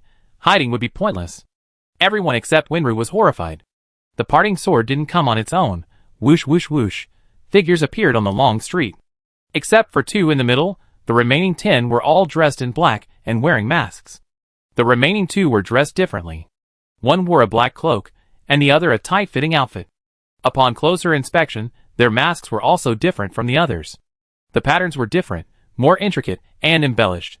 The masks of the remaining 10 people were identical. So, 3 people made it onto the evil extermination list this time? Chu Qing nodded in realization. He glanced at his system interface. Commission, no name on the list. Exterminate all visitors on the evil extermination list. Current stage, 1. Current progress, 1. Task reward, choose 1 from the available martial arts treasure chests. Stage reward, 1 random clue treasure chest. Full stage reward, 1 cell-selected category martial arts treasure chest. Current available treasure chest, sword technique treasure chest.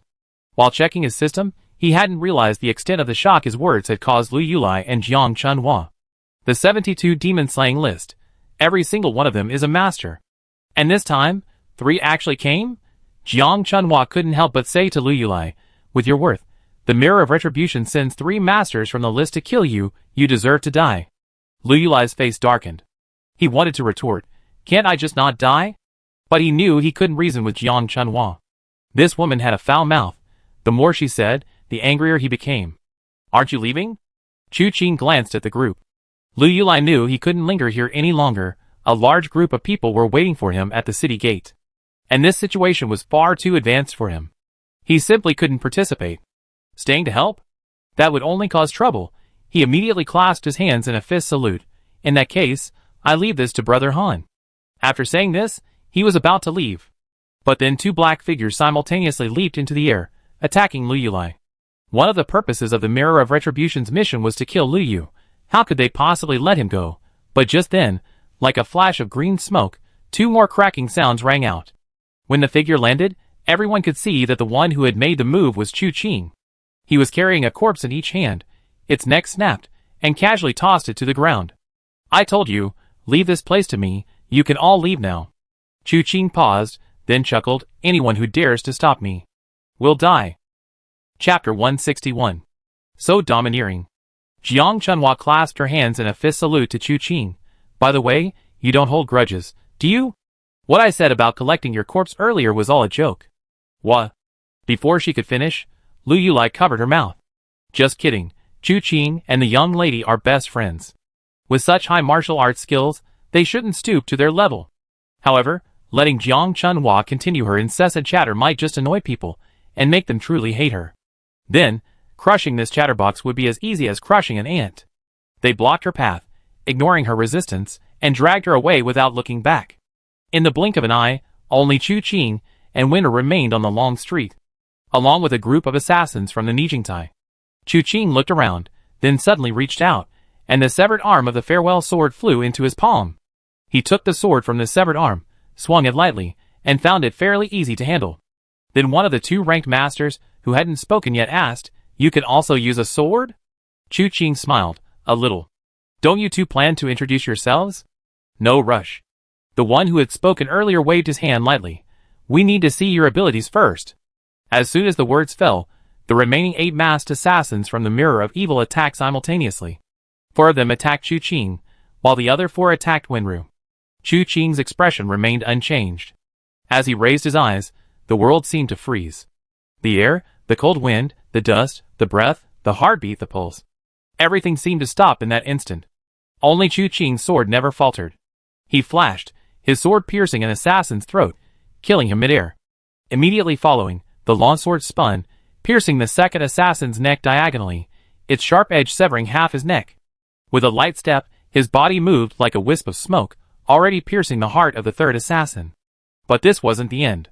The sword thrust forward again, and the 4th assassin died on the spot. Only then did the others finally react. In truth, neither the air nor their breath had ever truly stopped. It was just that Chu Qing was too fast, his sword was too fast, and his movements were too fast. In the past, Chu Qing killed with a fast sword, relying on the speed of the sword, using it to carry his opponent, which was how he could deal with Chu Yan's unpredictable movements. Now, Chu Qing possessed the flying smoke and green flaws technique. His movements were many times faster than before, complementing his swordsmanship. His sword speed had increased immeasurably as a result. To kill 4 people in one strike, right before everyone's eyes, was something no one could react to. In their eyes, it was merely a matter of a thought. Chu Qing flashed 4 times in quick succession. The 4 assassins who had leaped up and pounced on Chu Qing were already dead in midair before they even landed. That swift sword. It's Sword Ghost. It's not Sword Ghost. Sword Ghost could never have killed Farewell Sword so easily. He is Night Emperor. But, the information they received clearly indicated that Sword Ghost had appeared near Dingxing City, and stopped an assassination attempt by the Mirror of Calamity. Why is it Night Emperor who is here? Night Emperor is Sword Ghost. A horrifying thought arose in their minds, and in that instant, Chu Qing killed 2 more people. Boundless fear welled up in the hearts of the 2 experts on the Mirror of Calamity's exorcism ranking. They had killed countless people. Since joining the Mirror of Calamity, they didn't know how many had died at their hands. They were the sharpest blades of the Mirror of Retribution, yet, at this moment, even these truly cold and heartless blades evoked boundless fear. Such swift swords, how could they withstand them? The Night Emperor was right before their eyes. How could they kill him? They couldn't block him, they couldn't kill him. Escape? Where could they escape to? This was a trap. This was a trap dug specifically for them by the person before them. Once they entered, there was only death today, in the final moment. This realization dawned on him. Chu Qing had already slain the last masked assassin with his sword. Winter had also been prepared. Her heavenly fragrance-scent body was quite well developed. She sensed the movement of the inner energy of several Mirror of Retribution assassins, and discerned their weaknesses.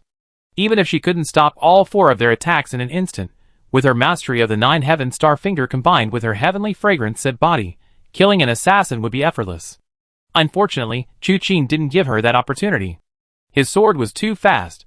Faster than when he killed Jiang Shendao. Winter didn't care that she hadn't killed a single assassin. She wasn't a bloodthirsty person, and Chu Qing didn't need her to kill for him. So, she would simply be a spectator. After slaying 8 people in succession, Chu Qing didn't pause for a moment. With a light step, his figure soared. He unleashed a sword strike, directly targeting one of the 2 experts on the demon-slaying list. Although he knew the chances of survival were slim, he couldn't afford to give up. The person beneath Chu Qing's sword suddenly raised both hands, countless strands of silver light intertwining to meet Chu Qing's sword. The reason he was so fast wasn't because his sword was faster than Chu Qing's. Instead, upon realizing it was a trap set by Chu Qing, he acted immediately. When he launched his attack, Chu Qing hadn't even drawn his sword yet. When he struck, Chu Qing's sword was already halfway through its trajectory. Clang, clang, clang. The sword's edge leaped, golden light protecting his body, scattering silver needles in all directions. It couldn't hinder Chu Qing's sword momentum in the slightest.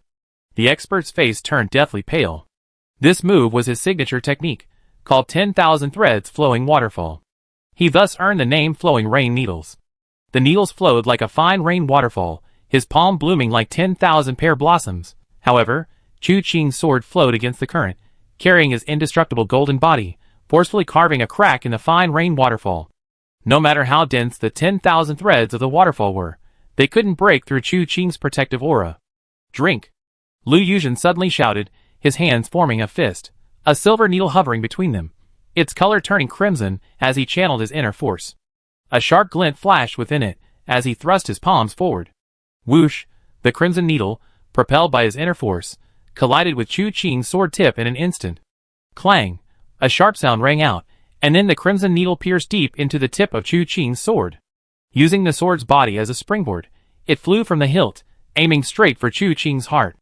This was a move even Chu Qing hadn't anticipated. He protected himself with his indestructible golden body, the sword naturally on the outside. Even the strongest indestructible golden body couldn't penetrate his own sword and block its interior. This allowed Lu Yuzhen to find a seemingly insignificant opening, allowing the crimson needle to strike him directly. In the past, Chu Qing would have had to withdraw and dodge even if he didn't want to. But things are different now. In the next moment, Chu Qing's inner energy suddenly contracted and concentrated at his heart. This protective divine skill, in his hands, erased all flaws, allowing for free and unrestricted application, unburdened by any particular technique, and could be used at will on any part of his body. Now, it was perfectly positioned to block his chest, and no matter how sharp the crimson flying needles were, they couldn't penetrate them even an inch. Chu Qing stepped forward, his sword thrusting forward. Lu Yuzhen clasped his hands together, barely managing to hold the sword's momentum, but it still pierced through his shoulder with a hiss. The man suddenly twisted the sword's blade with both hands, his body tilting, using his bones to lock Chu Qing's sword. He roared angrily, "Attack!" The 1,000 flowing waterfall was merely a means to block Chu Qing's sword momentum, and the crimson flying needles were just a trump card to restrain Chu Qing. Lu Yuzhen never imagined that these methods could kill Chu Qing. They were tired of hearing the name Night Emperor. He knew very well just how skilled this man was. But upon seeing him today, they discovered that this person's martial arts were even more advanced than they had anticipated. Now it was a matter of life and death. Without the determination to fight to the death, how could one possibly find a way to survive? Therefore, everything they had done before was merely to slow down Chu Qing's sword strike, to avoid being killed by his swift sword move. As long as they could slow down for a moment, allowing themselves to control Chu Qing's sword, then they would have a chance to kill him. Now, using themselves as bait, locking Chu Qing's long sword, with a sword in their right hand, even throwing knives would be difficult to draw. In this situation, let's see how you turn defeat into victory. Then another expert from the Mirror of Calamity leaped into the air, his palm strike unleashing a devastating force, as if the heavens were collapsing. This was a desperate gamble between two experts from the Mirror of Calamity's exorcising list, a situation of life and death. One was bait, the other was murder. Therefore, they unleashed their most powerful techniques. This palm strike was called the Heavenly Profound Heart-Shattering Palm, possessing two aspects of power. One aspect moved outwards, its momentum vast and imposing, like the heavens hanging upside down, causing all things to bow their heads. Now, striking from midair, even before the palm landed, an immense sense of oppression arose. Chu Qing's clothes billowed, and sand and stones flew from the ground. The speed of the palm strike was like a meteor falling to earth. In an instant, it was already in front of Chu Qing. Chu Qing raised his eyes, his left hand extending out in a smooth motion. The two palms collided with a deafening roar. Cracks spread across the ground, spreading in all directions, and a powerful gust of wind swept across the area from where the palms met. Broken stones and flying sand, carried by this gust of wind, pounded into the surrounding walls and rooftops, leaving them pitted and scarred. However, at the same time, the second layer of the Heavenly Profound Heart-Shattering Palm was also unleashed. This power, originating internally, is sinister and unpredictable, specifically designed to destroy the heart meridian. If this palm technique cannot withstand the overwhelming external force, the user will be crushed to death. If it can withstand the overwhelming force, the internal hidden energy will sever the heart meridian, leading to death from a broken heart. The Heavenly Profound Heart-Shattering Palm derives its name from this. It's done! A gleam appeared in Lu Yuzhen's eyes. But in that instant, the person who unleashed the Heavenly Profound Heart-Shattering Palm in midair suddenly experienced a violent tremor, and a cloud of blood mist exploded from their chest with a poof. Immediately following, A series of cracking sounds emanated from their arm, and a soaring dragon's roar suddenly resounded. With a crack, the mask shattered. A dragon-shaped burst of energy erupted from his body, followed by a gushing mouthful of blood as he was sent flying backward. This is impossible. Lu Yuzhen stared in disbelief. She had restrained his sword, while his protective divine skill was held captive at his heart by her crimson flying needles. Where did he get the internal energy to withstand the heavenly profound heart-shattering palm? But how could he know the unfathomable depth of Chu Qing's martial arts? The Mingyu True Scripture had reached its 10th level of perfection. His internal energy was beyond the comprehension of ordinary people. Furthermore, he possessed the extraordinary technique of shifting flowers and jade, but this method required skillful application. He didn't need it normally, as the 18 subduing dragon palms were sufficient to break all techniques. The moment the heavenly profound heart-shattering palm's hidden force slipped past the palm strike and stealthily entered his body, Chu Qing already understood. He immediately used shifting flowers and jade to redirect this hidden force, returning it the same way it came. And the outward force far surpassed the inward force. They originally intended to break Chu Qing's heart meridian, but in the end, it was the opponent whose heart meridian was broken. Following this, the subduing dragon palm's force was unleashed without restraint. The fierce palm force crushed the man's arm, shattered all the meridians throughout his body. Don't be fooled by the fact that the man seemed to still be breathing when he flew out. He was dead before he even hit the ground. What's impossible? Chu Qing turned back to look at Lu Yuzhen, who was still holding his sword captive. Lu Yuzhen seemed to awaken from a dream. You're not the Night Emperor. You're more than just the Night Emperor. This palm technique only appeared a few days ago. Just a few days ago at Luochen Manor. You're still the Mad Blade. Before he could finish speaking, Chu Qing slashed with his sword, severing his bones, and the hand gripping the sword. He was almost cut in two. The rest of his words were swallowed back down. The corpse fell to the ground. Thus, the 3 experts on the demon-slaying ranking who had come here were all annihilated. The entire process, though seemingly complex, actually took only 2 or 3 moves. The experts on the demon-slaying list truly lived up to their reputation. They barely managed to block Chu Qing's sword strike, and the technique of using flying needles to break the sword surprised Chu Qing greatly. Fortunately, we lured them out at this time. If it had been before, facing these 3 would have been quite troublesome. With a clang, the crimson flying needle, launched by the flowing rain needle, finally lost all its force and fell to the ground. Chu Qing glanced down. The flying needle had now lost its crimson color and seemed no different from an ordinary silver needle. Putting on silken gloves, he picked up the silver needle, examined it carefully, and then put it away. He had a feeling that this flying needle was not simple. Wenru stepped forward. Third brother, help me check if they have anything on them. Chu Qing took off a silken glove and gave it to Wenru, telling her to be careful. The two split up, and after a moment, they gathered what they had looted together. There was silver notes, tokens, and self-defense items like pills, but nothing else particularly special. She carefully put away the silver and pills. As for the tokens, Chu Qing didn't know their purpose, so she had Wenru put them into her small bundle. Shall we go to the city gate now? Wenru asked Chu Qing. Chu Qing shook her head. The 3 experts on the list have all perished in Dingxing City. Zhou Fuan will definitely be restless after hearing this news, and this has had an effect. Shall we go to the Zhou residence? No rush. Chu Qing smiled. If I were alone here, I would definitely be tracking this person non-stop right now. But now, since you're with me, I have some free time and can do something else first. Wenru asked curiously, what's so urgent? Seclusion. Chapter 162. Commission, no name on the list. Slay all visitors to the evil extermination list. Current stage, 1. Current progress, 3 completed. Quest reward. Choose 1 from the available martial arts treasure chests. Stage reward, 1 random clue treasure chest. Full stage reward, 1 self-selected category martial arts treasure chest. Current available treasure chests. Sword technique treasure chest, staff technique treasure chest, spear technique treasure chest. The seclusion location was chosen casually, on a rooftop 2 streets away from the Zhou residence.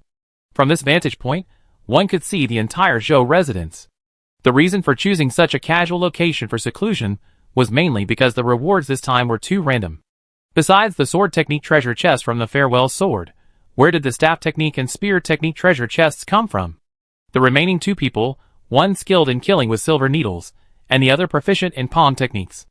What does this have to do with staff and spear techniques? Chu Qing didn't understand and felt he didn't have any suitable choices. Anyway, without internal energy, it didn't matter where he received the reward.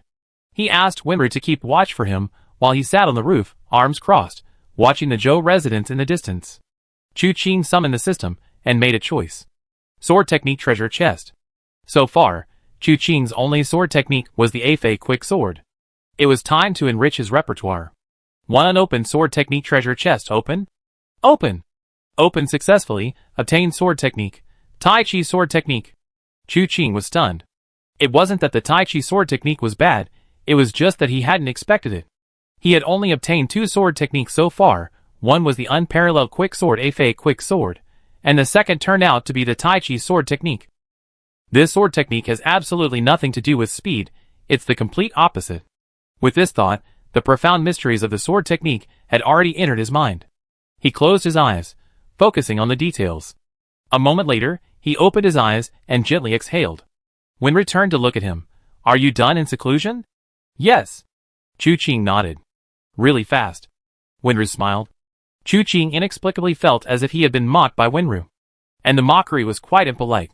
He shook his head, stopping his thoughts of miscellaneous things, and began to organize the sword technique in his mind. The Tai Chi sword technique is different from the Afei quick sword. The Afei quick sword has developed the concept of speed to its extreme.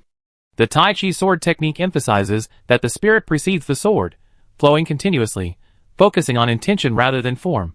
Focusing on form leads to inferiority. If the Afei quick sword technique represents the ultimate speed and form, then the Tai Chi sword technique embodies the ultimate subtlety of intent. Feeling the unique nature of this sword technique, Chu Qing suddenly had the idea of achieving a unity of form and spirit between the Tai Chi sword technique and the Afei quick sword technique. However, this thought was cut short as soon as it took root. Given Chu Qing's current level of skill, achieving this was simply a pipe dream. If he couldn't achieve it, he would inevitably fall into a state of mental confusion, and might even suffer a chi deviation. Therefore, he suppressed this thought for the time being, remembering that he still had a reward to claim, and reopened the system interface.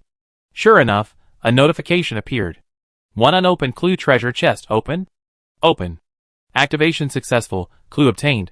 Ghost God Gorge. That's it? Chu Qing stroked his chin. Ghost God Gorge was a large canyon, also the dividing line between the Blazing Fire Hall and the Iron Blood Hall. Currently, both sides should be fighting in Ghost God Gorge. In other words, the experts on the demon extermination ranking would also appear there? He pondered for a moment, then looked up at the Zhou residence and said softly, the Zhou residence is in chaos. Winru nodded, her ears twitching, and said, the shouts of battle outside seem to have subsided. Chu Qing pondered for a moment, then said softly, do me a favor. Go find Liu Yulai and have him lead a group to break into the Zhou residence and search it. Winru didn't ask for a reason, simply nodding okay. Watching Winru fly away, Chu Qing sat there patiently waiting. After a while, Winru returned, and then saw Liu Yulai, filled with murderous intent, leading a group of people into the Zhou residence, beginning a thorough search. The entire Zhou residence was thrown into utter chaos. The whole ordeal lasted a full 2 hours before Liu Yulai returned with his men. Chu Qing was already waiting in the study of the Liu residence. Upon seeing Chu Qing, Liu Yulai briefly explained the situation. During the day, there was little to say about the 4 gangs. They were a motley crew. Without Guo Wang's inside help, they were nothing but a pile of mud, easily manipulated. Liu Yulai used a clever tactic, first disintegrating them, ultimately resulting in some escaping, some being captured, and some killed, a resounding victory. The 4 gang leaders, even in their dying moments, cursed Guo Wang as a despicable villain, accusing him of betraying them after promising inside help. The search of the Zhou residence yielded some correspondence. Liu Yulai handed these letters to Chu Qing, who glanced at them briefly before tossing them aside. Merely misleading information, the mirror of karma wouldn't easily leave such things for anyone to investigate. Then, Brother Han asked me to investigate the Zhou residence? Liu Yulai looked at Chu Qing and cautiously inquired. This caution was genuine.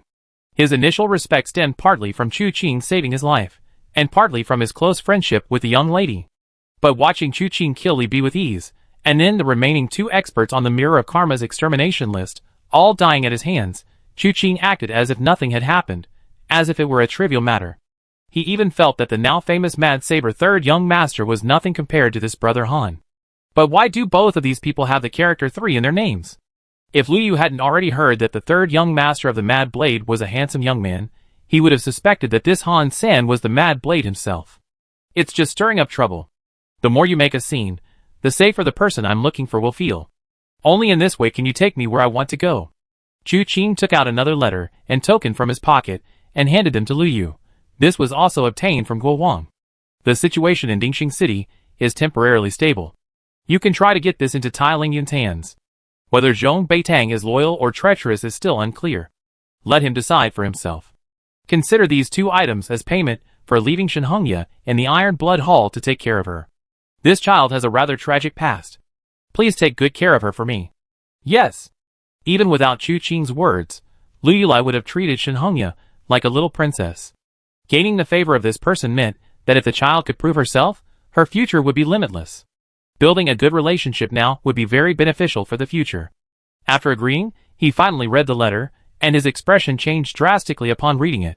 So there's more to Guo Wang than meets the eye. Could it be that Zhong Beitang? Thinking of this, he became somewhat uneasy. Chu Qing smiled and said, "The Iron Blood Hall has expanded too much.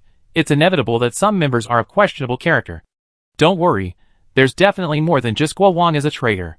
This time, your Iron Blood Hall is likely on fire everywhere, and the edifice is about to collapse." Lu Yulai couldn't tell whether this was comforting or gloating. Then Chu Qing said, "If Dingxing City can't be saved, you can take Shenhongya to Luocha Manor." Having said this, he wrote a letter with his brush and ink and handed it to Lu Yulai.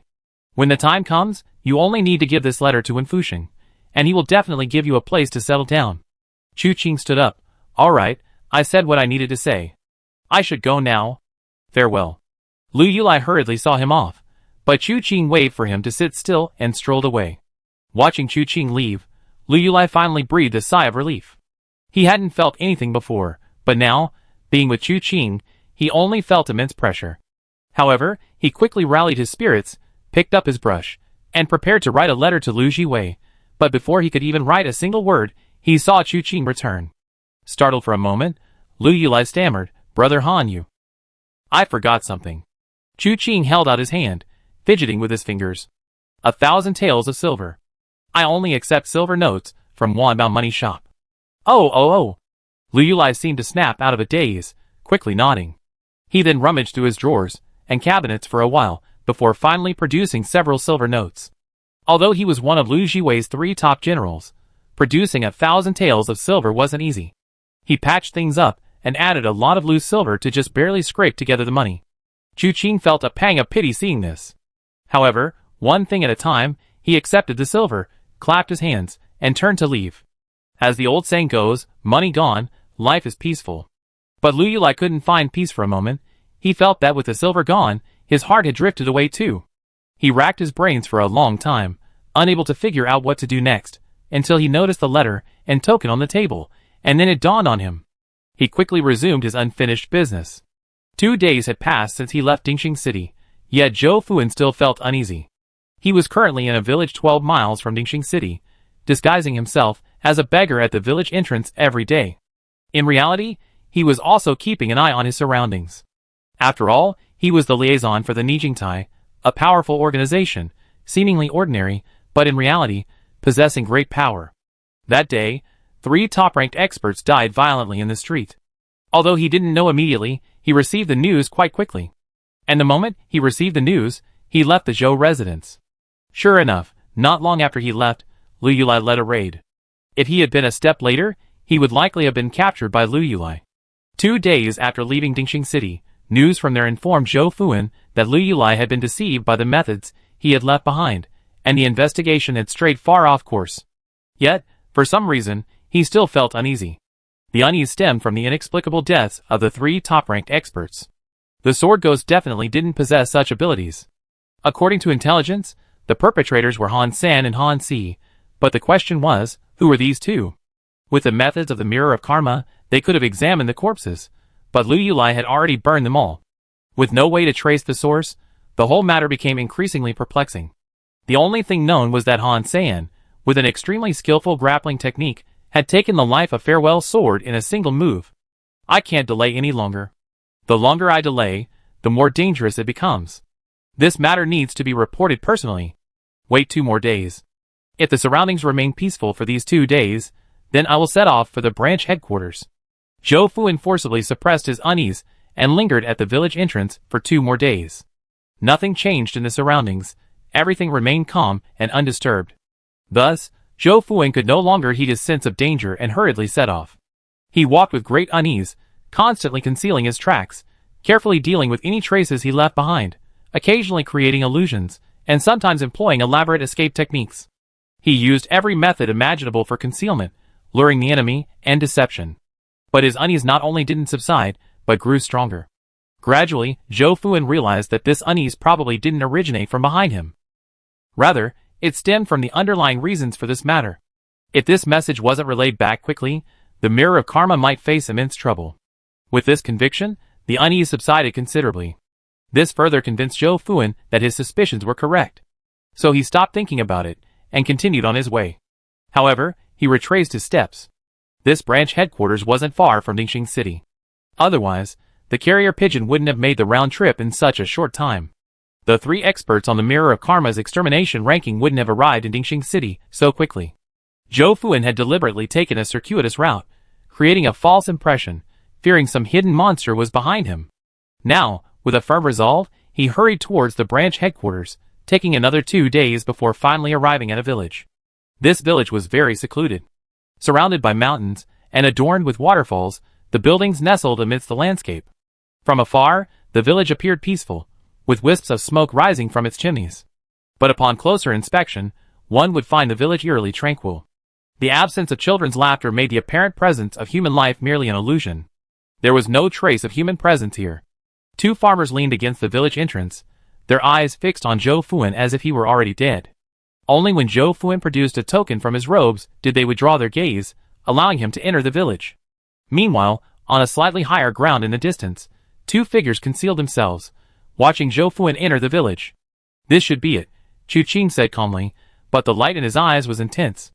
Ever since obtaining the 200 taels of deposit from that money pouch, Chu Qing had been determined to get to the bottom of things and find the branch of the Mirror of Calamity. Now, he had finally found it. You startled me earlier. A gentle voice came from beside him. I didn't expect him to turn back. Luckily you noticed in time. Otherwise, we would have run into each other. This is the branch of the Mirror of Karma. Chu Qing looked around, noticing the hidden stakes in the shadows, and nodded slightly. No mistake, this is it. Chapter 163. Winru squatted there, resting her chin on her hand, gazing at the village not far away. Her eyes held a slight emptiness. What should we do next? Fight our way in? The 2 of us. I'm not afraid of not killing them all, I'm just afraid to escape. If our whereabouts are revealed, there will likely be more trouble later. Scared? Chu Qing smiled at Winru. Winru shook her head. I'm not afraid, it's just that this question feels a bit difficult. Not difficult. Chu Qing stroked his beard and smiled. What does Han San and Han Si's disturbance at the Nijingtai branch have to do with anyone else? Oh! Winru suddenly realized, and also stroked her small mustache. Our identities have already been revealed in Ningxing City. Lu Yulai knows, Jiang Chunhua knows, even Lu Yulai's retainers know. And because Lu Yulai was assassinated by the Mirror of Karma, and several top-ranked experts were beaten to death in the street by Han San, the truth can no longer be concealed. In that case, Han San, through some unknown method, found the Mirror of Karma's branch and caused a huge disturbance. Everything makes perfect sense. After we 2 finish this matter, we can restore the identities of 3rd Young Master and Winru. Even if the Mirror of Karma has extraordinary abilities, and can investigate Han San's connection to Sword Ghost, it won't be so easy for them to connect it to 3rd Young Master. Although Chu Qing used the 18 subduing dragon palms when he killed those 3 people, this scene wasn't witnessed. Chu Qing was somewhat surprised. You rarely talk so much. 3rd brother, am I right? Winru blinked at Chu Qing. Chu Qing smiled. Pretty much, but nothing stays hidden forever. A false identity can only be concealed for a while, not forever. If they find out your identity, won't you be in trouble? Winru asked. Chu Qing glanced at the Nijingtai branch not far away. Yes, but even if they don't come looking for trouble with me, I come looking for trouble with them. Comparatively, it's more convenient for them to come looking for me. The relationship with Nijingtai is irreconcilable. Nijingtai has many tentacles and extremely strong investigative capabilities. Whenever Chu Qing makes a move, it's impossible to completely conceal it, and even if he does, it's hard to say whether they guess it. After all, he's smart, and the Nijingtai aren't all fools. However, as long as his disguise isn't completely exposed, Chu Qing has plenty of time to play along with them. Even if one day, his disguise is truly exposed. Even Chu Qing's identity is clearly stated. But at that time, let's not even discuss how much Chu Yunfei, Chu Tian, Chu Fan, Wu Ganqi, and others had already managed Tianwu City. Chu Qing would inevitably have forced the Nijingtai into a helpless situation. At that time, when the conflict fully erupted, neither side would leave any weakness for the other to exploit. To achieve such an outcome, Chu Qing needed an identity with a great reputation in the martial arts world, possessing the ability to form alliances and connect with various factions. Currently, the alias Third Young Master already possesses similar qualities. This identity has been intersecting with Fang Tianrui of the Dragon Spear faction since the beginning of Shandao City. The battle at Luochen Manor had incurred the great favor of many skilled martial artists, not to mention Wen Fuxing. The Third Young Master's reputation is now rising, and if he advances further, he could reach the pinnacle of his power. This could allow him to reverse the unseen forces in the martial world. He could expose the true face of the Mirror of Karma, which has always promoted the idea that no one is good before the Mirror of Karma. To achieve this, Chu Qing felt that the battle at Ghost God Gorge might be an excellent opportunity. However, the situation of this battle is still unclear, and the specifics will be determined later. These thoughts flashed through Chu Qing's mind. He gently patted Winru's shoulder. "Wait for me here. I take you to kill someone later." Winru nodded, not asking why he would take her later instead of now. Anyway, whatever Chu Qing said was fine, agreeing couldn't be wrong. Chu Qing turned and disappeared like a wisp of smoke in the blink of an eye. An undercover agent, monitoring the surroundings, hadn't noticed anything amiss when a hand seized his neck and snapped it with a single twist. Gently setting the body down, Chu Qing vanished again in a flash. His movements were incredibly fast, his lightness skills superb. While these undercover agents were quite capable, detecting him was a pipe dream. His attacks were swift and decisive.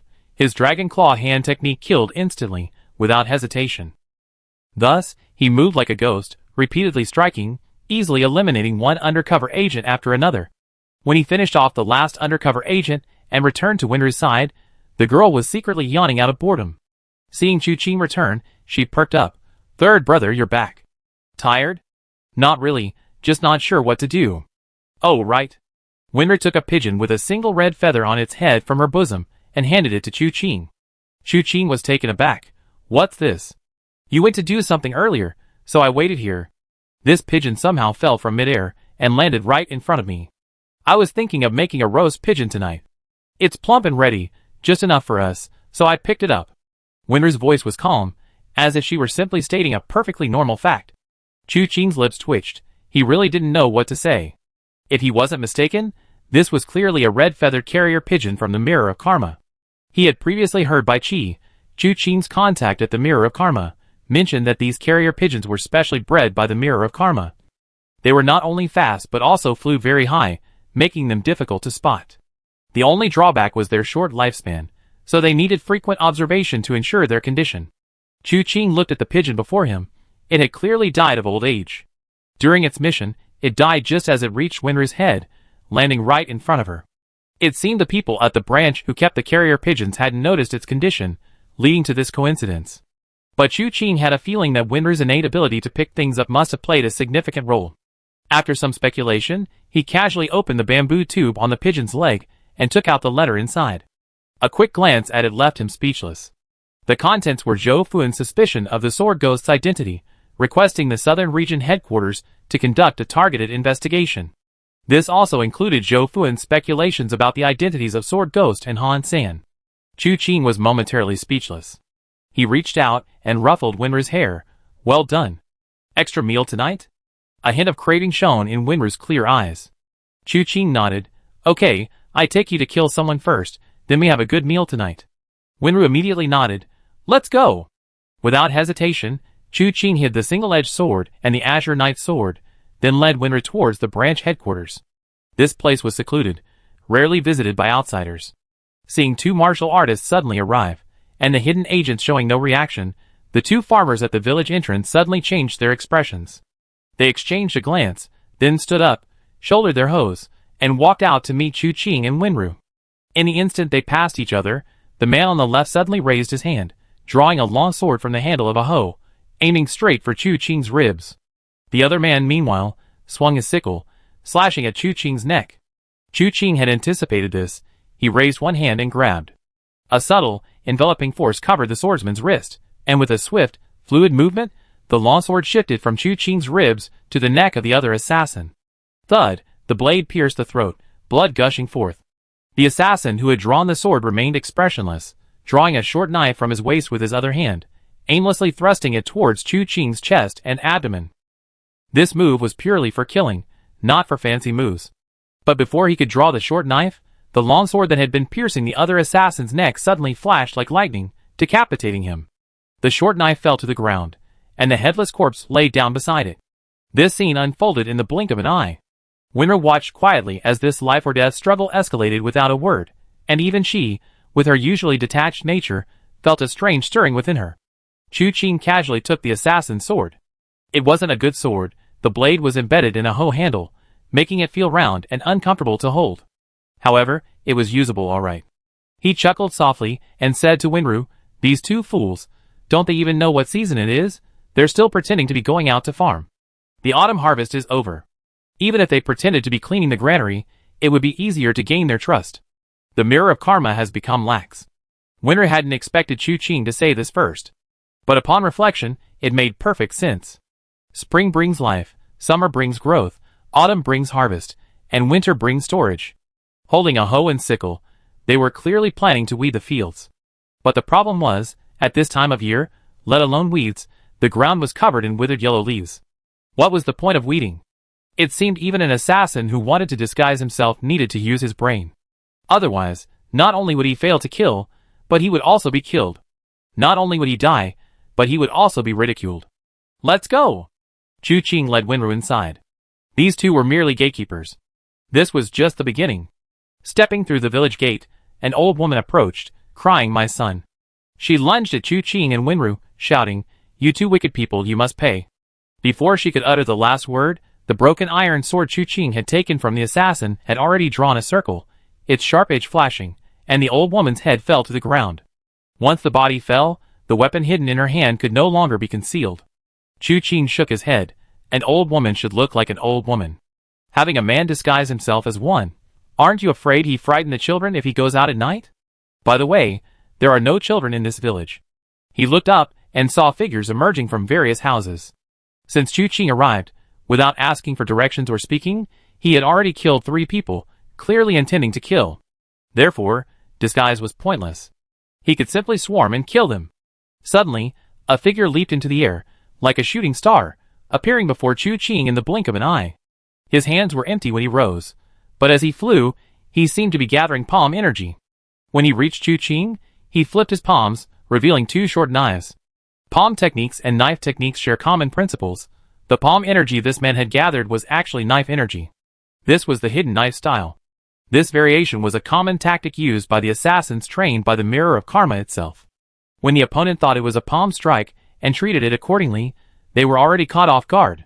Upon reaching them, the twin blades separated, and a head was about to fly into the air. But then Chu Qing swung his sword, the sword's momentum driving the blade's momentum, and the blade's momentum driving his body. Before the assassin could even make a move, he was spun 3 times in midair. His cold gaze faltered, his mind a complete mess. Following the sword's edge, his body was cleaved in 2, a gruesome death.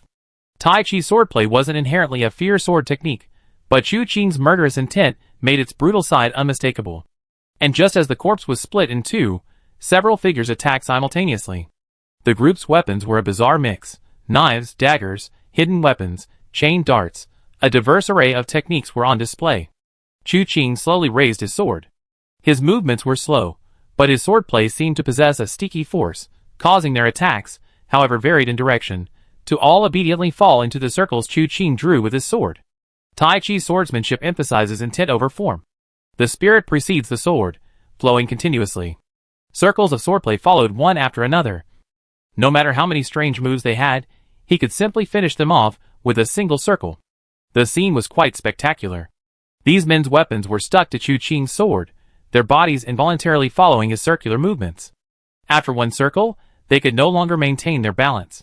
As the second circle began, heads began to fall. In the blink of an eye, the men who had just attacked were lying dead on the spot. The scene was truly horrifying. Even though these people were all assassins trained from childhood by the Mirror of Evil, and could be called death squads, they had never witnessed anything like it. Chu Qing ignored their shock, walking forward gently, step by step, casually drawing his sword, each stroke a circle. If they resisted, they would be drawn by Chu Qing's swordplay, following the circle, and die upon completion. If they didn't resist, they died instantly, without even needing to draw a circle. And so, Chu Qing moved forward step by step, each step resulting in a death.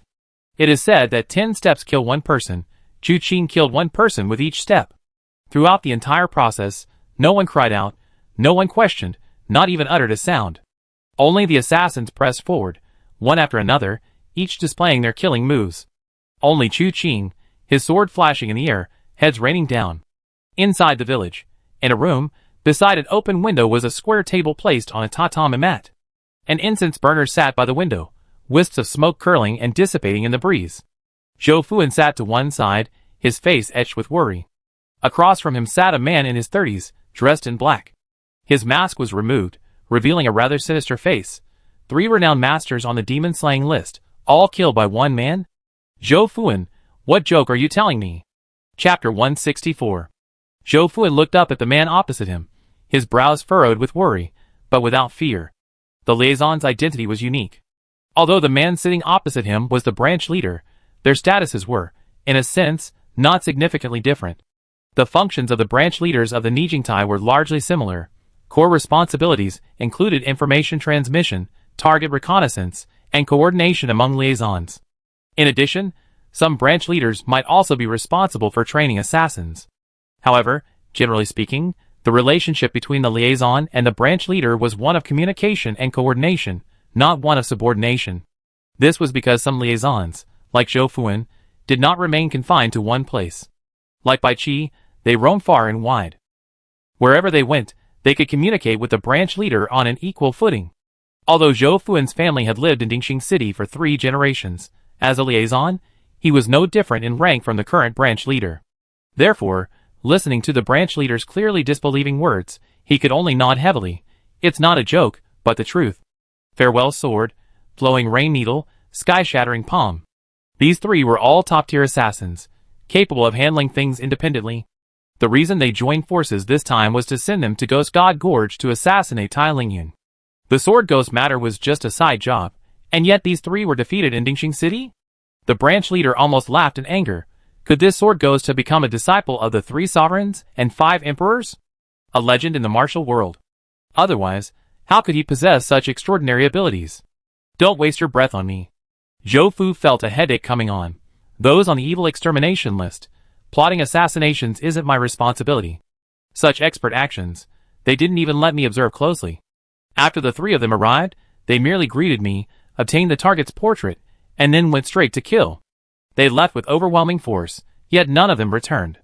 If I hadn't reacted quickly, they would probably be dead in Dingxing City by now. How could I possibly know the details of this? Lu Yu destroyed the bodies I wanted to examine. How could I possibly know what happened? Besides, now is not the time to discuss this. I have already relayed the whole story, and my speculations to the Southern Region headquarters via Red Feather Carrier Pigeon. Since you said those 3 came for Tai Lingyun of Ghost God Gorge, now that they are dead, the assassination cannot be neglected. You must quickly write a letter to the Southern Region headquarters, urging them to summon experts to Ghost God Gorge. That's crucial. The branch leader opposite him said with a dark face, these past 2 days, I haven't received any feedback from Dingxing City. I am already aware of the upheaval in Dingxing City. The letter has already been sent. Well, since you already sent a message via the Red Feather Carrier Pigeon, there's no need to worry too much about this matter. My Nirvana Mirror platform has existed for so long, how could it be shaken by a mere 1 or 2 experts? Zhou Fuan sighed. For some reason, after sending the letter, his already uneasy heart became even more uneasy. He had a feeling that something bad was about to happen, but he didn't know what it was. Just as he was about to speak, wanting to remind the branch leader opposite him to be cautious in his recent actions, a figure suddenly appeared outside the window. The newcomer spoke softly. An enemy has come to our door, and their force is unstoppable. As assassins, they always seem to be concise and to the point. However, these 8 words caused the branch leader to frown slightly, while Zhou Fuan looked up abruptly, his eyes wide with astonishment. Followed you? The branch leader asked. Zhou Fuan shook his head. I don't know. Logically speaking, it's impossible.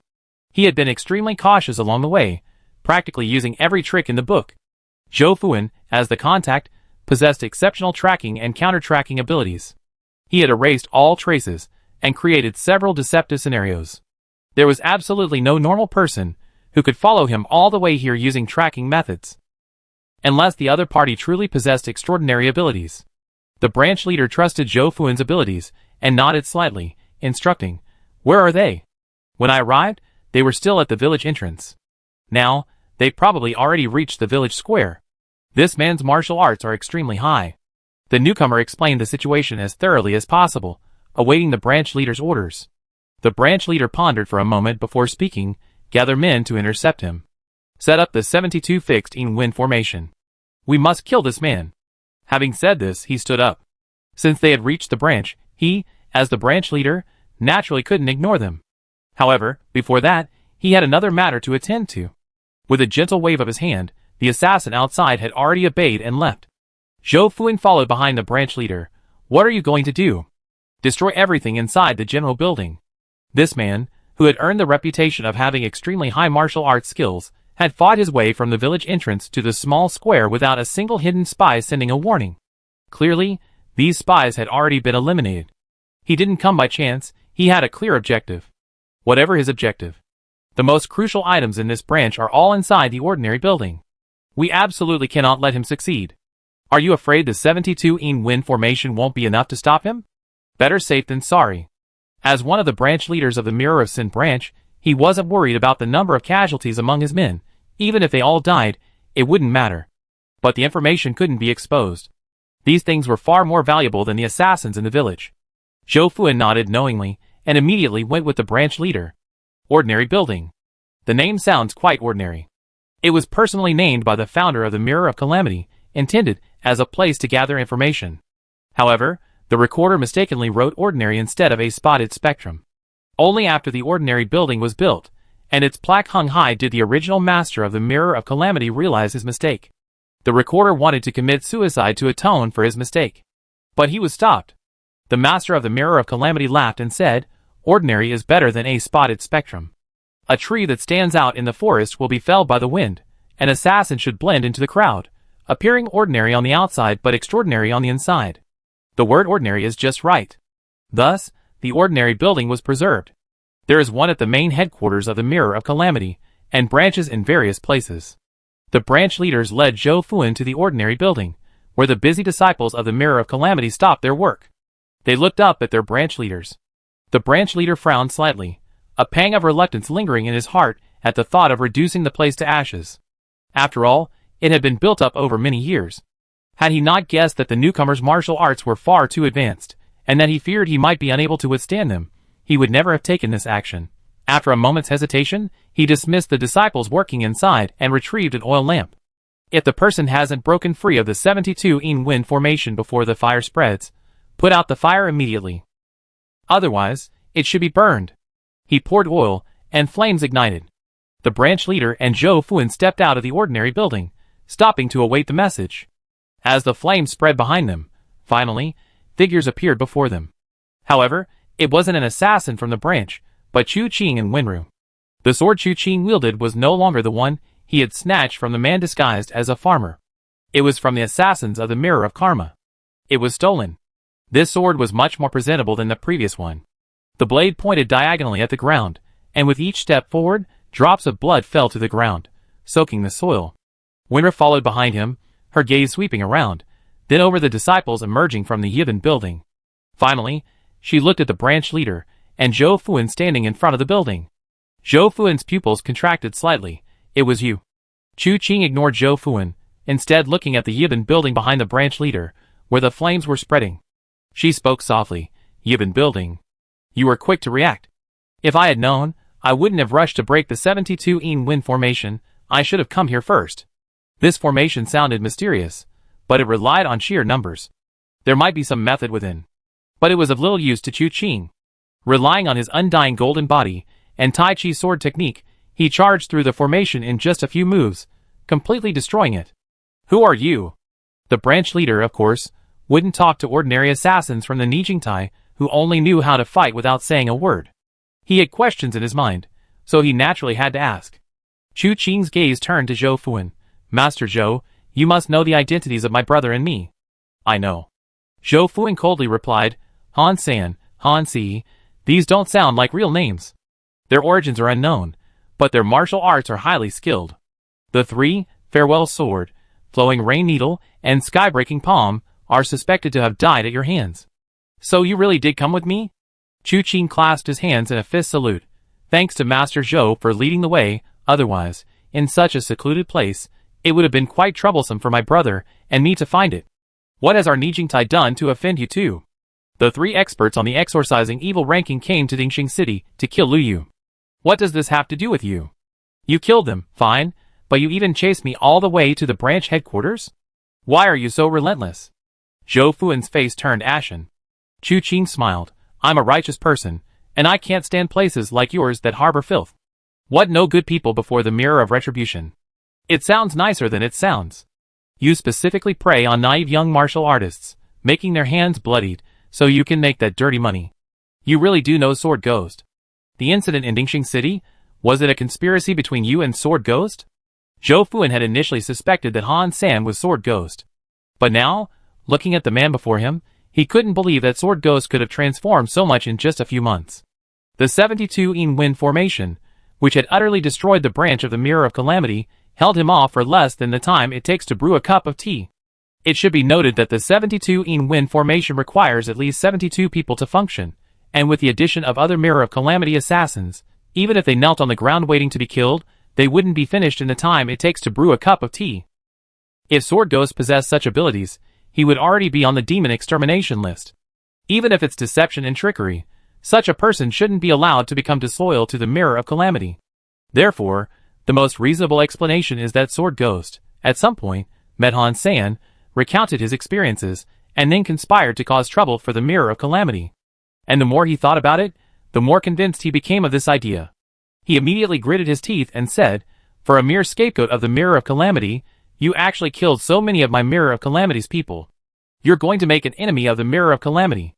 Chu Qing flicked his sword and said with a smile, I thought I had made it very clear.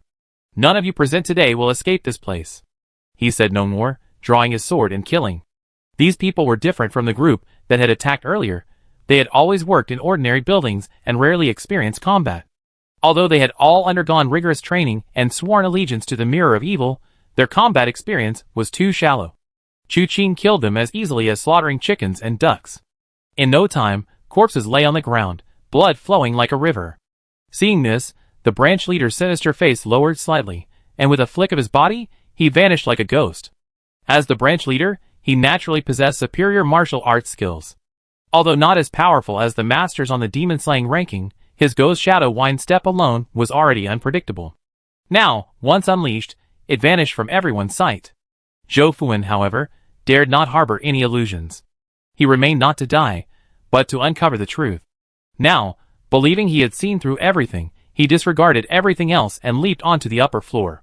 The rooftop was where the red-feathered carrier pigeons were kept. In his haste, without time to grind ink, he bit his finger and hastily wrote, Han San and the Sword Demon conspired to kill my Nijingtai branch. After rolling it up, he found a red-feathered carrier pigeon restless in its cage due to the smoke and firelight. He took it out and attached it to the carrier. He glanced down. He saw the branch leader using the ghostly shadow wind step, moving erratically through the crowd. In the blink of an eye, he reached Chu Qing's back. He silently struck Chu Qing's back with a palm strike. Whoosh! A burst of golden energy suddenly unfolded, but the palm strike was intercepted precisely by Chu Qing's indestructible golden body. No matter how the branch leader channeled his inner force, the indestructible golden body remained completely unmoved. Chu Qing, sword in hand, killed 3 more men.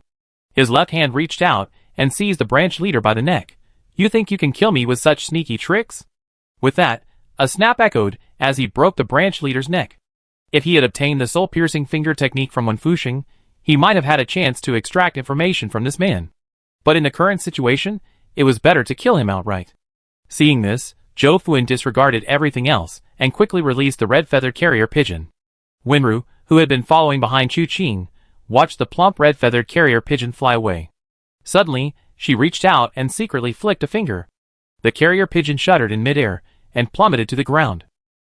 Winra caught it. Zhou Fuan, having released the carrier pigeon, breathed a sigh of relief. As the liaison for the Mirror of Karma, he was absolutely loyal, the kind of person willing to risk his life for it. He wasn't afraid of death, but he feared dying meaninglessly. He had intended to release a carrier pigeon to let the headquarters receive the message. But now, the breath he had just breathed, a sigh of relief returned.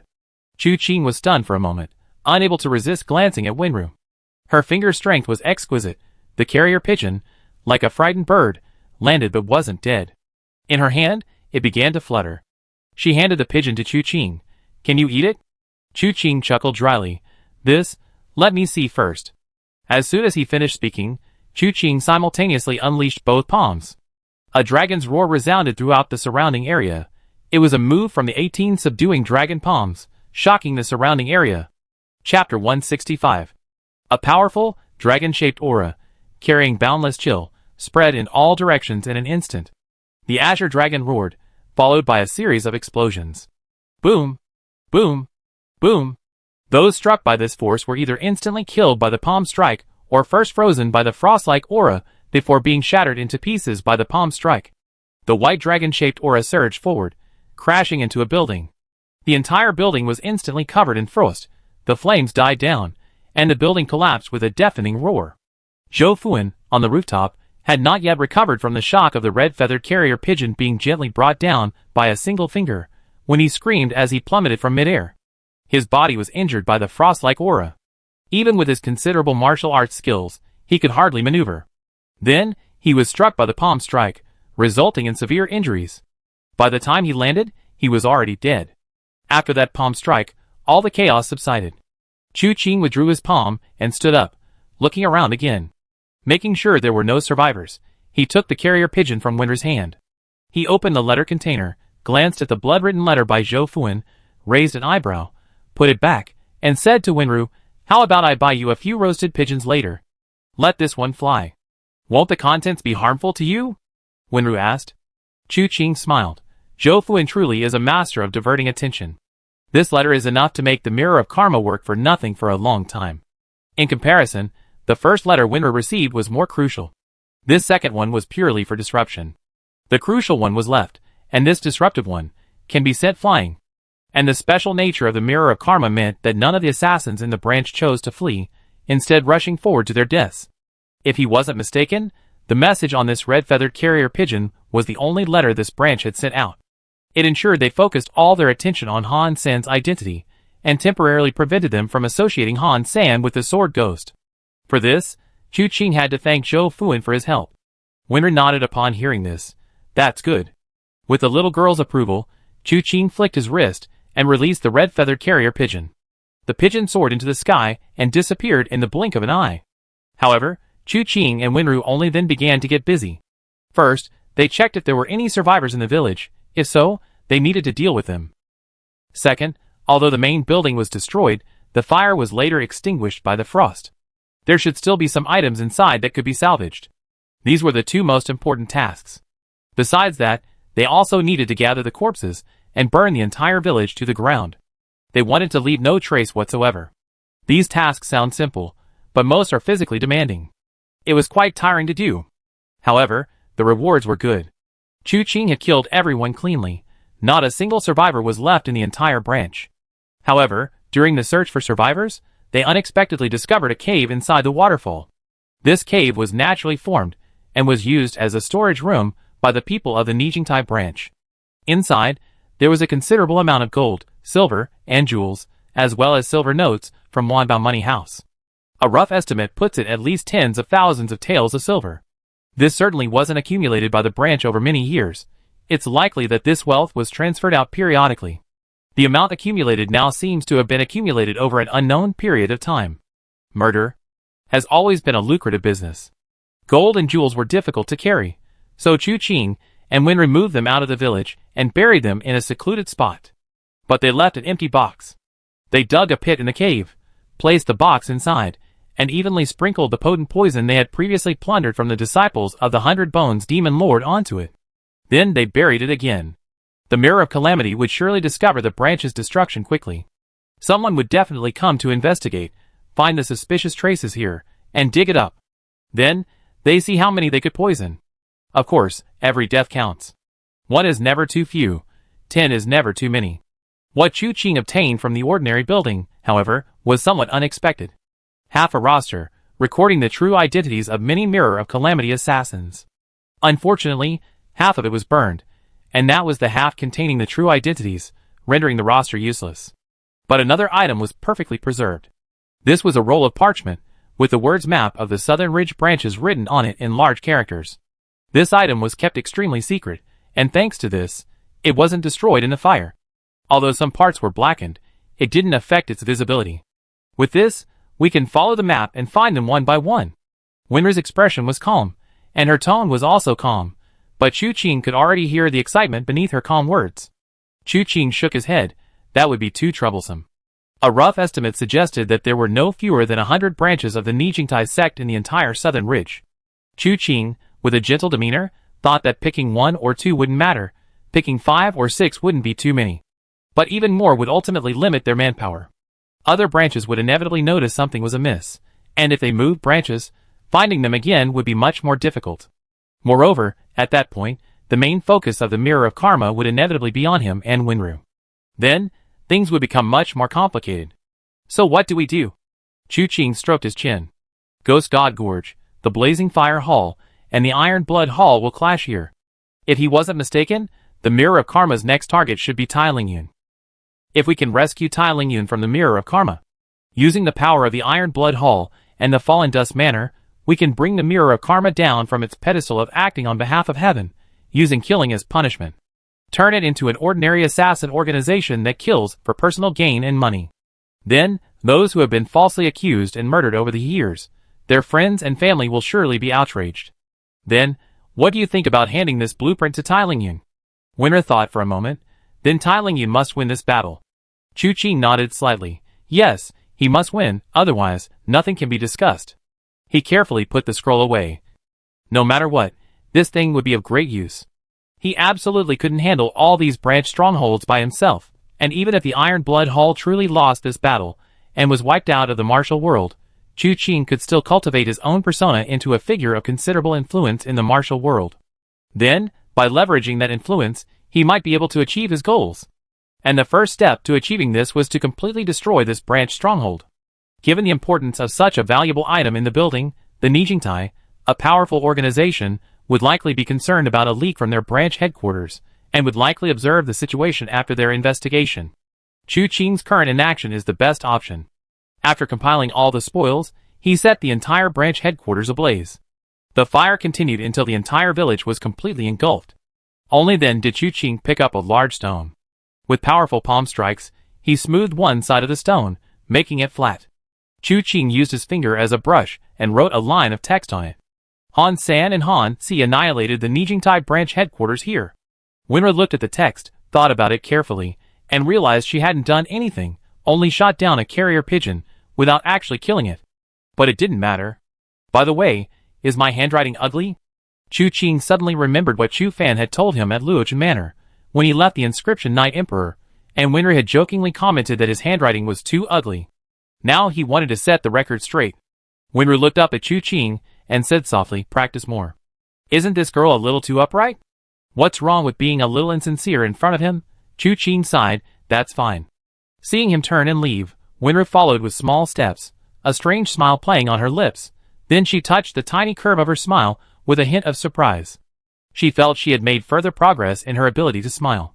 The weather gradually turned colder, and the first snow fell at the end of October. The snow fell thick and fast, covering the ground with a thin layer, adding a touch of decoration to a small inn. This inn wasn't in the city, but in the wilderness, yet it was a 10-year-old establishment. Merchants traveling to and from the region often stayed here, and despite the chilly weather, business was booming. Inside the hall, a group of people from all over the country gathered, chatting about matters of the martial world. The main topic of conversation was, naturally, the battle between the Blazing Fire Hall and the Iron Blood Hall. This battle started inexplicably, and has been raging for almost half a month now. The Blazing Fire Hall hasn't set foot in Ghost God Gorge, nor has it retreated an inch. Judging by the situation, it will be a long battle. However, the situation isn't good for the Iron Blood Hall. Although they kept the Blazing Fire Hall at bay, trouble has struck their own territory. The Iron Blood Hall's territory is vast, comprising 17 fortified cities alone. With the Blazing Fire Hall's invasion of Ghost God Gorge, these 17 cities behind them are gradually facing problems. First, Dingxing City was besieged, but fortunately, the siege was eventually broken. Then, with lightning speed, 3 more cities fell. Unfortunately, their main fighting force was concentrated in Ghost God Gorge, making it difficult to retreat and provide support. With fire in their backyard and wolves at their front door, the situation was becoming increasingly dangerous. Recently, various events have been occurring in the martial world. First, the Fallen Dust Manor was exposed by the Heavenly Mystery Valley. Then the Iron Blood Hall clashed with the Blazing Fire Hall. Have you heard? Even the Mirror of Evil has encountered trouble. During the conversation, someone with inside information suddenly changed the subject. And someone in the room actually knew, immediately echoing, "I heard." The mirror-destroying duo, Han San and Han Si. Chu Qing, who was quietly eating at a square table, couldn't help but spit out a mouthful of tea. After exchanging a glance with Winra opposite her, they couldn't help but steal a look at the people who had spoken. Puzzled, how did the phrase mirror-slaying duo come about? Mirror-slaying duo? Besides Chu Qing, others were curious and immediately asked, "What does that mean?" "You don't know," someone who did say with a smug expression. In such a setting, drinking, eating, and boasting, knowing what you don't know makes you superior. This man, however, remained silent, but those around him, understanding the unspoken meaning, immediately ordered fine wine and meat from the innkeeper. After drinking a bowl of wine, the man said, 7 days ago, I suddenly heard some news. The branch of the Mirror of Calamity near Dingxing City was attacked. The attackers were 2 brothers, one named Han San and the other Han Si. These 2, whose origins are unknown, possess extremely high martial arts skills. The entire Mirror of Calamity branch, from top to bottom, was wiped out. Not a single person survived. Finally, they set it ablaze, reducing it to ashes. Outrageous. Upon hearing this, someone immediately roared in anger. The Mirror of Retribution has always acted on behalf of heaven, using killing as punishment. Those killed and destroyed are all evil people. As the saying goes, there are no good people before the Mirror of Retribution. These Han San and Han Si actually killed someone from the Mirror of Retribution. Truly despicable. This remark garnered considerable support. But then the person who spoke earlier sneered, "Don't speak too soon. Do you know why these Han San and Han Si acted this way?" Tell me then. Do you know Dingxing City? It's the territory of Lu Jiwei, the 3rd leader of the Iron Blood Hall. During the war between the 2 halls, Lu Jiwei was summoned to Ghost God Gorge. Finally, Dingxing City was handed over to Lu Yulai, the Qingyang Hand. Han San and Han Si joined Lu Yulai's forces from the very beginning. At that time, the 4 gangs attacked the city, and Lu Yulai was in charge of the overall situation in Dingxing City. Once the city fell, the people inside would inevitably be slaughtered. What does this have to do with Han San and Han Si's massacre at Nijingtai? On that day, Lu Yulai led his men to the city gates to fight, but unexpectedly, they were ambushed and killed by 3 experts on the Nijingtai's exorcism list. Farewell Sword, Flowing Rain Needle, Heaven-Breaking Palm. These 3 should be familiar to everyone, right? The crowd exchanged glances. They were certainly familiar with these 3. The Farewell Sword, with its lines "The wind rises only when the flowers bloom, the sword falls most sadly at parting," was especially well known. In comparison, while they had heard of Flowing Rain Needle and Heaven-Breaking Palm, they weren't as flamboyant as the Farewell Sword. The man who spoke earlier declared emphatically, "That's impossible." Although Lu Yulai isn't famous, he's not infamous either. Why would the Mirror of Retribution kill him? Besides, why send 3 top-ranked experts to kill just one person? Could it be that this person appears law-abiding on the surface, but is actually extremely wicked? That's a good question, the whistleblower laughed. I dare ask, just how heinous are Lu Yulai's crimes that the Mirror of Retribution had to execute the commander of Dingxing City on the day the 4 gangs attacked the city? If Lu Yulai dies, how many innocent civilians of Dingxing City will die in pools of blood? Who will bear the responsibility for this crime? The man who spoke earlier was speechless for a moment. Not only that, the whistleblower said calmly, as far as I know, the reason the Mirror of Retribution wanted to kill Lu Yulai was at the behest of Guo Wang, the star-chasing sword. Guo Wang did this simply to seize Dingxing City. If it weren't for Han San and Han Si killing 3 top-ranked experts in the street and protecting Lu Yulai, Dingxing City would likely have fallen to the 4 gangs on that day. At that time, the Iron Blood Hall wouldn't have lost 3 cities, but 4. Do you still think the Mirror of Retribution is acting on behalf of heaven, using killing as punishment? Chapter 166. These words were spoken with force and conviction. Winra looked at Chu Qing with her clear eyes. Chu Qing understood her meaning and gently shook his head. This person was not someone he had arranged. After these words, the small inn hall remained silent for a long time. The supporter of the Nijingtai was flushed, and after struggling for a long time, he was too weak to sit down, unable to refute her. The person who broke the news continued. After this incident, the 2 heroes, Han San and Han Si, somehow tracked down the Nijingtai branch and destroyed it. Furthermore, in front of the branch, they left an inscription on a stone. Han San and Han Si annihilated the Nijingtai branch here. That concluded the discussion. Then, a debate began in the hall. Some said that the Mirror of Karma was just a publicity stunt, claiming that there are no good people before the Mirror of Karma, and that in reality, murders were always pretexts, often fabricated or even baseless. Others, however, remained supportive, and the 2 sides engaged in a heated debate. Chu Qing and Winra didn't participate. After finishing their meal, they returned to their room to rest.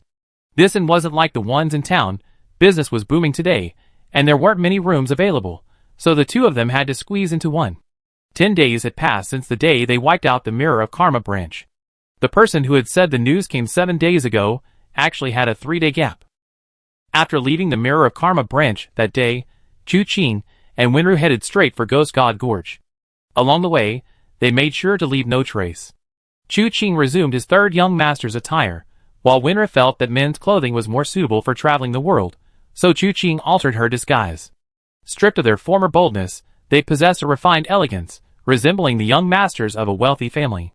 Only their height was a bit short. Han San and Han Si had temporarily vanished from the martial world. Therefore, to outsiders, they were simply 2 young masters traveling, with only 1 room available. Squeezing in wouldn't be a big deal. Chu Qing and Winru didn't see anything wrong with it. They had traveled together, sharing both hardships and sleeping in the open. It was merely a difference between having a roof over their heads and sleeping under the open sky. Back in their room, Winru propped up the window. This small inn had a detachable window. The lower section could be opened and closed, while the upper section connected to the window frame. Pushing the lower section opened the window, and releasing it caused it to close naturally. Therefore, a wooden stick was needed to prop it open to prevent it from falling. There was a bolt on the inside of the lower section. After closing the window, it could be locked from the inside. Winru leaned against the windowsill, watching the snow fall outside. I wonder how long this snow will last. The first snow usually doesn't last too long. Chu Qing sat down at the table and poured himself a cup of tea. It's about a 10-day journey to Ghost God Gorge. Chaos has already broken out within Iron Blood Hall's territory. 3 out of 17 cities have been lost. That's already quite an achievement for Tai Lingyun's men. I wonder what the situation is like in Ghost God Gorge. When returned to Chu Qing. 3rd brother, there are still discerning people in the martial world. Chu Qing thought for a moment, realizing she was referring to the person at the inn earlier. He chuckled. What the Mirror of Karma did couldn't be kept secret forever. For years, no one has exposed it, simply because they don't want to offend such a powerful assassin organization. Perhaps, a single spark could ignite a prairie fire. Winra nodded gently. Chu Qing smiled and said, Go to sleep early, I meditate here. Okay. Winru went to the couch and fell asleep fully clothed. Chu Qing also closed his eyes and meditated. Time flew by, and it was already midnight. The snow outside not only didn't stop, but seemed to be intensifying. Chu Qing suddenly opened his eyes, not because of the snow outside, but because someone had come to the inn. Judging from his breathing, this person was injured. Chu Qing went to the window. The window pane was still open. He looked out and was slightly taken aback. It's him. The leader of the 5 tigers of the horizontal blade, whom Yanqin and Yan'an had subdued. If I remember correctly, it seems to be King Lu Ji. Chu Qing was somewhat surprised. Yanqin and Yan'an were no ordinary people. Even now, Chu Qing didn't know what the Bodhi nunnery was. Perhaps when Fusheng, Sun Xiaoxiang, and Yu Zong and the others knew. However, he forgot to ask at the time. How could Lu Ji, who was with Yanqin and Yan'an, be so badly injured? Where were the other 4 tigers? Thinking to himself, Lu Ji collapsed in front of the inn, barely managing to knock on the door with the hilt of his sword. The waiter was probably already asleep, and the inn door remained closed for a long time. After a while, Chu Qing finally heard a waiter muttering as he went to open the door, followed by an exclamation. I'm going to die. Where did this harbinger of death come from? If you're going to die, you can't die in our little inn. After saying that, he closed the door. Lu Ji was injured and wanted to stop him, but was powerless. He could only watch helplessly as the door was closed tightly, his breathing growing weaker and weaker. Just as he was dying, he heard the sound of footsteps on the snow. Looking up, he saw a swordsman in blue robes appear before him. Before he could discern whether the newcomer was friend or foe, he lost consciousness. When he awoke again, the chill had vanished, leaving only a parched throat. He wanted to speak, but couldn't utter a sound. Awake? A voice whispered in his ear. A handsome, fair-skinned man in blue robes, with a cold expression, appeared before him, pulling him up and offering him a bowl of warm water. With the water to soothe his throat, Lu Ji finally felt alive again. Thank you so much for saving my life. Lu Ji managed to speak, his voice still hoarse. May I ask your name, my benefactor? So I can repay you in the future. We met by chance, no need for repayment. Chu Qing glanced at him. Your injury is rather strange.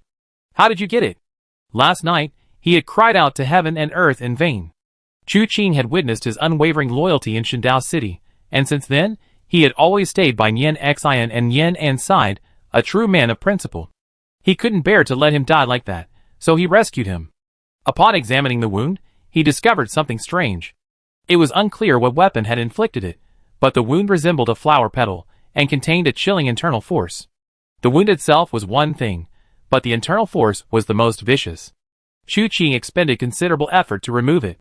Upon hearing this, Lu Ji glanced warily at Chu Qing, then at the other young master sitting at the table, chin in hand, watching him. After a moment's thought, he said, Well, since my benefactor has asked, then I cannot remain silent. To be honest, I am a member of the Green Forest sect. My leader has a duo, who call themselves Prince Mei. Chu Qing hadn't paid much attention at first, but the mention of Prince Mei made his heart skip a beat. He couldn't help but frown slightly. Who did you say? Lu Ji was taken aback, unsure of Chu Qing's strong reaction, and quickly reiterated Prince Mei. Chu Qing fell silent for a moment. Of the 12 holy kings of the heavenly evil sect, he only knew 2, the Tomb King and the Plague King. This Prince Mei sounded somewhat similar to those 2 titles. Could he also be a master of the heavenly evil sect? Did he inflict this injury on you? Chu Qing asked again. No. Lu Ji sighed softly. My injury was inflicted by young Master Mei. Tell me the details. This time, Chu Qing was genuinely interested.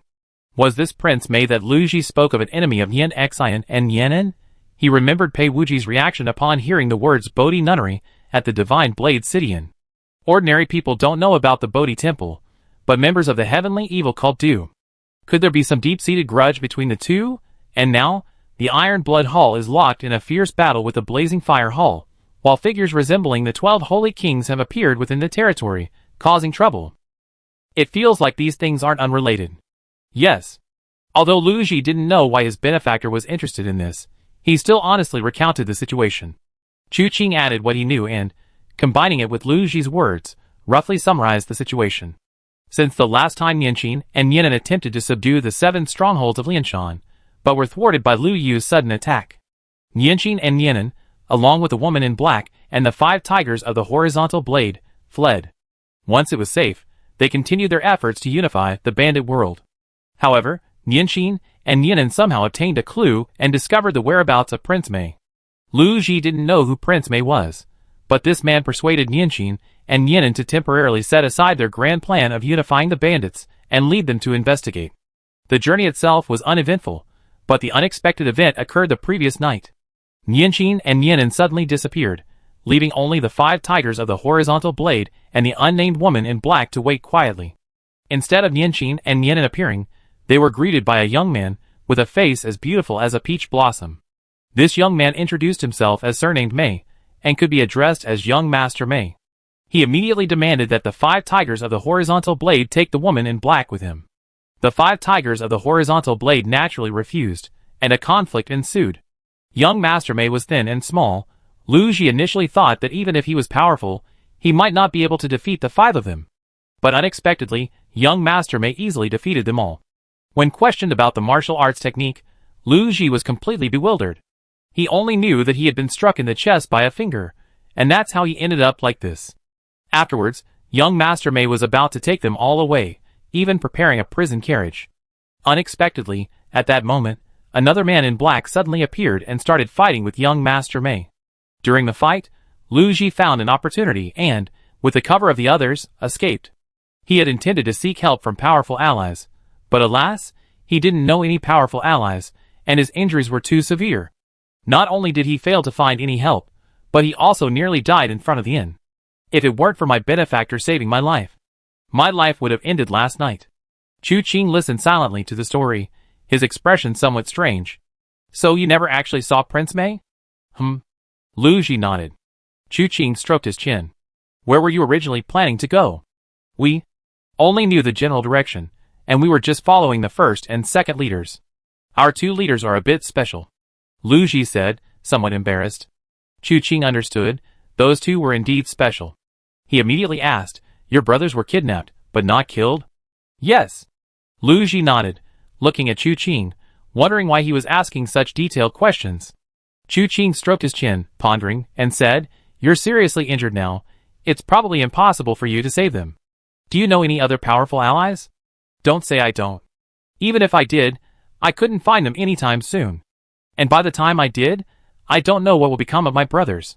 He said this with a dejected expression. Chu Qing suddenly smiled. How about we make a deal? Huh? Lu Ji was somewhat confused. Chu Qing said, I might be able to help you kill young Master Mei and rescue your brothers. Really? Lu Ji struggled to sit up and looked at Chu Qing. May I ask who you are, benefactor? I am the third son, they all call me Third Young Master. Chu Qing knew that at this point, he couldn't hide his identity. Since they were going to make a deal, he had to show some leverage. Upon hearing this, Lu Ji gasped, your benefactor is the Mad Saber Third Young Master. With your help, benefactor, I can surely rescue my brothers. Chu Qing waved his hand, don't rush, don't rush. In business, we always have to negotiate the price. Lu Ji was taken aback, he never heard of the Third Young Master being like this. However, he didn't hesitate. In a life or death situation, what was wrong with negotiating the price? He fumbled around in his pocket for a moment, finally pulling out 10 taels of silver, which he handed to Chu Qing with a face full of shame. Chu Qing was also somewhat surprised. Aren't you from the Green Forest gang? You don't usually rob anything? Just 10 taels of silver? Benefactor, you don't know. Our two leaders, although they intend to get involved in the Green Forest gang. In reality, we don't rob the old, young, women, or children. We don't rob those who do good deeds. We don't rob those who save lives. Then what do you rob? The rich and heartless, the wicked they rob. Lu Ji immediately perked up and spoke. So we're starving to death. Lu Ji said helplessly, after all, passing caravans never have the time to investigate whether the other party is rich and heartless, or has committed many evils. And every time we arrive at a place, before we can even figure out the situation of the local wealthy merchants, the two leaders lose interest and hurriedly lead us away. To this day, we haven't made a single deal. Chu Qing was speechless for a moment. So, after all this time, they were bandits, and you guys were benevolent thieves? He immediately told him to put away the 10 taels of silver, and stay there for the time being. After all, food, clothing, and lodging all cost money. Triggered quest. Assassinate young Master Mei. Accept? Chu Qing didn't accept it yet. The main reason he told Lu Ji this was to trigger the quest. Young Master Mei's identity wasn't even clear yet, there was no rush to accept the quest. He glanced at Lu Ji. Do you have any of your brother's belongings? Although Lu Ji didn't understand, he still searched his person for a while, and finally took out a small knife. This is the knife my third brother gave me for cutting meat last night. Chu Qing glanced at Wenru, and seeing her nod, he patted Lu Ji's shoulder. You rest here peacefully. We go and see if we can find your 4 brothers. Chapter 167. Chu Qing questioned Lu Ji about the details of the previous night, where they stayed, and which direction the other party had gone when they left. Besides young Master Mei, were there any other people? And what about the martial arts used by the person who later rescued them? Were they unique? After gathering as much information as possible, Chu Qing left the inn with Wenru. He gave the short knife to Wenru, who sniffed it, and then led Chu Qing to the location. The heavy snow from last night hadn't stopped, and the ground was already covered with a thick layer of snow. Wenru had learned the flying snowflakes and green smoke technique from Chu Qing. Although her skill wasn't very profound, it was still much better than her previous lightness skill. The two used their lightness skills. Chu Qing could walk on the snow without leaving a trace, while Winter made sure to leave a trail with each step. In the time it takes for an incense stick to burn, they arrived at the scene of the incident from the previous night. However, the heavy snow had covered all traces beneath it. Winter sniffed the air. The snow has affected the scent a bit, but I can still smell the owner of that short sword. Besides that, there's another scent I smelled before. Yanqing and Yanan? Winter had met these two before. Back in the Chu family, they had even chased after Xi and Yuhin together. Winter shook her head. It's not them. If I had to describe their internal energy, it would be as clear as crystal, with a faint sandalwood scent. Chu Qing couldn't believe that clear as crystal was a scent. The sandalwood scent was somewhat plausible, considering those two were nuns who practiced with their hair intact, right? Living a life of quiet contemplation. Chu Qing grinned, thinking of quiet contemplation, then of Yanqing and Yanan, who planned to unify the underworld. He simply couldn't reconcile these two elements. This is blasphemy against Buddha. It's the scholar we saw that night. Winter revealed the answer. Chu Qing was taken aback, stroking his chin. That's right. Lu Ji said that someone came to his rescue, which gave him a chance to escape. That scholar and the woman in black have a complex connection. The person he wanted to save wasn't Lu Ji, but that woman. The situation between these two people left a deep impression on Chu Qing. One was highly skilled in martial arts, the other mediocre. One wanted to kill the other could have killed him with a single blow, yet he only cared about escaping. Seeing that the other couldn't catch up, he even stopped and waited. What kind of charm is this? If it was this scholar who came to save someone, then it makes sense. Interesting. Chu Qing smiled, a snowflake landing on his fingertips. He gently rubbed the cold snowflake, suddenly curious, is this freezing weather affecting your nose? Winter glanced at Chu Qing and silently nodded, yes, but not too much. Then let's keep looking. Okay. Winter continued to lead Chu Qing, following the scent. All traces of last night's events were covered by the snow, and their footprints quickly disappeared in the heavy snowfall. The path they were on gradually shifted, leading to a secluded area. Suddenly they stopped. Not far ahead, a tree lay across the ground. The falling snow blocked their way. People were unharmed, but several carriages were stuck near the giant tree. The carriages had no carriages, they were used for hauling goods. Now, the goods and horses were all gone. The road was blocked, so the escorts had taken the goods and horses, leaving the carriages behind. Chu Qing glanced up at the flag on the carriage, which bore 4 large characters, Weiyuan Escort Agency. A carriage from the Weiyuan Escort Agency? Chu Qing looked at the 4 characters Weiyuan Escort Agency, his expression somewhat strange. Third brother knows about the Weiyuan Escort Agency? Winter asked curiously. Chu Qing nodded. The Weiyuan Escort Agency is one of the major escort agencies in Nanling. The head escort is Qin Zhengnan, the Iron Sword of Nanling. He comes from the Taiying sect. The Taiying sect? Winter recalled Ling Beichen, whom Chu Qing had killed at Luochen Manor earlier. That man was also from the Taiying sect. The #1 swordsman of Taiying 20 years ago. Chu Qing clicked his tongue. I thought we wouldn't encounter the people from the Taiying sect so soon. We have to cross Ghost God Gorge and leave the territory of the Blazing Fire Hall before we could have any interaction.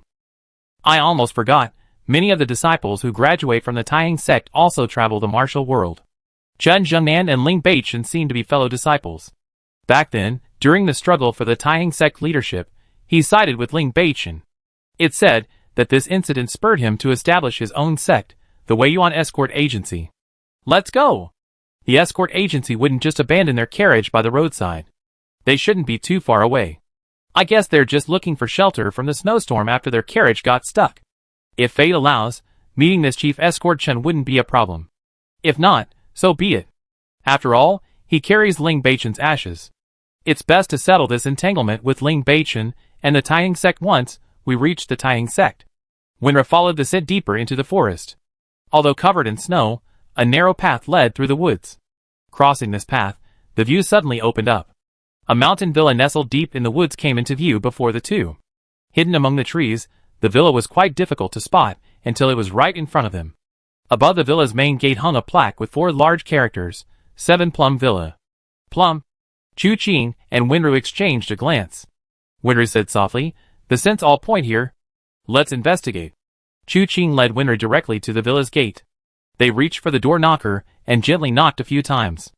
After a moment, footsteps sounded, and a square hole opened in the side door, revealing a pair of eyes. They expected the gatekeeper to answer, but to their surprise, a pair of large, bright eyes, delicate eyebrows, and a voice as melodious as a nightingale's song emerged from the peephole. "Who's outside?" Chu Qing raised an eyebrow slightly and bowed, saying, "The heavy snow has blocked the mountains, making the roads difficult to travel. I happened to come across your esteemed estate and wish to seek shelter from the snow. Please forgive any inconvenience caused." What a handsome young master! A glint of light flashed in the eyes upon seeing Chu Qing's face. The peephole clicked shut. The sound of the bolt being pulled came from inside, and with a creak, the side door opened, revealing a charming and delicate girl in a light green gauze dress before Chu Qing and Wenru. "Young master, please come in quickly." "Oh, there are two of you." "Quickly, it's windy and snowing heavily outside, and very cold. Please come inside and warm up, gentlemen," she said, stepping aside to let Chu Qing and Wenru in. Wenru's eyes remained vacant, but a strange displeasure stirred within her. However, she couldn't quite put her finger on why she disliked it. She glanced up at Chu Qing, who nodded slightly. "In that case, we troubled you." She turned back to Wenru, gestured, and then led her inside. The girl, seeing this, quickly followed. She peeked out the door, looking around nervously, as if afraid of being discovered. Seeing no one nearby, she quickly closed the side door and locked it. Beyond the main gate stood a screen wall with only one large character, Plum Blossom. Chu Qing chuckled, "This 7-plum manor is quite elegant. The calligraphy is so powerful and elegant, I wonder who wrote it?" "Young master has a keen eye," the girl replied with a smile. "This is the handwriting of our manor lord. This is our manor lord's villa. Originally, we wanted to call it Plum Manor Villa, but we changed it later. By the way, quite a few people have come to the manor today, all seeking refuge from the heavy snow. What a fine day." She chatted and laughed as she led the way. Chu Qing's face held a smile, but as the girl walked ahead, her gaze suddenly turned cold. The girl was dressed very lightly, a thin gauze covering her undergarments, her taut figure faintly visible beneath. If it were an ordinary man, he would likely be too busy admiring her graceful movements, the occasional leaps and falls of her lithe figure, and the swaying of her curves. Forgetting that, despite the freezing weather, she didn't seem to feel cold at all. Wenru followed closely behind Chu Qing, step by step, feeling increasingly disgusted and annoyed by everything around her. Although the scenery within the manor was beautiful, with pavilions, terraces, artificial hills, and ponds, a picturesque view at every turn, a testament to the ingenuity of its creators. But something strange was lurking everywhere. She was usually detached from emotions, rarely experiencing such turmoil. It wasn't until the young woman led Chu Qing and Wenru to the main hall of the manor that Wenru snapped out of her daze, realizing something was wrong. The young woman said, "Please have some tea in the main hall. Our master was busy all night and has just fallen asleep. My eldest sister will come and greet you in a moment." She gestured with her arm, and Chu Qing nodded, leading Wenru into the main hall. Upon entering, Chu Qing raised an eyebrow. There were indeed quite a few people in the hall, and several familiar faces.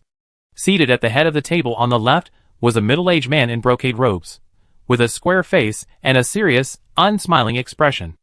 A long sword stood beside him, and behind him stood several people, all dressed escorts. Among them were large chests labeled Weiyuan Escort Agency. The seal was on the door. Remembering that the Weiyuan Escort Agency's carriage wasn't far from here, this person was clearly Qinzheng Nan, the Iron Sword of Nanling.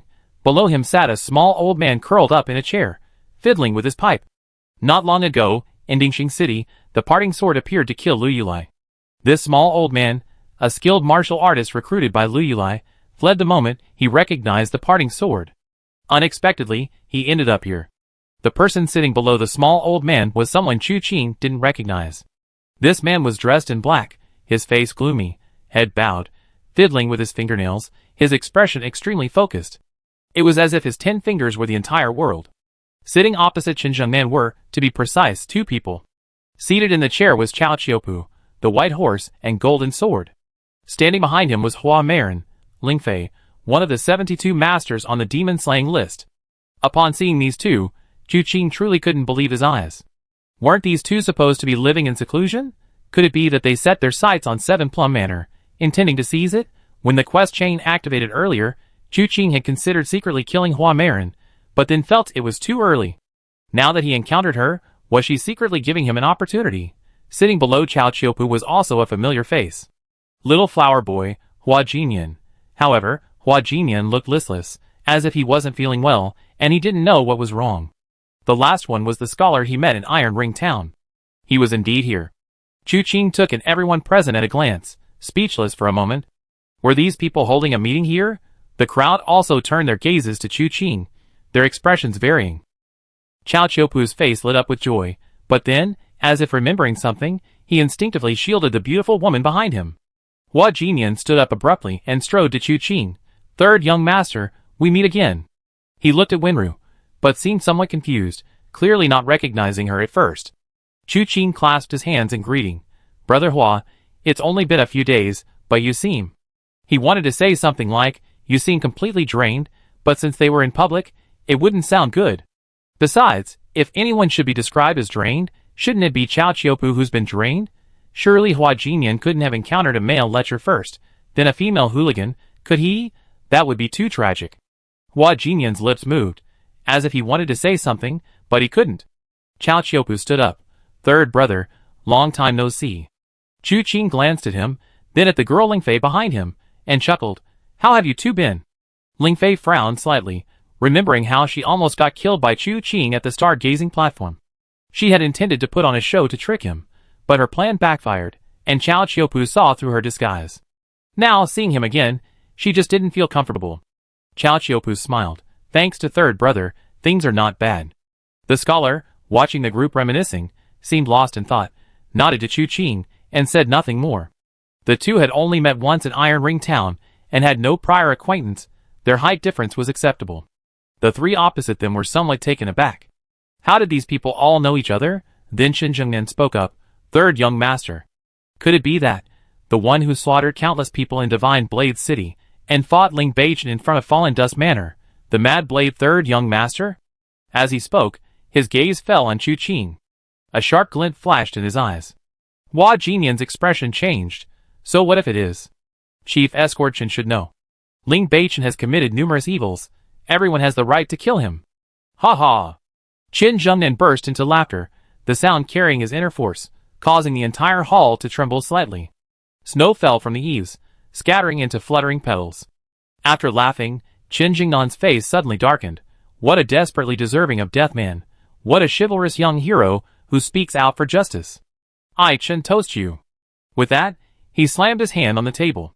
The teacup on the table leaped up, and Qin Zhengnan flicked his sleeve, brushing it aside. The teacup immediately hurtled towards Hua Jinyan. Chapter 168. The teacup whistled through the air, spinning incredibly fast. Yet not a drop of tea spilled, and it was imbued with an extremely powerful sword aura. The sword aura swirled, appearing as a cup of tea, yet flying towards him like a sword wheel. Hua Jinyan's expression changed. This skill was truly formidable. He couldn't catch it barehanded. He intended to use his fan as a sword to knock the teacup away. But then, a figure flashed, and Chu Qing stepped forward. A gentleman does not take what others cherish. As he spoke, his toes landed precisely, an invisible force erupting from the ground, exploding with a deafening roar in front of the teacup. With a soft plop, the teacup spun in midair, returning to its original position. Qin Zhengnan raised a thick eyebrow, reaching out and catching the teacup in his palm. This seemingly ordinary move was actually quite sophisticated.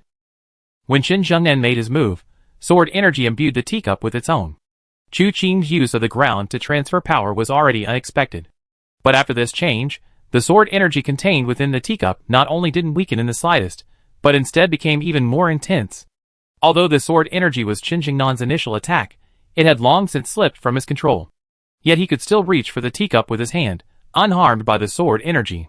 The teacup spun rapidly in midair for a long time. The tea inside was already in a chaotic mess. But the instant Qin Zhengnan picked up the teacup, the tea inside remained calm and still. Not only did the force it carried dissipate, but even the sword energy vanished without a trace. This clearly demonstrated that his martial arts skills were far beyond the ordinary. Chu Qing then laughed. "Chief Escort Chen has already drunk half of this tea, there's no reason to give it to someone else. Please accept it as you see fit." Qin Zhengnan casually opened the cup lid, skimmed the floating tea leaves, and ultimately didn't drink. He simply set it down and glanced at Chu Qing. New talents emerge in every generation, each leading the way for hundreds of years. "I heard that before your senior brother died, he passed on his 7 absolutes, 7 turns, 7 wound sword to you. Is that true?" "Indeed, It was a gift from you, senior. I am deeply grateful. Chu Qing clasped his hands in a fist salute. A gift? You really learned it? Chen Zhengnan looked at Chu Qing coldly. Chu Qing smiled. I have some understanding. Chen Zhengnan was silent for a moment, then simply stopped talking. Hua Jinyan gave him a stern look, then led Chu Qing to sit down. Seeing that Chen Zhengnan seemed to intend to let the matter drop, Chu Qing didn't say anything more and turned to look at Chao Qiupu beside him. What are you doing here? Chao Qiupu looked at Ling Fei, who turned her head away without speaking. He then spoke. It's been boring staying here for so long. I thought I'd wander around. He lowered his voice. This isn't a safe place. Third brother, you must be careful. Chu Qing, seeing the insincerity in his words, knew there was more to the story and didn't press further, simply nodding. If this place were safe, he wouldn't have come. He looked at Hua Jinyan. And what about you? That's a long story. Hua Jinyan sighed. Third brother, you don't know. Since we parted ways at Luochen Manor, my experiences have been indescribable. I originally planned to participate in the Yijian Sex Yijian tournament.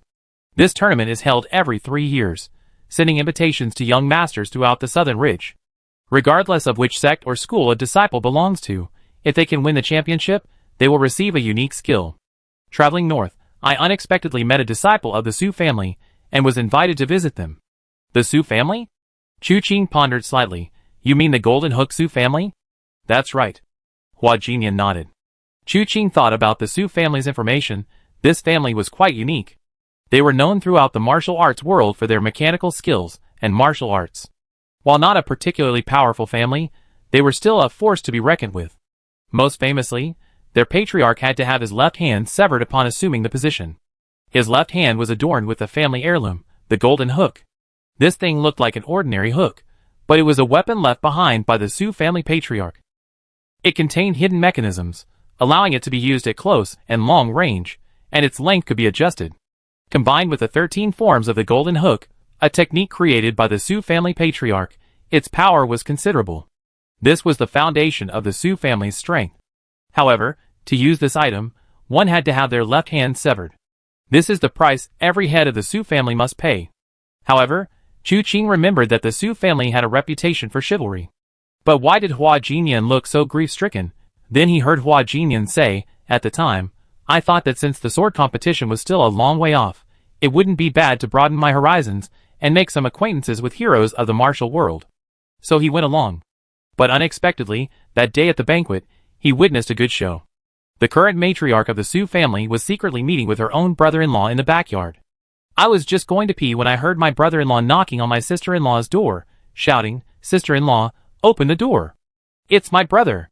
At that moment, I was almost completely sober. Unable to resist my curiosity, I eavesdropped. But before I could understand what was happening, the head of the Su family arrived with his men to catch them in the act. What a joke, quite a spectacle. And then? Chu Qing blinked. Such things weren't uncommon, but they were rare. So much so that when Hua Jinyan spoke, several pairs of eyes turned to him. Even the black-clad man who had been fiddling with his fingers was eavesdropping. Unexpectedly, the Su family of Jingo, though small in size, had a lot of gossip. Then, Hua Jinyan gritted his teeth. The younger brother of the Su family head, seeing things were going badly, escaped through the window. When the Su family head came in to look for him, the house was already empty. Originally, this had nothing to do with me, but who would have thought that the escaped brother-in-law climbed out the window right where I was eavesdropping? When we were staring at each other, that Su brat had a wicked thought. He actually called a deer a horse, saying I was the adulterer. That wife of the Su family head is even more despicable. She went along with it, and even said I forced myself on her. At this point, Hua Jinyan gritted her teeth in anger, snapped open her folding fan with a snap, and, disregarding the freezing weather, began fanning herself vigorously. The Su family head is blind and deceitful, saying his wife would never lie to him. He tried to kill me on the spot. I wasn't afraid of them at first, but their 13 golden hooks were quite effective against my unparalleled sword technique. After a brief exchange, I didn't gain the upper hand, and almost fell into their encirclement. So I had no choice but to turn and run. And that run lasted for several days, ending up here. Third brother, what kind of mess is this? Chu Qing pursed her lips, sensing that this matter was more complicated than it seemed. Hua Jinyan shouldn't have done something like stealing a woman's body, and the Su family head might not actually be blind to the truth. Perhaps he knows perfectly well what's going on, but he just can't let the matter get out. Family scandals shouldn't be aired in public. Should he say in front of everyone that his wife is unvirtuous and his children unfilial? That his brother-in-law wanted to steal his sister-in-law? Let someone take the blame first. After killing Hua Jinyan, they can deal with their own family matters later. Preserving the family's reputation must be the priority. Of course, this is just Chu Qing's own speculation. Without knowing the whole story, it's best not to comment. The others in the room, having heard such a big piece of gossip, were quite pleased and felt the trip was worthwhile. After Hua Jinyan finished recounting his ordeal, he asked Chu Qing, "Why is third brother here?" Chu Qing smiled, about to make up a reason, when a pretty voice rang out, "Eldest sister has arrived." Everyone in the hall immediately perked up, knowing that the head of the family had arrived. They had been there for varying lengths of time, yet had not yet met the owner of the house. Footsteps came from the back hall, and after a moment, instead of the person appearing, a fragrant breeze wafted in. Following them were 4 graceful figures, 4 young women in total. Each one was elegant and poised, her figure slender and graceful, dressed in light and beautiful clothes, a sight to behold. The young women stood before them, the last one, the oldest and most alluring, taking the seat of honor. She smiled and said, "The heavy snow has blocked the mountain, yet it has drawn distinguished guests to my 7-plum manor. It is truly an honor. My name is Butterfly Dance, and I greet you all." She gave a slight bowing greeting. This gesture, however, only accentuated the fullness of her breasts, arousing contemplation. Chu Qing, possessing the Mingyu true scripture, remained unmoved. Gentle, being a woman, felt her previous disgust intensify. The reactions of the others in the room varied. Qin Jingnan's gaze remained fixed, his eyes unwavering. The old man craned his neck, as if he wanted to bury his head in her chest, almost drooling. The sickly man in black temporarily averted his gaze from his fingers, his eyes slightly narrowed. Chao Chiopu glanced at her, then quickly averted his gaze, as if electrocuted. As for the scholar, he seemed dazed, lost in thought, seemingly unaware of the arrival of the butterfly dance girl. However, Hua Jinyan, who had just claimed to have been falsely accused of forcing a respectable woman, was. His gaze swept over each of the women, his already pale face growing even more wretched. It was as if he had seen something filthy. Chu Qing glanced at him with some surprise. This reaction made his earlier words seem even more credible. Just then, Qin Zhengnan clasped his hands in a fist salute. "I must thank you for taking us in, young lady. We troubled you. You flatter me, esteemed guest. This snow is sure to fall for a long time. We usually have nothing important to do here, but with so many people here, it's quite lively."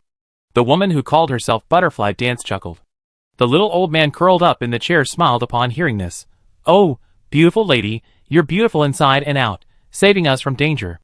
This great kindness cannot go unreturned." "Oh!"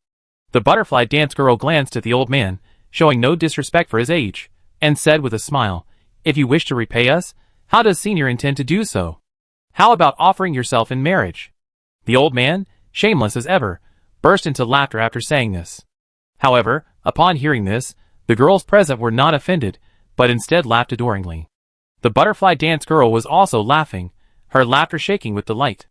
Suddenly, a voice reached Chu Qing's ears. "Be careful, these women possess seductive arts and their origins are questionable." It was Qin Jingnan's voice.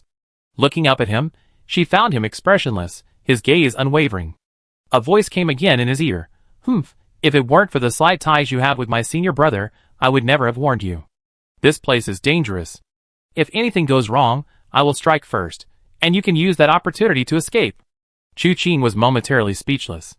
Before killing Ling Beichen, he knew that killing this person was a mixed bag. It would definitely bring some trouble, but it would also bring some benefits. He thought Qin Zhengnan was the former, but now it seemed he was the latter. However, he was being so awkward despite his good intentions. Could this old man be a proud and arrogant person? Should escort, wake up. The arrogant persona isn't popular these days. Just as he was thinking this, one of the 3 girls gracefully approached the old man, nestled into his arms, and whispered in his ear, "Senior, do you keep your word?" "I'm taking it seriously." The old man's eyes were glazed over, and his complexion became somewhat strange, with an eerie flush appearing on his face. He stammered, "It's a deal. Even if it costs me my old life, I give it to you." He's been tricked. Chu Qing was slightly taken aback, not knowing when this guy had been tricked. In a flash, he pulled Winra's wrist. He channeled a mouthful of Mingyu True Scripture internal energy into her. Looking up at her, he found the girl staring intently at the old man and the woman, her eyes clear and full of curiosity. Curious my foot. The little brat was going astray. Close your eyes. Chu Qing's voice rang in Winra's ear. Winra seemed somewhat unwilling, but still obediently closed her eyes. Chu Qing breathed a sigh of relief. Looking around the room, he saw Chao Qiupu, his face covered in sweat. Ling Fei was hugging him from behind, their bodies whispering sweet nothings, the atmosphere intimate. Qin Zhengnan had already stood up, reaching out and tapping several of the bodyguards behind him. With each tap, a figure collapsed to the ground. The sickly man in black also blushed slightly, but that was all. The scholar swayed as he got up and walked towards the girl. Butterfly dance. Chu Qing knew this man was no ordinary person, and was about to see what he was up to when Hua Jinyan approached, reaching out to touch him. Damn it! Chu Qing delivered a swift chop, sending Hua Jinyan sprawling to the ground without a sound. Although Hua Jinyan's actions weren't particularly lethal, they startled Chu Qing. He felt these women's methods were terrifying. They could instantly disorient a person, and even make them lose their sense of gender. He himself had almost been touched by a grown man. A murderous glint flashed in his eyes. Whether this place was connected to the heavenly evil cult was still uncertain. But as it stood, it seemed to be the spider demon's lair. Those 4 of the 5 tigers of the horizontal blade who had been captured, could they have already been?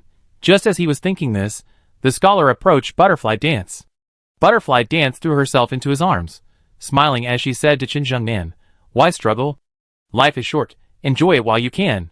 Before she could finish, a hand suddenly gripped her throat, and the scholar coldly said, "Shameless thing, tell me, where are the people you captured being held?" Chapter 169. Are you alright?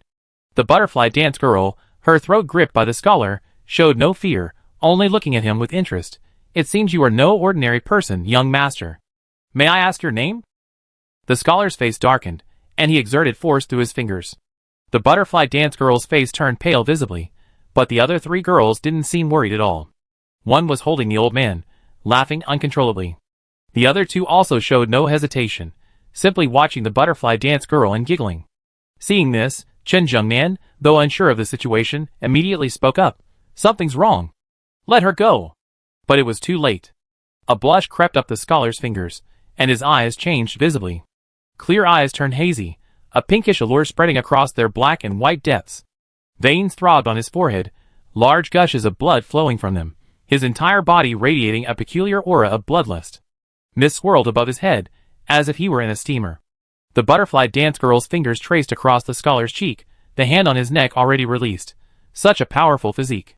As she finished speaking, a sword's cry suddenly rang out. It was Qin Zhengnan who had struck.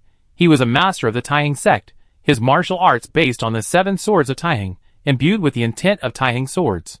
With a single strike, the heavens and earth seemed to change color. Chu Qing could no longer remain seated. These women's methods were far too unpredictable. He had thought the scholar possessed a superior technique, requiring no intervention from him, but he hadn't expected such inexperience, losing so easily in an instant.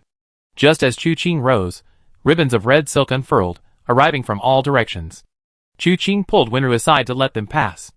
The red silks divided the main hall into several separate spaces of varying sizes. Enchantresses danced amidst the red silks. The seductive music and the alluring dances complemented each other. It stirred the heart, making one's soul wander. Chen Jingnan's voice rang out, yet it seemed as if it came from afar. "This is the 7 bewitching passion great technique 7 bewitching heavenly demon dance. Seeing it will confuse the mind, touching it will bewitch the heart. Remember to guard your mind, and keep away from the 7 emotions." The rest of his words were inaudible. The seductive music grew deeper, yet it didn't feel noisy. The sound seemed to resonate within her mind, isolating her from all external noise. Chu Qing circulated her inner energy using the Mingyu True Scripture, feeling a sense of clarity both internally and externally, unaffected by external evils. The inner energy flowed gently into Wenru, and the little girl, her eyes wide, peeked at the figures making various poses on the red silk. Speechless for a moment, he said, "Don't look." But after saying that, he noticed that Wenru's face was flushed. He paused, startled. "Do you feel anything?" Chu Qing naturally remembered that Wenru was indifferent to the 7 emotions. This 7 charms ignite passion technique, although it spoke of 7 charms, actually used the 7 emotions of joy, anger, worry, thought, grief, fear, and surprise to arouse the 6 desires of sight, hearing, smell, taste, touch, and thought. However, these 6 desires are broad in meaning. For example, The desire for sight is the desire for sight. Wanting to see beautiful people, beautiful things, beautiful scenery. All these are desires for sight. But in the 7 charms ignite passion technique, whether it's desire for sight, desire for hearing, desire for smell, desire for taste, or desire for touch and thought, all of them are combined with lust. Everything she saw and heard stirred her inner impulses. If Winru was affected by the 7 bewitching passion technique, perhaps it could, to some extent, stir up her apathy. That's why she asked this question. Winru looked up at Chu Qing, her eyes still clear, yet slightly moist. She said softly, a little embarrassed. Chu Qing was initially amused and exasperated. This 7 bewitching passion technique was indeed a demonic art. Even with her own internal energy protecting her, normally she would have to ignore everything to sever all thoughts. She stared at it for so long, and now she was embarrassed? But did this mean the technique did have some effect on Winru? Chu Qing suddenly became curious. The person from the Wen family, who escaped the heavenly fragrance body calamity back then, did so because he cultivated the Earth Scroll within the unchanging heavenly book. What exactly is written in this Earth Scroll? Could it also be related to the 7 emotions and 6 desires? The Tai sect and Chu Qing himself have no connection, yet because of the people around him, he has intricate ties with this sect. Otherwise, he really wanted to take a look at the unchanging heavenly book, to see if the Tai sect's founder had written any shady martial arts techniques within it. Having obtained the answer, Chu Qing said no more. He knew this place was dangerous before coming here, but with the highly skilled Chen Zhengnan, the unassuming scholar, and the white horse golden sword Chao Qiupu present, he didn't want to be the first to stick his neck out. But now it seems these people are no match for him. He has to take action himself. He drew his sword, ready to strike. Just then, a heavenly sound suddenly resounded from all directions. This sound contained hidden sword intent.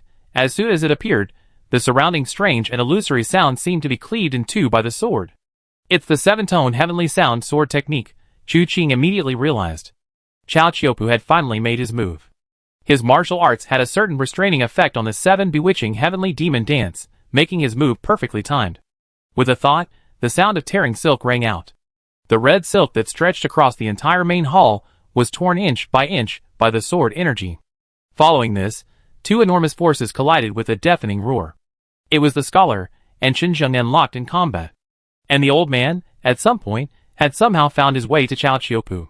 He now looked exactly like the scholar, both having been afflicted by the 7 bewitching passionate technique, their bodies consumed by lust and their souls, losing themselves in the process. Chao Qiupu drew his sword in response, thus drawing out the 7-tone heavenly sound sword technique. At the same time, the sickly-looking man in black vanished without a trace after the red silk faded. Ling Fei collapsed to the ground, her face flushed. Chu Qing raised an eyebrow slightly. How could she, a renowned expert on the demon-slaying list, be so ineffective? However, judging from their current state, they would fight for a long time, which would attract the attention of the people inside the manor, allowing him and Winru to use this opportunity to search the manor. Thinking this, he pulled Winru to leave, but after taking a step, he sighed. Looking back, he saw that besides Diawu, the other 3 young ladies were blocking the entrance to the main hall. They were smiling at him and Winru. Chu Qing said softly, "Ladies, would you mind moving aside?"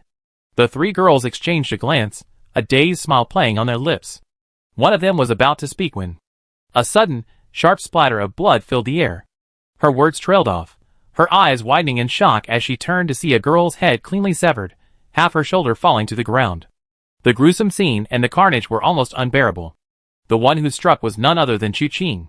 His 16 styles of the evil-slaying blade, a perfect blend of orthodox and unorthodox techniques, combined with the speed of a fast sword and the variations of the 7 deadly strikes, 7 turns, 7 wounds sword. Even the Tomb King would be beheaded by this strike. Let alone these girls. With a single stroke, a head was severed, and with a swift, tearing sound, the second girl was also cut in 2 by Chu Qing. The third girl, as if waking from a dream, couldn't help but shout, "Stop!" A finger shot out with that cry. But unexpectedly, the finger fell to the ground halfway through its trajectory. An arm flew out, the blade slicing through the flesh. The man split into 2, clearing a path. Chu Qing was always swift in his killings. By the time the girl in front, Butterfly Dance, realized something was wrong, the 3 girls were already lying dead on the spot. "Lead the way," Chu Qing said softly. Gently she nodded and led Chu Qing out. Chu Qing had come to 7 Plum Manor out of fear of Prince Mei, so he hadn't made a big show of it. His plan was to first investigate, then rescue the people, and then kill. But he hadn't expected Butterfly Dance to act so unpredictably, directly using the 7 charms burning passion technique in the main hall, completely underestimating Chu Qing and his companions. Since they had taken the initiative to overturn the table, Chu Qing no longer bothered to hide. Leaving the main hall, they followed the scent further in, only to find themselves in a side courtyard. There, they saw a disheveled woman, her hair in disarray, emerge from a room. Seeing Chu Qing and Wenru, her eyes lit up. What a handsome young master. I wish to share a life of pleasure with you. Before she could finish, a flash of light appeared, and the woman lay dead on the spot. Chu Qing glanced into the room, and saw a pale-faced man lying there, barely breathing. Wenru wanted to look too, but Chu Qing quickly covered her eyes. Don't look, there's something unclean. Wenru didn't understand, but readily complied. Chu Qing had found it strange earlier. The gatekeeper of the manor was a young woman, yet no servants had been seen coming in. They had sat in the main hall for a while, even having a minor argument and dispute. But no one had intervened. This vast manor couldn't possibly house only a few girls. Where had everyone else gone? Now, walking further in, it became clear there were quite a few people in the manor, but they were all busy working inside. Initially, it seemed they came out to investigate after hearing a commotion outside. Later, it appeared someone signaled for them to come out and block Chu Qing and Wenru's path. Each of these women possessed considerable internal energy. How they acquired it was self-evident. Unfortunately, their combat experience was extremely limited, and unlike Butterfly Dance and the others, they didn't know the 7 bewitching passion technique. They possessed immense internal energy, but had no idea how to use it. Therefore, although they had the will to kill, they were powerless against Chu Qing and Wenru. Chu Qing showed no pity because they were women, killing them with his knife as he went, leaving rivers of blood in his wake. Gradually, the women became terrified. Some scattered and fled, others sought refuge in corners. With these disturbances gone, Wenru quickly found Chu Qing a room. Opening the door, the room was empty. Wenru sniffed the air, then pointed to an altar.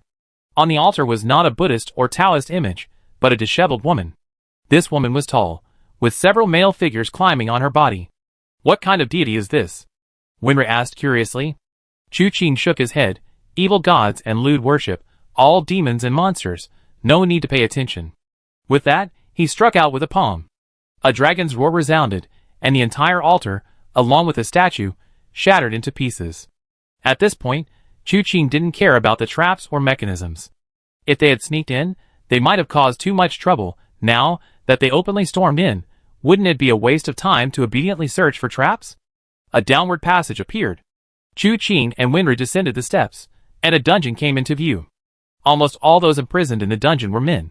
Most of them were disheveled, some pale, some with eyes full of despair. Chu Qing never dreamed that such a broken-down expression would be seen on men's faces. For a moment, his expression was strange. He really didn't know how to control it. But when they saw Chu Qing and Wenru, their expressions changed instantly. Help! Help! All the women here are crazy, all crazy. Great hero, I'm willing to offer up everything I own to save me from this hellhole. Chu Qing waved his hand, telling them to calm down. He encountered a similar situation at Yinfeng village before, except then it was women he rescued. This time, it was a group of grown men wailing and weeping. This was truly unexpected. After walking a bit further in, they discovered the dungeon was divided into men's and women's sections, men on the outside, women on the inside. However, these women were well dressed, clearly unaffected by the ordeal the women of Yinfeng village had suffered. Upon seeing Chu Qing and Wenru, they also hurriedly cried for help. At this time, Chu Qing had already found the other 4 of the 5 tigers of the horizontal blade and, from the women's cell, discovered the trail of the woman in black. However, Nianqin and Nianan were not among them. The 4 tigers weren't in good shape, each was injured. Chu Qing casually cleaved open the cell door with a single stroke, went to the 4, and released their pressure points. The 4 tigers were stunned for a moment, then heard Chu Qing say, "Your eldest brother, Lu Ji, was rescued by me. At his request, I came here to rescue him." Hearing this, the 4 tigers were immediately moved to tears. Chu Qing, however, couldn't contain his curiosity. "What does young master may want with you all here?" The 4 tigers exchanged glances, then the tiger with the knife gritted his teeth and said, "My benefactor, you don't know. This place is a den of demons. The men are captured and forced to be had there, sexually exploited by those demonesses." He blushed, unable to continue. Chu Qing raised an eyebrow and pointed to the women's cage beside him. And what about them? I heard these women were captured, seemingly forced to participate in this depravity. Chu Qing was astonished. He hadn't expected such things to involve capturing people specifically for this purpose. Is this a case of sharing pleasure is worse than keeping it to yourself? Chapter 170. These 4 tigers were quite shy, stuttering as they spoke. They left Chu Qing completely confused. It was the woman in the nearby cage who, seeing Chu Qing's curiosity, explained it to him. She said the owner of this manor was a young master. This young master's background was unknown. The enchanting women in the manor called him Young Master Mei. The reason he had so many women serving him was because this young master cultivated a divine skill called marriage tribulation. He could absorb internal energy from these women to strengthen himself. However, this wasn't without conditions. These women needed to cultivate an internal skill called a thread of connection. This skill allowed these women to absorb internal energy from ordinary men or martial arts masters. Young Master Mei then obtained this internal energy from these women through nightly revelry. This is how the 7 Plum Manor acted as it did. It is said that cultivating the one thread connecting martial art requires voluntary participation and the approval of Young Master Mei. No matter how chaste and virtuous a woman may be, once she cultivates this martial art, she will become wanton and depraved. We are all respectable women, and we do not want to fall into such a state. They do not mistreat us, but they keep us locked up here. We cannot leave until we agree to leave.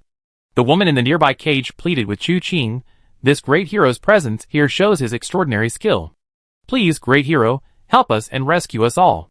We really do not want. We do not want to become like those people. Chu Qing stroked his chin, marveling. He thought to himself, what kind of person must Young Master Mei be to be able to gather so much internal energy within himself? Aren't you afraid you won't be able to withstand it, and will explode and die? Besides, the marriage calamity. A single thread connecting them. These 2 names sound rather strange. If they're a set, it could be understood as a 1,000-mile marriage bound by a single thread. But where does the calamity come from? Prince Mei?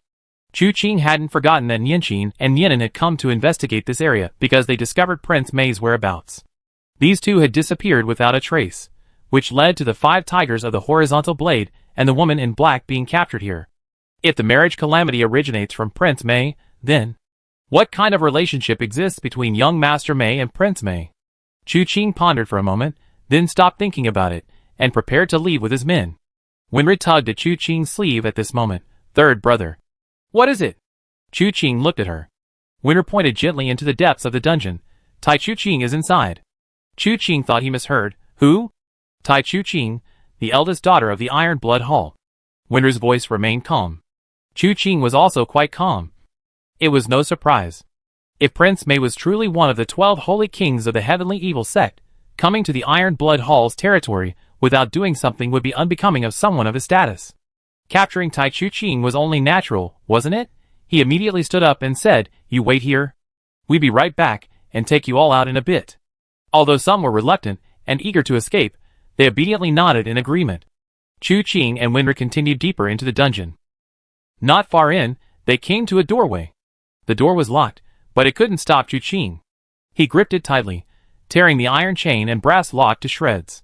Pushing open the door, he heard a voice. You little slave, why don't you release me right now? Otherwise, if my father finds out, he'd make you wish you were dead. Chu Qing and Winru exchanged a glance. The voice was indeed Tai Chu Qing's. They had thought that being captured here meant certain doom, and they didn't know what a miserable fate awaited her. But the voice was surprisingly strong. Still as arrogant and domineering as ever. Looking up, the room wasn't very large, but it was different from the others outside. It had a bed, a table, and chairs, everything one could need. Tea and snacks were on the table, and Tai Chu Qing was facing away from them. Sitting by the door, they were drinking tea. Chu Qing coughed. Who did you call a little slave kidnapper? Tai Chu Qing paused in her tea drinking. That voice. It sounds like that bastard? She turned around, then froze. She jumped up, her face full of schadenfreude. You were captured and used for sexual exploitation too? Chu Qing's face darkened. What kind of lewd words are those? I'm fine. Tai Chu Qing scrutinized him, noticing no signs of being controlled. Her tone was complex. A little disappointed, a little happy. So you came to rescue me? Of course. No. Chu Qing shrugged. I heard you were here, and planned to come and see you. Seeing you're alright, I'm relieved. Goodbye. He then turned to leave with Winru. Wait!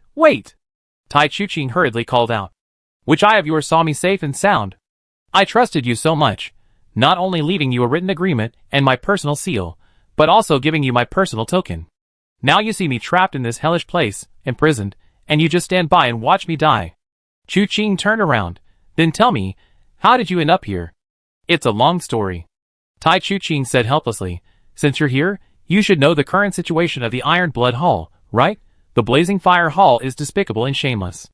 My father and several brothers, including the various hall masters of the Iron Blood Hall, are all tied down in Ghost God Gorge. We lost 3 of the 17 cities in our rear, and my father and the others are all unable to move. If this continues, even if we can repel the Blazing Fire Hall, I'm afraid my Iron Blood Hall will suffer heavy losses. So what? What does this have to do with you? Chuching blinked. Leaving aside the fact that Tai Chuching was a brainless, small-chested fool, she was still a pampered little princess. Even if she knew, what could she do?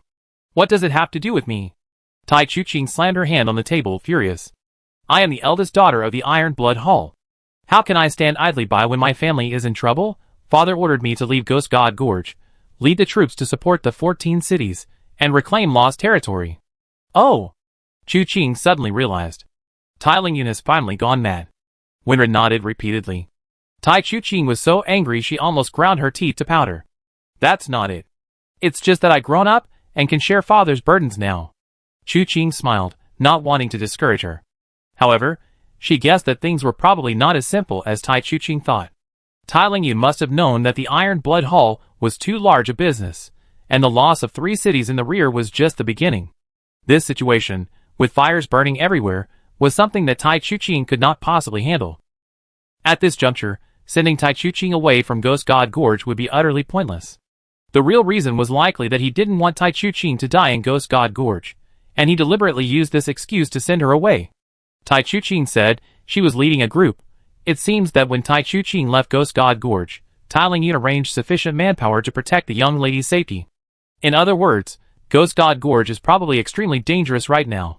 Thinking of this, he ignored the indignant look on Tai Chuching's face and waved his hand, saying, Since you were leading a group to provide support, how did you end up here? Humph, it was while I was rushing to provide support that I suddenly encountered a woman. Tai Chuching frowned, her face showing a rare deep fear and hatred.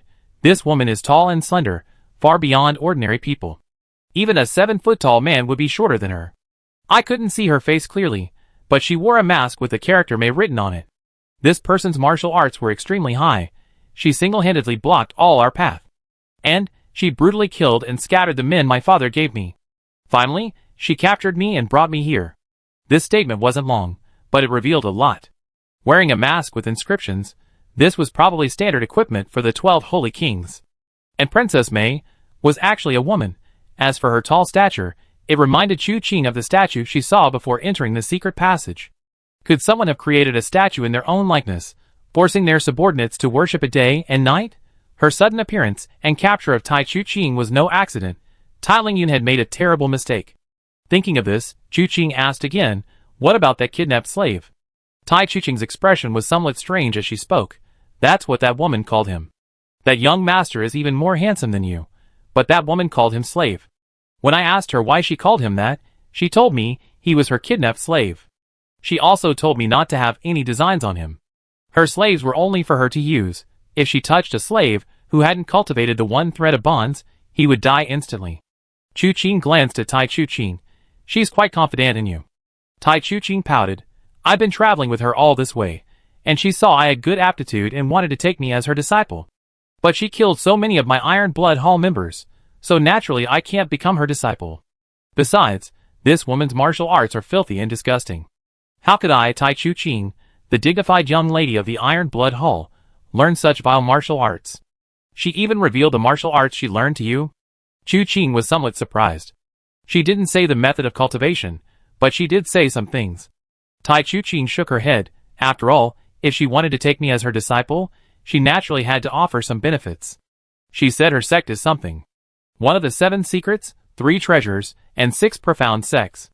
It's called Cloud and Rain Token. It allows one to subdue a calamity slave with their own cultivation. Then, through a thread of connection, the calamity slave can subdue a beautiful slave. The beautiful slave absorbs internal energy, which the Calamity Slave can then pluck, combining yin and yang techniques to transfer it to the Cloud and Rain Token Master. During this process, the beautiful slave is unrestrained, and the Calamity Slave is immaculate. If the beautiful slave acts recklessly, she will suffer a chi deviation. If the kidnapper fails to guard against the robbery, he will die and his path will be extinguished. Based on this, those who cultivate the Cloud and Rain Token can, at best, gain the merit of 100 years of arduous cultivation in a single session. At worst, they can gain the merit of several decades in one session. It's just that the slaves are miserable. None of them live past 20. The concubines are even more miserable. From the moment they begin cultivating the thread of connection, they often only have 1 or 2 years to live well, after which they die from exhaustion of chi and blood. Thinking of the actions of the people in this manner, such dissolute behavior makes their early deaths understandable.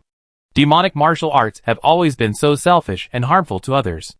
Chu Qing shook his head.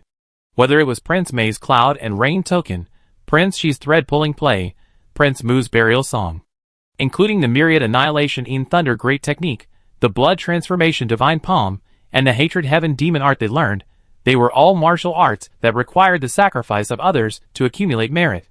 Others died, but they themselves gained. They were all birds of a feather. Yes. Tai Chuqing nodded. She told me she was doing this on someone's behalf, and that I should think it over carefully whether I wanted to become her apprentice. Actually, there's nothing to think about. I, Tai Chuqing, have been raised by my father since I was little. I always been bold and reckless, daring to do anything, but I'm the only one I wouldn't dare to be evil. Young miss, those words make me look at you in a new light. Chu Qing glanced back.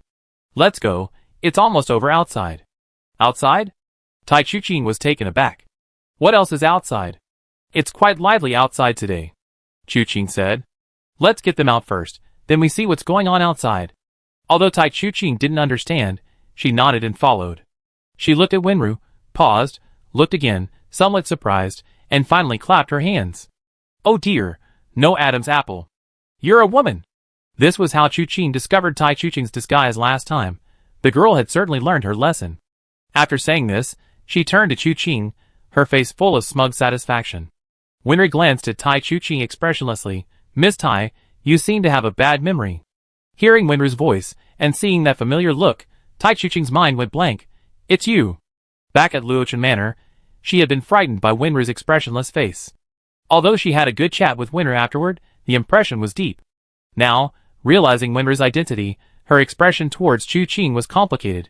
When Fuxing's confidence in you, making you second only to the emperor, wasn't without reason. No way. I won't agree. Even if my father agrees, I won't agree. Average looks, but you're dreaming.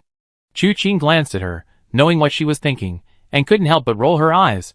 Help rescue people. Tai Chuqing wasn't really restricted much here, except she couldn't leave the room.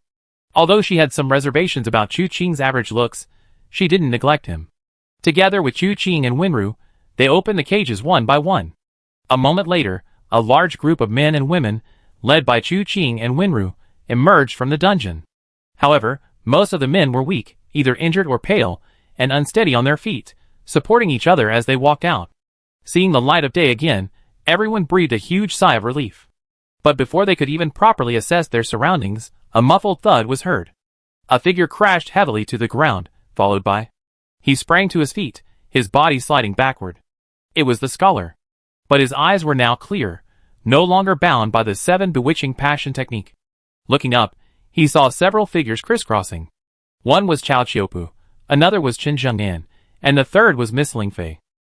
She was fighting with Geowu, the two exchanging blows.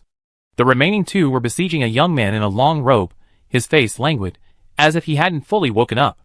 The 4 tigers, seeing this man, simultaneously exclaimed, "Third young master, be careful. This is young Master Mei." Chapter 171. Chu Qing watched the combatants, his gaze indifferent. Since young Master Mei had made his move, it meant that Butterfly Dance's trick had ultimately failed. Although he didn't know what changes had occurred throughout the entire process, it was clear that the Southern Ridge Iron Sword lived up to its name, and hadn't been defeated by the scholar. The scholar, on the other hand, had recovered from his dazed state, and Miss Lingfei truly lived up to her reputation as a renowned expert on the demon-slaying list. That previous demeanor was indeed an act. He pondered this, but didn't rush to attack. The 3 in the arena were Chen Zhengnan, the Southern Ridge Iron Sword, Chao Chiopu, the White Horse Golden Sword, and an unnamed scholar. None of these three were ordinary figures, and the three of them working together against young Master Mei. Even without Chu Qing, they had a better chance of winning this battle. He summoned the system, presenting the mission before him. He chose to accept it, intending to first assess the strength of these three. Under suitable conditions, they could end the battle abruptly. But before they could figure it out, they noticed the scholar, who had been about to charge, turned his gaze in their direction. Chu Qing was startled and immediately sensed something was wrong. Sure enough, the woman in black had just emerged from the room and spotted the scholar. The next moment, the woman roared, "Die!" Ignoring her own weakness, she charged forward to kill the scholar. The scholar was overjoyed and turned to run. The woman in black chased after him, gritting her teeth. Chu Qing's face darkened. Not only Chu Qing, but Chen Zhengnan and Chao Chiopu's faces also darkened. This young Master Mei was quite skilled. The three of them combined had managed to send the scholar flying, and now the scholar had fled, being chased by the woman. With only two people left to deal with this man, the situation became somewhat difficult. Young Master Mei was also stunned for a moment, then couldn't help but laugh. The fleeing scholar continues to flee. Are you two planning to surrender? The fleeing scholar? Chu Qing turned his head to look in the direction the scholar had left, nodding in realization. It really was him. The fleeing scholar, one of the three immortals of the carefree world. He had thought the fleeing in his title meant that others would flee at the sight of him, but it turned out he himself had been fleeing all along. While young Master Mei spoke, his hands never stopped. He pointed a finger, directly clashing with Chen Jingnan's sword. The sword energy and finger force collided, causing a gust of sword wind to rise, while young Master Mei's finger force was like falling plum blossoms, never concentrated on one point. Although the main force was focused on clashing with Chen Jingnan's sword, there was still finger force around him, gathering and dispersing, encircling Chen Jingnan. Fortunately, Chen Jingnan was protected by the Taiyang sword intent, his entire body enveloped in sword energy, making it difficult for the finger force to break through its grasp. The sword energy danced with the plum blossoms, leaving mottled sword marks and deep petal imprints on the surrounding walls. These marks were indeed identical to those on Lu Ji's wound. Buzz! A celestial sound resounded as a golden sword flew in. Its sound was like galloping horses, carrying sword energy forward, tearing through the surroundings, sending sand and stones flying in its wake, its momentum like 1,000 troops charging into battle. This sword technique was Golden Horse and Iron Spear, a move from the 7-tone Heavenly Sound swordplay. The 7-tone Heavenly Sound swordplay differs from ordinary swordplay. Normally, swordplay focuses on techniques such as pointing, thrusting, parrying, picking, chopping, and hooking. Although there are many swordplay techniques in the world, their core principles remain unchanged. Everything is based on this foundation, from which different methods are derived. However, Chao Chiopu's 7-tone Heavenly Sound sword technique incorporates a highly versatile sonic art. Therefore, the core principle is hidden within, while the sonic art manifests externally. The variations in sonic art are wrapped within the variations in swordsmanship. This results in countless variations and numerous styles. The 7-tone refers not only to 7 moves, but to the collective term for the 7 notes of the pentatonic scale, gong, sheng, jiao, ji, yu, as well as altered gong and altered ji. Different variations are made according to different musical movements. And as cultivation increases, incorporating different musical movements can even give rise to different variations. When Chao Chiopu first learned this technique, he had 3 pieces, Qinghuan, Lu Shui, and Jinj. He extracted the essence of these 3 pieces and incorporated them into his swordsmanship, thus obtaining 72 variations. Through frequent practice, he mastered it to perfection. Over the years, he has also collected musical scores and attempted to innovate, with remarkable success. Therefore, the variations in this sword technique are far beyond what ordinary people can imagine. Even a simple thrust can undergo completely different changes depending on the musical piece, making it unpredictable and unpredictable. Now, with this Golden Horse and Iron Cavalry attack crashing down, even with young Master Mei's profound and unfathomable skill, he had to be cautious. He twisted his wrist, pressing down with his fingers. First, he stunned Chen Jingnan's sword intent, then slowly extended a palm with his other hand. This palm strike incorporated numerous variations, changing its momentum in quick succession, but its speed was slow. Not only was the speed of the palm strike slow, but the force of the palm seemed to slow down everything around it. The air became sticky, with a subtle pushing force and the emergence of resistance, followed by utter silence. The wind stopped, the rain ceased. The long night descended, and all was silent. Even Chao Qiupu's seven-tone heavenly sound sword technique, with its layers of sonic power, was captured by this silence, its momentum dissipating and its aura vanishing. Returning to simplicity, stripping away all appearances. In the end, only the sword remained. Chu Qing looked at young Master Mei's move, and felt a sense of familiarity. Then he suddenly realized it was 10,000 Nights Silent Sea. A secret technique passed down in 10,000 Nights Valley, acquired by the Heavenly Evil Sect. Chu Qing had seen Chu Yan use it once in Heavenly Dance City. However, Chu Yan's mastery of this martial art wasn't particularly high. It was fine against Gu Qianqiu, since the techniques countered each other. But it was lacking against others. But unexpectedly, young Master Mei had cultivated this martial art to such a profound level. With a mere gesture, he broke through the Golden Horse and Iron Cavalry move. He flicked his sleeve, and the golden sword's edge instantly veered off course. Young Master Mei's palm strike changed again. This time, it was incredibly fierce. Like a deep, still sea, suddenly a raging torrent arose, countless snowflakes swirling and churning around him, torn to shreds, forming white frost. Endless shockwaves surged skyward, crashing down and spreading in all directions. Qin Zhengnan and Chao Qiupu, caught off guard by this sudden change, each changed their moves to parry. They were like two stubborn rocks beneath the waves. The torrent swept in all directions, scattering the swirling snow and wind, as if to flatten the entire world. The walls of Seven Plum Manor collapsed under the torrent, and the houses crumbled in the spreading shockwaves. This change was precisely one move from the 10,000 Nights Valley's ultimate technique, the Raging Tide technique, namely Raging Sea and Mad Sand. Within Tianwu City, Gu Qianqiu had once used this move against Wu Ganqi. However, it was countered by Wu Ganqi's Xingtian slashes the sea. But young Master Mei's internal strength was far too profound. The power he unleashed now was incomparable to Gu Qianqiu's. The two were like fireflies compared to the moon, a world apart. Even Qin Zhengnan and Chao Qiupu, under the impact of this move, could no longer maintain their balance. The first to be swept away was Chao Qiupu. He moved with the waves, like a small boat adrift on the sea, unaffected by the raging storm and towering waves. Qin Zhengnan, like a sword, flew backward for only a moment before transforming himself into a sword and crashing to the ground. Like a pillar stabilizing the sea, the sword's edge split the river and cleaved the ocean. He forcefully parted a path in this endless torrent.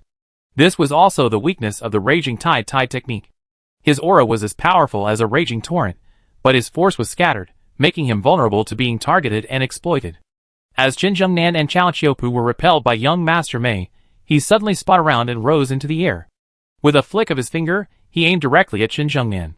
A plum blossom bloomed at young Master Mei's fingertip, petals fluttering around him. Sharp, unpredictable, and poignant.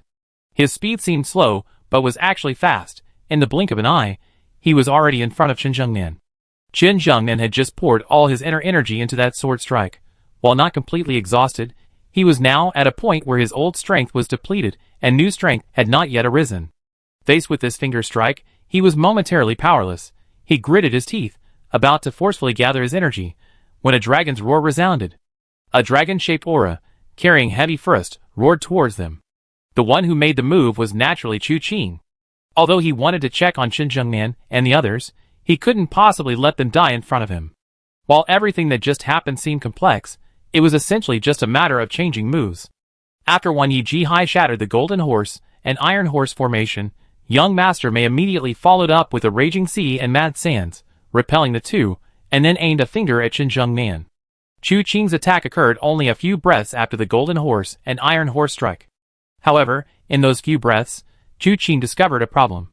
When young Master Mei unleashed the Raging Sea and Mad Sands move, the depth of his internal energy surpassed that of the Tomb King in Tianji Valley that day. This doesn't mean that young Master Mei was truly stronger than the Tomb King.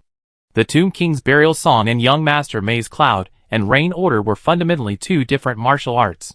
The former allowed one to transform into a body within the tomb, using that body to act, and the internal energy of the body within the tomb could be utilized.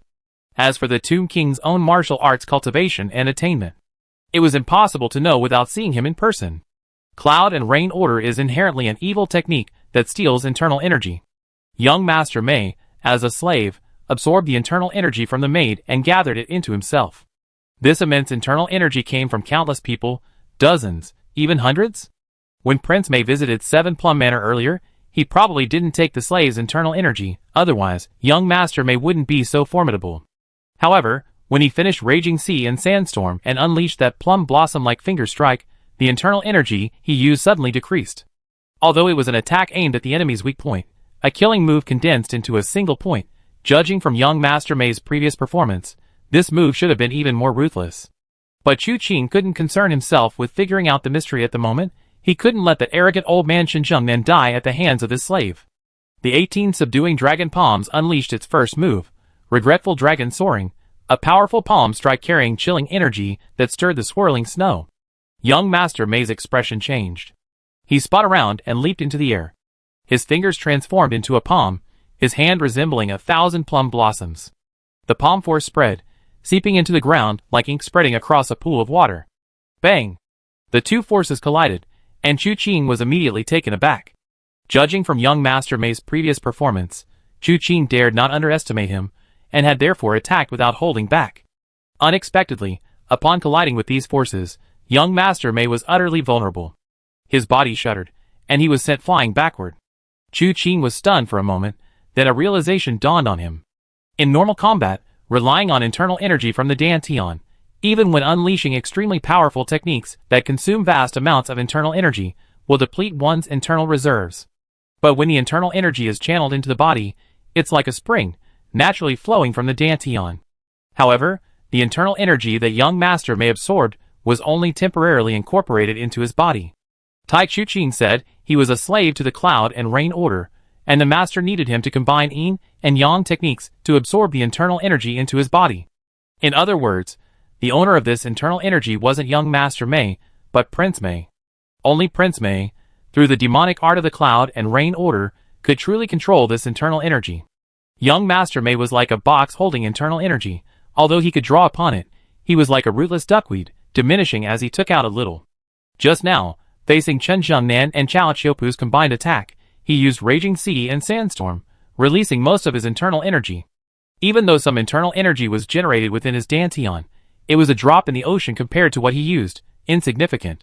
Therefore, his immense internal energy diminished with each use, growing weaker with each fight. If he had been able to kill everyone present today before this, he could have used the servants of 7 Plum Manor to regroup.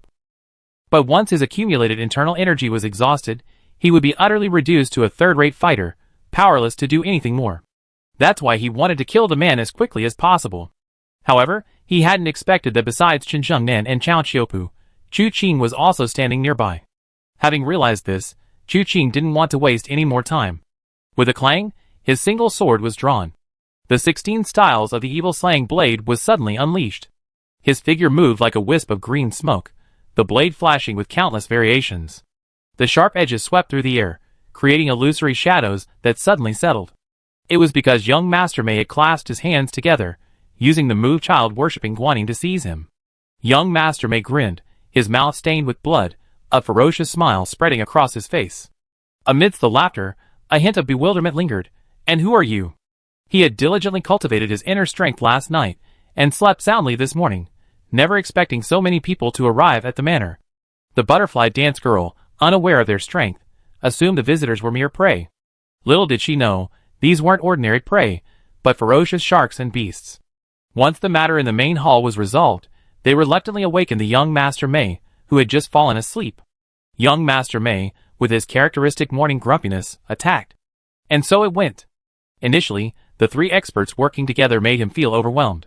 Later, the fleeing scholar escaped, and he felt victory was assured. Now, he felt he was about to die. He himself didn't understand. He had been sleeping peacefully this morning. How could the sky have fallen when he woke up? Qin Zhengnan looked at Chu Qing with complex emotions. He sighed softly. He actually learned it. As soon as he finished speaking, 7 streaks of blood-red light erupted from behind young Master Mei. The crisscrossing blades had already struck him. He appeared to have caught Chu Qing's blade, but it had already landed squarely. Young Master Mei froze, about to look down, but his head tilted to the side, and with a thud, his head fell to the ground. Chu Qing sheathed his blade, flicked off the blood, and slowly returned it to its sheath. Quest completed. Successfully assassinated young Master Mei. Obtained a random martial arts treasure chest. Chapter 172. With young Master Mei's death, the dust has settled. The only one still capable of fighting in the entire Seven Plum Manor is Butterfly Dance. However, her situation is not good either. As a master on the 72 demon-slaying list of the Mirror of Karma, Lingfei's martial arts are already superior to hers. With the 7 bewitching passion technique unable to affect her, their fight is now essentially a cat-and-mouse game. Butterfly Dance is already covered in wounds, but Lingfei is in no hurry to kill. She is eliminating all possible threats to her opponent before delivering the fatal blow. Buzz! Buzz! The golden sword flashes through the air, tumbling down like a waterfall of shooting stars. Cao Qiupu, now free, naturally joins the battle. Butterfly Dance has already exhausted all her abilities against Lingfei. Now she can only parry, and has no power to retaliate. Faced with the 7-character celestial sound sword technique descending from the sky, she barely managed to muster her energy to defend herself, yet she was still inevitably affected by the sonic impact. Her body was enveloped in flowing water, the sonic energy surging, the sword's edge swirling like a dragon. Wounds appeared all around her, drops of blood spurting out, scattering on the snow, more vibrant than real plum blossoms. She continued to retreat desperately, trying to avoid the sword strike. However, Cao Qiupu's golden sword was like a persistent, intractable wound, impossible to shake off. Unable to dodge, unable to block, unable to escape, she could only await death. The next moment, a tremendous force suddenly enveloped her, involuntarily lifting her up. The Butterfly Dance girl opened her eyes in a daze, finding herself standing before Chu Qing. Why did he save me? Could it be that he was captivated by my beauty? She had witnessed the scene just now, knowing how high Chu Qing's martial arts level was. If this person could become her lover, then there was still a chance to escape today. Butterfly Dance was skilled at using her beauty to please, and now that this thought had taken hold, she immediately began to feign weakness and allure. But before her expression could change, a series of blade flashes shot out. Her tendons and ligaments were severed instantly, followed by Chu Qing's palm strike from afar. She felt a jolt in her dantian, and was sent flying backward, rolling pathetically onto the snow. She looked up sharply, all hope gone, replaced by rage. You! She could have died a quick death, but this person wouldn't allow it. With his profound internal energy, he had pulled her away from the golden sword's edge, not only severing her tendons and ligaments, but also shattering her dantian and crippling her martial arts. Cao Qiupu was also utterly bewildered. He had originally intended to kill Diawu outright, but Chu Qing's intervention made him wonder if he had some ulterior motive. But what was he really up to? Looking up at Chu Qing, he saw Chu Qing approach Diawu with his sword, squatting down and smiling. I have some things I'd like to ask you, miss. However, your 7 charms burning passion technique is too formidable, so I had to resort to this tactic to temporarily immobilize you. So we can have a quiet conversation. You bastard. Diawu's face was filled with misery. Already writhing in pain, her once stunningly beautiful face was now stained with blood, making her look utterly wretched. She gritted her teeth and cursed, you injured me so badly, and you only want to talk to me? You? The pain cut her off, preventing her from speaking further, but it was likely nothing pleasant. Chen Zhengnan frowned. Evil spirits and heretics, just kill them, what's there to say? Some personal matters. Chu Qing took out silk gloves from his robes, picked up the girl Diawu, and said, I find a place to talk to her for a bit. Please take care of the rest of the affairs at 7 Plum Manor. This? Qin Zhengnan looked at Chu Qing, hesitated, and finally nodded, all right. After saying that, he turned and left. Lingfei glanced at him thoughtfully, then gracefully walked to Cao Qiupu's side. Regardless of their thoughts, Chu Qing, having picked up Diawu, found a nearby empty room. Wenru and Tai Chu Qing naturally followed behind him. However, Chu Qing glanced at Tai Chu Qing. What are you doing following me? Take some people, and tidy up the entire manor. Tai Chu Qing glared at Chu Qing, snorted, and turned to leave, muttering, What is it that you have to hide from me? She slammed the door shut behind her. Only Chu Qing, Wenru, and Diawu remained in the room. Diawu slumped to the floor, looked at Chu Qing and Wenru, and forced a smile. What exactly do you want? I want the 7 bewitching passion technique. Chu Qing cut to the chase. Tell me, and I give you a quick death. Even though Diawu had considered various possibilities, she hadn't expected Chu Qing to be after this. She looked at Chu Qing with a strange expression. Really? Of course, really. Chu Qing looked around the room and found a brush, ink, paper, and inkstone. He intended to have Wenru grind the ink, so he could write. But then, he suddenly remembered the gentle mockery he received earlier, and hesitated, picking up his pen. After hesitating, he pressed a pressure point on Wenru's ear, temporarily sealing it. Winra touched her ear, glanced at Chu Qing, puzzled but not particularly concerned, and quietly ground the ink. Chu Qing glanced at Diawu. You speak, I write. Okay. Diawu readily agreed, watching Chu Qing dip his brush in ink, and then verbally recited the key points. Before writing, Chu Qing casually pulled down Winra's eyelids, telling her to close her eyes and not look around. Only then did he begin writing. It wasn't that he was worried Winra would see his writing and mock him again, but he didn't want her to see these unorthodox martial arts techniques. If she accidentally followed them, it would be dangerous. The entire manual was 2,000 or 3,000 words long. It not only covered the main techniques of the 7 charms burning passion great technique, but also many martial arts techniques derived from it. The girl, butterfly dance, seemed afraid of missing anything, explaining everything clearly and meticulously. If Chu Qing hadn't stopped her, she would have also wanted to share her cultivation insights from over the years. Chu Qing ignored the minor details and carefully reviewed the main cultivation techniques several times, her brow furrowing. This martial art specializes in seductive arts, arousing the 7 emotions and stirring the 6 desires. It's not just about aligning with lust, more importantly, it uses lust to enter the profound realm. Cultivating it is far more complex than simply sitting cross-legged in meditation. Before that, one must cultivate oneself through various means. These include, but are not limited to, methods like burning incense and bathing, of course, not ordinary incense, nor ordinary baths. Through these methods, one refines oneself to an extremely high level, then combines this with physical attributes, and can then use others to practice the technique. Ultimately, this is an evil technique, deviating from the conventional path of cultivation. Seeing Chu Qing's furrowed brows, as he stared intently at the manual, the butterfly dance girl couldn't help but burst into laughter. How is it? Isn't this technique incredibly profound? Young hero, are you capable of practicing it? But you don't know, this method can only be learned by women. Men, unless you castrate yourself. Chu Qing glanced up at her, speechless. It turned out this woman thought he wanted to practice it, which was why she so readily explained the key points. She just didn't know that Chu Qing wanted this from her mainly because he was interested in the insights regarding the 7 emotions and 6 desires within. Little Cold Valley is too far away. It's uncertain when they reach it. Gentle's lifespan is 25, which seems like quite a bit of time. The only fear is that something unexpected might happen at Little Cold Valley, potentially extending the time indefinitely. The young lady of Luochen Manor had helped him greatly, and Chu Qing couldn't let her die from the heavenly fragrance body under any circumstances. That's why he wanted to make 2 preparations. The 7 charms burning passion technique begins with lust, but lust is just one of many desires. Gentleness has the heavenly fragrance body. Among the 6 desires, it corresponds to the nose, and taste is one of them. If I could find a method to enter this path, to influence the 7 emotions and 6 desires, and ultimately achieve balance within myself. Is it possible to avoid the drawbacks of the heavenly fragrance body? Chu Qing pondered, as he gathered the manuals and hid them in his robes. He planned to memorize them thoroughly before destroying them. As the saying goes, take the essence and discard the dross. This martial art has little essence, mostly dross. Fortunately, Chu Qing didn't mind, a little was fine. He released Winra's pressure points, letting her open her eyes. Winra rubbed her eyes, and before she could speak, she heard the girl Diawu say, "This young hero has acquired an extraordinary skill, yet he makes you blind and deaf, claiming it as his own. Are you truly indifferent?" Winra glanced at her, then turned to Chu Qing. "All done?" "Yes." Chu Qing nodded, asking Diawu, "Where is Prince Mei now?" "She's a woman?" Diawu stared in disbelief. Chu Qing smiled, drawing his sword. "I don't know any torture methods, but I imagine a beautiful woman like you is quite concerned about her appearance. That was the first and last time.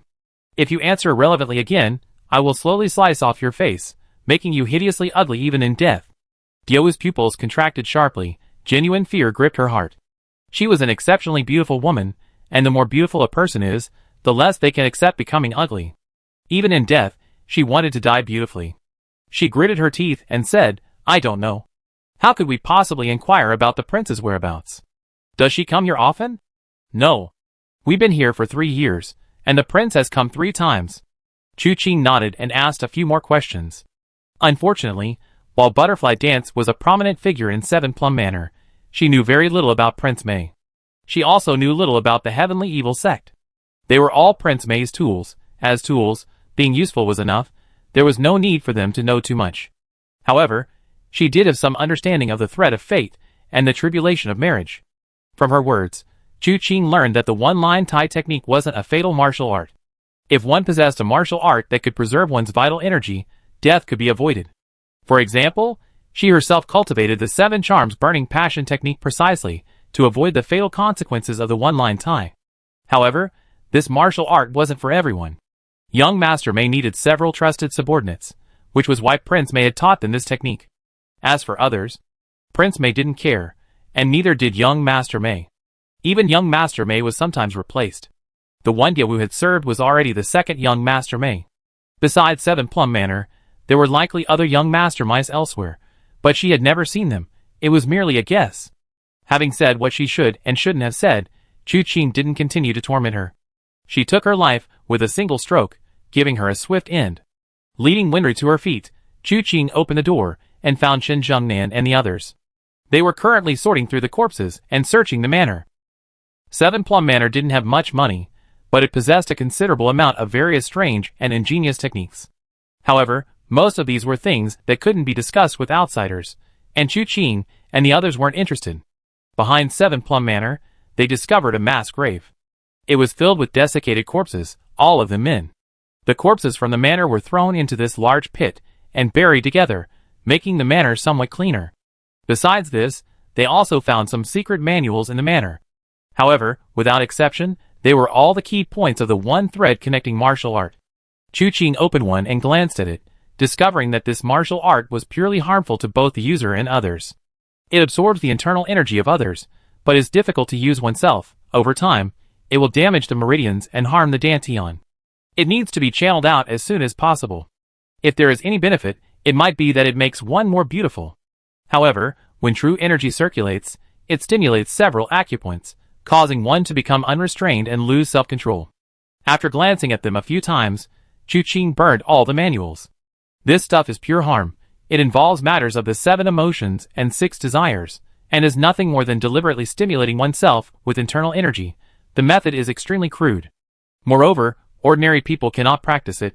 One needs to borrow a bit of internal energy from a predestined calamity as a catalyst to practice. Once this technique begins to circulate, it's like lighting a fuse. This fuse connects to one's own qi and blood, which burn continuously through the technique, generating a fiery power. It numbs the senses of the limbs, makes one impervious to heat and cold, and keeps the spirit constantly excited, until one's life is exhausted. Although Chu Qing didn't know the specifics of the marriage tribulation, he guessed it was similar to a thread of fate. Ultimately, the core beneficiary of all these cultivation techniques was only one person, Prince Mei. After cleaning the entire courtyard, everyone temporarily settled there. Inside the main hall, everyone gathered. However, the sickly man in black was nowhere to be found. The scholar had fled, and the old man had been killed by Chao Qiupu's sword. But now there were 4 tigers in Tai Chu Qing. Waking up groggily, Hua Jinyan rubbed his neck and asked Chu Qing with a puzzled look, "Who hit me just now?" The others exchanged glances. Chu Qing glanced at him. "You don't know what happened?" "I don't know," Hua Jinyan said. "I just felt a little hot, and it seemed like I saw a piece of ice. I was about to touch it. But before I could touch it, that piece of ice suddenly slapped me."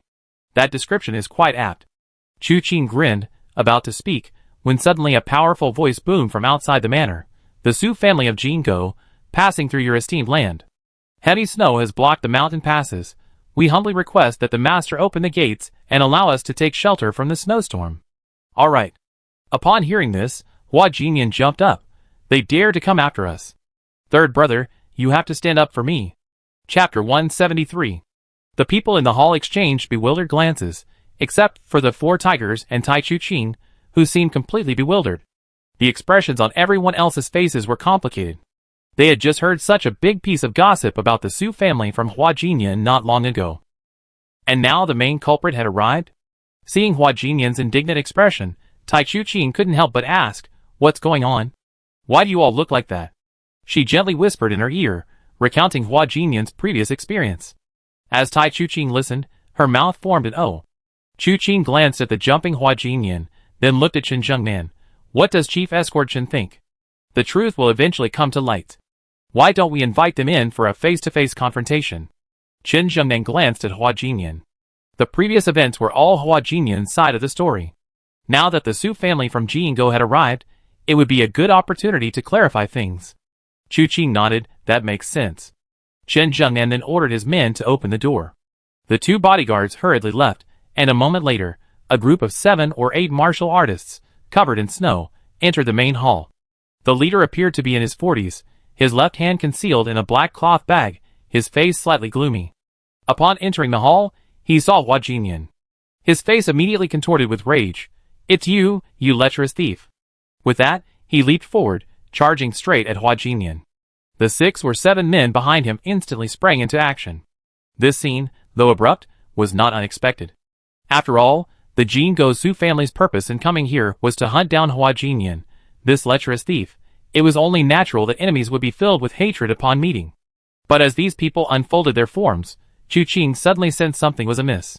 Logically, only Hua Jinyan was an enemy of the Su family today.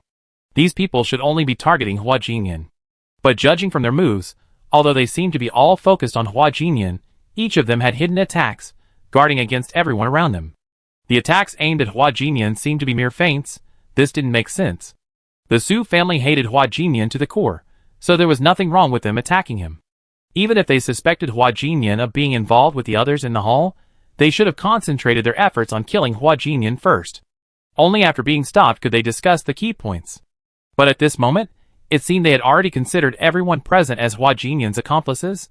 The attack happened in an instant. Although Chu Qing sensed something was wrong, he didn't have time to think further.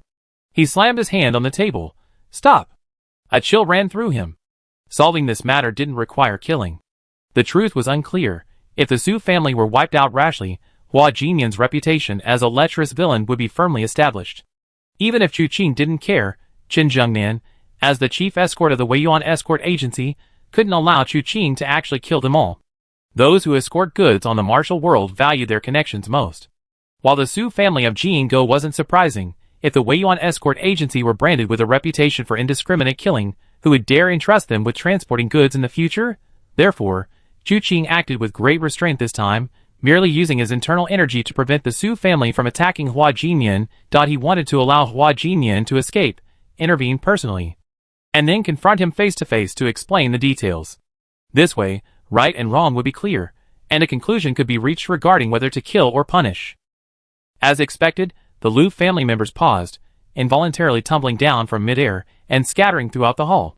Chu Qing was about to speak when Hua Jinyan suddenly shouted sharply, "They are not from the Golden Hook Su family." What? Everyone present was startled. None of them had ever seen anyone from the Golden Hook Su family.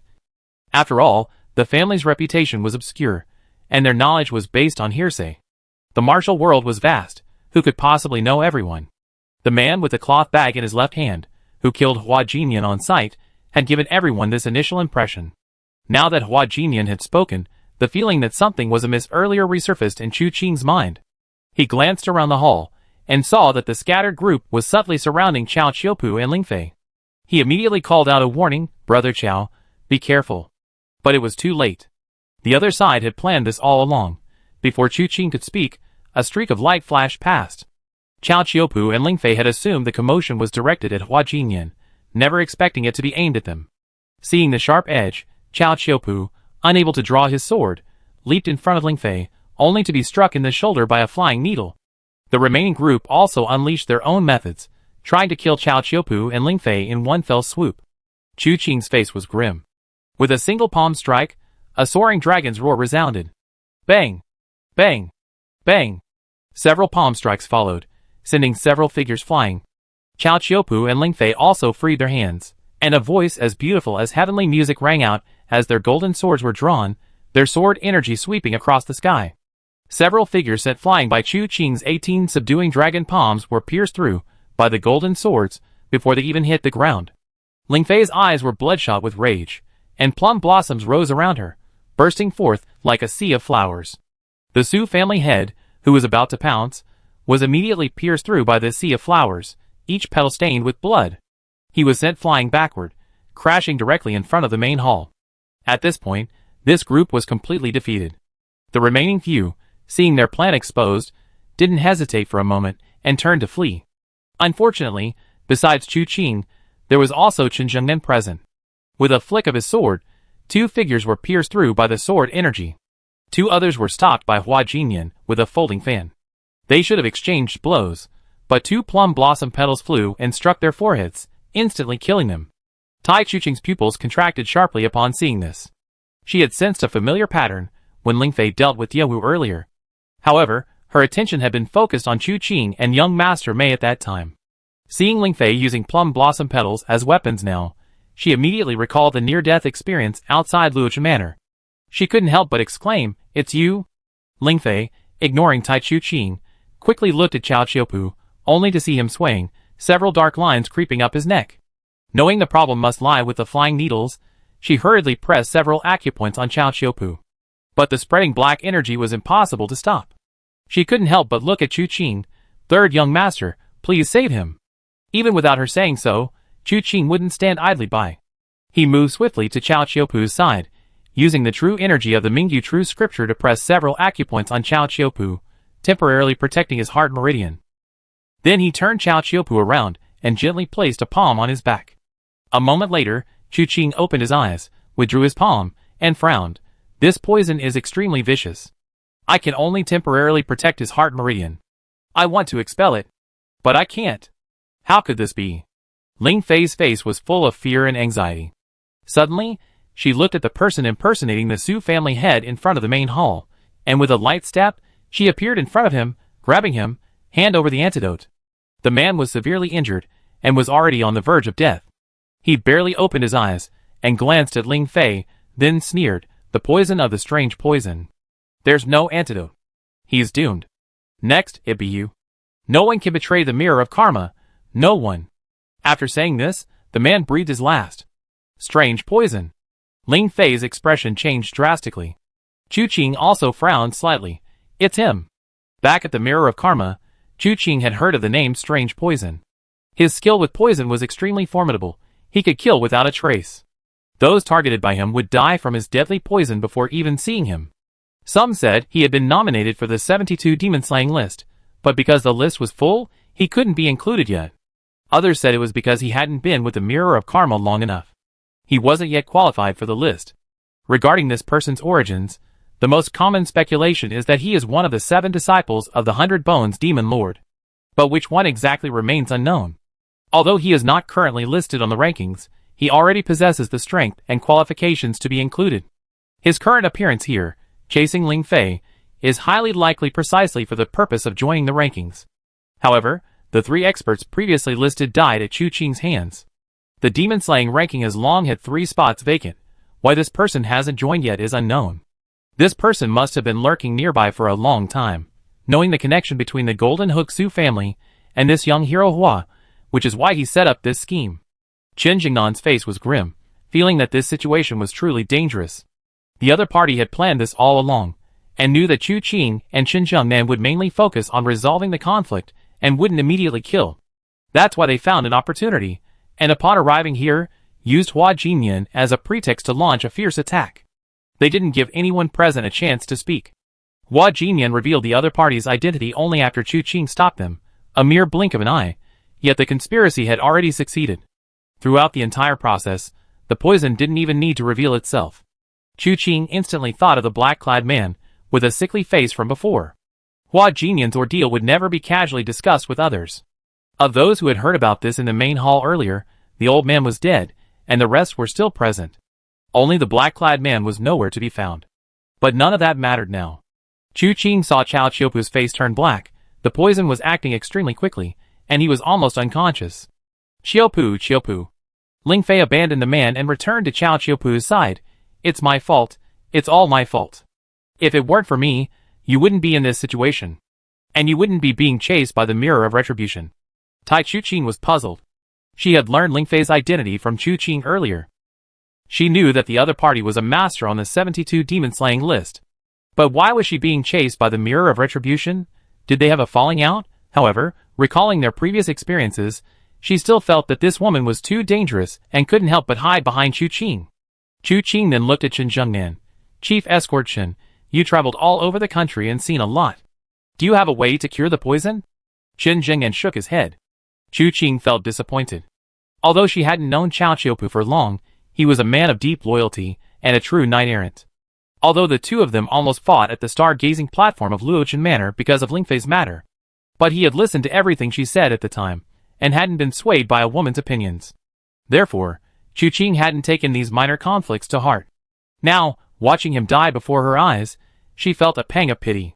Then Qin Zhengnan said, although I don't have a cure, I do know who can save him. 152 li to the north, there is a place called Yinyang Forest. In the forest lives a strange man who calls himself the Yinyang Hermit. His medical skills are superb, possessing the power to move even ghosts and gods. If you can find this man, he can cure Hero Chao's poison. However, this man has an eccentric temperament and won't easily cure anyone. Chu Qing was initially disappointed to hear that he had no cure. The outcome was unexpectedly positive. Although he didn't know the antidote, he knew who could. Just as he was about to rejoice, he discovered it was someone who wouldn't easily offer an antidote. For a moment, he didn't know what expression to make. He just felt that this old arrogance, always leaving things unsaid, was truly hateful. Then Qin Zhengnan took out a palm-sized bronze acupuncture doll from his robes and handed it to Chu Qing. Years ago, while traveling the martial world, I had a chance encounter with him. He gave me this, saying that if I ever needed his help in the future, I could use this as a token. After one use, the token would be taken back. From now on, we have nothing to do with each other. Take this and say my name, it will save Master Chao's life. Chu Qing's emotions were like a roller coaster as she listened to him. Looking at the acupuncture bronze figure in her hand, she hesitated. This thing can only be used once. If you give it to Brother Chao, if anything happens in the future, I'm afraid this Yinyang Hermit won't help you. Qin Zhengnan snorted. I roamed the martial world for decades, and I never even used this acupuncture bronze figure. Besides, Chao Qiupu, the white horse golden sword, is renowned for his chivalry. Using this opportunity on him wouldn't be a disgrace. You must hurry. This poison is potent. Delay could lead to unforeseen complications.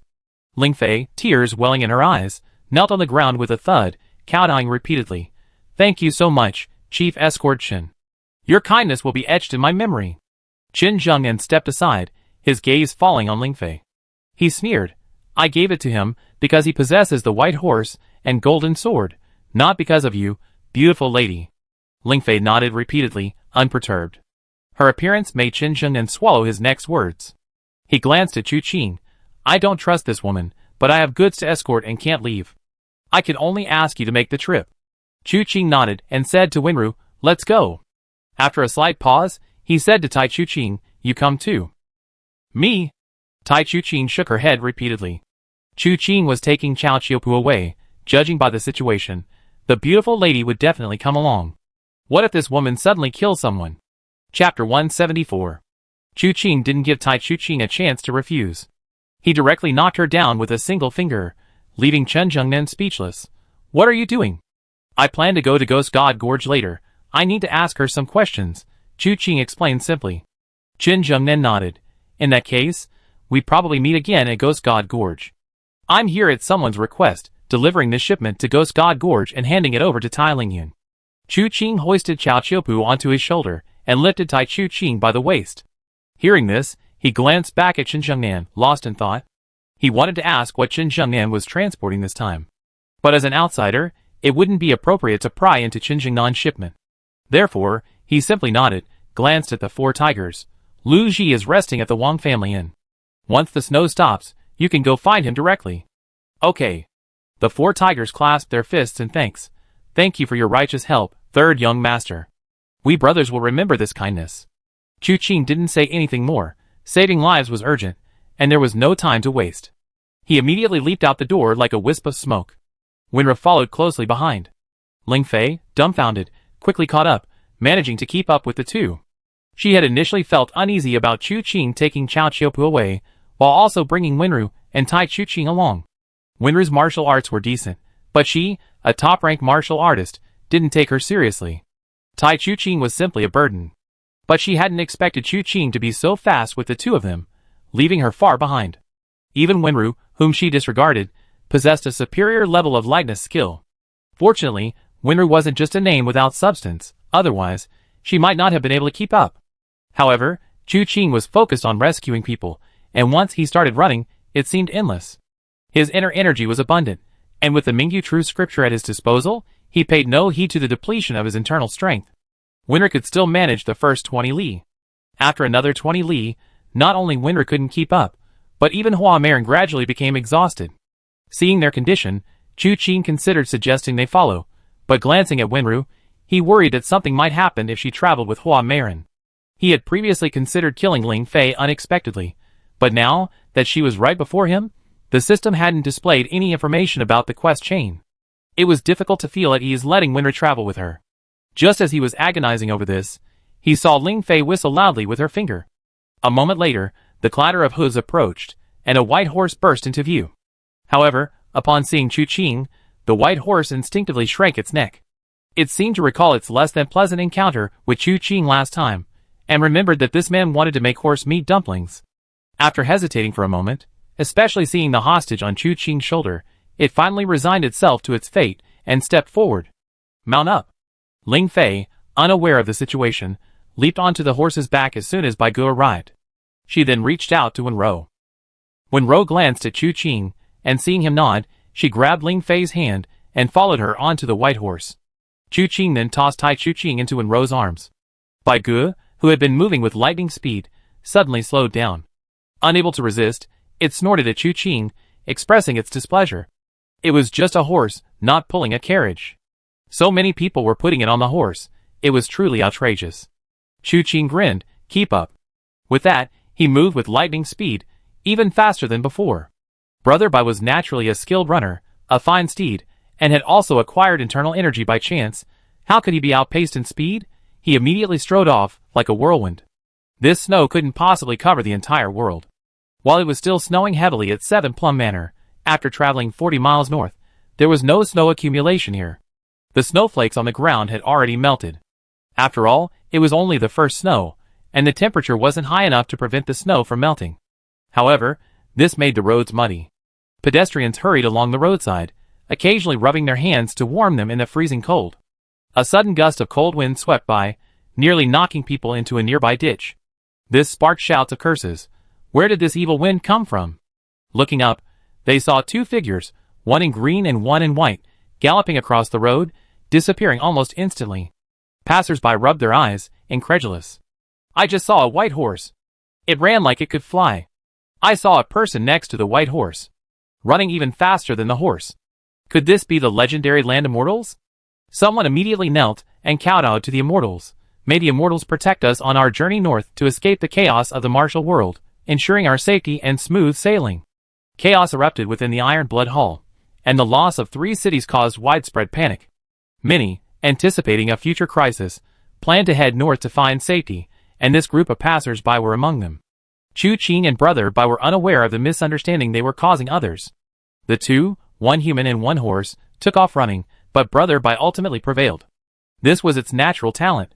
No matter how skilled Chu Qing was in lightness techniques, outrunning a unique creature like Brother Bai was no easy feat. However, Brother Bai couldn't shake off Chu Qing either. They were evenly matched. In one breath, they covered over 150 li, approximately 75 kilometers. Only then did Chu Qing slow down and begin searching for the Yinyang forest. Chen Zheng then pointed in the direction, but directions are never that precise. A slight error can lead to a huge mistake. Feeling they had covered the required distance, they began searching the surrounding area. However, this area was one of the few desolate places within the Iron Blood Hall, isolated from major rivers, with strange terrain and numerous treacherous mountains. It was important to know that for a place to thrive and multiply, the most crucial prerequisite was water. Without water, naturally few people would settle in this area. The desolation was to be expected. Chu Qing found a high vantage point and surveyed the surroundings, noticing a strange dense forest. He led his white horse towards it. A moment later, they arrived at the forest. Ling Fei glanced at it and said, "This forest is strange. It contains hidden formations. We must be careful." Hearing this, Chu Qing spoke up, "This humble student has come to pay respects to Senior Master Yin Yang, the acupuncturist of Chief Escort Shen. I humbly request an audience." His internal energy was profound. Upon hearing this, the snow on the treetops fell in a flurry, birds took flight in fright, and creatures hidden in the bushes became restless. There was no response after the shout. Chu Qing frowned slightly and shouted again. This time, the shout was louder than before, causing Bai Gu to snort repeatedly and glare angrily at Chu Qing. Just then, a voice came from the woods. "Humph, what are you shouting for? Trying to show off your martial arts skills? Want to pay me a visit?" Break my formation first if you're so capable. Chu Qing smiled wryly. Since Senior has such an interest, this Junior will do my best. You really don't know your place. Before the other person could finish speaking, a dragon's roar rose up, followed by a series of violent explosions. In an instant, more than a dozen large trees in the nearby woods were knocked down. So much so that the voice suddenly rose in pitch. Stop! Chu Qing readily complied. Yes, Junior will stop. Outrageous. I ordered you to break the formation, and this is how you break it. Just from the voice, there was a palpable sense of anguish. This forest conceals a formation, difficult to cultivate. How could it be allowed to be destroyed like this? Chu Qing said righteously. Senior, you are unaware. Junior is not proficient in formations. Trying to counter their moves according to the rules is truly difficult. It's much easier to simply push it flat with a single palm strike. Ling Fei's face darkened. You should have said you weren't proficient earlier. You could have let me do it. Now, if she angered this Yin Yang hermit, what if he refused to cure Chao Qiupu's poison? Unexpectedly, the voice drifted out. That makes sense. Since there's an easier way, why make things difficult for yourself? Not bad, not bad. As the last two words were uttered, a person emerged from the forest. This man had a strange appearance. If one had to describe him, he could be divided into two halves. His left half of his face was aged, with wrinkled skin, white hair, white eyebrows, and a white beard. His right half of his face was young, with red lips, white teeth, black eyebrows, and a black beard. His clothes were also two colors, white for the right half and black for the left half. He seemed to embody both decay and prosperity, black and white blended into one, yin and yang forming a unique entity. He stroked his beard, seemingly still immersed in Chu Qing's words, occasionally glancing up at Chu Qing before speaking. You said you have my acupuncture bronze figure? Chu Qing took out the acupuncture bronze figure from his robes and showed it to him. Senior, please take a look. Come in. The Yin Yang hermit merely glanced at it before turning away. Follow behind me, and don't barge in. And you young rude one, don't slap or hit anything. If you dare disrupt my formation again, I fight you to the death.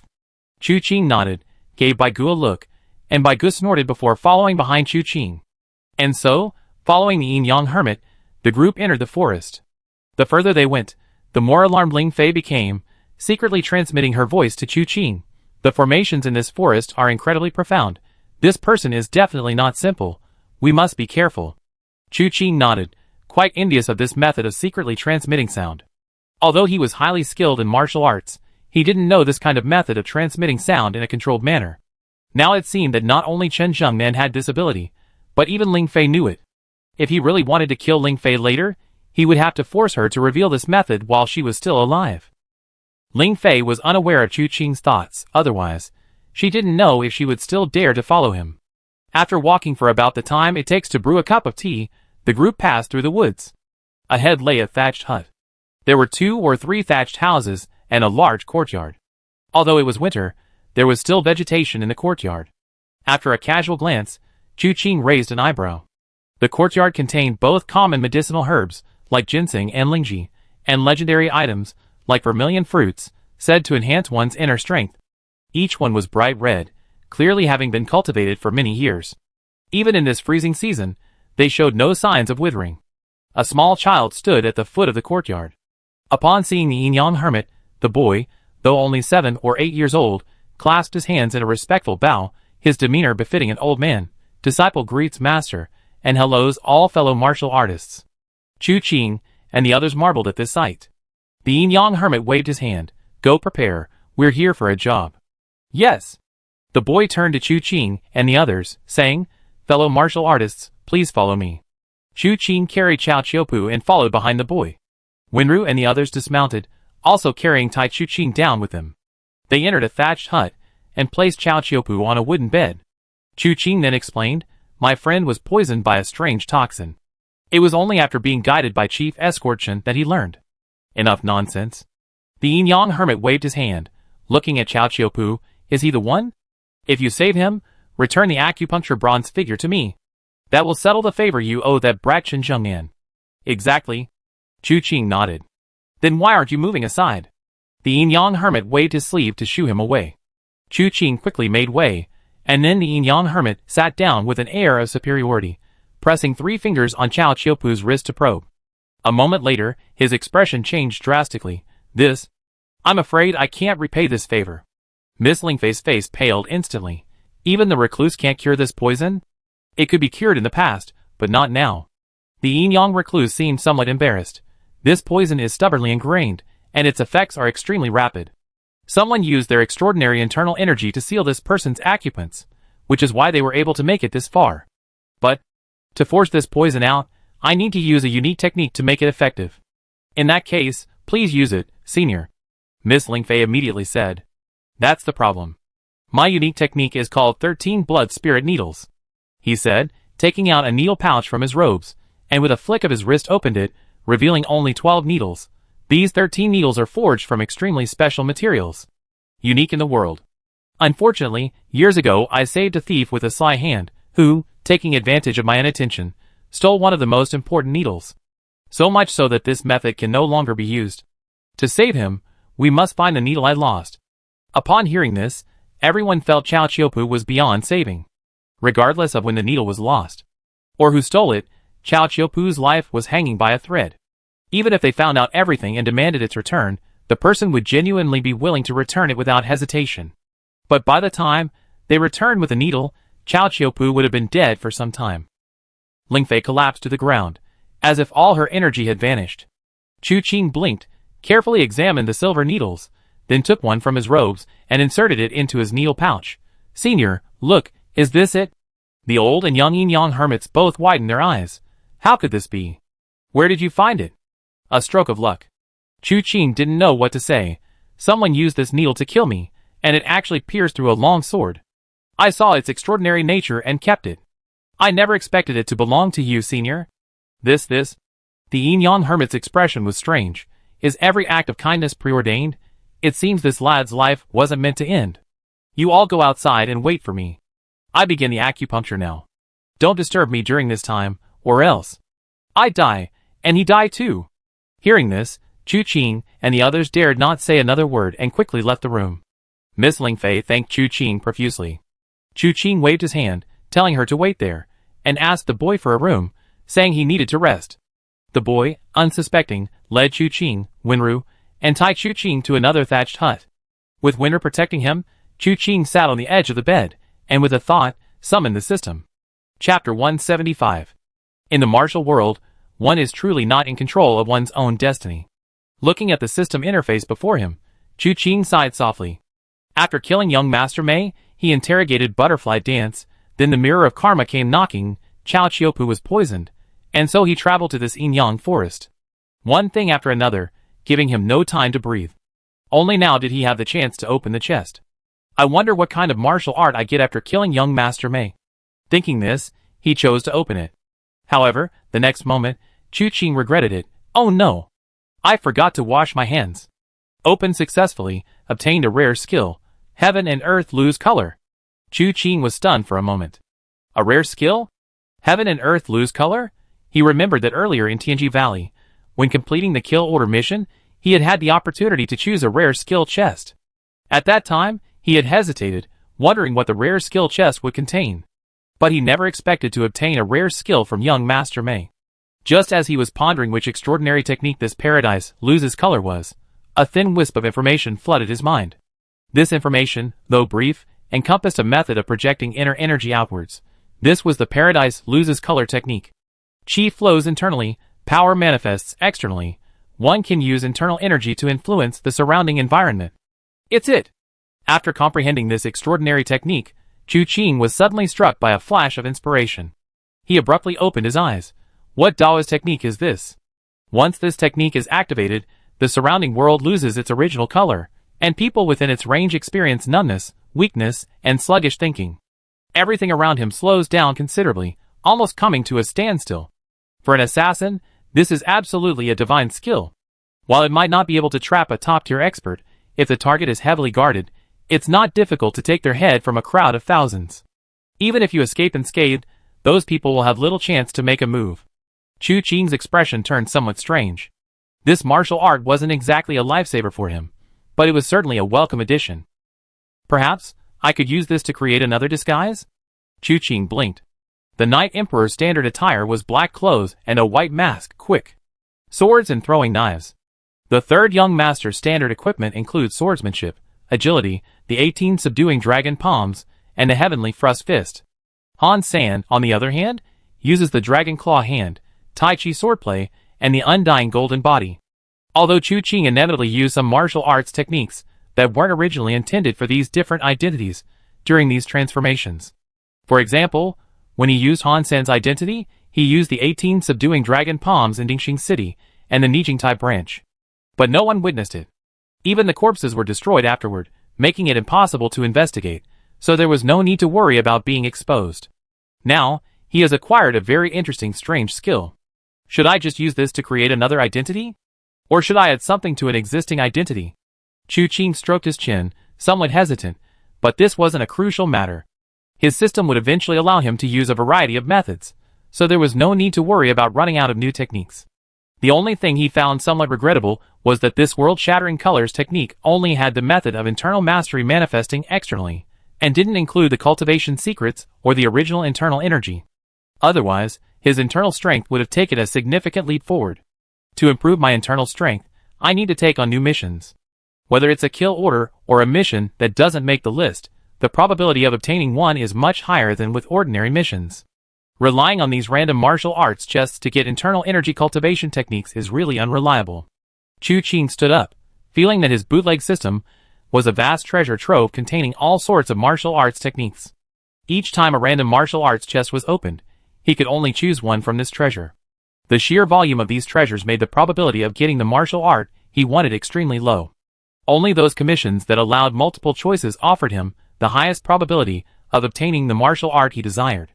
But since the Mingyu Gong, I haven't opened a pure internal energy cultivation chest in a long time.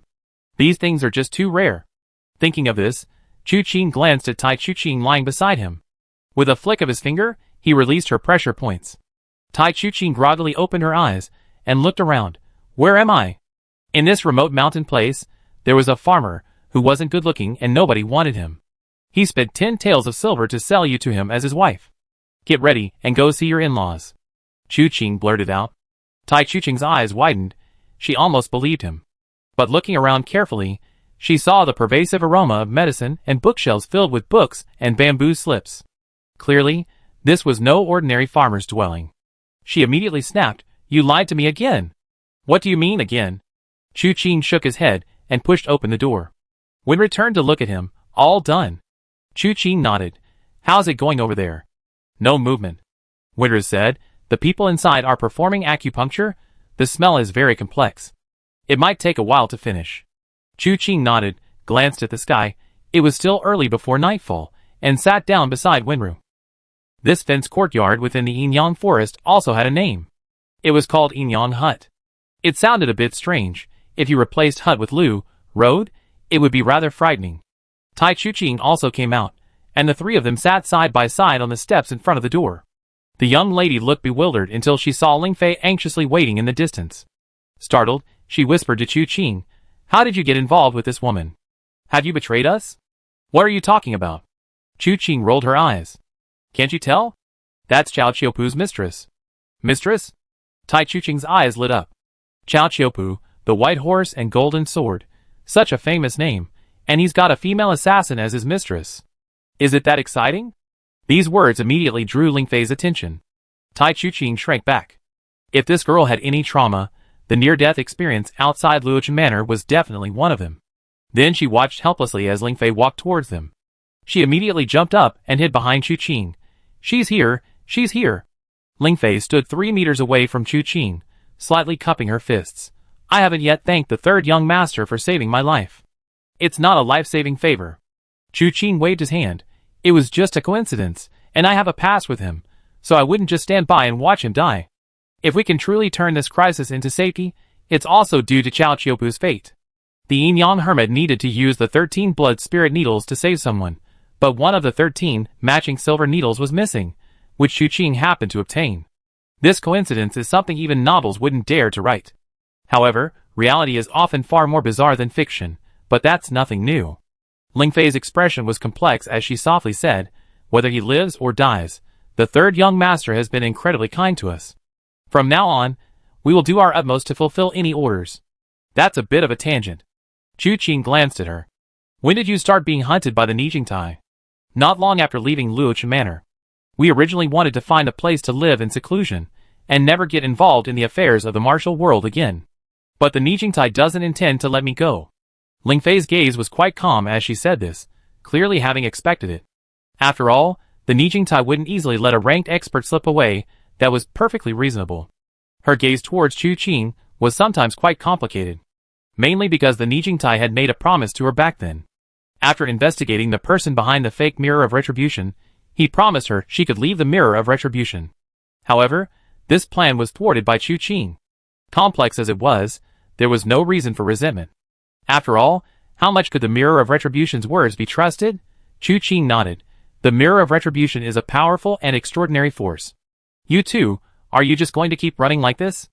Ling Fei's eyes were slightly lost as she softly said, our initial plan with Qiupu was to escape as long as we could. If we could escape the Mirror of Retribution site, we would find a place full of reeds to live in seclusion. But now it seems, we never find it. Because they didn't know how long they could escape. Neither Ling Fei nor Cao Qiupu are skilled martial artists. But facing the relentless and varied pursuit of the Mirror of Retribution, things were alright at first, but over time, lapses in concentration are inevitable. Leaving aside this recent betrayal, even without this incident, who can guarantee they remain unscathed? Experts are experts, but they're still human. Humans are susceptible to mishaps. Born and sleeping in the open day and night, they're bound to have their off days. Not to mention a cold or flu, a minor food poisoning, or a lack of rest and poor mental state. All these factors can hinder the effectiveness of their martial arts. The people of the Mirror of Retribution, however, can work in shifts, constantly pursued. Even a single injury to them brings a series of misfortunes. Under this relentless attrition, they will inevitably face certain death. This is practically a pointless escape. Chu Qing rubbed his palms together. Never thought about fighting back? Ling Fei was taken aback. Fight back? Being constantly hunted down, you die sooner or later. You're a master, you should understand the meaning of prolonged defense inevitably leads to defeat. To be truly secure, you should address the root of the problem, nip it in the bud, prevent it from erupting. Chu Qing looked up at Ling Fei. After all these years at the Mirror of Karma, haven't you made a few close friends? Anyone even worth using? This? Ling Fei paused, seemingly having never considered this question. Chu Qing sighed. This woman and Cao Qiupu were clearly obsessed with romance, spending their days in a love-struck, wandering worlds, constantly persecuted by the Mirror of Karma. They never considered a revenge story with two strong protagonists. She hadn't even considered retaliating. As a renowned expert on the demon-slaying list, having infiltrated the Mirror of Calamity for years, even if you have no intention of befriending them, you should still have some knowledge of the Mirror of Calamity's affairs. Haven't you considered using what you know to turn the tables on the Mirror of Calamity? Chu Qing looked at this woman, feeling a bit exasperated. They were both assassins, yet he spent all his time thinking about how to kill the Mirror of Calamity. How come this woman only knew how to date Cao Qiupu? But if we retaliate, won't we inevitably face an even greater counterattack? Ling Fei didn't even realize her confidence faltered when she said this. Chu Qing was even angrier. So what if they retaliate? Even if they don't, will they still hunt us down? At this point, is there any room for reconciliation between you and the Mirror of Calamity? Ling Fei thought for a moment, feeling that Chu Qing's words made sense. There really is no room for maneuver. If the Mirror of Calamity wants to kill someone, they will pursue them relentlessly. We're already on the Mirror of Calamity's kill list. It's a life or death struggle between us. Hearing this, Tai Chu Qing perked up her ears and peeked out.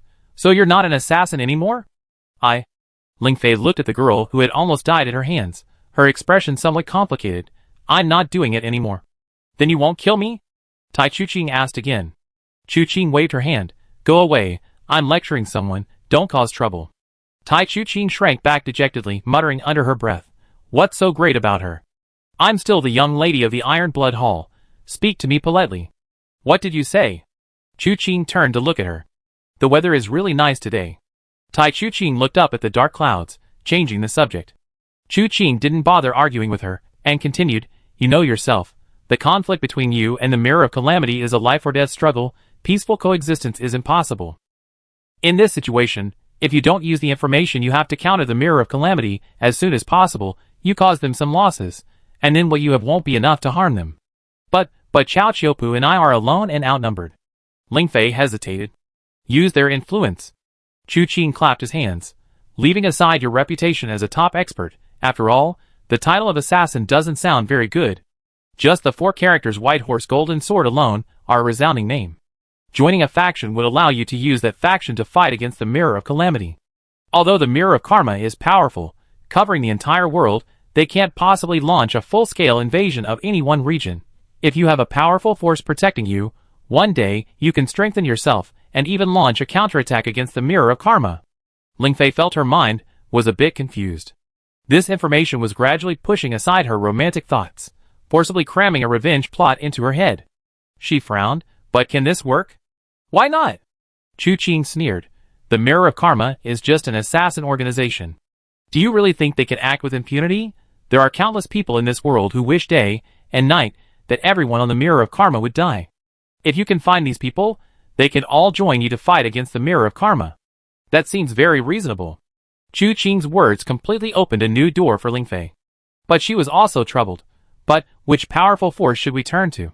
She looked at Chu Qing, her eyes full of seeking advice.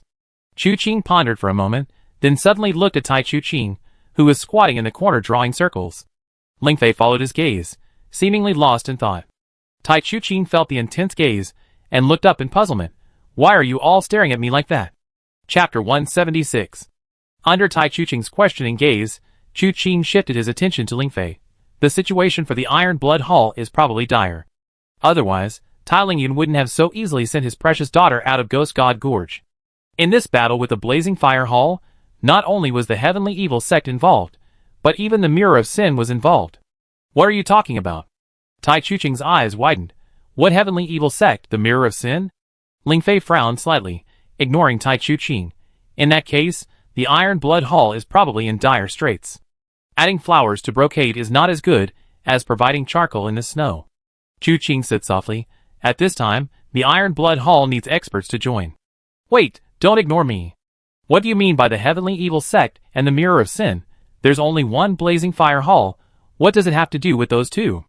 Tai Chu Qing spoke again. Ling Fei seemed hesitant. This battle will likely be difficult. The Blazing Fire Hall's sudden invasion of the Iron Blood Hall shows they made thorough preparations. The entire Iron Blood Hall territory is now engulfed in flames, surrounded from all sides. Even if they win the Battle of Ghost God Gorge, the Iron Blood Hall will likely suffer heavy losses. No, Chu Qing shook his head. The Iron Blood Hall's most crucial battle right now is at Ghost God Gorge. Tai Lingyun controls 17 formidable cities, each guarded by a powerful expert. The Blazing Fire Hall's aggressive advance suggests Tai Lingyun's original intention was to forcefully break through their offensive. If successful, their 1,000-mile advance northward could launch a counterattack against the Blazing Fire Hall. This would allow them to expand the Iron Blood Hall's territory before other forces could react. Therefore, he mobilized experts from 17 cities, gathering all his elite forces in one place, which made him unstoppable. But he didn't expect it to lead to a stalemate with the Blazing Fire Hall. As a result, all of his main forces were left in Ghost God Gorge, leading to the current situation of blazing fire burning the city. But, do you really think the Blazing Fire Hall has the ability to restrain the entire elite force of the Iron Blood Hall? You, who can answer me? Tai Chu Qing was getting angry watching the two of them discussing their own affairs while completely ignoring her. Chu Qing glanced at her, quiet. Okay. Tai Chu Qing agreed with a dark face. Ling Fei frowned and said, So, the Blazing Fire Hall has other plans? These plans are probably not from a good source. Chu Qing said softly, I suspect this is a conspiracy against the Iron Blood Hall. The Blazing Fire Hall launched the first attack, tying down the Iron Blood Hall at Ghost God Gorge, burning the city with fire, causing chaos on all sides. Losing 3 cities in quick succession is the main tactic. This fire will not only burn 3 cities, this is just the beginning. As long as the Iron Blood Hall cannot break through the Battle of Ghost God Gorge, this fire will likely burn down the entire Iron Blood Hall. Hearing this, Ling Fei fell silent. She felt that Chu Qing's words made sense, but something seemed off. After thinking for a moment, she suddenly realized, but if the Blazing Fire Hall truly has such ability, it's not impossible for them to win at Ghost God Gorge, is it? Why resort to such methods, gradually encroaching on the Iron Blood Hall's territory? Chu Qing looked up at her thoughtfully and said, What if they don't want to be too conspicuous? What if they just want people to think this battle was an invasion by the Blazing Fire Hall, with the Iron Blood Hall meeting them at Ghost God Gorge? What if other forces take advantage of the situation and carve up the Iron Blood Hall? Someone is hiding behind the scenes. Is that the one you mentioned? A sudden realization flashed through Ling Fei's mind. Chu Qing shook his head. None of that matters. What matters is, what if the Blazing Fire Hall can't hold back the Iron Blood Hall in the Ghost God Gorge battle? If the Blazing Fire Hall suffers a crushing defeat, Tai Lingyun will have the ability to lead his men to reclaim the lost territory. The Iron Blood Hall will still be the same Iron Blood Hall, a towering tree rooted in the southern ridge, impossible for anyone to ignore. Ling Fei took a deep breath. If they followed Chu Qing's plan, joining the Iron Blood Hall and gaining Tai Lingyun's protection, even if the Mirror of Karma wanted to hunt them down, it wouldn't be easy within the Iron Blood Hall's territory. Chu Qing said that the Mirror of Karma had also been spotted during the battle at Ghost God Gorge.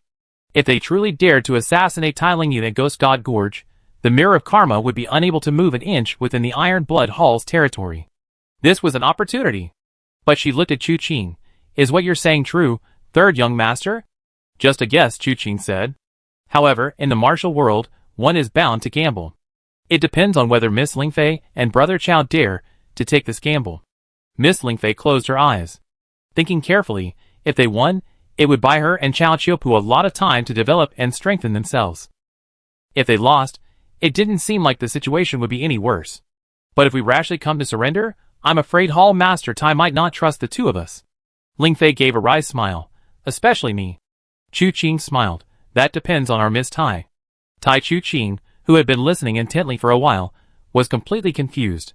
But she understood the last sentence and immediately snorted. You're asking me for a favor. Yes. What does Miss Tai think? Chu Qing looked at her with a smile.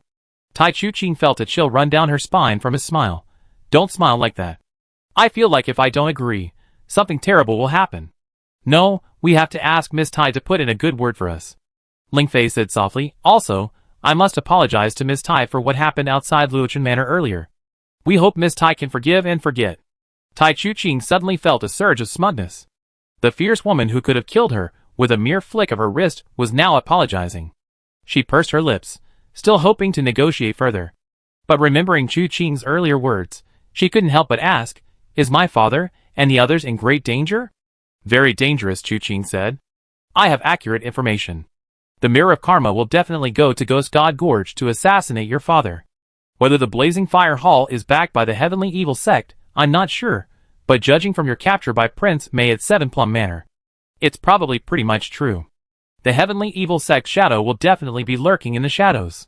Then I agree. Chu Qing immediately said. Nothing is more important than my father. I do anything you ask for help. Fine, I find you a good family tomorrow and sell you off. Chu Qing grinned. Chu Qing was so angry she wanted to hit him. All you ever do is sell me. Can't you think of anything useful? Who told you to be so stupid? You look like you're easy to sell. Chu Qing took a deep breath, gritting her teeth to keep from arguing with him. Mainly because she couldn't beat him, otherwise, she would definitely show him how powerful the young lady of the Iron Blood Hall was. Afterwards, Ling Fei discussed with Chu Qing how to fight against the Mirror of Karma and how to develop themselves. Chu Qing told her that the first step was to ruin the reputation of the Mirror of Karma, making their slogan of acting on behalf of heaven, punishing with death a complete lie. In this way, the nonsense that there are no good people before the Mirror of Karma would also fall apart. While these things can't directly harm the Mirror of Retribution, they can hinder their actions and subtly reverse the prevailing trend. Then, they can win over anyone they can. Over the years, the Mirror of Retribution has killed countless people, many of whom are innocent. If their friends and family knew of their injustices, they might join. Even those who don't know. Once the saying there are no good people before the Mirror of Retribution becomes meaningless, they will find out. Their hatred might even deepen. Besides, some people were lured into the Mirror of Retribution by these words, like Chu Qing back then. As long as this news spreads widely, these people will also waver. These are all things that can be used. If developed properly, they will definitely become the Mirror of Retribution's greatest enemy, at least enough to disgust them to death. Ling Fei wished he could write down everything Chu Qing said in his notebook. Today's exchange felt like a revelation.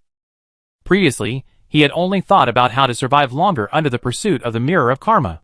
He had never imagined that he could resist, that he could even slap the Mirror of Karma twice. While chatting casually, he watched the sun begin to set, and there was still no change on Chao Qiupu's side. Ling Fei's mind began to race again, and he wanted to pace back and forth at the door to calm his anxiety. Just then, a sudden, piercing bell rang.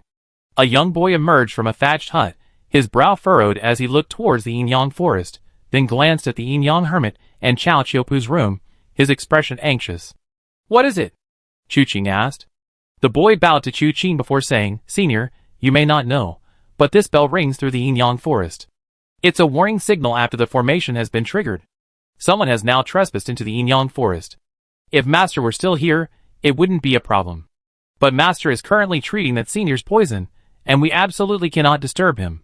If we let someone in, it would be even worse. What should we do?" Chu Qing couldn't help but chuckle at his serious expression. Does the Inyang forest often have visitors? Rarely.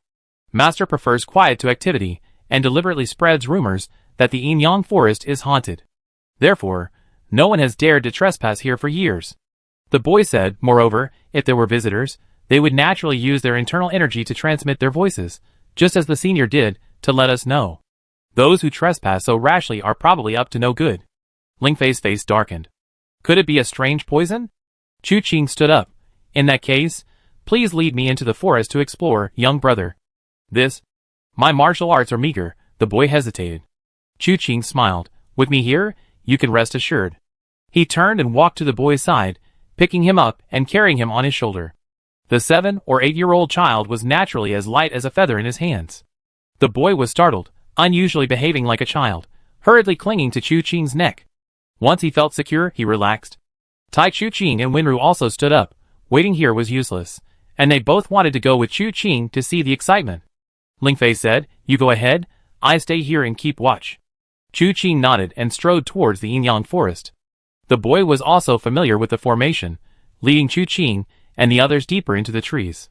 After circling around for a short while, he made a discovery. He pointed, "There's someone over there." Chu Qing had naturally noticed it long ago.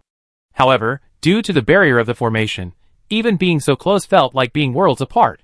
Even if he heard it, he couldn't find it. Now, guided by the boy, he finally saw the person. The person's face was obscured, dressed in embroidered black robes, lying on the ground. Judging from the noise, they were injured, and seriously so. Chu Qing asked, "Can the formation in the Inyang forest kill people?" "It's mainly for trapping people, preventing mountain people from accidentally entering. To activate the killing formation, Master needs to adjust it within the formation," the boy hurriedly replied. Chu Qing nodded. "Take me to that person." Even though it was right in front of him, Chu Qing knew that going directly there wouldn't work. They still needed to follow the principles of the formation, circling around a few times before they could reach the person. Sure enough, following the child's method, they circled twice before finally arriving in front of the man. The man wasn't dead. Hearing someone arrive, he suddenly sprang to his feet and shouted angrily, "Come on, your Grandpa Chung isn't dead yet." "Uncle Chung." Tai Chu Qing recognized the man before her at a glance, her eyes widening in surprise. Chu Qing was also somewhat surprised. This man was none other than Chung Taizan, the guest from Red Cloud Mountain, the one who crossed the river with his iron palm. When this burly man saw Chu Qing, he shrank back. Before he could finish speaking, he saw Tai Chu Qing and his eyes widened again. "Little Qing'er, you're not dead." Chu Qing glanced at him. "She's not dead, but I think you're about to die." As she spoke, she put down the child and prepared to go over to check Chung Tieshan's injuries. The little boy darted to Chung Tieshan's side in a flash. Chung Taizan looked down, puzzled. "Whose baby is this?" he asked. The boy then pressed his wrist, his brow furrowing. "Several meridians are broken, many bones are broken, and his internal organs are badly damaged. If left untreated, he might live for another 3 hours." "Uncle Chung, what happened?" Tai Chu Qing was startled by the boy's words. Chung Taizan clicked his tongue in amazement. "Whose child is this? So capable. Is there any way to treat him?" Chu Qing asked the boy. The boy nodded, solemnly taking out a needle pouch from his robes. "I first stabilize his injuries with the 7 needles of yin and yang, and then slowly treat him." "There's no time to slowly treat him." Chung Taizan gritted his teeth and said, "I was being chased here and stumbled into this place by accident. Judging by the time, they should be coming to find us soon." He had barely finished speaking when Chu Qing turned to look outside the formation, his eyes narrowing slightly. A voice came from outside the formation. "Who set up this formation? Hand over whoever just broke into it." Chapter 177. The voice, amplified by internal force, filled the ears like a raging inferno, carrying an extreme aggressiveness that stirred a strange restlessness within. Chu Qing's eyes narrowed slightly. Who is this person? To be able to injure you like this, they are probably no ordinary character. The Vice Hall Master of the Blazing Fire Hall, the younger brother of the current Hall Master, Bei Tang Lai, Bei Tang Zun. Chung Tai-zhan, having been pricked with acupuncture needles by the child, felt much better and spoke with greater confidence. Damn it, ever since the news of Xiao Qinger's abduction reached Ghost God Gorge, I led men out to rescue her. But I didn't expect the Blazing Fire Hall to receive the news as well. Bei Tang Zun actually secretly bypassed my Iron Blood Hall's camp and ambushed me along the way. If I hadn't been lucky, I would have almost been tricked by this old bastard. Chu Qing raised an eyebrow. How could you bypass your Iron Blood Hall's camp and ambush you along the way? Chung Tai-zhan scratched his head, understanding Chu Qing's meaning. The Iron Blood Hall is a powerful force. It's only natural that a few have impure intentions. Not to mention anything else, don't be fooled by Wen Fuxing's seemingly honest appearance. He's actually quite wicked. He's already planted spies in my house. It's a pity I don't know who it is, otherwise I would have crushed him. So you do know Wen Fuxing planted someone in your house. But you don't know that person is your accountant. And you don't know that Wen Fuxing took your money and gave it to Cui Bunu to raise his daughter. Otherwise, it wouldn't be Cui Bunu who needs to reform his character, but you, Chung Tai-zhan. Recalling Wen Fuxing's smug look when he told him these things, and looking at Chung Tai-zhan's current gritted teeth, Chu Qing found it inexplicably amusing. Of course, now wasn't the time to laugh. He looked towards the edge of the forest and said to the boy, "Little brother, could you please take us outside the forest first?" The people of the Blazing Fire Hall are skilled in fire attacks. No matter how profound the formations in the Yin-Yang forest are, they can hardly withstand the raging flames. If we don't deal with these people, the people inside will be in danger. The boy nodded upon hearing this. Although young, he understood the danger. However, his gaze towards Chu Qing hesitated. "Senior, from your conversation, the person who came is no ordinary person, and his martial arts must be extremely high. Are you confident in your abilities?" "Don't worry, his martial arts are very high." Chu Qing patted her chest, assuring the boy. The boy was a little skeptical of this boisterous older sister, but seeing Chu Qing nod, he finally agreed. During their brief conversation, Bei Tang Zun outside repeatedly called out, hoping the people inside would hand over Chung Tai-zhan. However, his calls went unanswered. At that moment, outside the forest, a group of disciples from the Blazing Fire Hall, clad in red robes, stood ready. Leading them was Bei Tang Zun. He was not young, probably in his 40s or 50s, yet he did not appear old. His features were exceptionally handsome. In his youth, he must have been a dashing young man. Now, though older, time had not diminished his good looks. His refined air was further enhanced by his red robes. He stroked his beard with one hand, the other behind his back, and looked up at the forest before him, a thoughtful expression in his eyes. "Hall Master, why not just burn this forest down?" A subordinate stepped forward, asking for a solution. Bei Tang Zun gently shook his head. "This forest is somewhat special, containing hidden formations and mysteries. It must be where a reclusive master lives in seclusion. In the martial world, one cannot be arrogant. When facing such reclusive masters, one should show them respect, lest one act rashly and offend them." His subordinates were somewhat unconvinced. "But master, what do we, the Blazing Fire Hall, fear from others?" "It is precisely because we have something to fear that the Blazing Fire Hall has achieved its current status. Those who look down on everyone, even if they reach a peak for a time, cannot maintain it for long." The barely concealed anger in his words silenced his subordinates. Bei Tang Zun, however, frowned deeply. He meant what he said. Therefore, he couldn't understand why his elder brother would choose this time to invade the Iron Blood Hall. Especially 3 years ago, they had received a decree from the Ghost Emperor. Although the decree explicitly stated that they were only forbidden from crossing the Tontian Ridge, thus isolating the north and south, it didn't prevent them from developing and expanding. However, at the time, they had clearly decided that, at least until the Ghost Emperor's decree was lifted, the status quo must be maintained. The Ghost Emperor wouldn't issue a decree without reason. Something significant must have happened. This decree is incomprehensible. If something unexpected happens, and we remain unscathed, we can handle it calmly. A rash attack on the Iron Blood Hall contradicts their previous decision, and is not the best course of action. However, this time, Bei Tang Lai is stubborn, even going so far as to issue the Blazing Fire decree.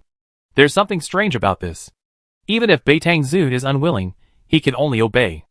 Thinking of this, he sighed softly. Looking up, he saw a group of people emerging from the forest. He immediately narrowed his eyes slightly. But when he clearly saw the group of people before him, his expression became strange. The old and injured man was Chung Tai's Han. There was also a child of about 7 or 8 years old. 2 young masters and a young lady?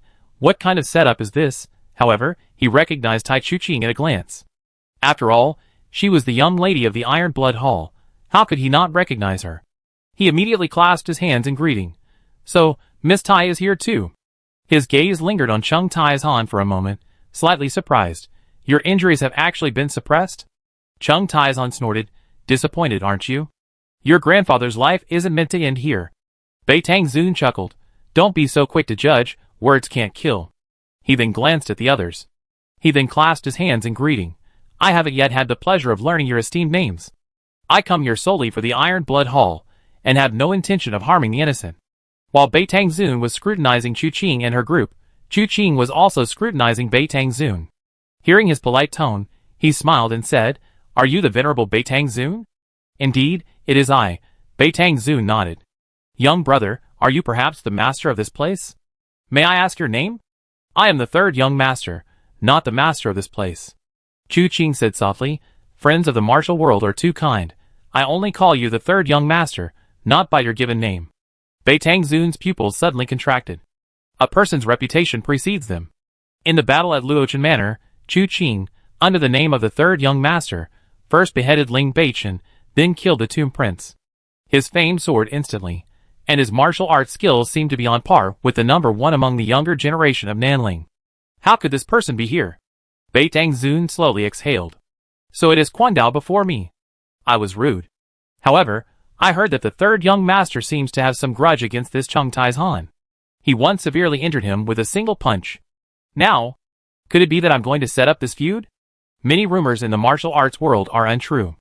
Chu-ching smiled. Senior Cheng's martial arts are superb, while I am but a novice. I asked you for a single move, and the rumors have spread like this. I'm truly sorry to have made the Northern Hall master laugh. I wouldn't presume to say I'm setting up a feud. However, I had some acquaintance with Miss Tai at Luochen Manor. Therefore, although I know that the Iron Blood Hall and the Blazing Fire Hall are currently fighting at Ghost God Gorge, and their positions are different, I cannot allow members of the Iron Blood Hall to die before my eyes.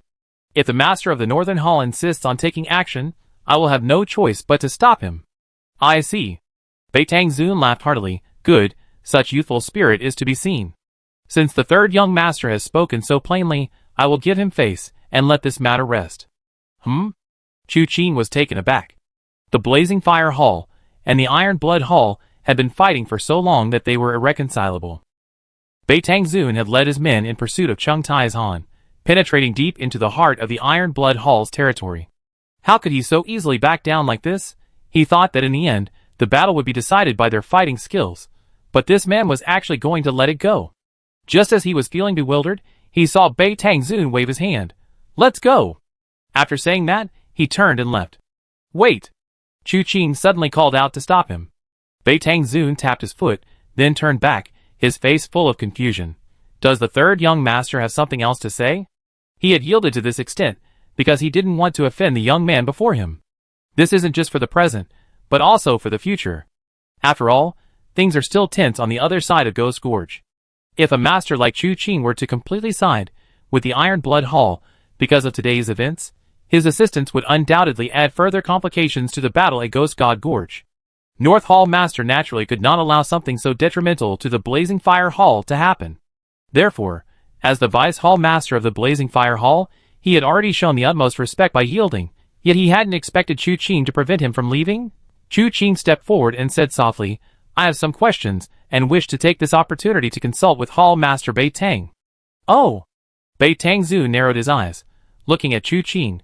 What questions does the 3rd young master have? Please speak frankly. If I know the answer, I will certainly tell you everything I know. Chu-ching coldly asked, May I ask how Hall Master Bei Tang and Prince Mei of the Heavenly Evil Sect address each other? Heavenly Evil Sect, Prince Mei? A look of confusion flashed in Bei Tangzun's eyes. I know the Heavenly Evil Sect, but who is Prince Mei? You truly don't know? Chu-ching's tone had become stern at this point. Bei Tangzun laughed heartily. The 3rd young master should know that Bei Tangzun has been roaming the martial world for over 20 years. My concession today was for the sake of both sides. It's not that I fear your reputation as the Mad Blade. Furthermore, I will not accept this fabricated charge. A fabricated charge indeed. Chu Qing said coldly. Tai Chu Qing was captured by Prince Mei of the Heavenly Evil Sect after leaving Ghost God Gorge. If it weren't for my rescue by chance, her fate would be uncertain. The Blazing Fire Hall is holding back the Iron Blood Hall in Ghost God Gorge, while the Heavenly Evil Sect is within the Iron Blood Hall's territory, forming a pincer movement with the Blazing Fire Hall. This matter cannot be explained away with just a fabricated charge from you, Lord Beitang. What? Beitang Zun's expression changed drastically. Absolutely not. Fine. Chu Qing waved his hand. I long heard of the Blazing Fire Hall's 9 Blazing Inferno divine skill. Since Hall Master Beitang is unwilling to tell the truth, today is the perfect opportunity to learn from them. Beitang Zun laughed angrily. Fight if you want. Trying to label my Blazing Fire Hall as colluding with the Heavenly Evil Sect is absolutely impossible. Do you really think I'm afraid of you? With that, Chu Qing said no more. His eyes flashed, and he drew a circle with one hand, thrusting out a palm. It was the regretful dragon soaring technique. A dragon's roar resounded, accompanied by a dragon-shaped energy thrust forward, its extreme chill spreading outwards. Beitang Zun's eyes blazed like fire. He pulled at his cloak, spun around, his heart pounding like a drum. A surge of fiery energy erupted, coiling around his body, transforming him into a fireball that crashed fiercely towards Chu Qing's palm strike. While the 9 Blazing Inferno divine skill of the Blazing Fire Hall is also of the pure Yang lineage, it primarily affects the heart meridian. Of the 5 elements in the human body, the heart belongs to fire, the lungs to metal, the liver to wood, the kidneys to water, and the spleen to earth. The 5 elements interact in a cycle of mutual generation and restraint, but the 9 Blazing Inferno interprets this cycle in a different way. It strengthens the 5 internal organs, using the 4 to nourish the 1, with the main energy flowing through the heart. By igniting the fiery heart within the body, the person becomes like a raging fire, burning everything in its path. This fire originates in the heart and intensifies in action, reaching the highest level of perfection. Therefore, before unleashing the attack, the mind must be as pounding as a drum, as urgent as boiling oil over a raging fire. Among the resulting techniques is the 9 Blazing Inferno palm that Beitang Zun is now employing. However, Beitang Zun incorporated the Kasaya subduing demons technique into this martial art, using the cloak to conceal the true meaning. At first glance, the true energy, like a raging fire, rolled and resembled a massive fireball. In reality, its true form was concealed beneath the cloak, only revealing itself at the moment of decisive victory. Swift as lightning, the 2 figures unleashed their attacks, closing in on each other in the blink of an eye. Where Chu Qing passed, a chilling aura rose, spreading frost. While Beitang Zun walked, the accumulated snow melted into scorching water. The 2 figures collided, yet without a sound. Chu Qing's regretful dragon strike landed on the cloak, the dragon-shaped energy bursting forth, shattering the cloak. Beitang Zun, recognizing the power of this palm strike, used the opportunity to dodge and circle behind, launching a counterattack with his own palm. Without turning his head, Chu Qing stepped onto the Xian position, lowered his shoulders, and thrust his right palm backward. The roar of a dragon was followed by a powerful strike, the dragon's tail sweep. The seemingly previous clash was actually concealed beneath his cloak. Beitang Zun intended to use the 9 blazing palms to deceive Chu Qing, but Chu Qing's regretful dragon's roar directly shattered his cloak, revealing his true intentions. Only then, taking advantage of the moment when Chu Qing's back was wide open, did he strike. Unexpectedly, Chu Qing's dragon's tail sweep was specifically aimed at his back. This palm strike, delivered right to his doorstep, played right into his hands. Now, the 2 palms collided with a deafening boom. 2 forces, one hot and one cold, instantly intertwined, forming 2 semicircles, one fiery red, the other icy cold. In just a moment, Beitang Zun's expression changed. He let out a muffled groan, and was sent flying backward. It wasn't that he was too weak. In reality, if his opponent hadn't been Chu Qing, even someone with superior internal strength would have had no chance of defeating him so easily. However, Chu Qing's internal energy was exactly the opposite of his, mutually restraining each other. Once one side gained the upper hand, the other naturally suffered a crushing defeat. But Chu Qing, undeterred, turned and moved like a wisp of smoke, grabbing Beitang Zun by the throat before he could fall from midair, coldly saying, "Even facing death, Hall Master Beitang still won't tell the truth?" Chapter 178. Silence reigned before the Yin Yang forest. It was as if the sudden change had never happened. If it weren't for the lingering traces of their exchange still before their eyes, almost no one would believe that the dignified vice hall master of the Blazing Fire Hall, Bei Tongzuan, had been defeated by Chu Qing in a single move. Chung Taizan swallowed hard. Recalling his earlier meeting with Chu Qing, he remembered how Chu Qing had even had his men test their skills against him. Only then had the chance to exchange a single punch with him. Although the power of that punch still lingered in his mind, it was far less shocking than what he was witnessing now. How much time has passed? How did this kid even learn martial arts? Or was he holding back all along? The thought of Chu Qing repeatedly saying he wanted to learn from him again made his legs go weak. Bei Tangzun's martial arts were even superior to his, yet he couldn't withstand a single move, just like him. After Luochen Manor brought Tai Chu Qing back, Tai Lingyun told him that Chu Qing's request to learn from him was genuine. He didn't intend to kill him. Now it seems. Tai Lingyun knows nothing. This kid's martial arts are like a ghost's. What's the point of him wanting to learn from him? He clearly wants to kill him. The other disciples of the Blazing Fire Hall only now realized the truth. They shouted angrily, "Release the Hall Master!" They charged forward, trying to rescue Bei Tangzun. Chu Qing didn't even glance at them, sweeping out a palm strike. Dragon-shaped energy pierced through all directions, creating several loud booms. Before they could even reach him, the 20-odd people were sent flying by Chu Qing's palm force. Only then did Bei Tangzun manage to speak. "Stop! You are no match for him." However, it was far too late to say this now. Chu Qing glanced at Bei Tangzun. "Senior, do you still have time to concern yourself with other matters at a time like this? I don't know what you're talking about. My Blazing Fire Hall has never colluded with the Heavenly Evil Sect. I can guarantee this with my life." Bei Tangzun said in a deep voice. "I have heard about the Heavenly Evil Sect. These people cultivate demonic arts and harm fellow martial artists. My Blazing Fire Hall would never stoop to their level. Either there's some misunderstanding, or you're framing me. If you have the guts, you can kill me, but don't tarnish the reputation of my Blazing Fire Hall." Chu Qing, seeing his expression and tone, didn't seem to be feigning, so he nodded. "All right, I believe you for now." He then turned to look at the other Blazing Fire Hall disciples. Chu Qing hadn't used a killing move earlier, although these people were struck by the palm strike and thrown about. None of them died. He struggled to his feet, but dared not retaliate. Then Chu Qing said, "I hit it off immediately with the Hall Master of the Northern Hall, and we intend to travel together. Please return." The crowd exchanged bewildered glances, thinking, "I don't believe you for a second. This is what you call hitting it off immediately? This is more like starting a fight on sight." Unfortunately, their fists were no match for his strength, and they dared not contradict Chu Qing's claim of instant connection. They merely looked at the Hall Master of the Northern Hall, filled with resentment. The Hall Master of the Northern Hall gave Chu Qing a deep look, sensing the strange, chilling power within him. Knowing there was no way to resolve this today, he spoke, "You may return to the Blazing Fire Hall and report this matter to the Hall Master. I truly hit it off immediately with the third young master, and we intend to travel together." "Yes." The disciples of the Blazing Fire Hall exchanged bewildered glances before clasping their hands in agreement. Then, supporting each other, they left the Yinyang forest. After they left, Bei Tangzun turned to Chu Qing. "All right, what do you intend to do with me?" "Hall Master Bei Tang is too kind," Chu Qing said with a smile. "Since we hit it off so quickly, I naturally treat you with courtesy. However, Hall Master Bei Tang's martial arts are unparalleled. These men around me are no match for you. Just in case, I have to acupuncture a few points on Hall Master Bei Tang. Please forgive me." Bei Tangzun nearly died of anger. "Unparalleled martial arts, and you dare to bully me like this?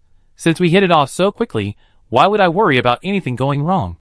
Chu Qing clearly didn't consider Bei Tangzun's feelings and reached out to acupuncture a few points on his hand.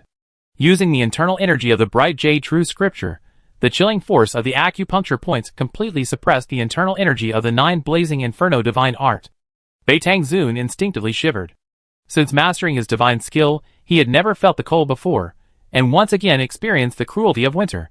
Chu Qing helped him up and said to the boy, "Please lead the way, young brother." Seeing how Chu Qing had easily dismissed everyone, the boy became even more respectful. He clasped his hands in a salute. "Yes, please follow me, seniors." He led the way into the Yinyang forest, with Chu Qing and his group following behind. A moment later, they returned to the Yinyang lodge.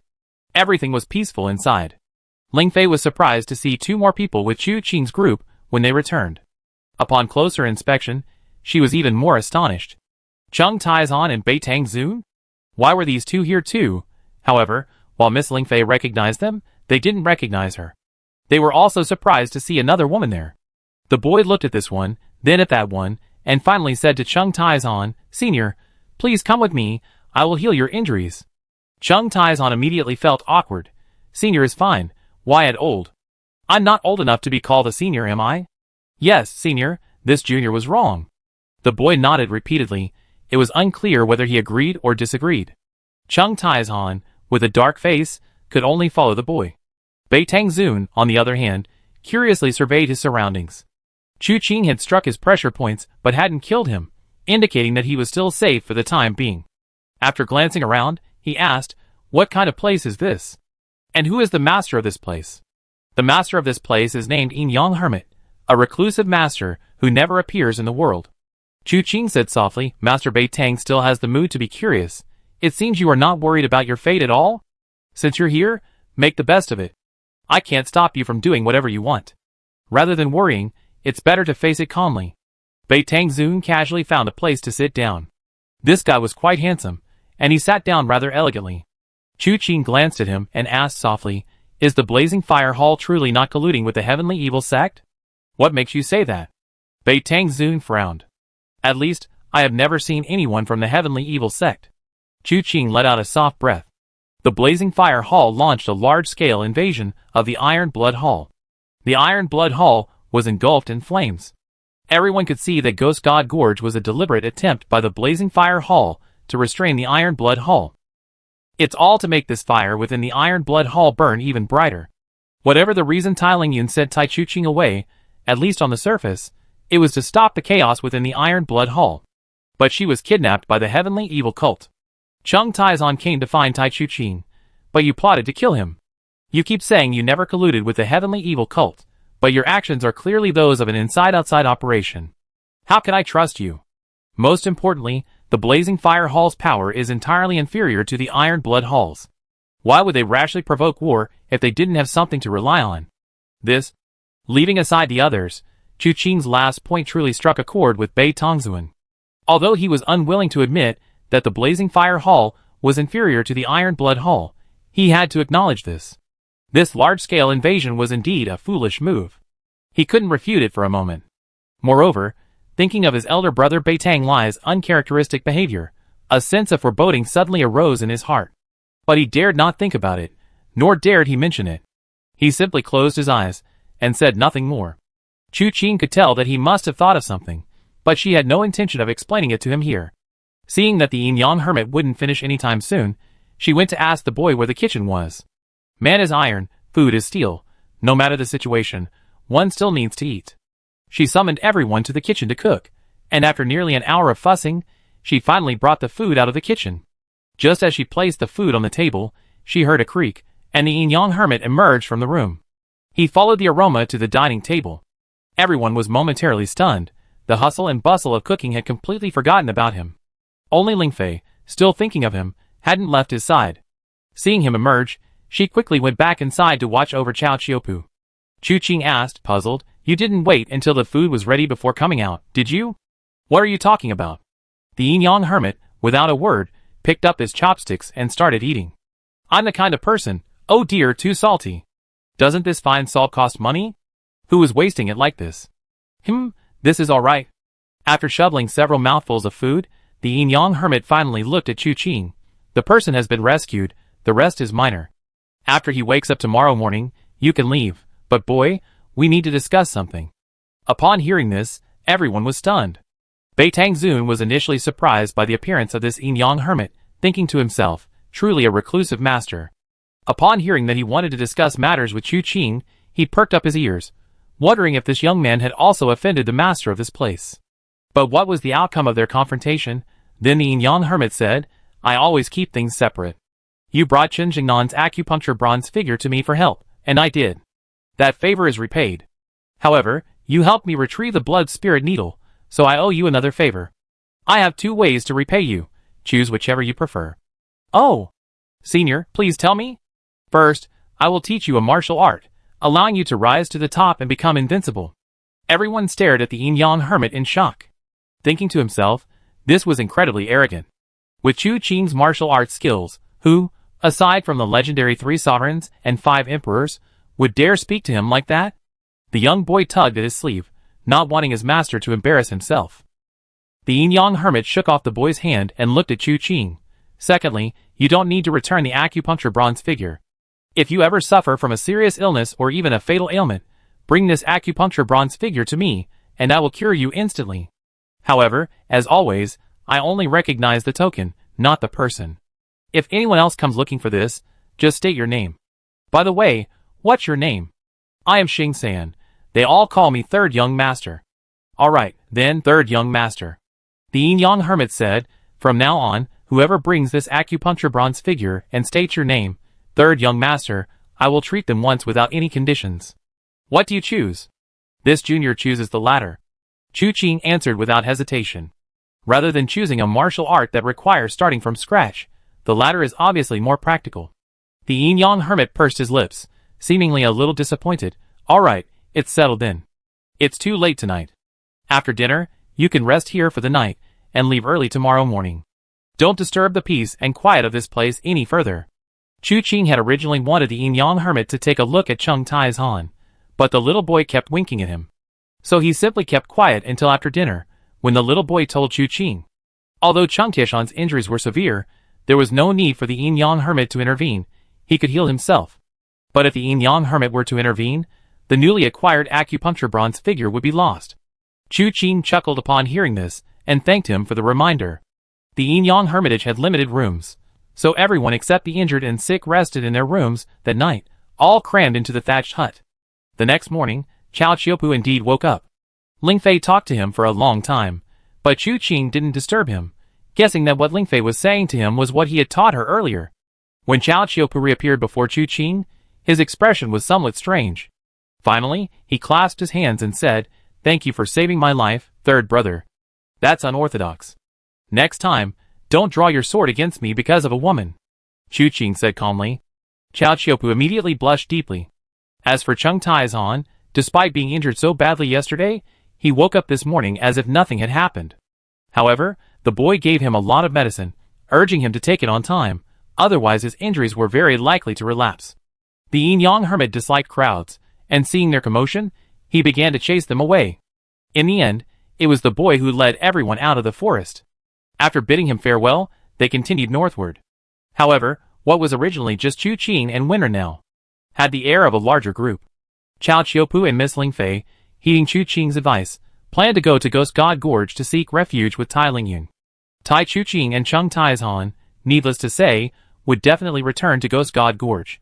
Chu Qing and Winru were also heading towards Ghost God Gorge. As for Beitang Zun, as a prisoner, he had no choice. The group traveled together for several days. On this day, they were lucky enough to enter a city to rest, so they booked several rooms at an inn. That evening, Tai Chu Qing sat by the oil lamp, lost in thought. Suddenly, a gust of wind arose, and with a whoosh, the window was blown open. Tai Chu Qing was wondering where this strange wind came from, when she turned around, and saw a man in black wearing a white mask sitting casually in the window. A long, black sword was casually held in his hand, and the cold eyes beneath the mask were fixed on her. This appearance. Tai Chu Qing's pupils suddenly contracted. "You are the Night Emperor?" Chapter 179. "Miss Tai, have you heard of me?" Chu Qing's voice was exceptionally cold and stern, hidden behind his mask. Tai Chu Qing's face paled slightly. You come to kill me?" The Night Emperor's name rose in Tianwu City, but the killing of Jiang Shidao in Shidao City made his name known throughout the martial world overnight. As the eldest daughter of the Iron Blood Hall, Tai Chu Qing had naturally heard of him, and knew very well. This man was an assassin. An assassin had come knocking on her door for no reason. She couldn't think of any other possibility besides wanting to kill her. She subconsciously took 2 steps back. "I advise you not to act recklessly. Do you know that the third young master of the Mad Blade is now traveling with me? His martial arts are unparalleled. If I call out, he will immediately appear.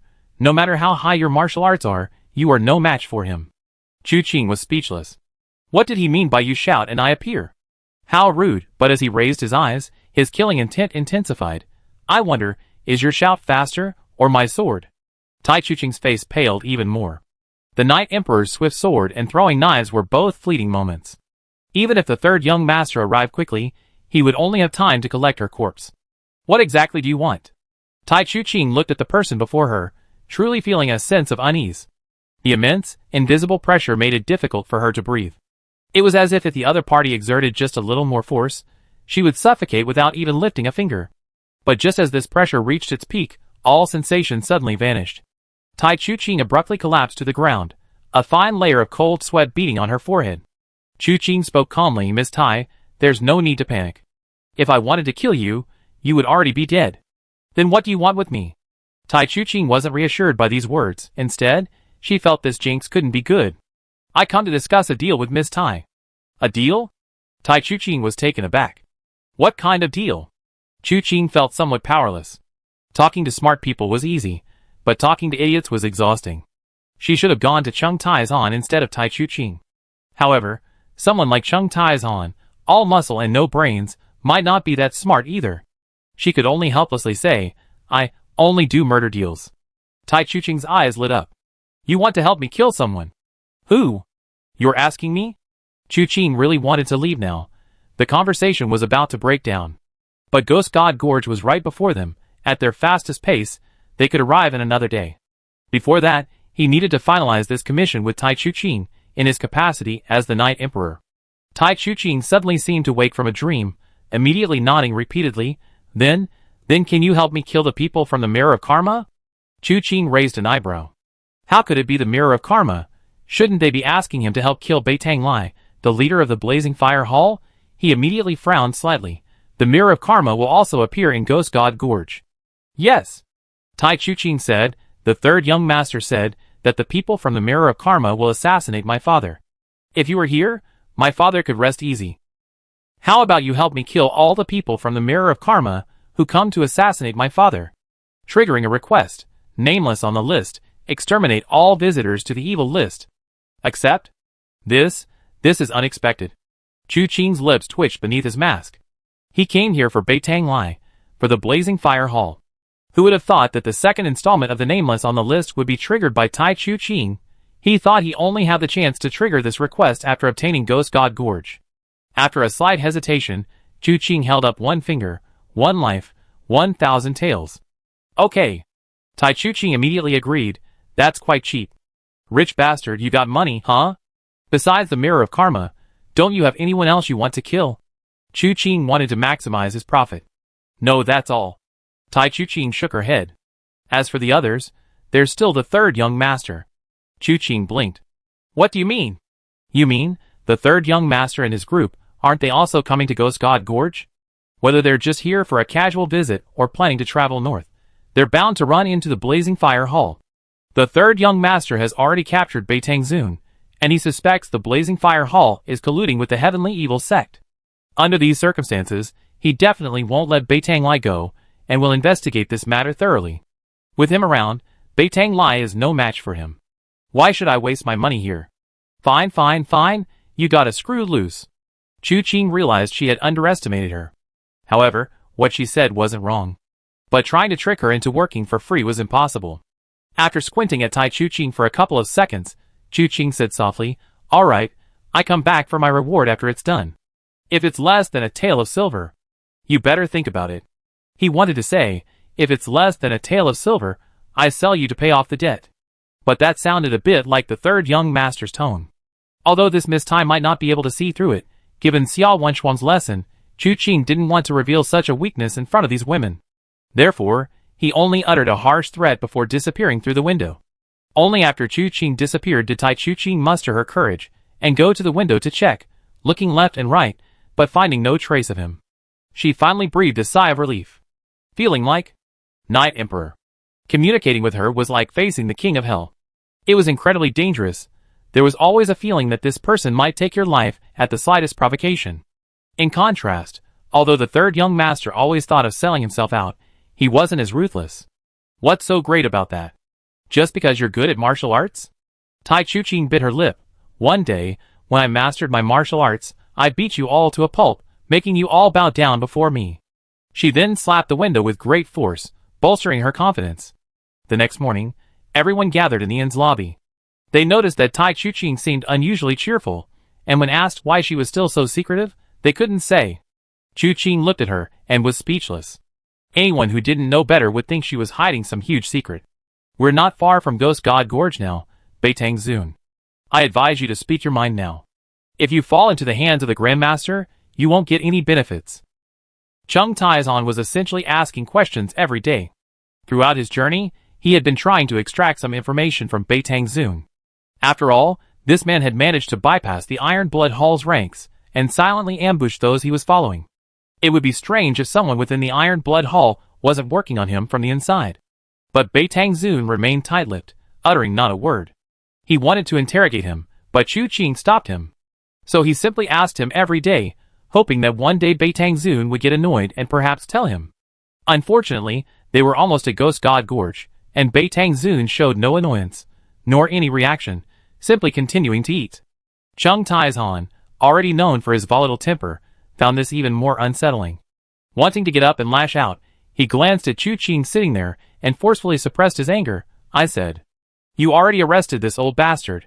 Why don't you torture him, letting him hang around in front of me every day, and I can't even punch him? What problem would punching him solve? Just having him here annoys me doesn't solve anything either." Chung Taizan spread his hands, his face full of incomprehension. Chu Qing smiled. "You find out when the time comes." Upon hearing this, Beitang Zun suddenly looked up at Chu Qing. "What are you planning to do?" Beitang Zun didn't take Chung Taizan's straightforwardness seriously at all. But Chu Qing's silence, clearly indicating ulterior motives, yet the fact that his intentions were unknown, was what truly made him wary. Chu Qing smiled again, but his answer to Beitang Zun was exactly the same as his answer to Chung Taizan. "You find out when the time comes." This time, both Beitang Zun and Chung Taizan suffered the same setback. Beitang Zun was somewhat disheartened, while Chung Taizan was delighted. Chao Qiupu and Miss Ling Fei exchanged a glance, finding the scene quite amusing.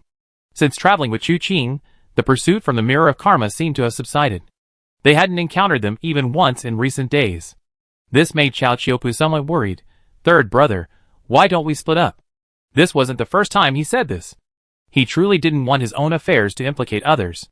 The last time, he exhausted Shenzheng Man, a bronze acupuncture man, and Chu Qing had carried him over 100 miles to find the Yin-Yang hermit for help, which already troubled him deeply.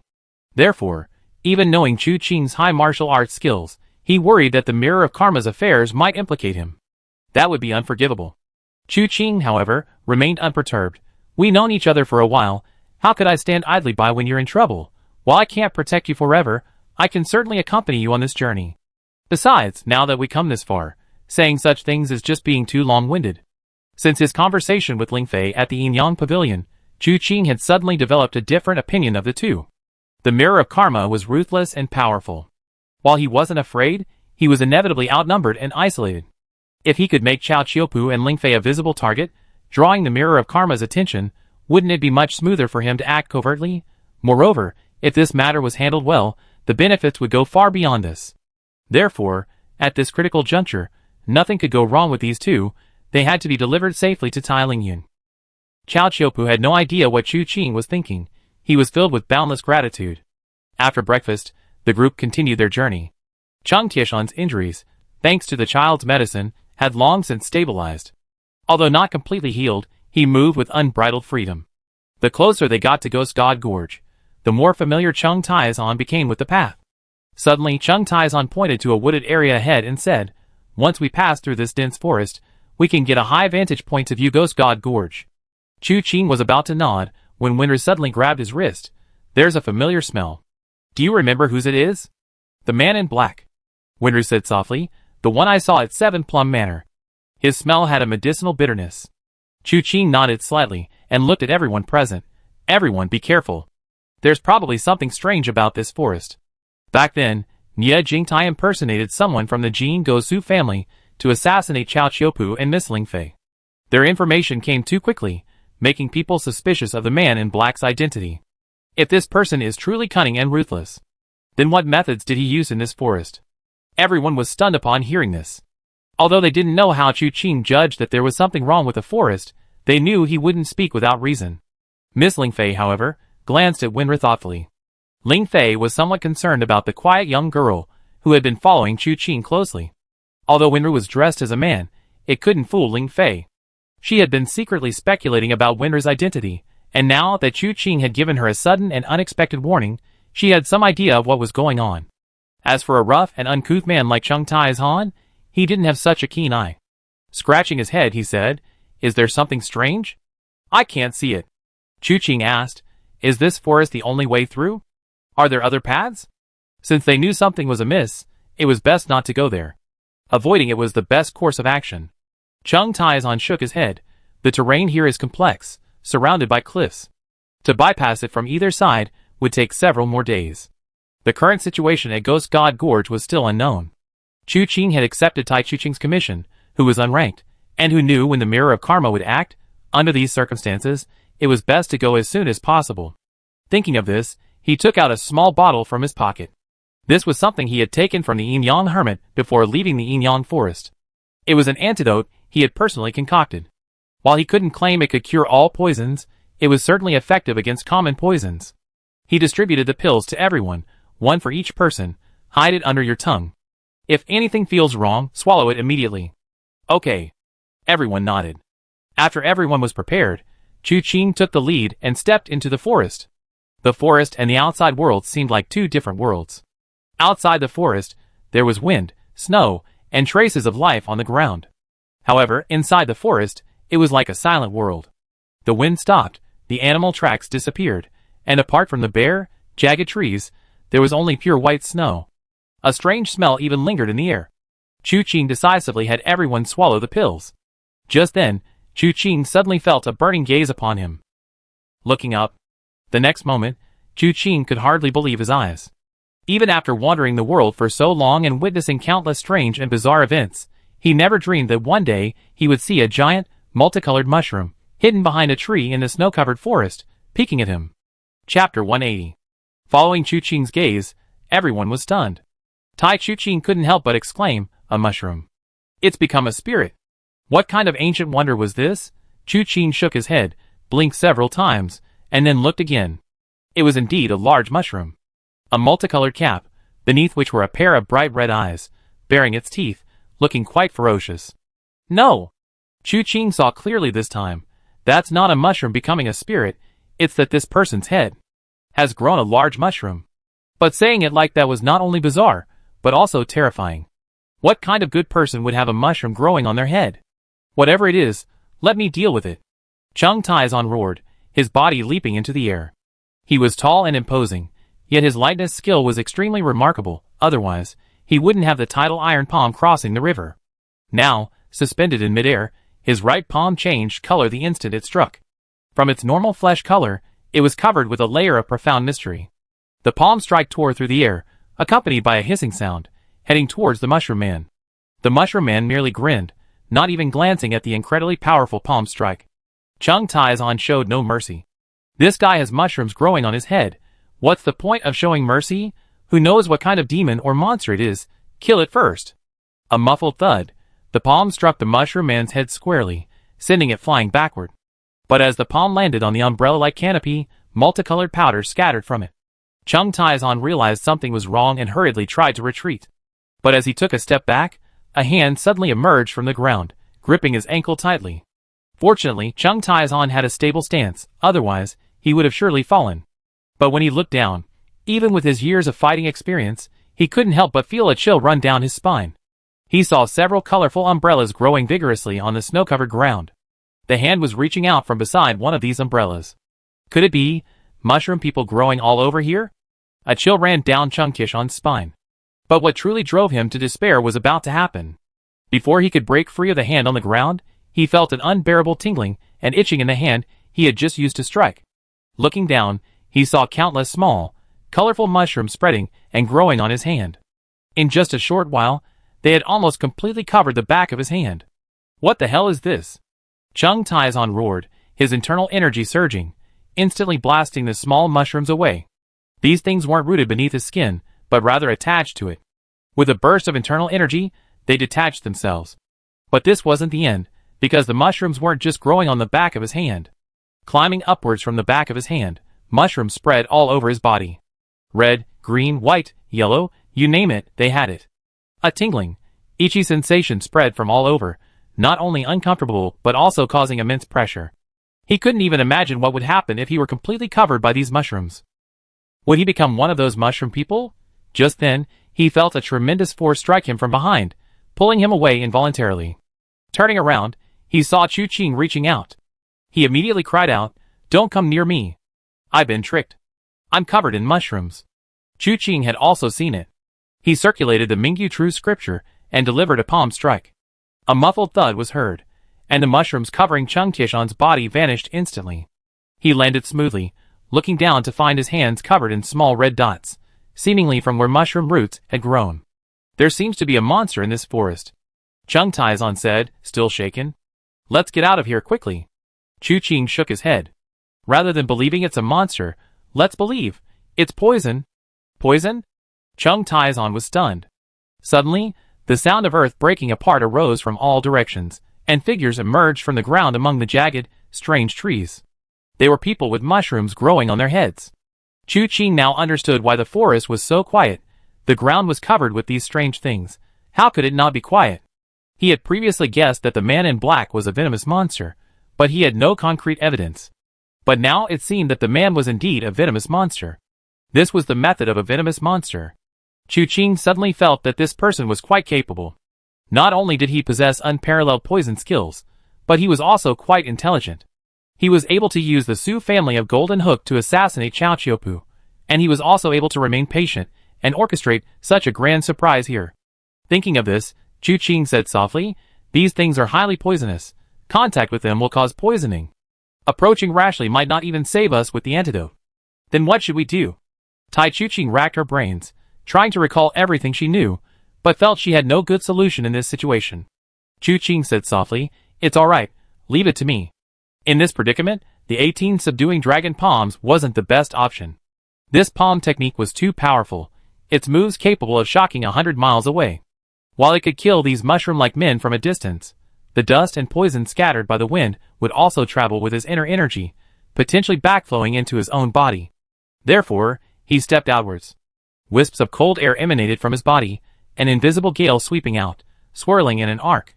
It was already freezing cold at this time of year, but as Chu Qing circulated his inner energy, the chill became even more oppressive. Beitang Zun's pupils suddenly contracted. He realized that although he had been defeated by Chu Qing with a single palm strike in front of the Yinyang forest, the man hadn't actually used his full strength. Otherwise, he feared he wouldn't even have a chance to make a move. How could someone so young possess such terrifying martial arts? Even the 3 sovereigns and 5 emperors in their youth were probably no more than this. The reason Chu Qing now vaguely holds the title of the #1 young talent of the Southern Ridge is precisely because he hasn't yet clashed with the disciples of the current 3 sovereigns and 5 emperors. But what if they were to meet? What would the outcome be? Just as he thought this, a layer of frost suddenly spread in all directions from Chu Qing's feet. It bypassed the spot where they stood, freezing everything in its path, turning grass to ice and trees to solidify. The mushroom-like figures in the forest, before they could even move, were covered by the frost, each one frozen in place like an ice sculpture. In a mere instant, Chu Qing, without moving a muscle, had condensed the surrounding forest into a frozen world. Wenru, Tai Chu Qing, Chao Qiupu, Lingfei, Cheng Tiezhan, and Beitang Zun, though not directly covered by the ice, felt the chill in the air. It was as if they had suddenly fallen into an icy hell, each breath feeling as if their lungs were freezing. This? Cheng Tieshan's eyelids twitched. What kind of martial art is this? Just a trick. Chu Qing slowly drew his sword. I call it 10,000-mile ice arena. This move, 10,000-mile ice arena, was actually derived from the technique heaven and earth lose color. Chu Qing was never one to stick to the rules. Every time he acquired a martial art, he would try to innovate upon it, and even if he couldn't innovate, he would try to integrate it, discarding the dross and blending the essence. Therefore, upon acquiring the extraordinary martial art heaven and earth lose color, he considered how to integrate it. However, after much deliberation, he discovered that integrating this martial art was extremely difficult. It could only be described as a single move. The key lay in the method of internal power released externally. This method was incredibly subtle. Using the heaven and earth lose color technique, it could slow down the surroundings, freeze the enemy's thoughts, and almost stop time. This was a superior martial art that interfered with reality using internal energy. Chu Qing wanted to integrate this martial art, but he lacked a suitable method.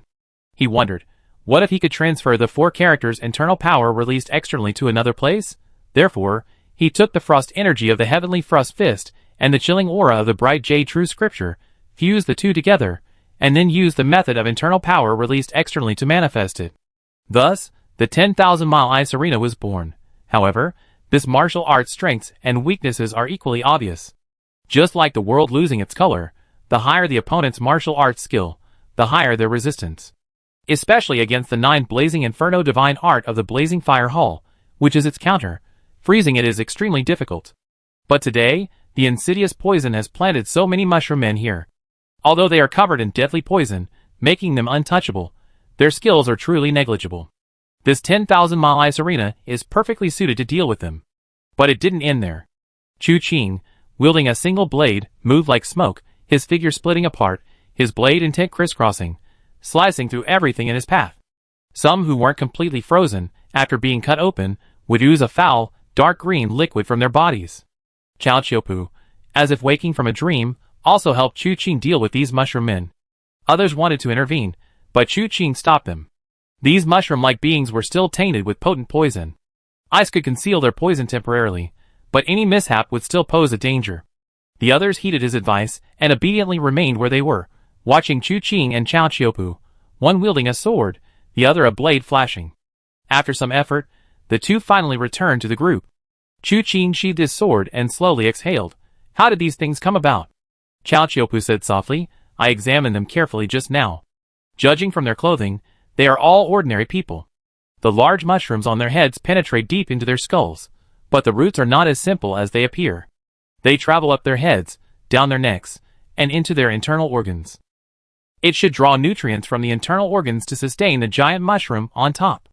Chu Qing grimaced, feeling this thing was far more sinister than any evil martial art. But it's still just a mushroom. Tai Chu Qing muttered softly, even if they grow on a person's body and take control, it shouldn't be like this, right? She was somewhat unclear in her expression. What she meant was that even if plants possessed a person's body, they couldn't possibly attack other things. Chu Qing understood her meaning and shook her head. These aren't normal mushrooms to begin with, and vegetation can also be aggressive. Some ferocious flowers will devour any living thing that passes by. They're just rooted in the ground, unable to move. He continued, these mushrooms might have been cultivated multiple times, taking root in a person's internal organs, obeying commands to attack their target through the body. That's a possibility too. He glanced at Wenru as he finished speaking. Seeing Wenru nod, he said, you can continue forward, or wait here for a bit. I have something to attend to, I'll be right back. With that, he grabbed Wenru, and in a flash, he was already among the trees. The group exchanged glances. Tai Chu Qing was reluctant to stay. The surrounding area was filled with corpses with large mushrooms on their heads, a somewhat eerie sight. But Chao Chiopu felt it was better to stay. The person behind them hadn't revealed themselves yet. Venturing forward rashly might lead to unforeseen events. Staying here allowed them to prepare for any eventuality. In the end, Tai Chu Qing's opinion was rejected, and everyone agreed to wait.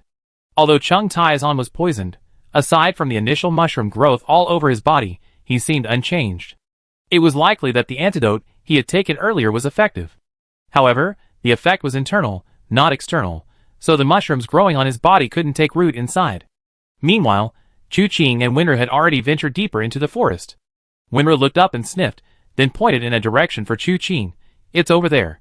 Chu Qing nodded, but paused. Just as Wenru was startled, she heard a faint melody from afar. The two exchanged a glance, and Chu Qing said softly, follow me closely, don't leave my side for a moment.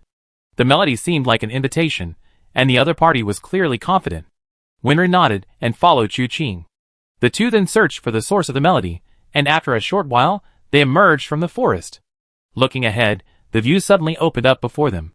The sky was high and the clouds were light, revealing a corner of a vast canyon as far as the eye could see. Below, a precipitous cliff rose. There sat a man. This man, dressed in a gray robe, had his back to Chu Qing. His long hair trailed on the ground, and Aguchin sat cross-legged on his knees. His fingers danced lightly across the strings, the music sometimes flowing like mercury, sometimes like a gentle drizzle, sometimes as powerful as a phoenix soaring through the heavens. The appearance of Chu Qing and Wenru caused a slight tremor in his playing. He pressed his fingers on the strings and sighed softly. High mountains and flowing water seek a kindred spirit, but I wonder, Would the third young master be willing to be my kindred spirit? The man turned around, his face obscured. For he wore a mask, and on the mask was a single word. Tomb. The Tomb King. Chu Qing's eyes narrowed slightly. The Tomb King? Are you waiting to die here?